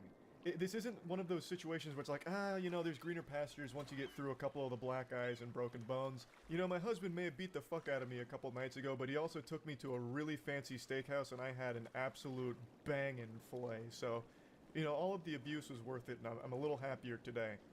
But it's ridiculous. This is honestly making me concerned. My heart is breaking for whatever woman he's in a relationship with. I'm imagining this guy treating relationships like it's Fight Club. If my partner can't roll with my knuckle sandwiches without crying about it and she wants to leave for it, well then good riddance to her toots. Jesus Christ, special snowflakes can't handle a few of my right hooks. Ridiculous. That's frightening. That is a frightening mentality. That you're telling someone to just endure physical or even mental abuse in a relationship. And calling them like a special snowflake or a pussy if they don't. That's crazy. And also his cohort there, the goofball he's in cahoots with, who's like, man, divorce isn't real. Divorce is make-believe. It's hocus pocus. There's no such thing as divorce. Yes, if you're getting abused, you can't divorce, obviously. This is a wild episode. And the reality is people just haven't learned to endure. There have been hard times in relationship. I'm sure you guys had hard times in relationship. Any relationship has hard times. And it is what it is. You need to push through and you need to endure because we're in this... Hold on. Because we're in this situation now, like, where everybody's just creating this, like, super nuanced, like, 1% example of, like, well, what if the kid's transgender, black, and abused, and he's a Black Lives Matter supporter? Like, cool. Okay, I get, like, that one minute situation. For anyone that might be in that situation, what would you recommend? Okay, endure. I'll tell you what I would do. A lot of diarrhea fell out of his mouth on this one here, so there's a lot to break down. He had an actual episode of psychosis there. He just started spitting shit that never even came up. It's a very simple question. It really wasn't nuanced. She just said, in an abusive relationship, should the marriage end? It really doesn't get more simple than that. A fucking child could understand the question. There wasn't anything about, like, all these nuance that you bring up. But anyway, Smash Mouth has his meltdown there for a second, but his message is still the same. No matter what, you gotta endure. You gotta endure the abuse. He even has the chutzpah to equate abuse to just a hard time in a relationship. As if it's just some little obstacle, little hiccup that every relationship goes through. Brother, abuse is not a hard time in a relationship. That is a fucking crime. That is when a relationship ends. Should end. I wouldn't want my daughter in that situation, quite frankly. And I understand the argument to endure because I have people close to me who grew up in abusive households and it lasted for periods of time and it was a phase and they endured through it and they ended up raising healthy, successful families. Their faces really tell the whole story here. This reaction's pretty on par with that statement. Abuse is not a phase. It shouldn't be a phase. This isn't a normal thing. There's no reason to start normalizing abusive relationships as something every couple needs to go through or will go through. Abuse isn't acceptable. Full stop. Like that's where this was a really easy slam dunk for these dudes to answer. Should a marriage end when it gets abusive, whether for the woman or the man? And the answer is easy. It's yes. A relationship isn't something where there should be an abusive phase. If there's an abusive partner, that partner needs to seek legitimate help and get help for controlling whatever violent urges or impulses they have. But that doesn't mean that the other partner needs to stay in the relationship while they're getting that help. Especially not if there's children in the household, because not only is it dangerous for the partner, it's dangerous for the kid to be around as well. I think it's very simple. I don't think it's that nuanced. Abuse just isn't acceptable. Like, that's a super easy thing for a normal person to answer, but we've cultivated this culture online where everything needs to be like a debate, even on the simplest topics. Like, you just saw Smash Mouth have that meltdown, like, oh, you're getting into all this crazy 0.1% example nuance of abuse and then all of these other factors, like, out of nowhere, when that wasn't even what was discussed. It is the easiest black and white question. To an extent. So you would say that to stick in those relationships that might be abusive to everyone involved and a child, if there's a child. I'm not saying like, hey, stick in the relationship and get the shit beat out of you by your husband. I'm just asking you what you believe. I'm just telling you. Even if it's a small extreme thing, I'm just asking you what you think if you just stick in that relationship or not. It is such an extreme example that I can't give a prescription for what other people should do. There is an element. God damn it, it's not even an extreme example. If you just Google it for like 15 seconds, there's so many different studies conducted on the topic, and according to a lot of the different numbers. Adi, do you hear me? Yeah, I'm trying to see who's watching. I'm really curious.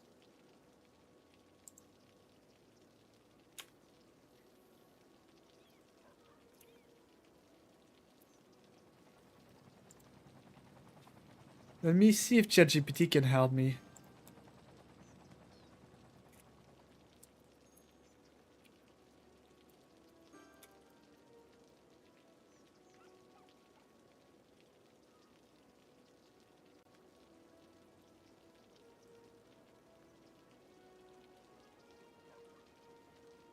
Damn, YouTube doesn't show who's watching. Numbers, all of which are a little different, but most of them agree that at least 20% of all marriages are abusive at some point in time. And that's just in reported cases. Like, it's not an extreme example. It's really not. But even if it was, it doesn't even change the question. Like, even in the extreme example here, it's still a very easy answer that, yes, that marriage should end. There is a problem. Now, this guy here is trying to play nice with everybody, so he's like, oh, yes, even this goober over here talking about endure. I mean, there's almost an element of something salvageable of his point. When there's not, like, there's no excuse. Like, you shouldn't be enduring abuse, like, under any circumstance, but he's really trying to give an olive branch over there for some fucking reason. But this guy is at least admitting, like, he wouldn't want his daughter in that. So he does outright say, like, yes, a woman shouldn't be getting the shit beat out of her in a marriage or relationship, and she should leave. He at least will concede that, whereas the other two guys still, for some reason, fight tooth and nail that, nah, there's really no reason to be leaving. Like that. Do you have opinions about third trimester abortion?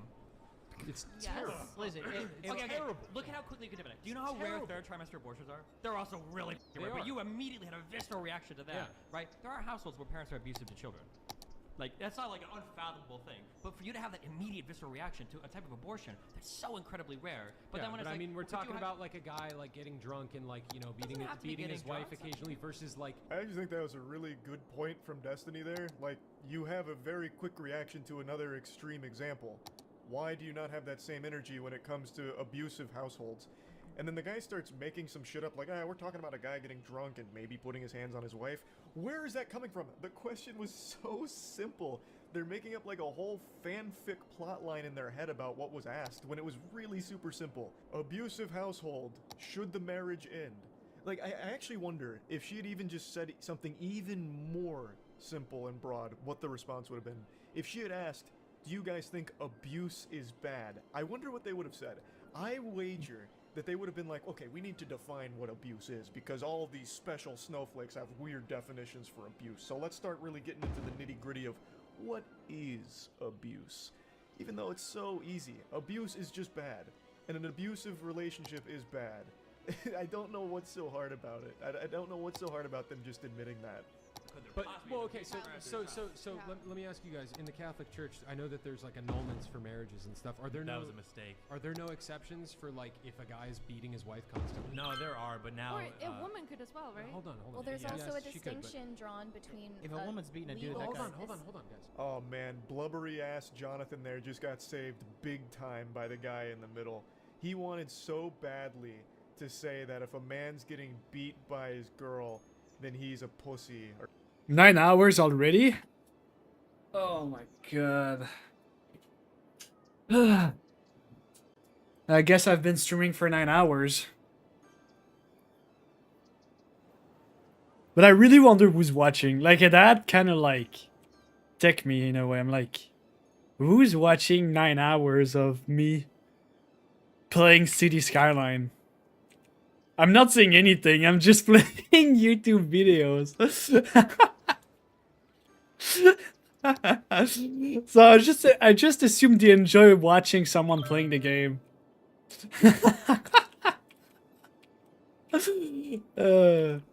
I mean, I'm happy because in a way that creates an environment for my stream, so people are watching, people are happy, you know. But I'm like, yo, who's watching? I really want to know. By the way, in case you wonder, because I have so many computers on my home, so one could assume it could be me, right? But it's not. It's not me.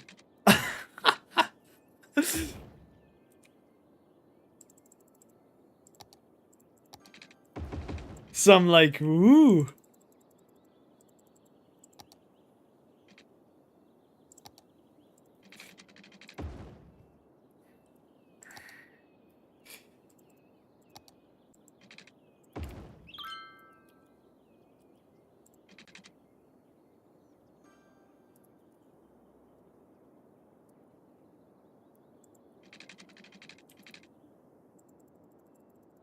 Oh, by the way, when you remove your messages in the stream, you get banned. You didn't know? Did you know? You get banned when you remove your messages on the stream. You cannot do that. It's not authorized.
What game do you want me to play? If you're still in the stream, Eddie.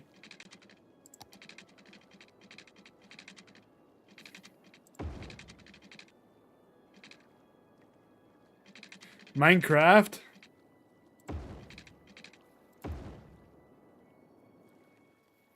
Hmm.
Oh, damn it.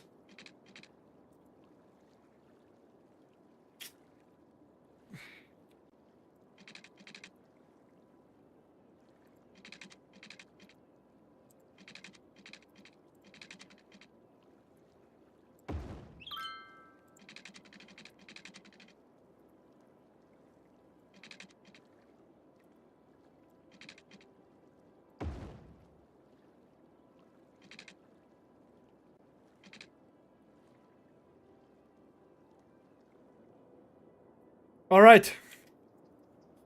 That's gonna be another region of my city. Can you believe it? Minecraft hardcore? Dude, I don't want to rage. I honestly, if I die, I'm gonna be so fucking pissed, dude. I'm not gonna lie. I don't even think my heart can tolerate it. Yes, but...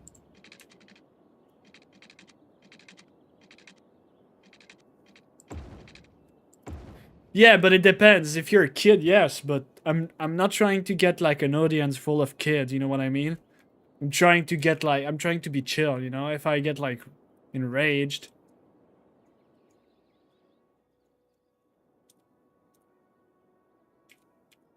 I don't know, actually. I'm not sure. I'm yapping hard right now. Let me think, okay? I don't know. Dude, I'm gonna be so pissed if I died.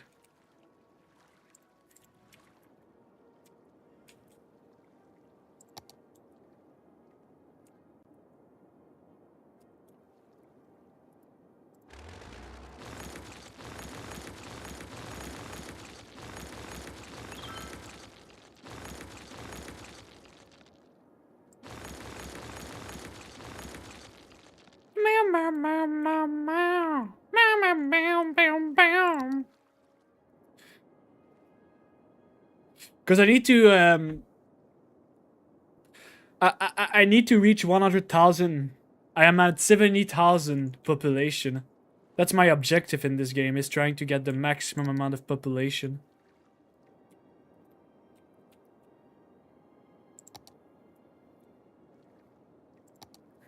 You know, like type shit.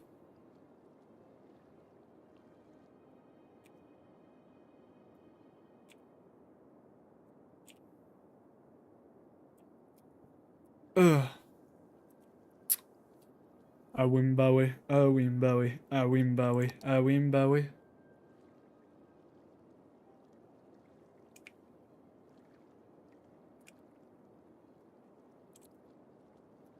Also, you want to see something cool? So that's underground my map, right? And that's my metro. My metro. That's where all the trains goes, and it's like in the ground. I also have a lot of public transport. Look. 3,000 people use one of the trams per week. Isn't it that fucking crazy? And I made so that the public transport is free, so there's not too much traffic. And exportation is high. Look, that's exportation. So I can make a shitload of money with industries.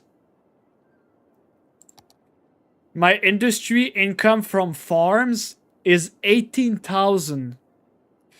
My oil is 7,000.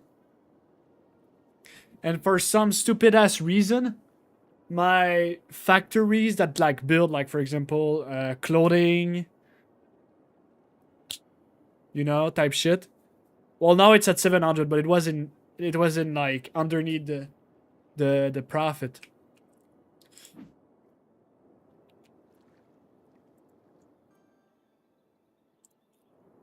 Here it's gonna be a bunch of houses. But I'm gonna need to build more industries. My I'm gonna show you something. My old rig, I call it America.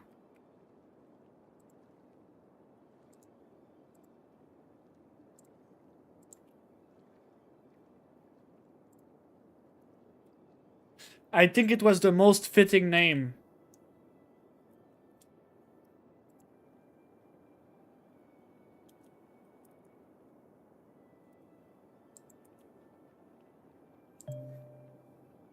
Okay, they want industries. Look, high demand for industries or office.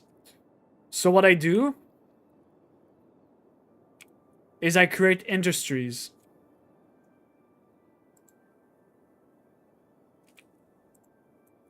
So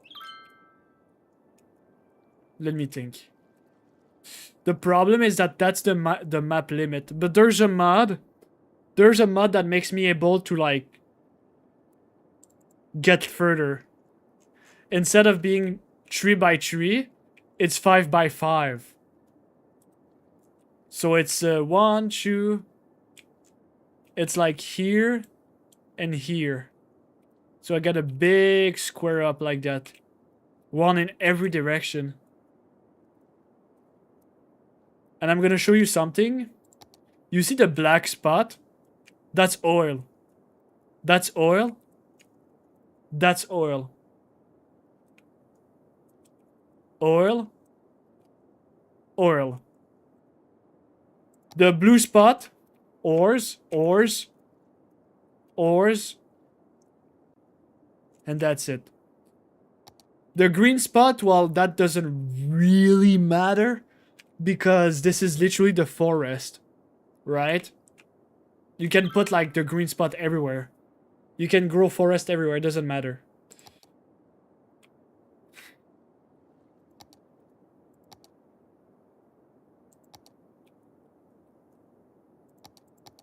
And the yellow spot,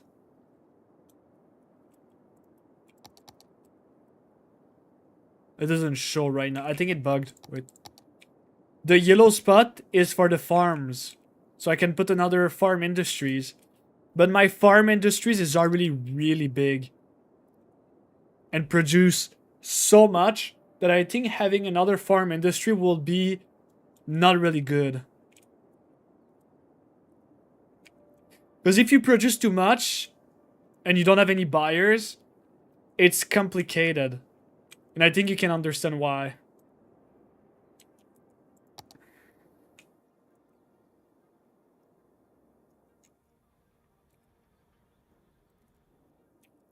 So now what do?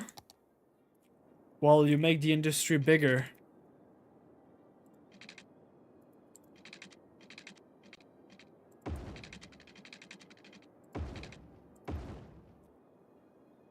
So you do that.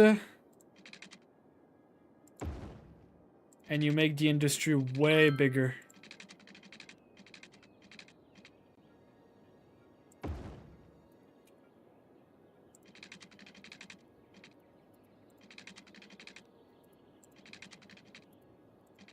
It's a really fun game. It teaches you a little bit how, like, you know how there's a lot of bullshit in politics? Well, this game is kind of like teaching you a little bit how the world works, you know?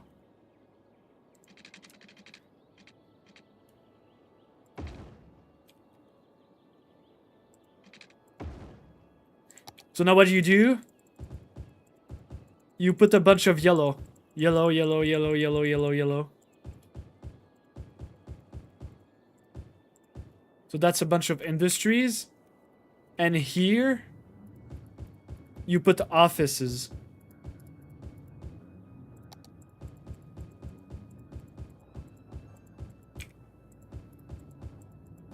Offices is like the high tier. It's like the people working on computer. They're gonna either like, I don't know, like do like the management of money of other industries. They're gonna work on a lot of things that is more like technical rather than physical. Industries still have a big hand on things that are technical, but usually the people that studies are gonna be in these places. So now what we're gonna do, we're gonna add a parking. So you click here, and you had a parking. So they can go park. Look how happy they are when there's a parking. You can add another parking here. That makes them happy because cars can just go there to work.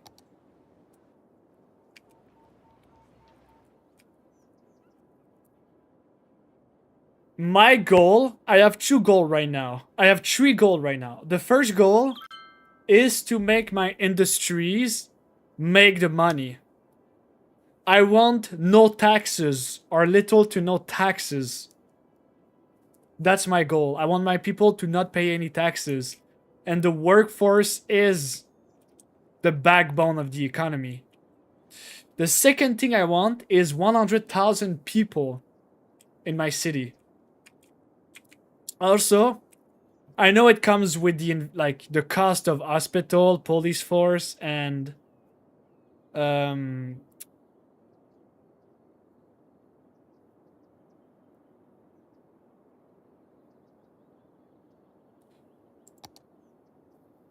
the fire station. But having more people means I can have more income from taxes, so I can kind of balance it.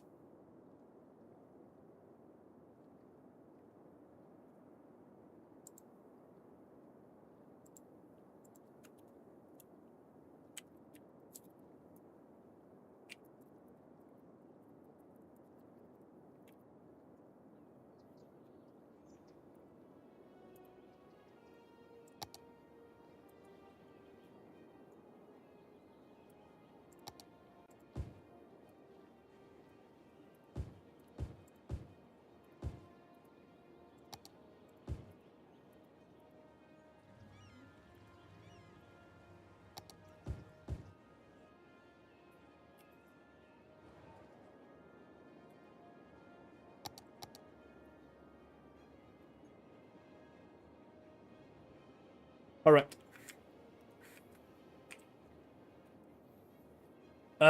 Let's work on the train system. So you see all these underground tunnel? That's the metro. Why do I invest so much money in it? Because oppositely to the tram system, which is like a little like line on the road, and it's like a train going on the line on the little string, it goes underground. It removed the traffic entirely. Everything is happening underground. The problem, nobody use it. I only have 100 people per week that use it. I don't understand. Is it because the tram feels better for my citizen? Is it because there's a lack of emplacement, like here, here, here, here? It's really hard to say.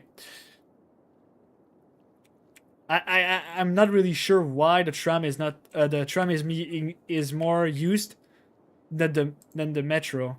That's all my lines, by the way. Metro lines 1, 2, 3, whatever. There's a lot of passenger, but it's like ridiculous, you know. When you check my trams, you have 145, 388, 291. Like you have like 400 on one fucking tram line. One tram line.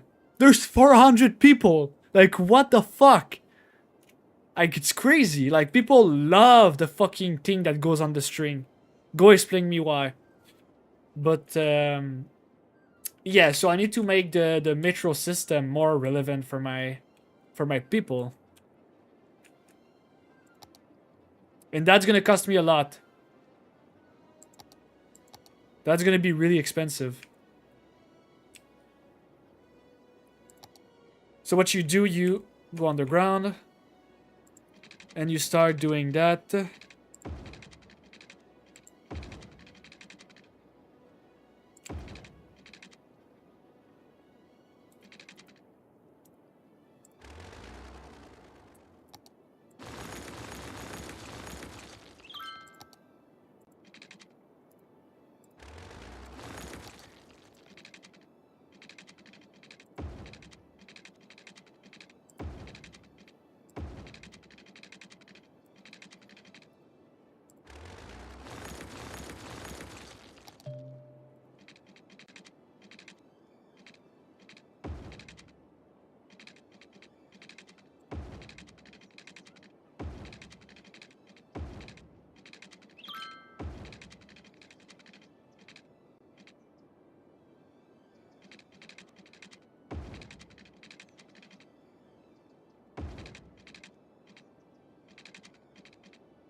Oh yeah, that's pretty much it. I'm like, I was busy for a second in my head.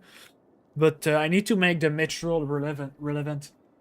I need to, like, it's so good to have lines underneath. Rather than having it, like, you know.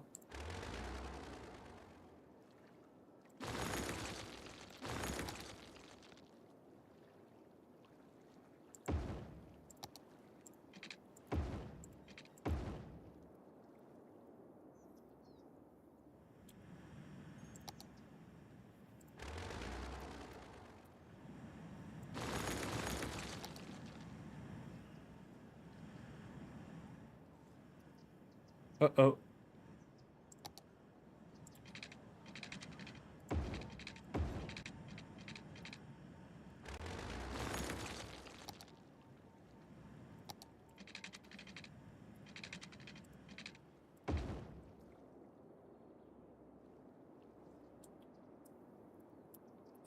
And the reason why, what did I explain you why? It's because of traffics. The traffic is one of the most annoying shit. Check this shit out. That's one traffic line. Like, for example, this guy, he's a citizen. He's in the SUV, right? This guy, this guy, this guy, this guy, this guy. Like, they serve no purpose other than existing, right? I want these guys to be on the road the most possible. Because these guys are the importer. The exporter and the importer. Like, this guy is gonna go and probably... if I click on this little toggle traffic, I bet he's gonna go export his shit in this. Ready?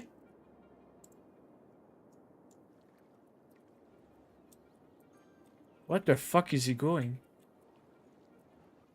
Oh, he's going to put in an... Oh, my bad. He's going there. Nice. Okay. But, yeah.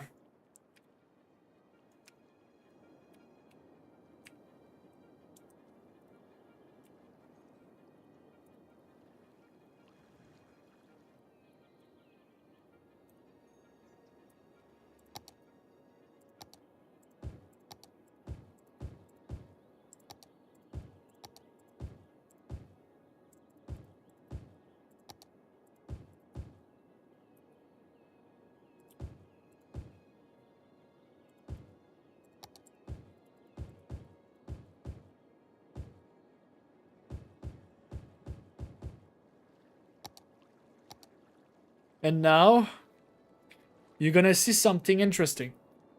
So this is the pipe system. Every household has a pipe system. It's really important because if you don't have pipes, they cannot drink water. Originally in the base game, you have the water pipe, which provide the water. But to increase healthcare and the well-being of my citizen, I use heat pipe, so they can take hot showers. They're more clean, and it's like exactly like in real life, right? You want hot water. You need hot water, actually. Can you take a cold shower? I don't think so. So you want to use heat pipe. So I go there, and for example, I just, I try to like. Honestly, I think I'm just gonna. There we go. So, and now.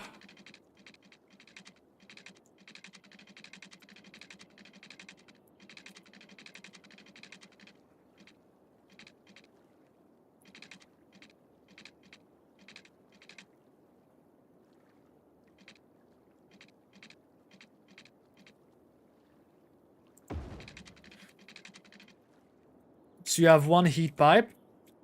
And I think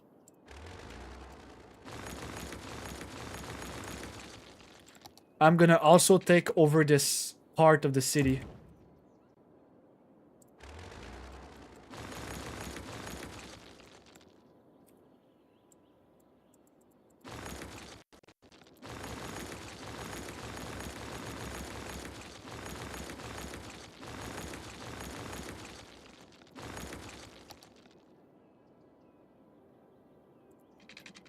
So you go there. And you take a part of the city.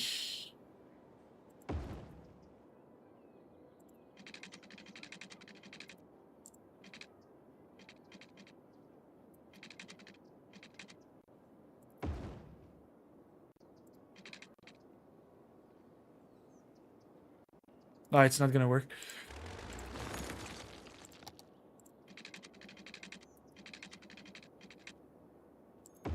There you go. You're gonna notice something, right? You're gonna be like, okay, why do you don't put all the pipes together? Honestly, I should have done that. The problem that I faced is, but well, it's fixed, but I'm for some reason my brain is not capable of like just letting it go. The farms, specifically this little towers, were pumping water from the floor, and some industry like this one pollute the floor. They put like shit in the floor, and it took me like at least 50 hours to figure out that this shit was causing pollution in the water in the pump system. So basically, I was like, I'm gonna separate each part of the city to figure it out, because I was like, what the fuck is going on? Why my citizens are all fucking dying? It's because this motherfucker was like, it's disactivated now, but this motherfucker was like taking water from the floor that was poisonous. And it took me time. And eventually I figured it out. And since then, all my cities are separate. Because I was trying to figure out. And I feel like it's a good system. It's not the best, but if there's a problem, at least I can figure out and isolate the problem and know which is where's the problem, you know? Is it because I put some bullshit there? Is it because the pipe has been corrupt, you know? So that's why I separate my cities. So they have each a pipe system. It's really extreme since I discovered a problem, but I'm gonna stay this way. I'm not gonna change this. And maybe one day I'm gonna be like, okay, maybe I'm gonna chill out and just have all my pipes have one fucking task. So now what you do, you when I was a young boy. So you take that and you cover the entire city.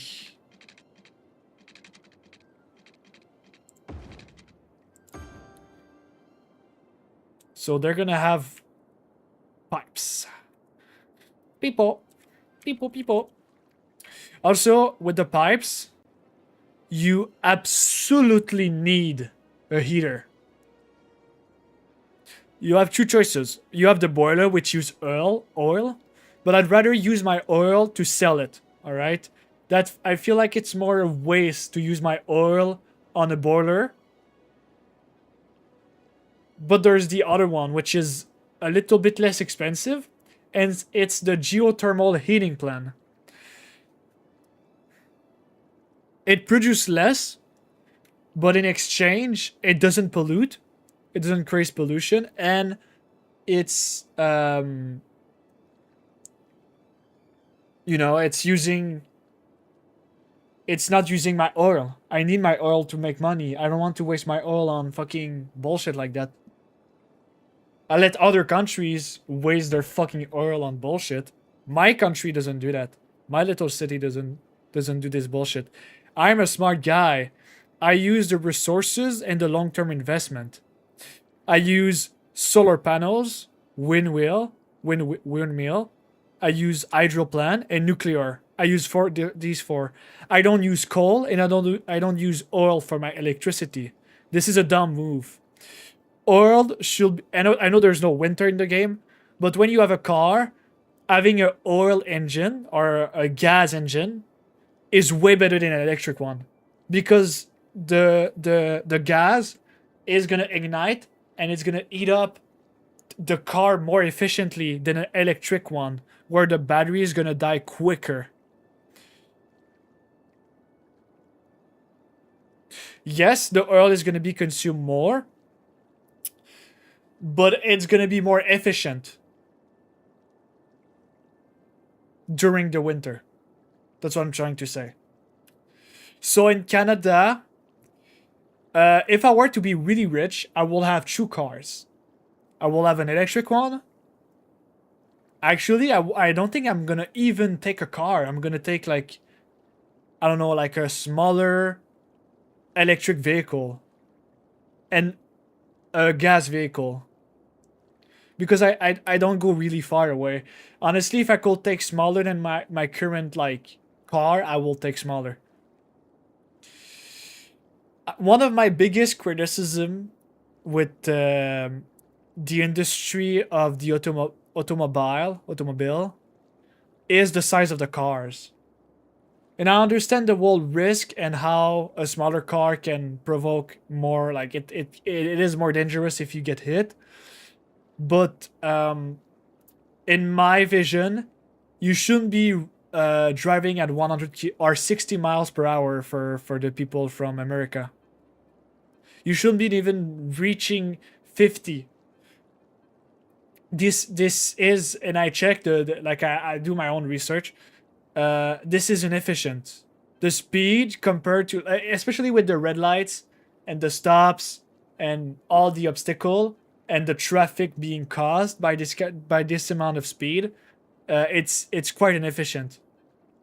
So having a smaller vehicle that drives slower is not only more efficient and way better for, like, whether it's like the consumption, the environment, and, like, overall less risky, but it's just like, where was I getting? Create less traffic, less parking. The parking is gonna be smaller. Like, if we were to, like, remove, I don't know, like 30 to 40 centimeters on every single car, and we reduce the maximum speed, you still can drive really fast, right? Some people, if they feel like it, they can drive, like, at high speed. But I will personally reduce the high speed for security, efficiency, traffic. Because you need to understand, you know, the effect. You know, when a car, there's a name, like when a car drives really fast and a car in the front is not really fast, and they start going into traffic, it creates like an effect where it slows down the overall like road, because one accelerate, the other one accelerate, and then the other one accelerate, and then they stop. I don't know if you know what I mean by that. Maybe a video might help my explanation. But basically this effect with a lower amount of speed will be greatly reduced. I'm gonna try to find a video.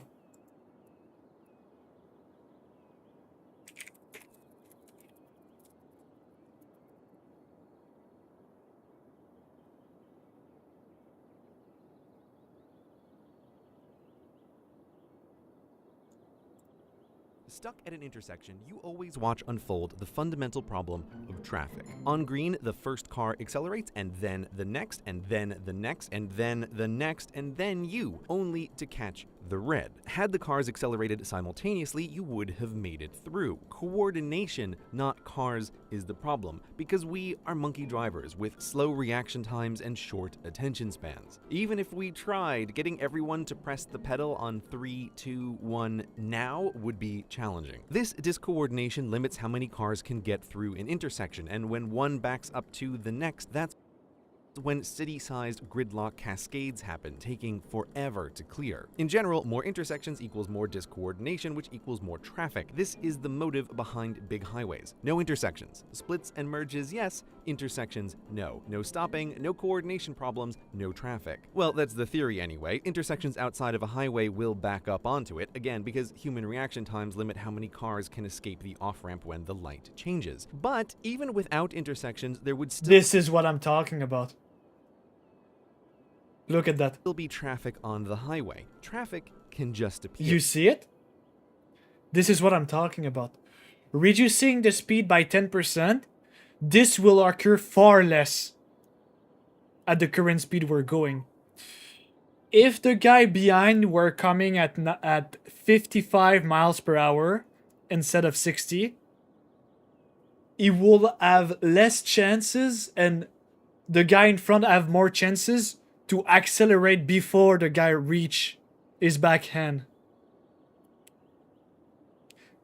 Here, take a one-lane highway with happy cars flowing until a chicken crosses the road. The driver who sees it brakes a little, the driver behind him doesn't notice immediately and brakes a little harder than necessary. The driver behind him does the same until someone comes to a complete stop. And oh look, cars approaching at highway speeds must now stop as well. Though the chicken is long gone, it left a phantom intersection on the highway. This is what's happened when you're stuck in traffic for hours thinking there must be a deadly pile up ahead, and then suddenly the traffic's over with no wreckage in sight. To your relief if you're a good person, and mild annoyance if you aren't. You just pass through a phantom intersection, the cause of which is long gone. And this phantom intersection moves. It's really a traffic snake slithering down the road, eating oncoming cars at one end and pooping them out the other. On a ring road, a single car slowing down will start an Ouroboros of traffic that will last for— If those guys in the circle, forever. Let's assume they drive at 60 miles per hour.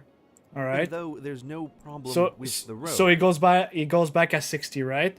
If those guys were not driving at 60 and they were driving at 55 or even 50, in matter of fact, they will have the little conjunction here will be lessened by a lot, and their constant is gonna be higher. If the drivers could coordinate to accelerate and separate simultaneously, easy driving would return, but they can't, so traffic eternal. On highways, traffic snakes grow if cars are eated faster than excreted, and they shrink if excreted faster than eated, dying when the last car accelerates away before the next car must stop. Now, in multi-lane highways, there needs be no chicken to start gridlock. A driver crossing lanes quickly with cars too close behind is enough to birth a traffic snake that lives for hours and leagues. It's this quick crossing that causes drivers behind to overbrake and begin a chain reaction. But we can make traffic snakes less likely by changing the way we drive. Your goal as a driver is to stay the same distance from the car ahead as from the car behind at all times. Tailgating is trouble, not just because it makes accidents more likely, but because you as the tailgater can start a traffic snake if the driver ahead brakes. Always in the middle. This gives you the most time to prevent overbraking, but also gives the driver behind you the most time as well. And when stuck in traffic, this rule would get... This doesn't really... Okay, so this is good, but this doesn't like prevent the let's call it the trampoline effect, where they all jump on each other, right? It doesn't... It's reducing, but it's not preventing. If you really want to like put...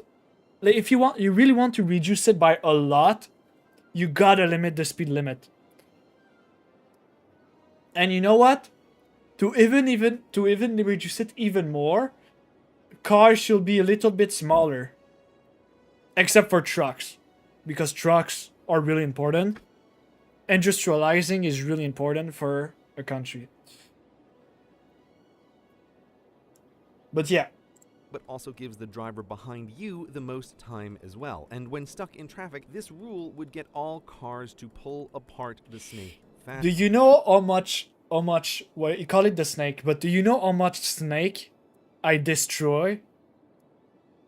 I'm a snake destroyer, dude. When I foresee, I look really far away, as recommended by any driver, by any kind of like driver license you're gonna get. They always tell you look the further possible. A lot of people don't do that, but I do.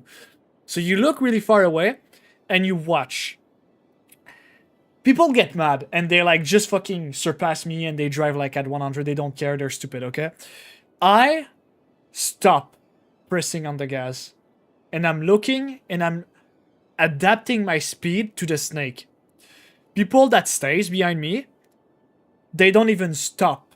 They never stop. They never press the... I mean, they probably press the brake because, you know, like, we're slowing down. Or they, like, kind of pressing it a little bit. But my point is, when you see the snake in a really far distance, you stop your current speed. You gotta slow down. And then, you try to adapt your speed to the little, like, slow down. And then you reaccelerate. Does that make sense? Faster. That's the simple solution to traffic, getting humans to change their behavior, perhaps by sharing this video to show how and why traffic happens, why tailgaters are trouble, and how we can work together to make the roads better for all. The end. Except, yeah, wishing upon a star that people are better than they are is a terrible solution every time. Instead, what works is a structurally systematized solution, which is exactly what self-driving cars are. Self-driving cars can just be programmed to stay in the middle and accelerate simultaneously. They'll just do it. The more self-driving cars at an intersection, the more efficient the Actually, the best will be public transport, but intersection gets. A solid lane of self-driving cars vastly increases throughput. Actually, if you ban humans from the road, which we should totally do anyway, you can get rid of the intersection entirely. After all, a traffic light is just a tool for drivers on one road to communicate with... But the problem is too many people like cars. People love cars. I love car. I love driving my car. I don't drive often, but I like to have my own car. So removing human is really complicated. It's happening slowly with, you know, like AI cars like Tesla, bus, metro, but this is complicated. With drivers on another, poorly and coarsely. Red equals don't go now, we are coming through the intersection. Green equals good to go. But self-driving cars can talk to each other at the speed of light. With that kind of coordination, no traffic light necessary. Just as with a highway, the best intersection is no intersection. So a lot of people, they're gonna see like the self-driving car, right? They're gonna be like, oh my god, the accident's gonna be insane. There's gonna be so much risk. And for those people, if you're watching right now, do you realize there's like so much more accident with human driver than a self-driving car? Like, it's insane the number of accidents in the road with human on the wheel. It's because of the lack of coordination. It's the lack of moderating the speed. It's the lack of being constant. It's the lack of It's the lack of like, it's the security feeling being in a car. So driving fast equals I'm safe. So yeah, pretty much makes the whole point. Humans will never drive this precisely. At the intersection, the fundamental problem with traffic that you watch unfold, as with everything, is people. So the real simple solution to traffic is no more monkeys driving cars. Whatever. Lemao. No more monkeys driving cars.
Also, I wanted to show you something, Eddie, because we did have a talk about it. Did last. It's still really bad, but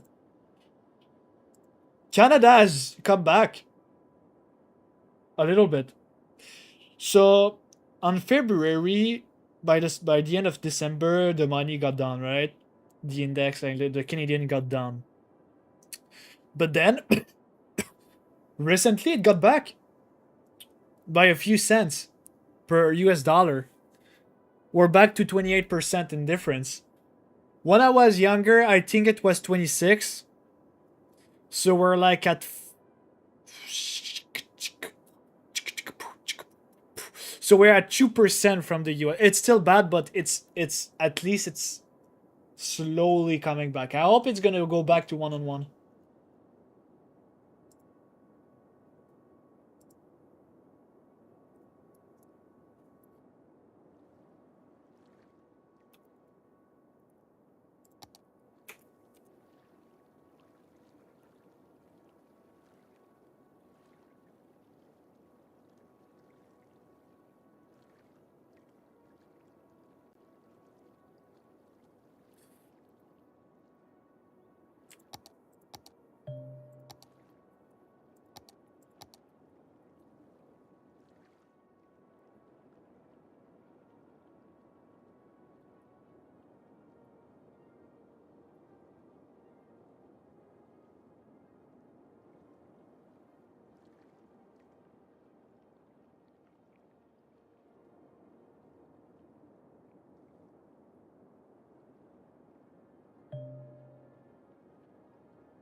Huh.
Or he's like a weak bitch or something. He wanted so badly to try and get that kind of bravado out there. Sad to see that this mentality still exists somehow, that men can't be the victims of abuse.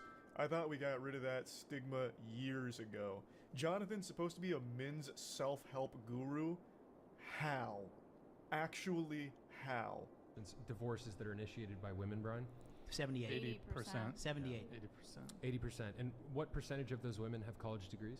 Well, it jumps to 90% if they're college educated. Real. Brian, please present the stats to the class. What percentage of divorces are initiated by women? 80%? Thank you, Poindexter, that's sickening. 90% if they're college educated? I rest my case. That's why I only marry 18-year-olds now. They're too young to have a college degree, thus they can't divorce me. What does this have to do with anything? Okay, so you don't want to marry college-educated women? You want to marry dumb women? Like, I don't know. What, you want to just marry a lobotomite sex doll?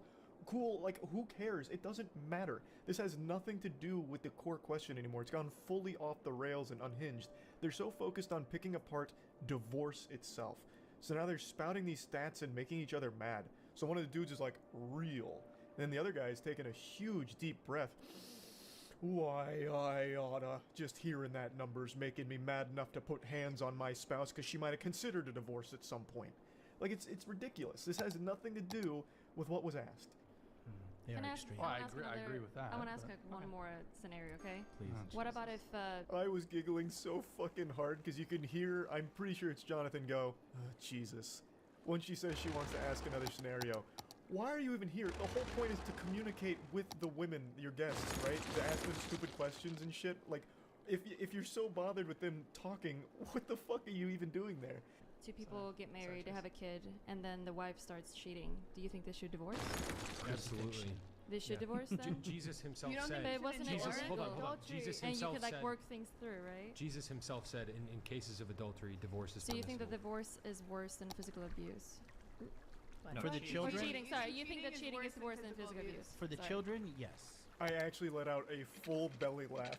So she brings up cheating and unanimously like, yes, obviously you have to divorce when the woman's being a whore.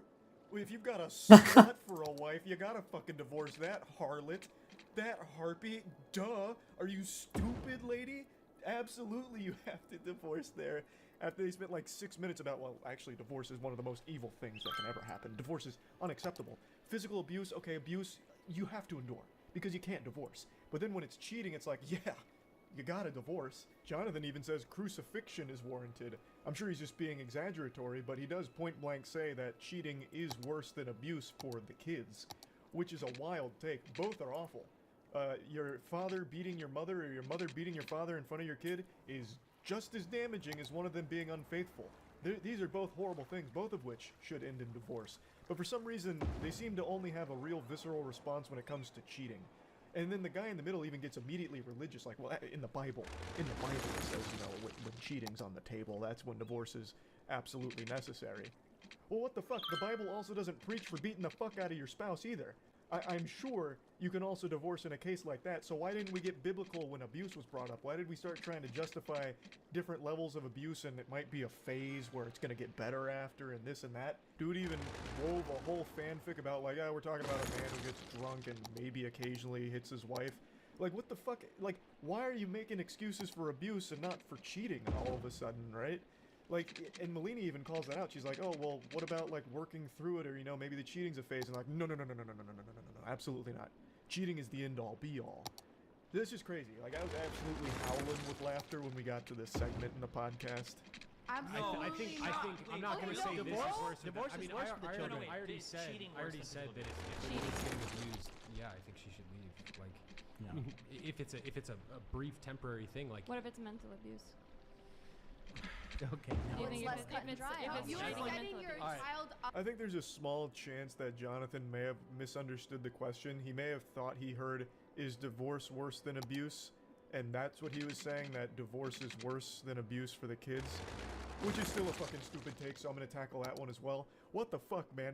You think that somehow kids witnessing their parents beating the shit out of each other is somehow less damaging than if they had just gotten divorced? You've got some issues you need to work through, my goodness. And then also that lady that's behind them is saying that it's less cut and dry when it comes to mental abuse. Why? Abuse is abuse. What are you talking about? So far up until this point in the episode, she hasn't said too much. She mainly just kind of agrees with everything the guys say, but she says it's less cut and dry when it comes to mental abuse, which leads me to believe that she thinks it should be cut and dry when it comes to divorce for physical abuse, but she didn't say anything. She didn't chime up and say like, hey, I agree, the marriage should end then. She just stayed silent, because I guess she was just looking for things to fight them on as opposed to agree with, which I think is always such a weird component of these debates where if you agree with your opponent, you're apparently losing, or you lose points by doing so, which is so fucking backwards. And that's why I think debates in general are kind of worthless, because it's never about changing someone's mind. It's always about just cementing your own beliefs and never faltering and never changing perspective on anything. So nothing good ever really comes from it, except for just general entertainment as a spectator. And this one had me giggling, so I wanted to talk about it a little bit. That's it. So yeah. Here, I'll check this out when I fill up my water and take a piss. I love the quote on that. I'll smack you, tit boy. What does that mean? There's a lot of layers in that onion to peel apart. Let's see what this is. I don't know who Wes Watson is, but I'm very curious to see what he does to tit boy. How do you define success? What does that mean for you? Success is, you know, being free, being able to do what I want to do every day when I wake up. Wrong. Success is how much pussy you get. Duh. Idiot. Where's Wes Watson? Set everyone straight here. Is this him? No vices. That means no drugs, no alcohol, no bullshit. You don't have to hide behind nothing. I mean, what's rich? I mean, you get to do what the fuck you want. You don't, I don't... Is this Wes Watson? Is this the right guy? Let me see. Or is this Tit Boy? Who's who here? Okay, that is Wes Watson. Didn't he just say no drugs? Brother, gear is a drug too, you know that, right? No drugs, except for the ones I do. No vices, except for the ones I do. This guy probably actually did have gynecomastia at some point. So he is literally Tit Boy. Ash, dude. Pull your fucking shirt Because off. I've been... Tell me you're fucking proud Because of yourself. I've been to fucking... Oh, well, I gotta rewind. I always love that. Pull your shirt off! Show me your body! And let me touch it a little bit. Because you're probably not proud of it. Are you proud? If you look in the mirror, would you guys say this motherfucker's proud of who the fuck he is? That's a bag of trash, dude. Pull your fucking shirt Because off. I've been. Tell me you're fucking proud Because of yourself. I've been to fucking prison. Jesus Christ! Because look I've been at to you, prison. Bro. You got 10-inch arms and tits. Men don't have tits. No, they go to prison where they get fucking. Fuck yeah, where they get do. raped up the ass. You've never been to prison. Look, That's he's what talking about shit happens. you don't know. They go to prison. This is a crazy argument. Get your ass Hold beat on, in hold on, front of You think that everybody. that's better? You think that that's Okay, better? let's let him. Yeah. Titties. Anyway. Who do you think would win? In what? Yeah. A fight? This guy'd probably win. He's got that roid rage psychopath energy. This guy would get snapped in half, no doubt. But if we're talking about like a lactation contest, this guy he's harping on the titties of would not win. It would be this guy. This guy's got so much gear in his body, his tits probably lactate all the time. By pure accident. This guy's probably got a pump in his fridge. So it just depends on what kind of fight they're having. If you want to be a true alpha male, not this embarrassing caricature of one, then you have to get yourself the new Gamer Supps Waifu Cup of Me that just dropped. That's right, it's finally here. The Moist Waifu Cup has finally arrived. It's available right now at gamersups.gg. I'll put a link to it in the description. It's guaranteed to be the best possible cup you've ever had in your life. Big thanks to Gamersups for making this chalice here. I am honored to be represented as a big-tittied waifu. It's been long overdue, and I think it came out extraordinary. But anyway, if you want, Fuck yeah. if you want to follow the successful mantra of a man who tells you he's reformed from prison, understand why they might have gone there to begin with. And To take care yes, of a family. I do think. What did he go to prison for? To take care of his family? Isn't that the opposite? You were not there for your family if you were in prison. I went to prison because I was such a good dad. That's why I went. He went undercover. Oh, wow, he's been a decade in prison. Holy shit. I thought it was going to be like a, I don't know, like 6-month stint in prison. No, this guy went to jail for 10 years. What did he do? That must have been heinous. During his 10 years in a and he actually uses this as a selling point for himself. During his 10 years in California prison, West began building an Instagram presence while behind bars. Well, what did he go to jail for? Then he talks about becoming a millionaire within 18 months after being released. Is that it? It was 10 years in prison for robbery, burglary, assault, and battery. Oh, what? Tough Guy's got his Instagram account privated? What's going on with that? He's got 1.2 million followers, though. Why is his Instagram private, though? That's not ripped, rare, and rich. I'm sure all the followers are real people, too, and not bots. I have no doubt. No, it's definitely not a purchased account. If anyone's curious, though, for how he became a millionaire within 18 months of being released from prison, he did it because he exploited you. The desperate, gullible men that are purchasing his shit and saying that it's worthwhile. You think this guy somehow found the ways to make money in jail for 10 I gotta years take a by piss. beating people and robbing them? Yeah, I'm sure he's got a fucking fountain of knowledge to bestow upon you. He just found the easiest way of making money in the modern age, which is telling desperate men that they're losers, and the only way they'll stop being a loser is if they give him money. That's it. That's the shocking secret to how he became a millionaire. Charlie, he invented docking and copyrighted it. True, actually, maybe that is what it is. He brought docking into the mainstream. True wealth is having a wife, and true wealth, that is what I think it is. And that is what I think truly success is being able to go home and look your family in the face and know that you're doing everything you can to support them. That's Then what when I you think go to the success beach is. with your family, they're like, "There's my stud dad right there, standing there." Do you have That's literally his whole life. Holy shit, that is so sad. His whole life is his body. Which is going to give out within the next 15 years from his overusage of gear. That's so sad. That is so fucking sad. This guy is 10x the insecurity of this man. Oof. That is actually all he can say. What an absolute fucking weenie. Yeah. That stud right there with Do his you, shirt off. do you have children? Look at that stud. Do you have children? I do have children. How many? I have 2. You have 2. So, are you saying that your Bugatti and your money and everything If else they is saw me worth more standing than your there, they'd be children? like, "My dad's a superhero. Look what he brought to the table. Look how hard this guy works. He came from nothing to this. Yeah. He works. He's. God damn it. You're still whining. Stop whining. That It is just a makes it product. harder. Sacrifice. Let's just your goddamn self. Oh man, this is much worse than I thought it would be for this guy. Yikes. Eek. Eek. I'm sure his children are so proud. My dad's a superstar. Look at him melt down on this fucking podcast about this guy. All because his body isn't as exploited with gear as my dad's. I'm so happy. My pop is the best. Oh, he only spent the first 10 years of my life in jail. What do you mean? He's a great dad. This is not what men look like. Let's let him What do they finish look his like? point. Fucking shit. What do they look like? Bald prisoners? This is the problem in society. People like this think they can talk to someone like me like that. You started it, goofball. Oh my god, he's getting. This is why he privated his Instagram account now. I see. Oh my, he's getting destroyed. All right, Eddie. I like this shit. You're gonna get punished. I enjoy it. Yeah, it looks like you enjoy it. I'm gonna punish you. Private account. We can have We can move on, but Jesus Christ. I'm gonna put you on a timeout. Thanks for your sub, Jan. Men usually have hair. We can agree on. He has crossed over gender barriers. That guy actually only has a single thought in his mind at any given time. My body versus that body. My body better. My body use all kind of HGH substances. Thus I win. And he can't process anything else. Need some other little fucking lame douche over there. Oh man. I'll still answer the question. Is giving someone an expensive watch? Would any of you guys really hang out with these guys? This is This guy is having.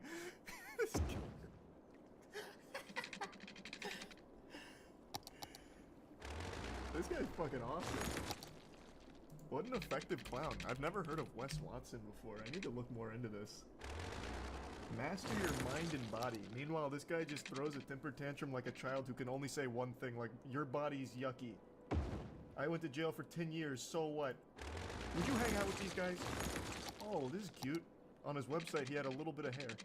Oh, so here we go. He used to be a marijuana dealer. And it looks like he was sentenced to jail for what Chatter mentioned earlier with, like, the robbery, solvers, or whatever, all of that. But he used to be a dealer. So I'm guessing... I still haven't seen exactly what the case was. But I'm guessing it was something about, like, a deal gone bad, maybe? I don't really know. I thought so. Okay. So, this is so crazy. I think this is right. So, the person he's currently dating is the woman who had that very viral plane meltdown and then got offered a porn deal. So his current girlfriend is this lady, I'm pretty sure. At least according to the articles that I was coming up and reading about this lady. Oh! You should film me. I'm Instagram famous, you bum. Shut the f up. It's crazy. That's a perfect match. That is a perfect match. Two insufferable people dating each other. You couldn't script that any better. Did she take the porn deal too? That would be the cherry on top of the Wes Watson shit cake. This is so interesting. Hold on, one more thing I want to look up that I saw pop up briefly when looking into Wes Watson. Just, sorry. And then we'll get back to him screaming about whatever the fuck he's melting down about, shaking his fist at the clouds. Your body isn't as ripped as mine, clouds. You have no right here. Okay. So what I saw come up is that he also has a podcast, but that doesn't seem correct. It looks like he was a guest on a podcast, and it was called How to Date a Bad Bitch. And it's him talking about dating that plane lady that was melting down. Alright, sorry, I'll stop looking up shit on the side here for side quests and see what else he has to say. Jesus Christ. They're skilled at some things. Hang on! That bass guy right there just said, hell yes, shut up. That's fucking hilarious. You're awesome. Different guys on the this panel. is why most people don't invite me places. Guys. Different guys on the panel. That's so sad. You shouldn't have said that. Yeah, that is so sad. Why would you say that? This is why I don't have any friends. Man, I don't have any friends. Look how quiet he gets after saying that, too. We could tell his tits are all jiggling. God, that's actually all he's got. Hey, bro, your toupee, it's still back there in the back. Go get it. I shaved my head, you little faggot. Are you sure they... Oh, boy. Uh-oh. Hits him with the F word. Women are not objects in our world because we're not serial. Hey, Wes, I don't think you want to play that game, brother. Your woman went viral for being an insufferable asshole that everyone clowned on, and she got offered to do porn. Like, brother, you don't want to play that game. You really don't. This guy super sucks. He talks about how he used to be a huge drug-dealing kingpin who lived in big mansions, but the reality is he sold a little bit of weed and slept on his friend's couch. No, that's the propaganda that they're feeding you. He really was. No, dude, this guy, Wes Watson, he really did live in the biggest mansions, fuck the baddest bitches, sell the dopest weed. You got your facts mixed up. We're gonna move on. Cry if you want, We're gonna move on. We're gonna move on. He's still going. He's so hurt. We're gonna move on, guys. We're gonna move on. We're gonna move on, guys. We're gonna move on. No, it looks like they calmed him. Well, calmed him down is the wrong word. It looks like he ran out of words in his head. So then he blue screened in his brain. Oh, not what operating. An interesting guy. He's like if you tried to have someone do their best to be Dan Bilzerian, but without the actual money. Just taking like core personality traits and rolling them up into one guy who's battling his inner demons of insecurity. He's trying so fucking hard to put on the persona. He's more like a D-list Liver King. Liver King tries to be like wholesome. Like Liver King, he's just a scammer. This guy is both a scammer and an insufferable asshole who projects his insecurities onto every single living being with a pulse, it seems. And then privates his Instagram account when people tell him that he's a loser. That was interesting. That did lead to a new discovery here of the Wes Watson rabbit hole. I looked more into his arrest. He basically got arrested for beating up and robbing a low-level weed dealer at a random motel. Brother, that's not what happened. I don't know what kind of fucking woke news sources you're reading. Wes Watson, he marched out into Gotham by himself and took on Penguin's entire gang, upturned that bitch, and stole all their product, and eventually Commissioner Gordon had him thrown behind bars. That's what happened. And he did it for his family. That was pretty cool. That was pretty fucking awesome. What happens when you get three of the most uninteresting, out-of-their-prime frat dudes in a room? They make a podcast. And like all other alpha podcasts, they focus on shitting on women. But this time, the unique selling point of this alpha podcast is all three of them rolled a 0 in the charisma stat. Between the three of them, they can very rarely form a complete sentence. It's like a game of fucking Mad Libs because they can't help but keep interrupting each other, and the one time they brought on a female guest, I think she maybe got 3 words out before they kept, like, dogpiling on every single breath she took. It is an outstanding disaster of insecurity. It's also adorable how hard they all try to appear as, like, this peak sigma alpha masculine specimen.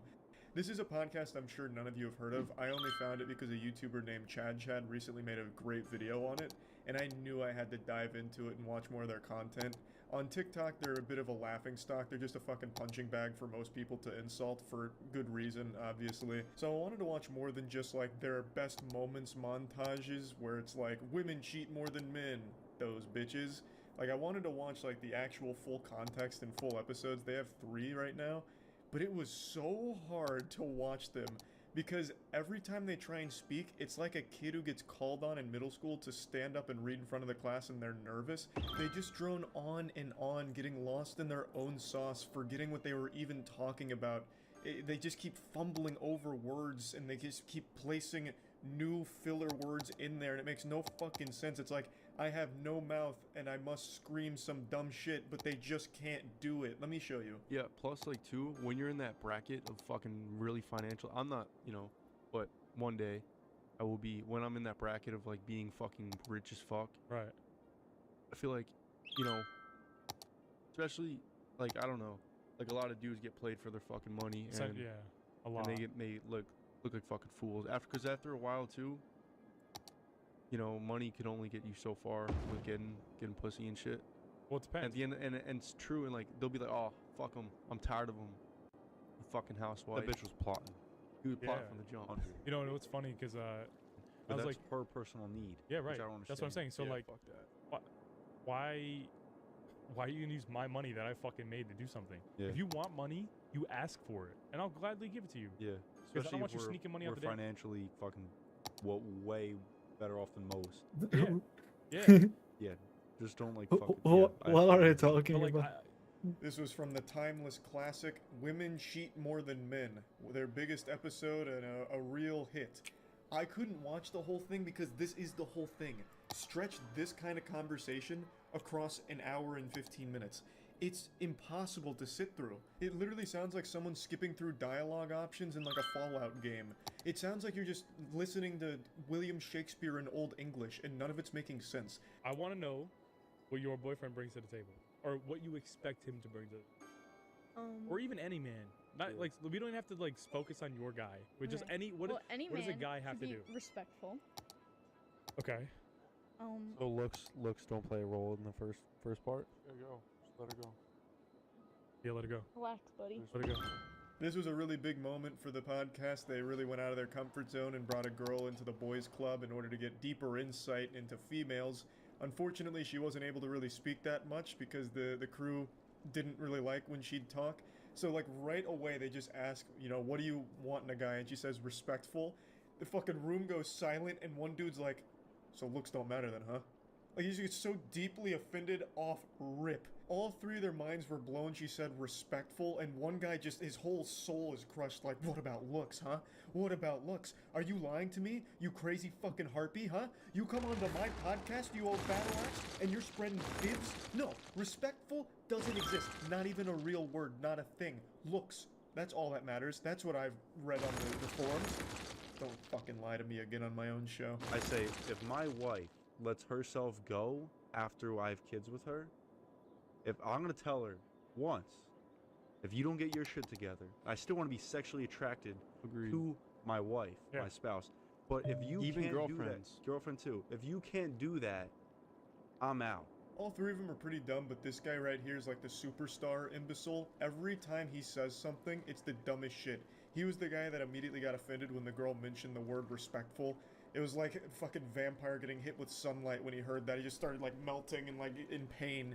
All he cares about is looks and pussy, from what I gather. That's his whole personality. And anything that challenges his belief that looks are the only thing that matter in the world, he takes great offense to. So this video they disabled comments on because they were getting clowned on ruthlessly.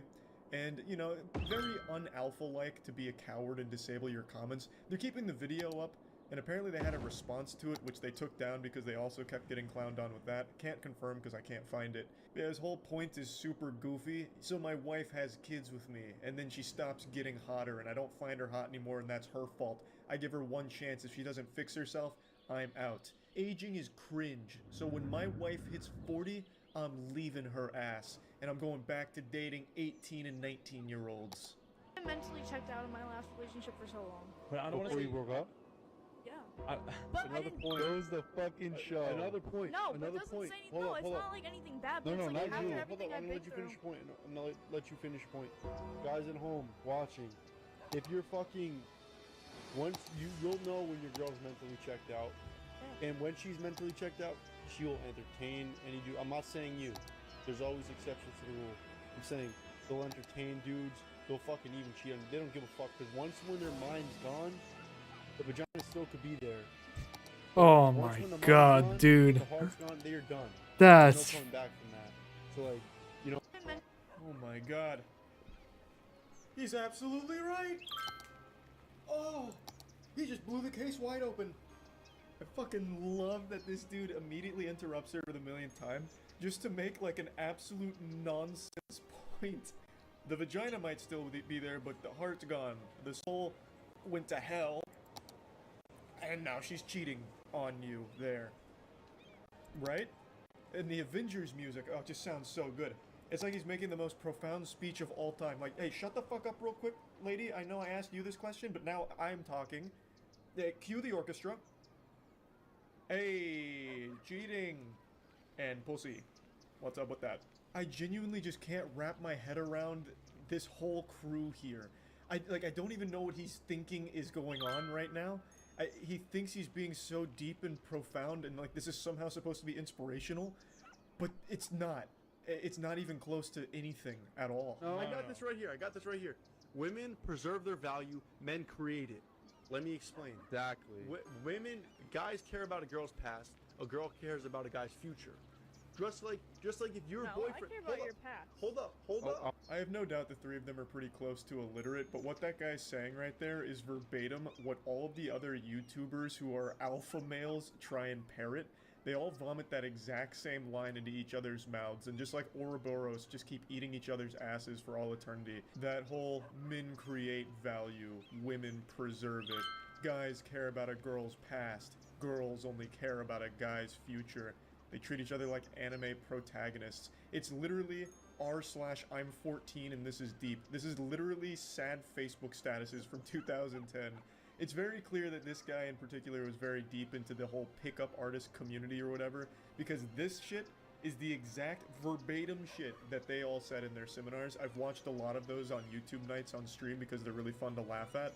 And to a certain extent I do feel bad for this guy because he got fed this so much that now he's adopted it as a truth. And the cycle just continues. Hot topic. Very hot. Girls cheat more than guys. Oh fuck yeah! Girls cheat more than motherfucking I was dudes. waiting to say that, bro. I was waiting to say that. They're sneaky. 100%. It's my personal mentality because I'm better than everybody. Yeah. I'm not an NFL player. I haven't been to the moon. I'm still better than you. You gotta. That's how you gotta become. You gotta think you're the best before you are the best. Yeah. Right. Right. Yeah. Everybody. That's my personal mentality. Yeah, he's not an NFL player, he's not a doctor, hasn't been to the moon, hasn't had a meaningful relationship, hasn't been able to read an entire chapter from a Harry Potter book, but you know what? He has a podcast, so he is better than you, pussy. I feel like if I was an employee at the Best Buy they bought the Blue Yetis at, I would be overcome with guilt if I ever found this podcast and recognized them. I'd be like, fuck, I could have stopped this from happening. I could have been the hero if I just didn't sell them the Blue Yetis. It could have all been stopped before it even started. Honestly, this has nothing to do with what we're talking about, but what's your take on fitness chicks? Valid. Like as fuck. They're superior to all women. Top of the line. Agreed. Fitness chicks are superior to any woman.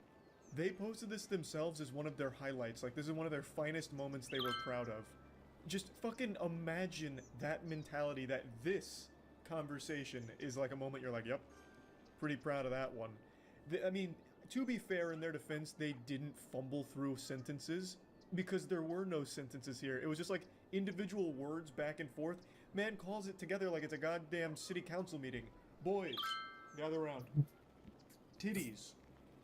What do we think? Do we like that? Valid. Milky. Top of the cream of the crop. Yes. I have absolutely no doubt in my mind that if I actually did finish all 3 podcasts to completion, there would be a million more wild and wacky moments, but it's just so hard to sit through their podcasts, so I haven't done that yet. So these were just some of the highlights that I found. These are the ones that were Dude, why is there... and as well as just a couple of moments that I skimmed through their podcast. And yeah, I just wanted to share this because this is just another very silly alpha male podcast. That's about it. So yeah. The only thing more pathetic than a guy who calls himself an alpha male is a guy who calls himself an alpha male and then tries to sell advice to desperate, lonely men. Hey guys, it's your boy Fresh Prince CEO. And today we're gonna talk about all my W's. Stay tuned for it. I love intros like these. You get some like wacky wubby dubstep kind of shit going on there with a dumb intro. It is so nostalgic. Takes me right back to 2011.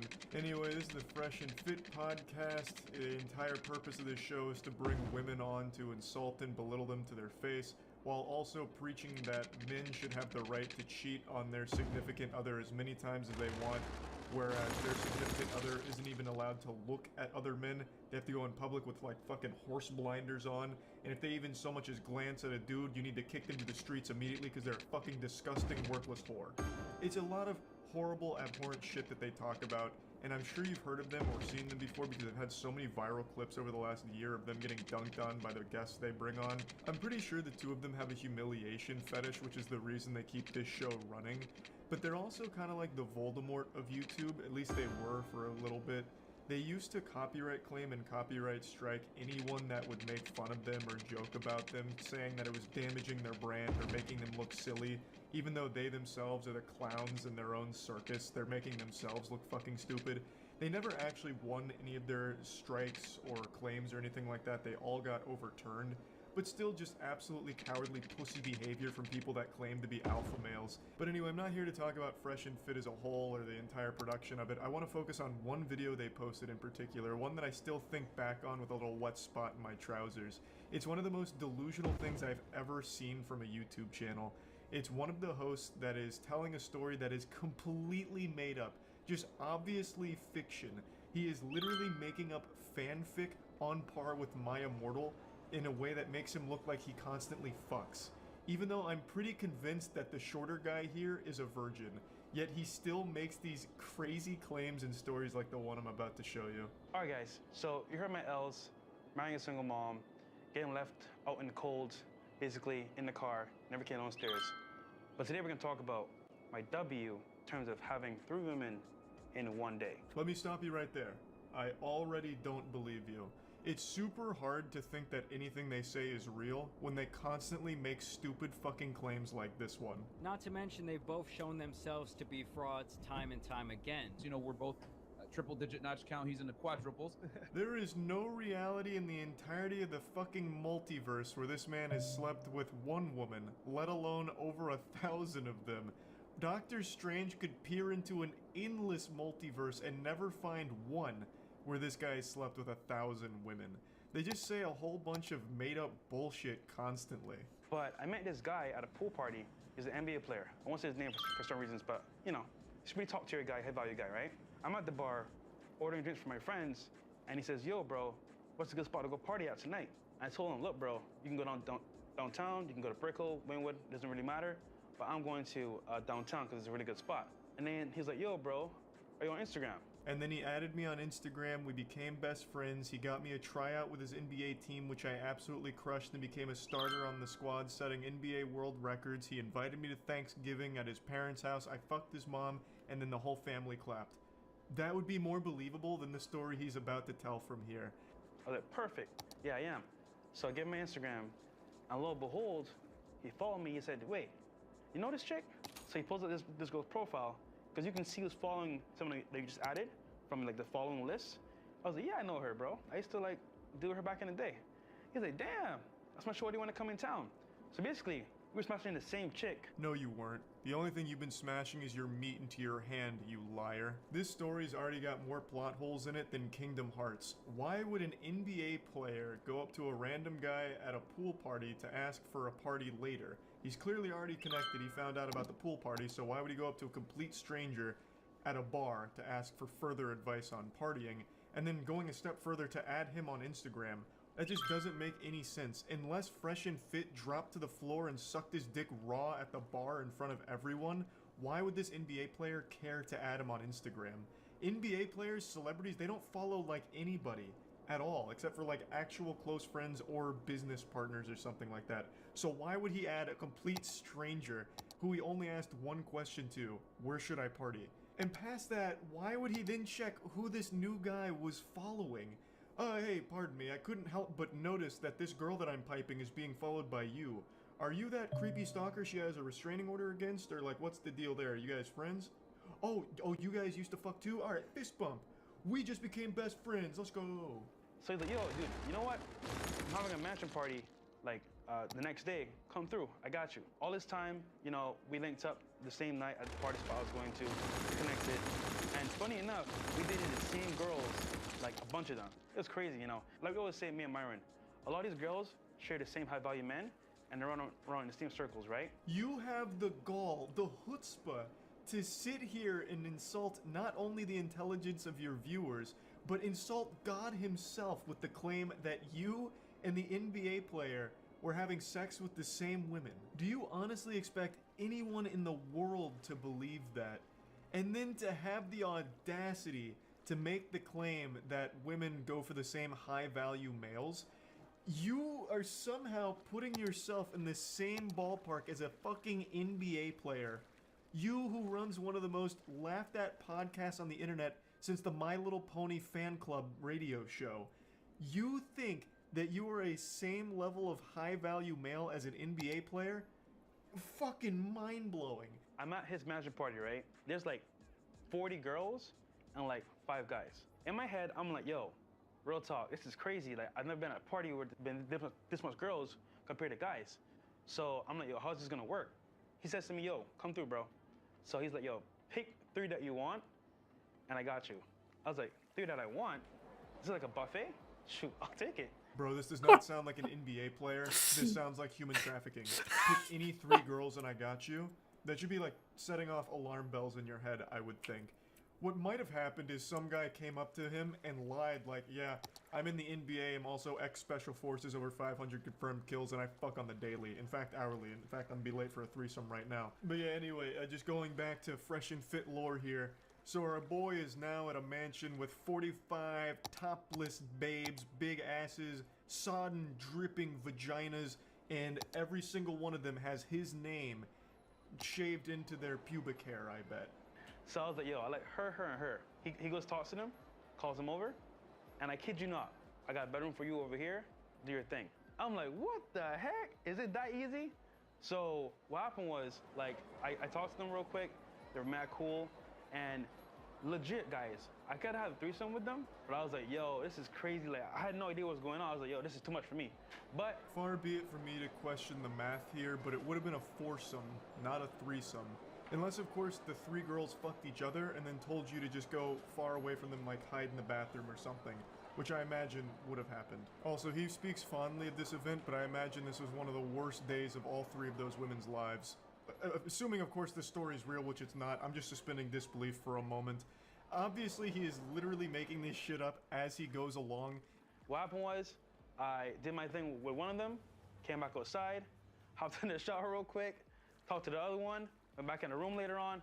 So basically, I had 3 girls in one night. It sounds crazy, guys, but there's a whole other world outside of the regular dating circle where guys of high value can actually like set up certain things that regular guys can't. What an incredible story. I can't wait for the sequel. Fresh and fit in the goblet of fucking. I don't even understand the title of this video anymore. It's Pull Girls Easily, but doesn't seem like there was anything easy about this. He met someone that claimed to be an NBA player that invited him to a mansion and then assigned 3 women to fuck him. Like, that's not exactly a lesson that can translate to most people. Of course, it's all made up and shit, but the takeaway here is basically nothing. It's a fucking nothing burger. It's this guy trying to make himself look cool and embarrassing himself. So translate that into like my own lifestyle. Now from Instagram, I say, you know what? I can have 3 in one day. Why can't I do it myself? Learning from Deals on Demand that you guys are gonna learn if you bought a course. We're gonna re-release it soon, coming up maybe like next month. That whole setup there can be done for yourself through Instagram or dating apps. How is me buying your course going to help me fuck 3 times in one day? Is the course just that NBA player's phone number for his mansion of sex? Like, there's just nothing you can really teach from this story you've told here. Nothing translates. There's no lesson. You picked 3 girls that a guy then instructed to have sex with you. And it never happened in the first place, and I hate that I keep suspending disbelief for even a fraction of a second to entertain the idea that this happened in reality, when we all know it didn't.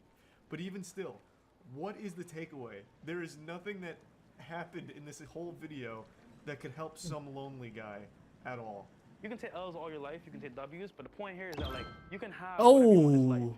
You made that choice. So for me, I was at a point where 3 a day was easily done through Instagram, and that's what I did. But even in this fantasy, that's not what you did. You didn't set up 3 girls in one day through Instagram or anything like that. A guy did it for you. He fucking told them to have sex with you. You didn't talk to them through Instagram, you didn't get to know them or anything like that.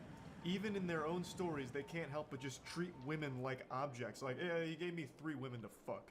And that's why I'm the king of Instagram dating. Like, what are you talking about? It's so fucking wild. It's incredibly embarrassing. I don't know how they can post things like this and not feel any amount of shame. But anyway, I just wanted to talk about this one, and that's about it. See it. See it.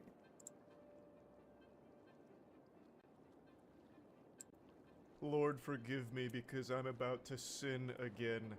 I have sworn time and time again that I would do my best to resist making fun of the platform formerly known as Twitter, but I can't help myself. They keep giving me little layups that I can't help but just finish at the rim on. Just when I thought I was out, they pulled me back in.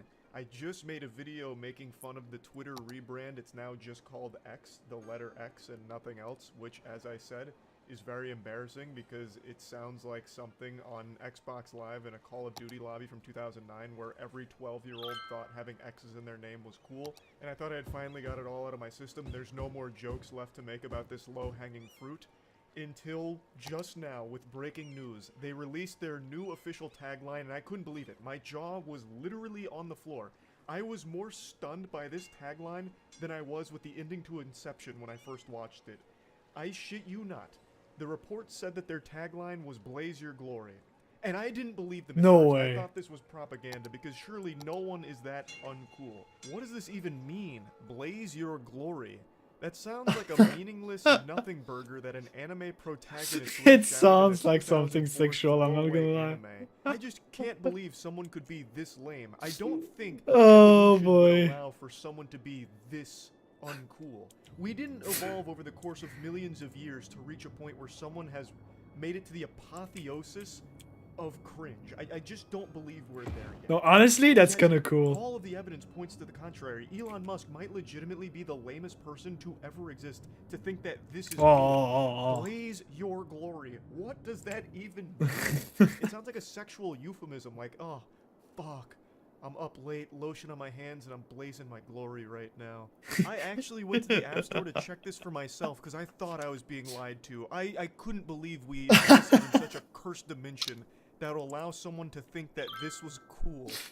But It's true. cool! It's What do you that mean? is the tagline for the platform formerly known as Twitter. It's It so is cool. Blaze your glory.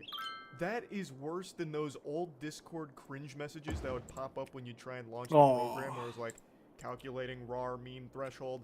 Need to construct additional pylons for optimal memeing. Quick, get to cover. Wumpus is a fire in his laser. Watch out. Springle just deleted all your base. Your base no longer are belong to us. That old garbage? This is worse. Blaze Your Glory is like 50 times worse. I have legitimately been giggling about this for at least 10 minutes, which is why I'm making a whole video once again making fun of this platform, even though I have sworn that I would stop, like, control myself, the urge, but I can't fight it. It's like that scene in Knock Knock with Keanu Reeves, where he gets tied up by the two girls, and he's like, I didn't fuck you, you fucked me. You came into my house and you sucked my cock. You sucked my dick. It was free pizza. That's how I feel right now. This is free pizza. Like, what am I supposed to do? Like, how could I not make fun of this? My glory is blazing just thinking about this shit. It's so wild to me. And I really just can't get over his obsession with the letter X. He named one of their fucking children X. And then a couple of other letters here that he must have seen during like a Steam Guard check to make sure that you're not a robot. Like, I understand that it has some kind of connotation with some kind of fighter jet or something. But once again, it's probably chosen by Elon Musk just because the letter X is in it. And for fucking 20 years now, Space for 2 X. decades, he's wanted X.com. Like, he Coast wanted that Guard to be is warning of a PayPal tsunami originally. approaching the area. Holy shit! No! A tsunami has struck the city. Take caution and avoid roads and waterfronts until the water recedes. Oh, that's actually doing a lot of damage.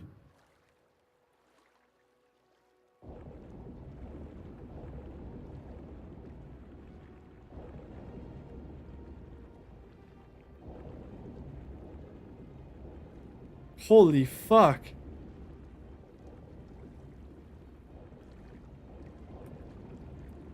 I don't think it's the right moment to steal shit, my guy.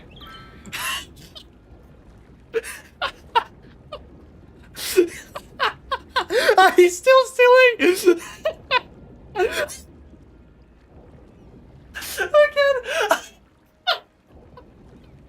He fucking drowned! Oh my god. Oh shit. Oh That's so good. Oh my god. Oh boy. Oh, that was. Oh, he fucking died, dude. Oh, he's still alive. One of them is still alive.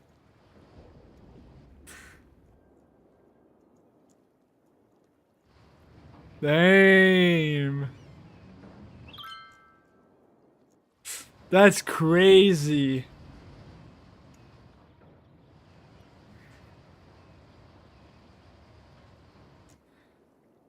Oh, there's the helicopters. Look how cute they are.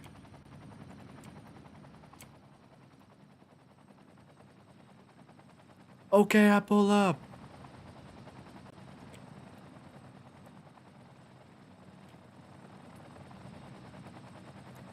They look like little bugs. It's funny, right? We're so scared of bugs, but in like a god perspective, like a giant like me, the human are little bugs. That's kind of funny.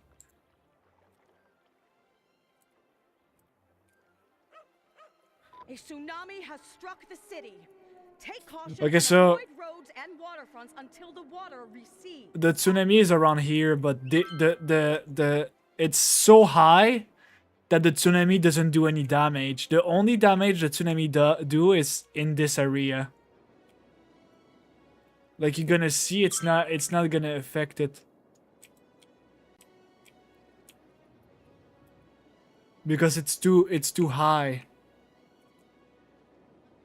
So my entire city here and this city are entirely protected from tsunami. Unless the height is like right here, but that would be surprising.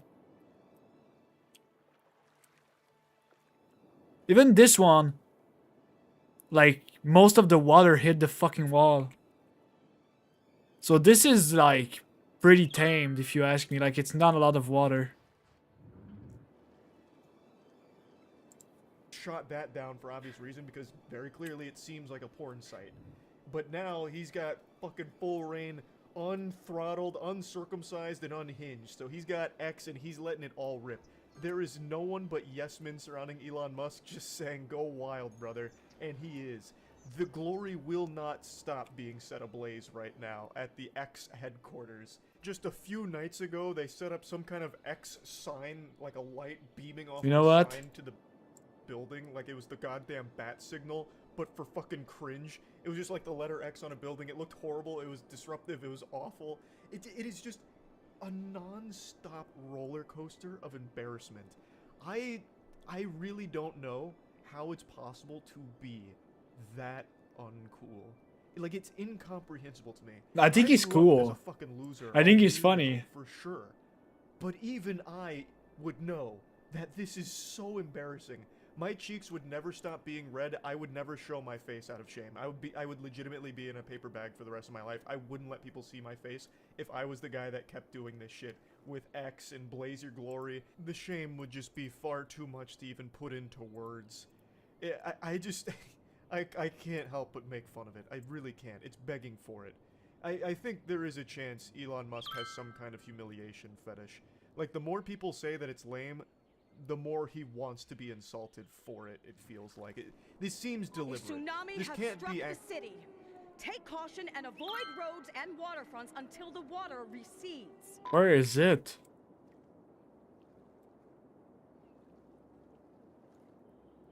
Yeah, it's probably like trying to hit me, but it's too small.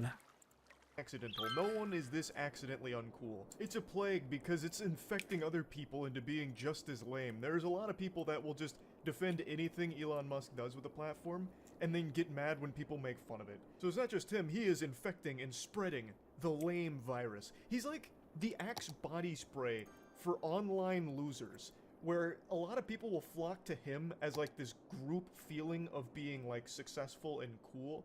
And like they're always going to battle for their leader Elon Musk, which makes no sense. Again, I don't really care about Twitter's success or its failure. I'm just laughing at the goofy decisions made along the way. So I'm just gonna bring up one tweet here. It's not even this person in particular I have a problem with or anything. This is just the general attitude about how when I make fun of it, I'm just coping with the success of Twitter under the leadership of Elon Musk. I don't give a fuck. If Twitter burns to the ground What? tomorrow, leadership of Elon Musk. I don't give a fuck. If Twitter burns to the ground tomorrow, I don't care. If it's 20 times more successful tomorrow, I don't care.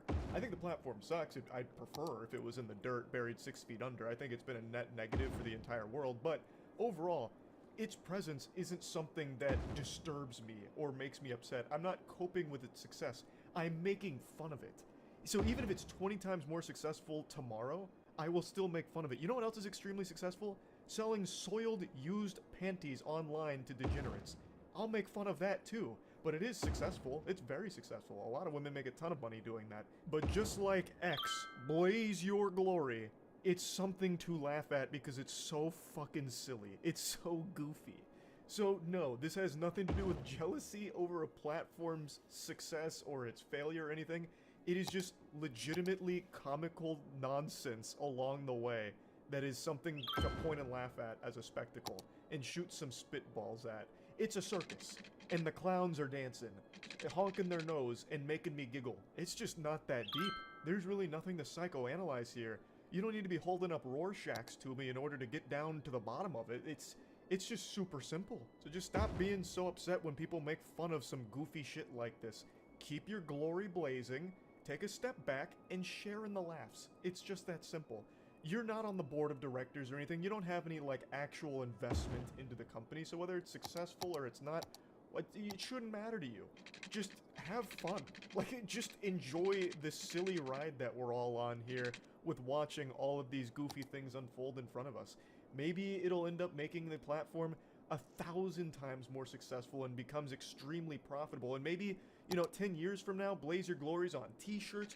He's even got its own little mascot, like fucking Ultra Lord out of Jimmy Neutron, the Glory Blazer, or something. Like, maybe it's the biggest thing in the world, but it will still always be a fucking goofy, uncool thing.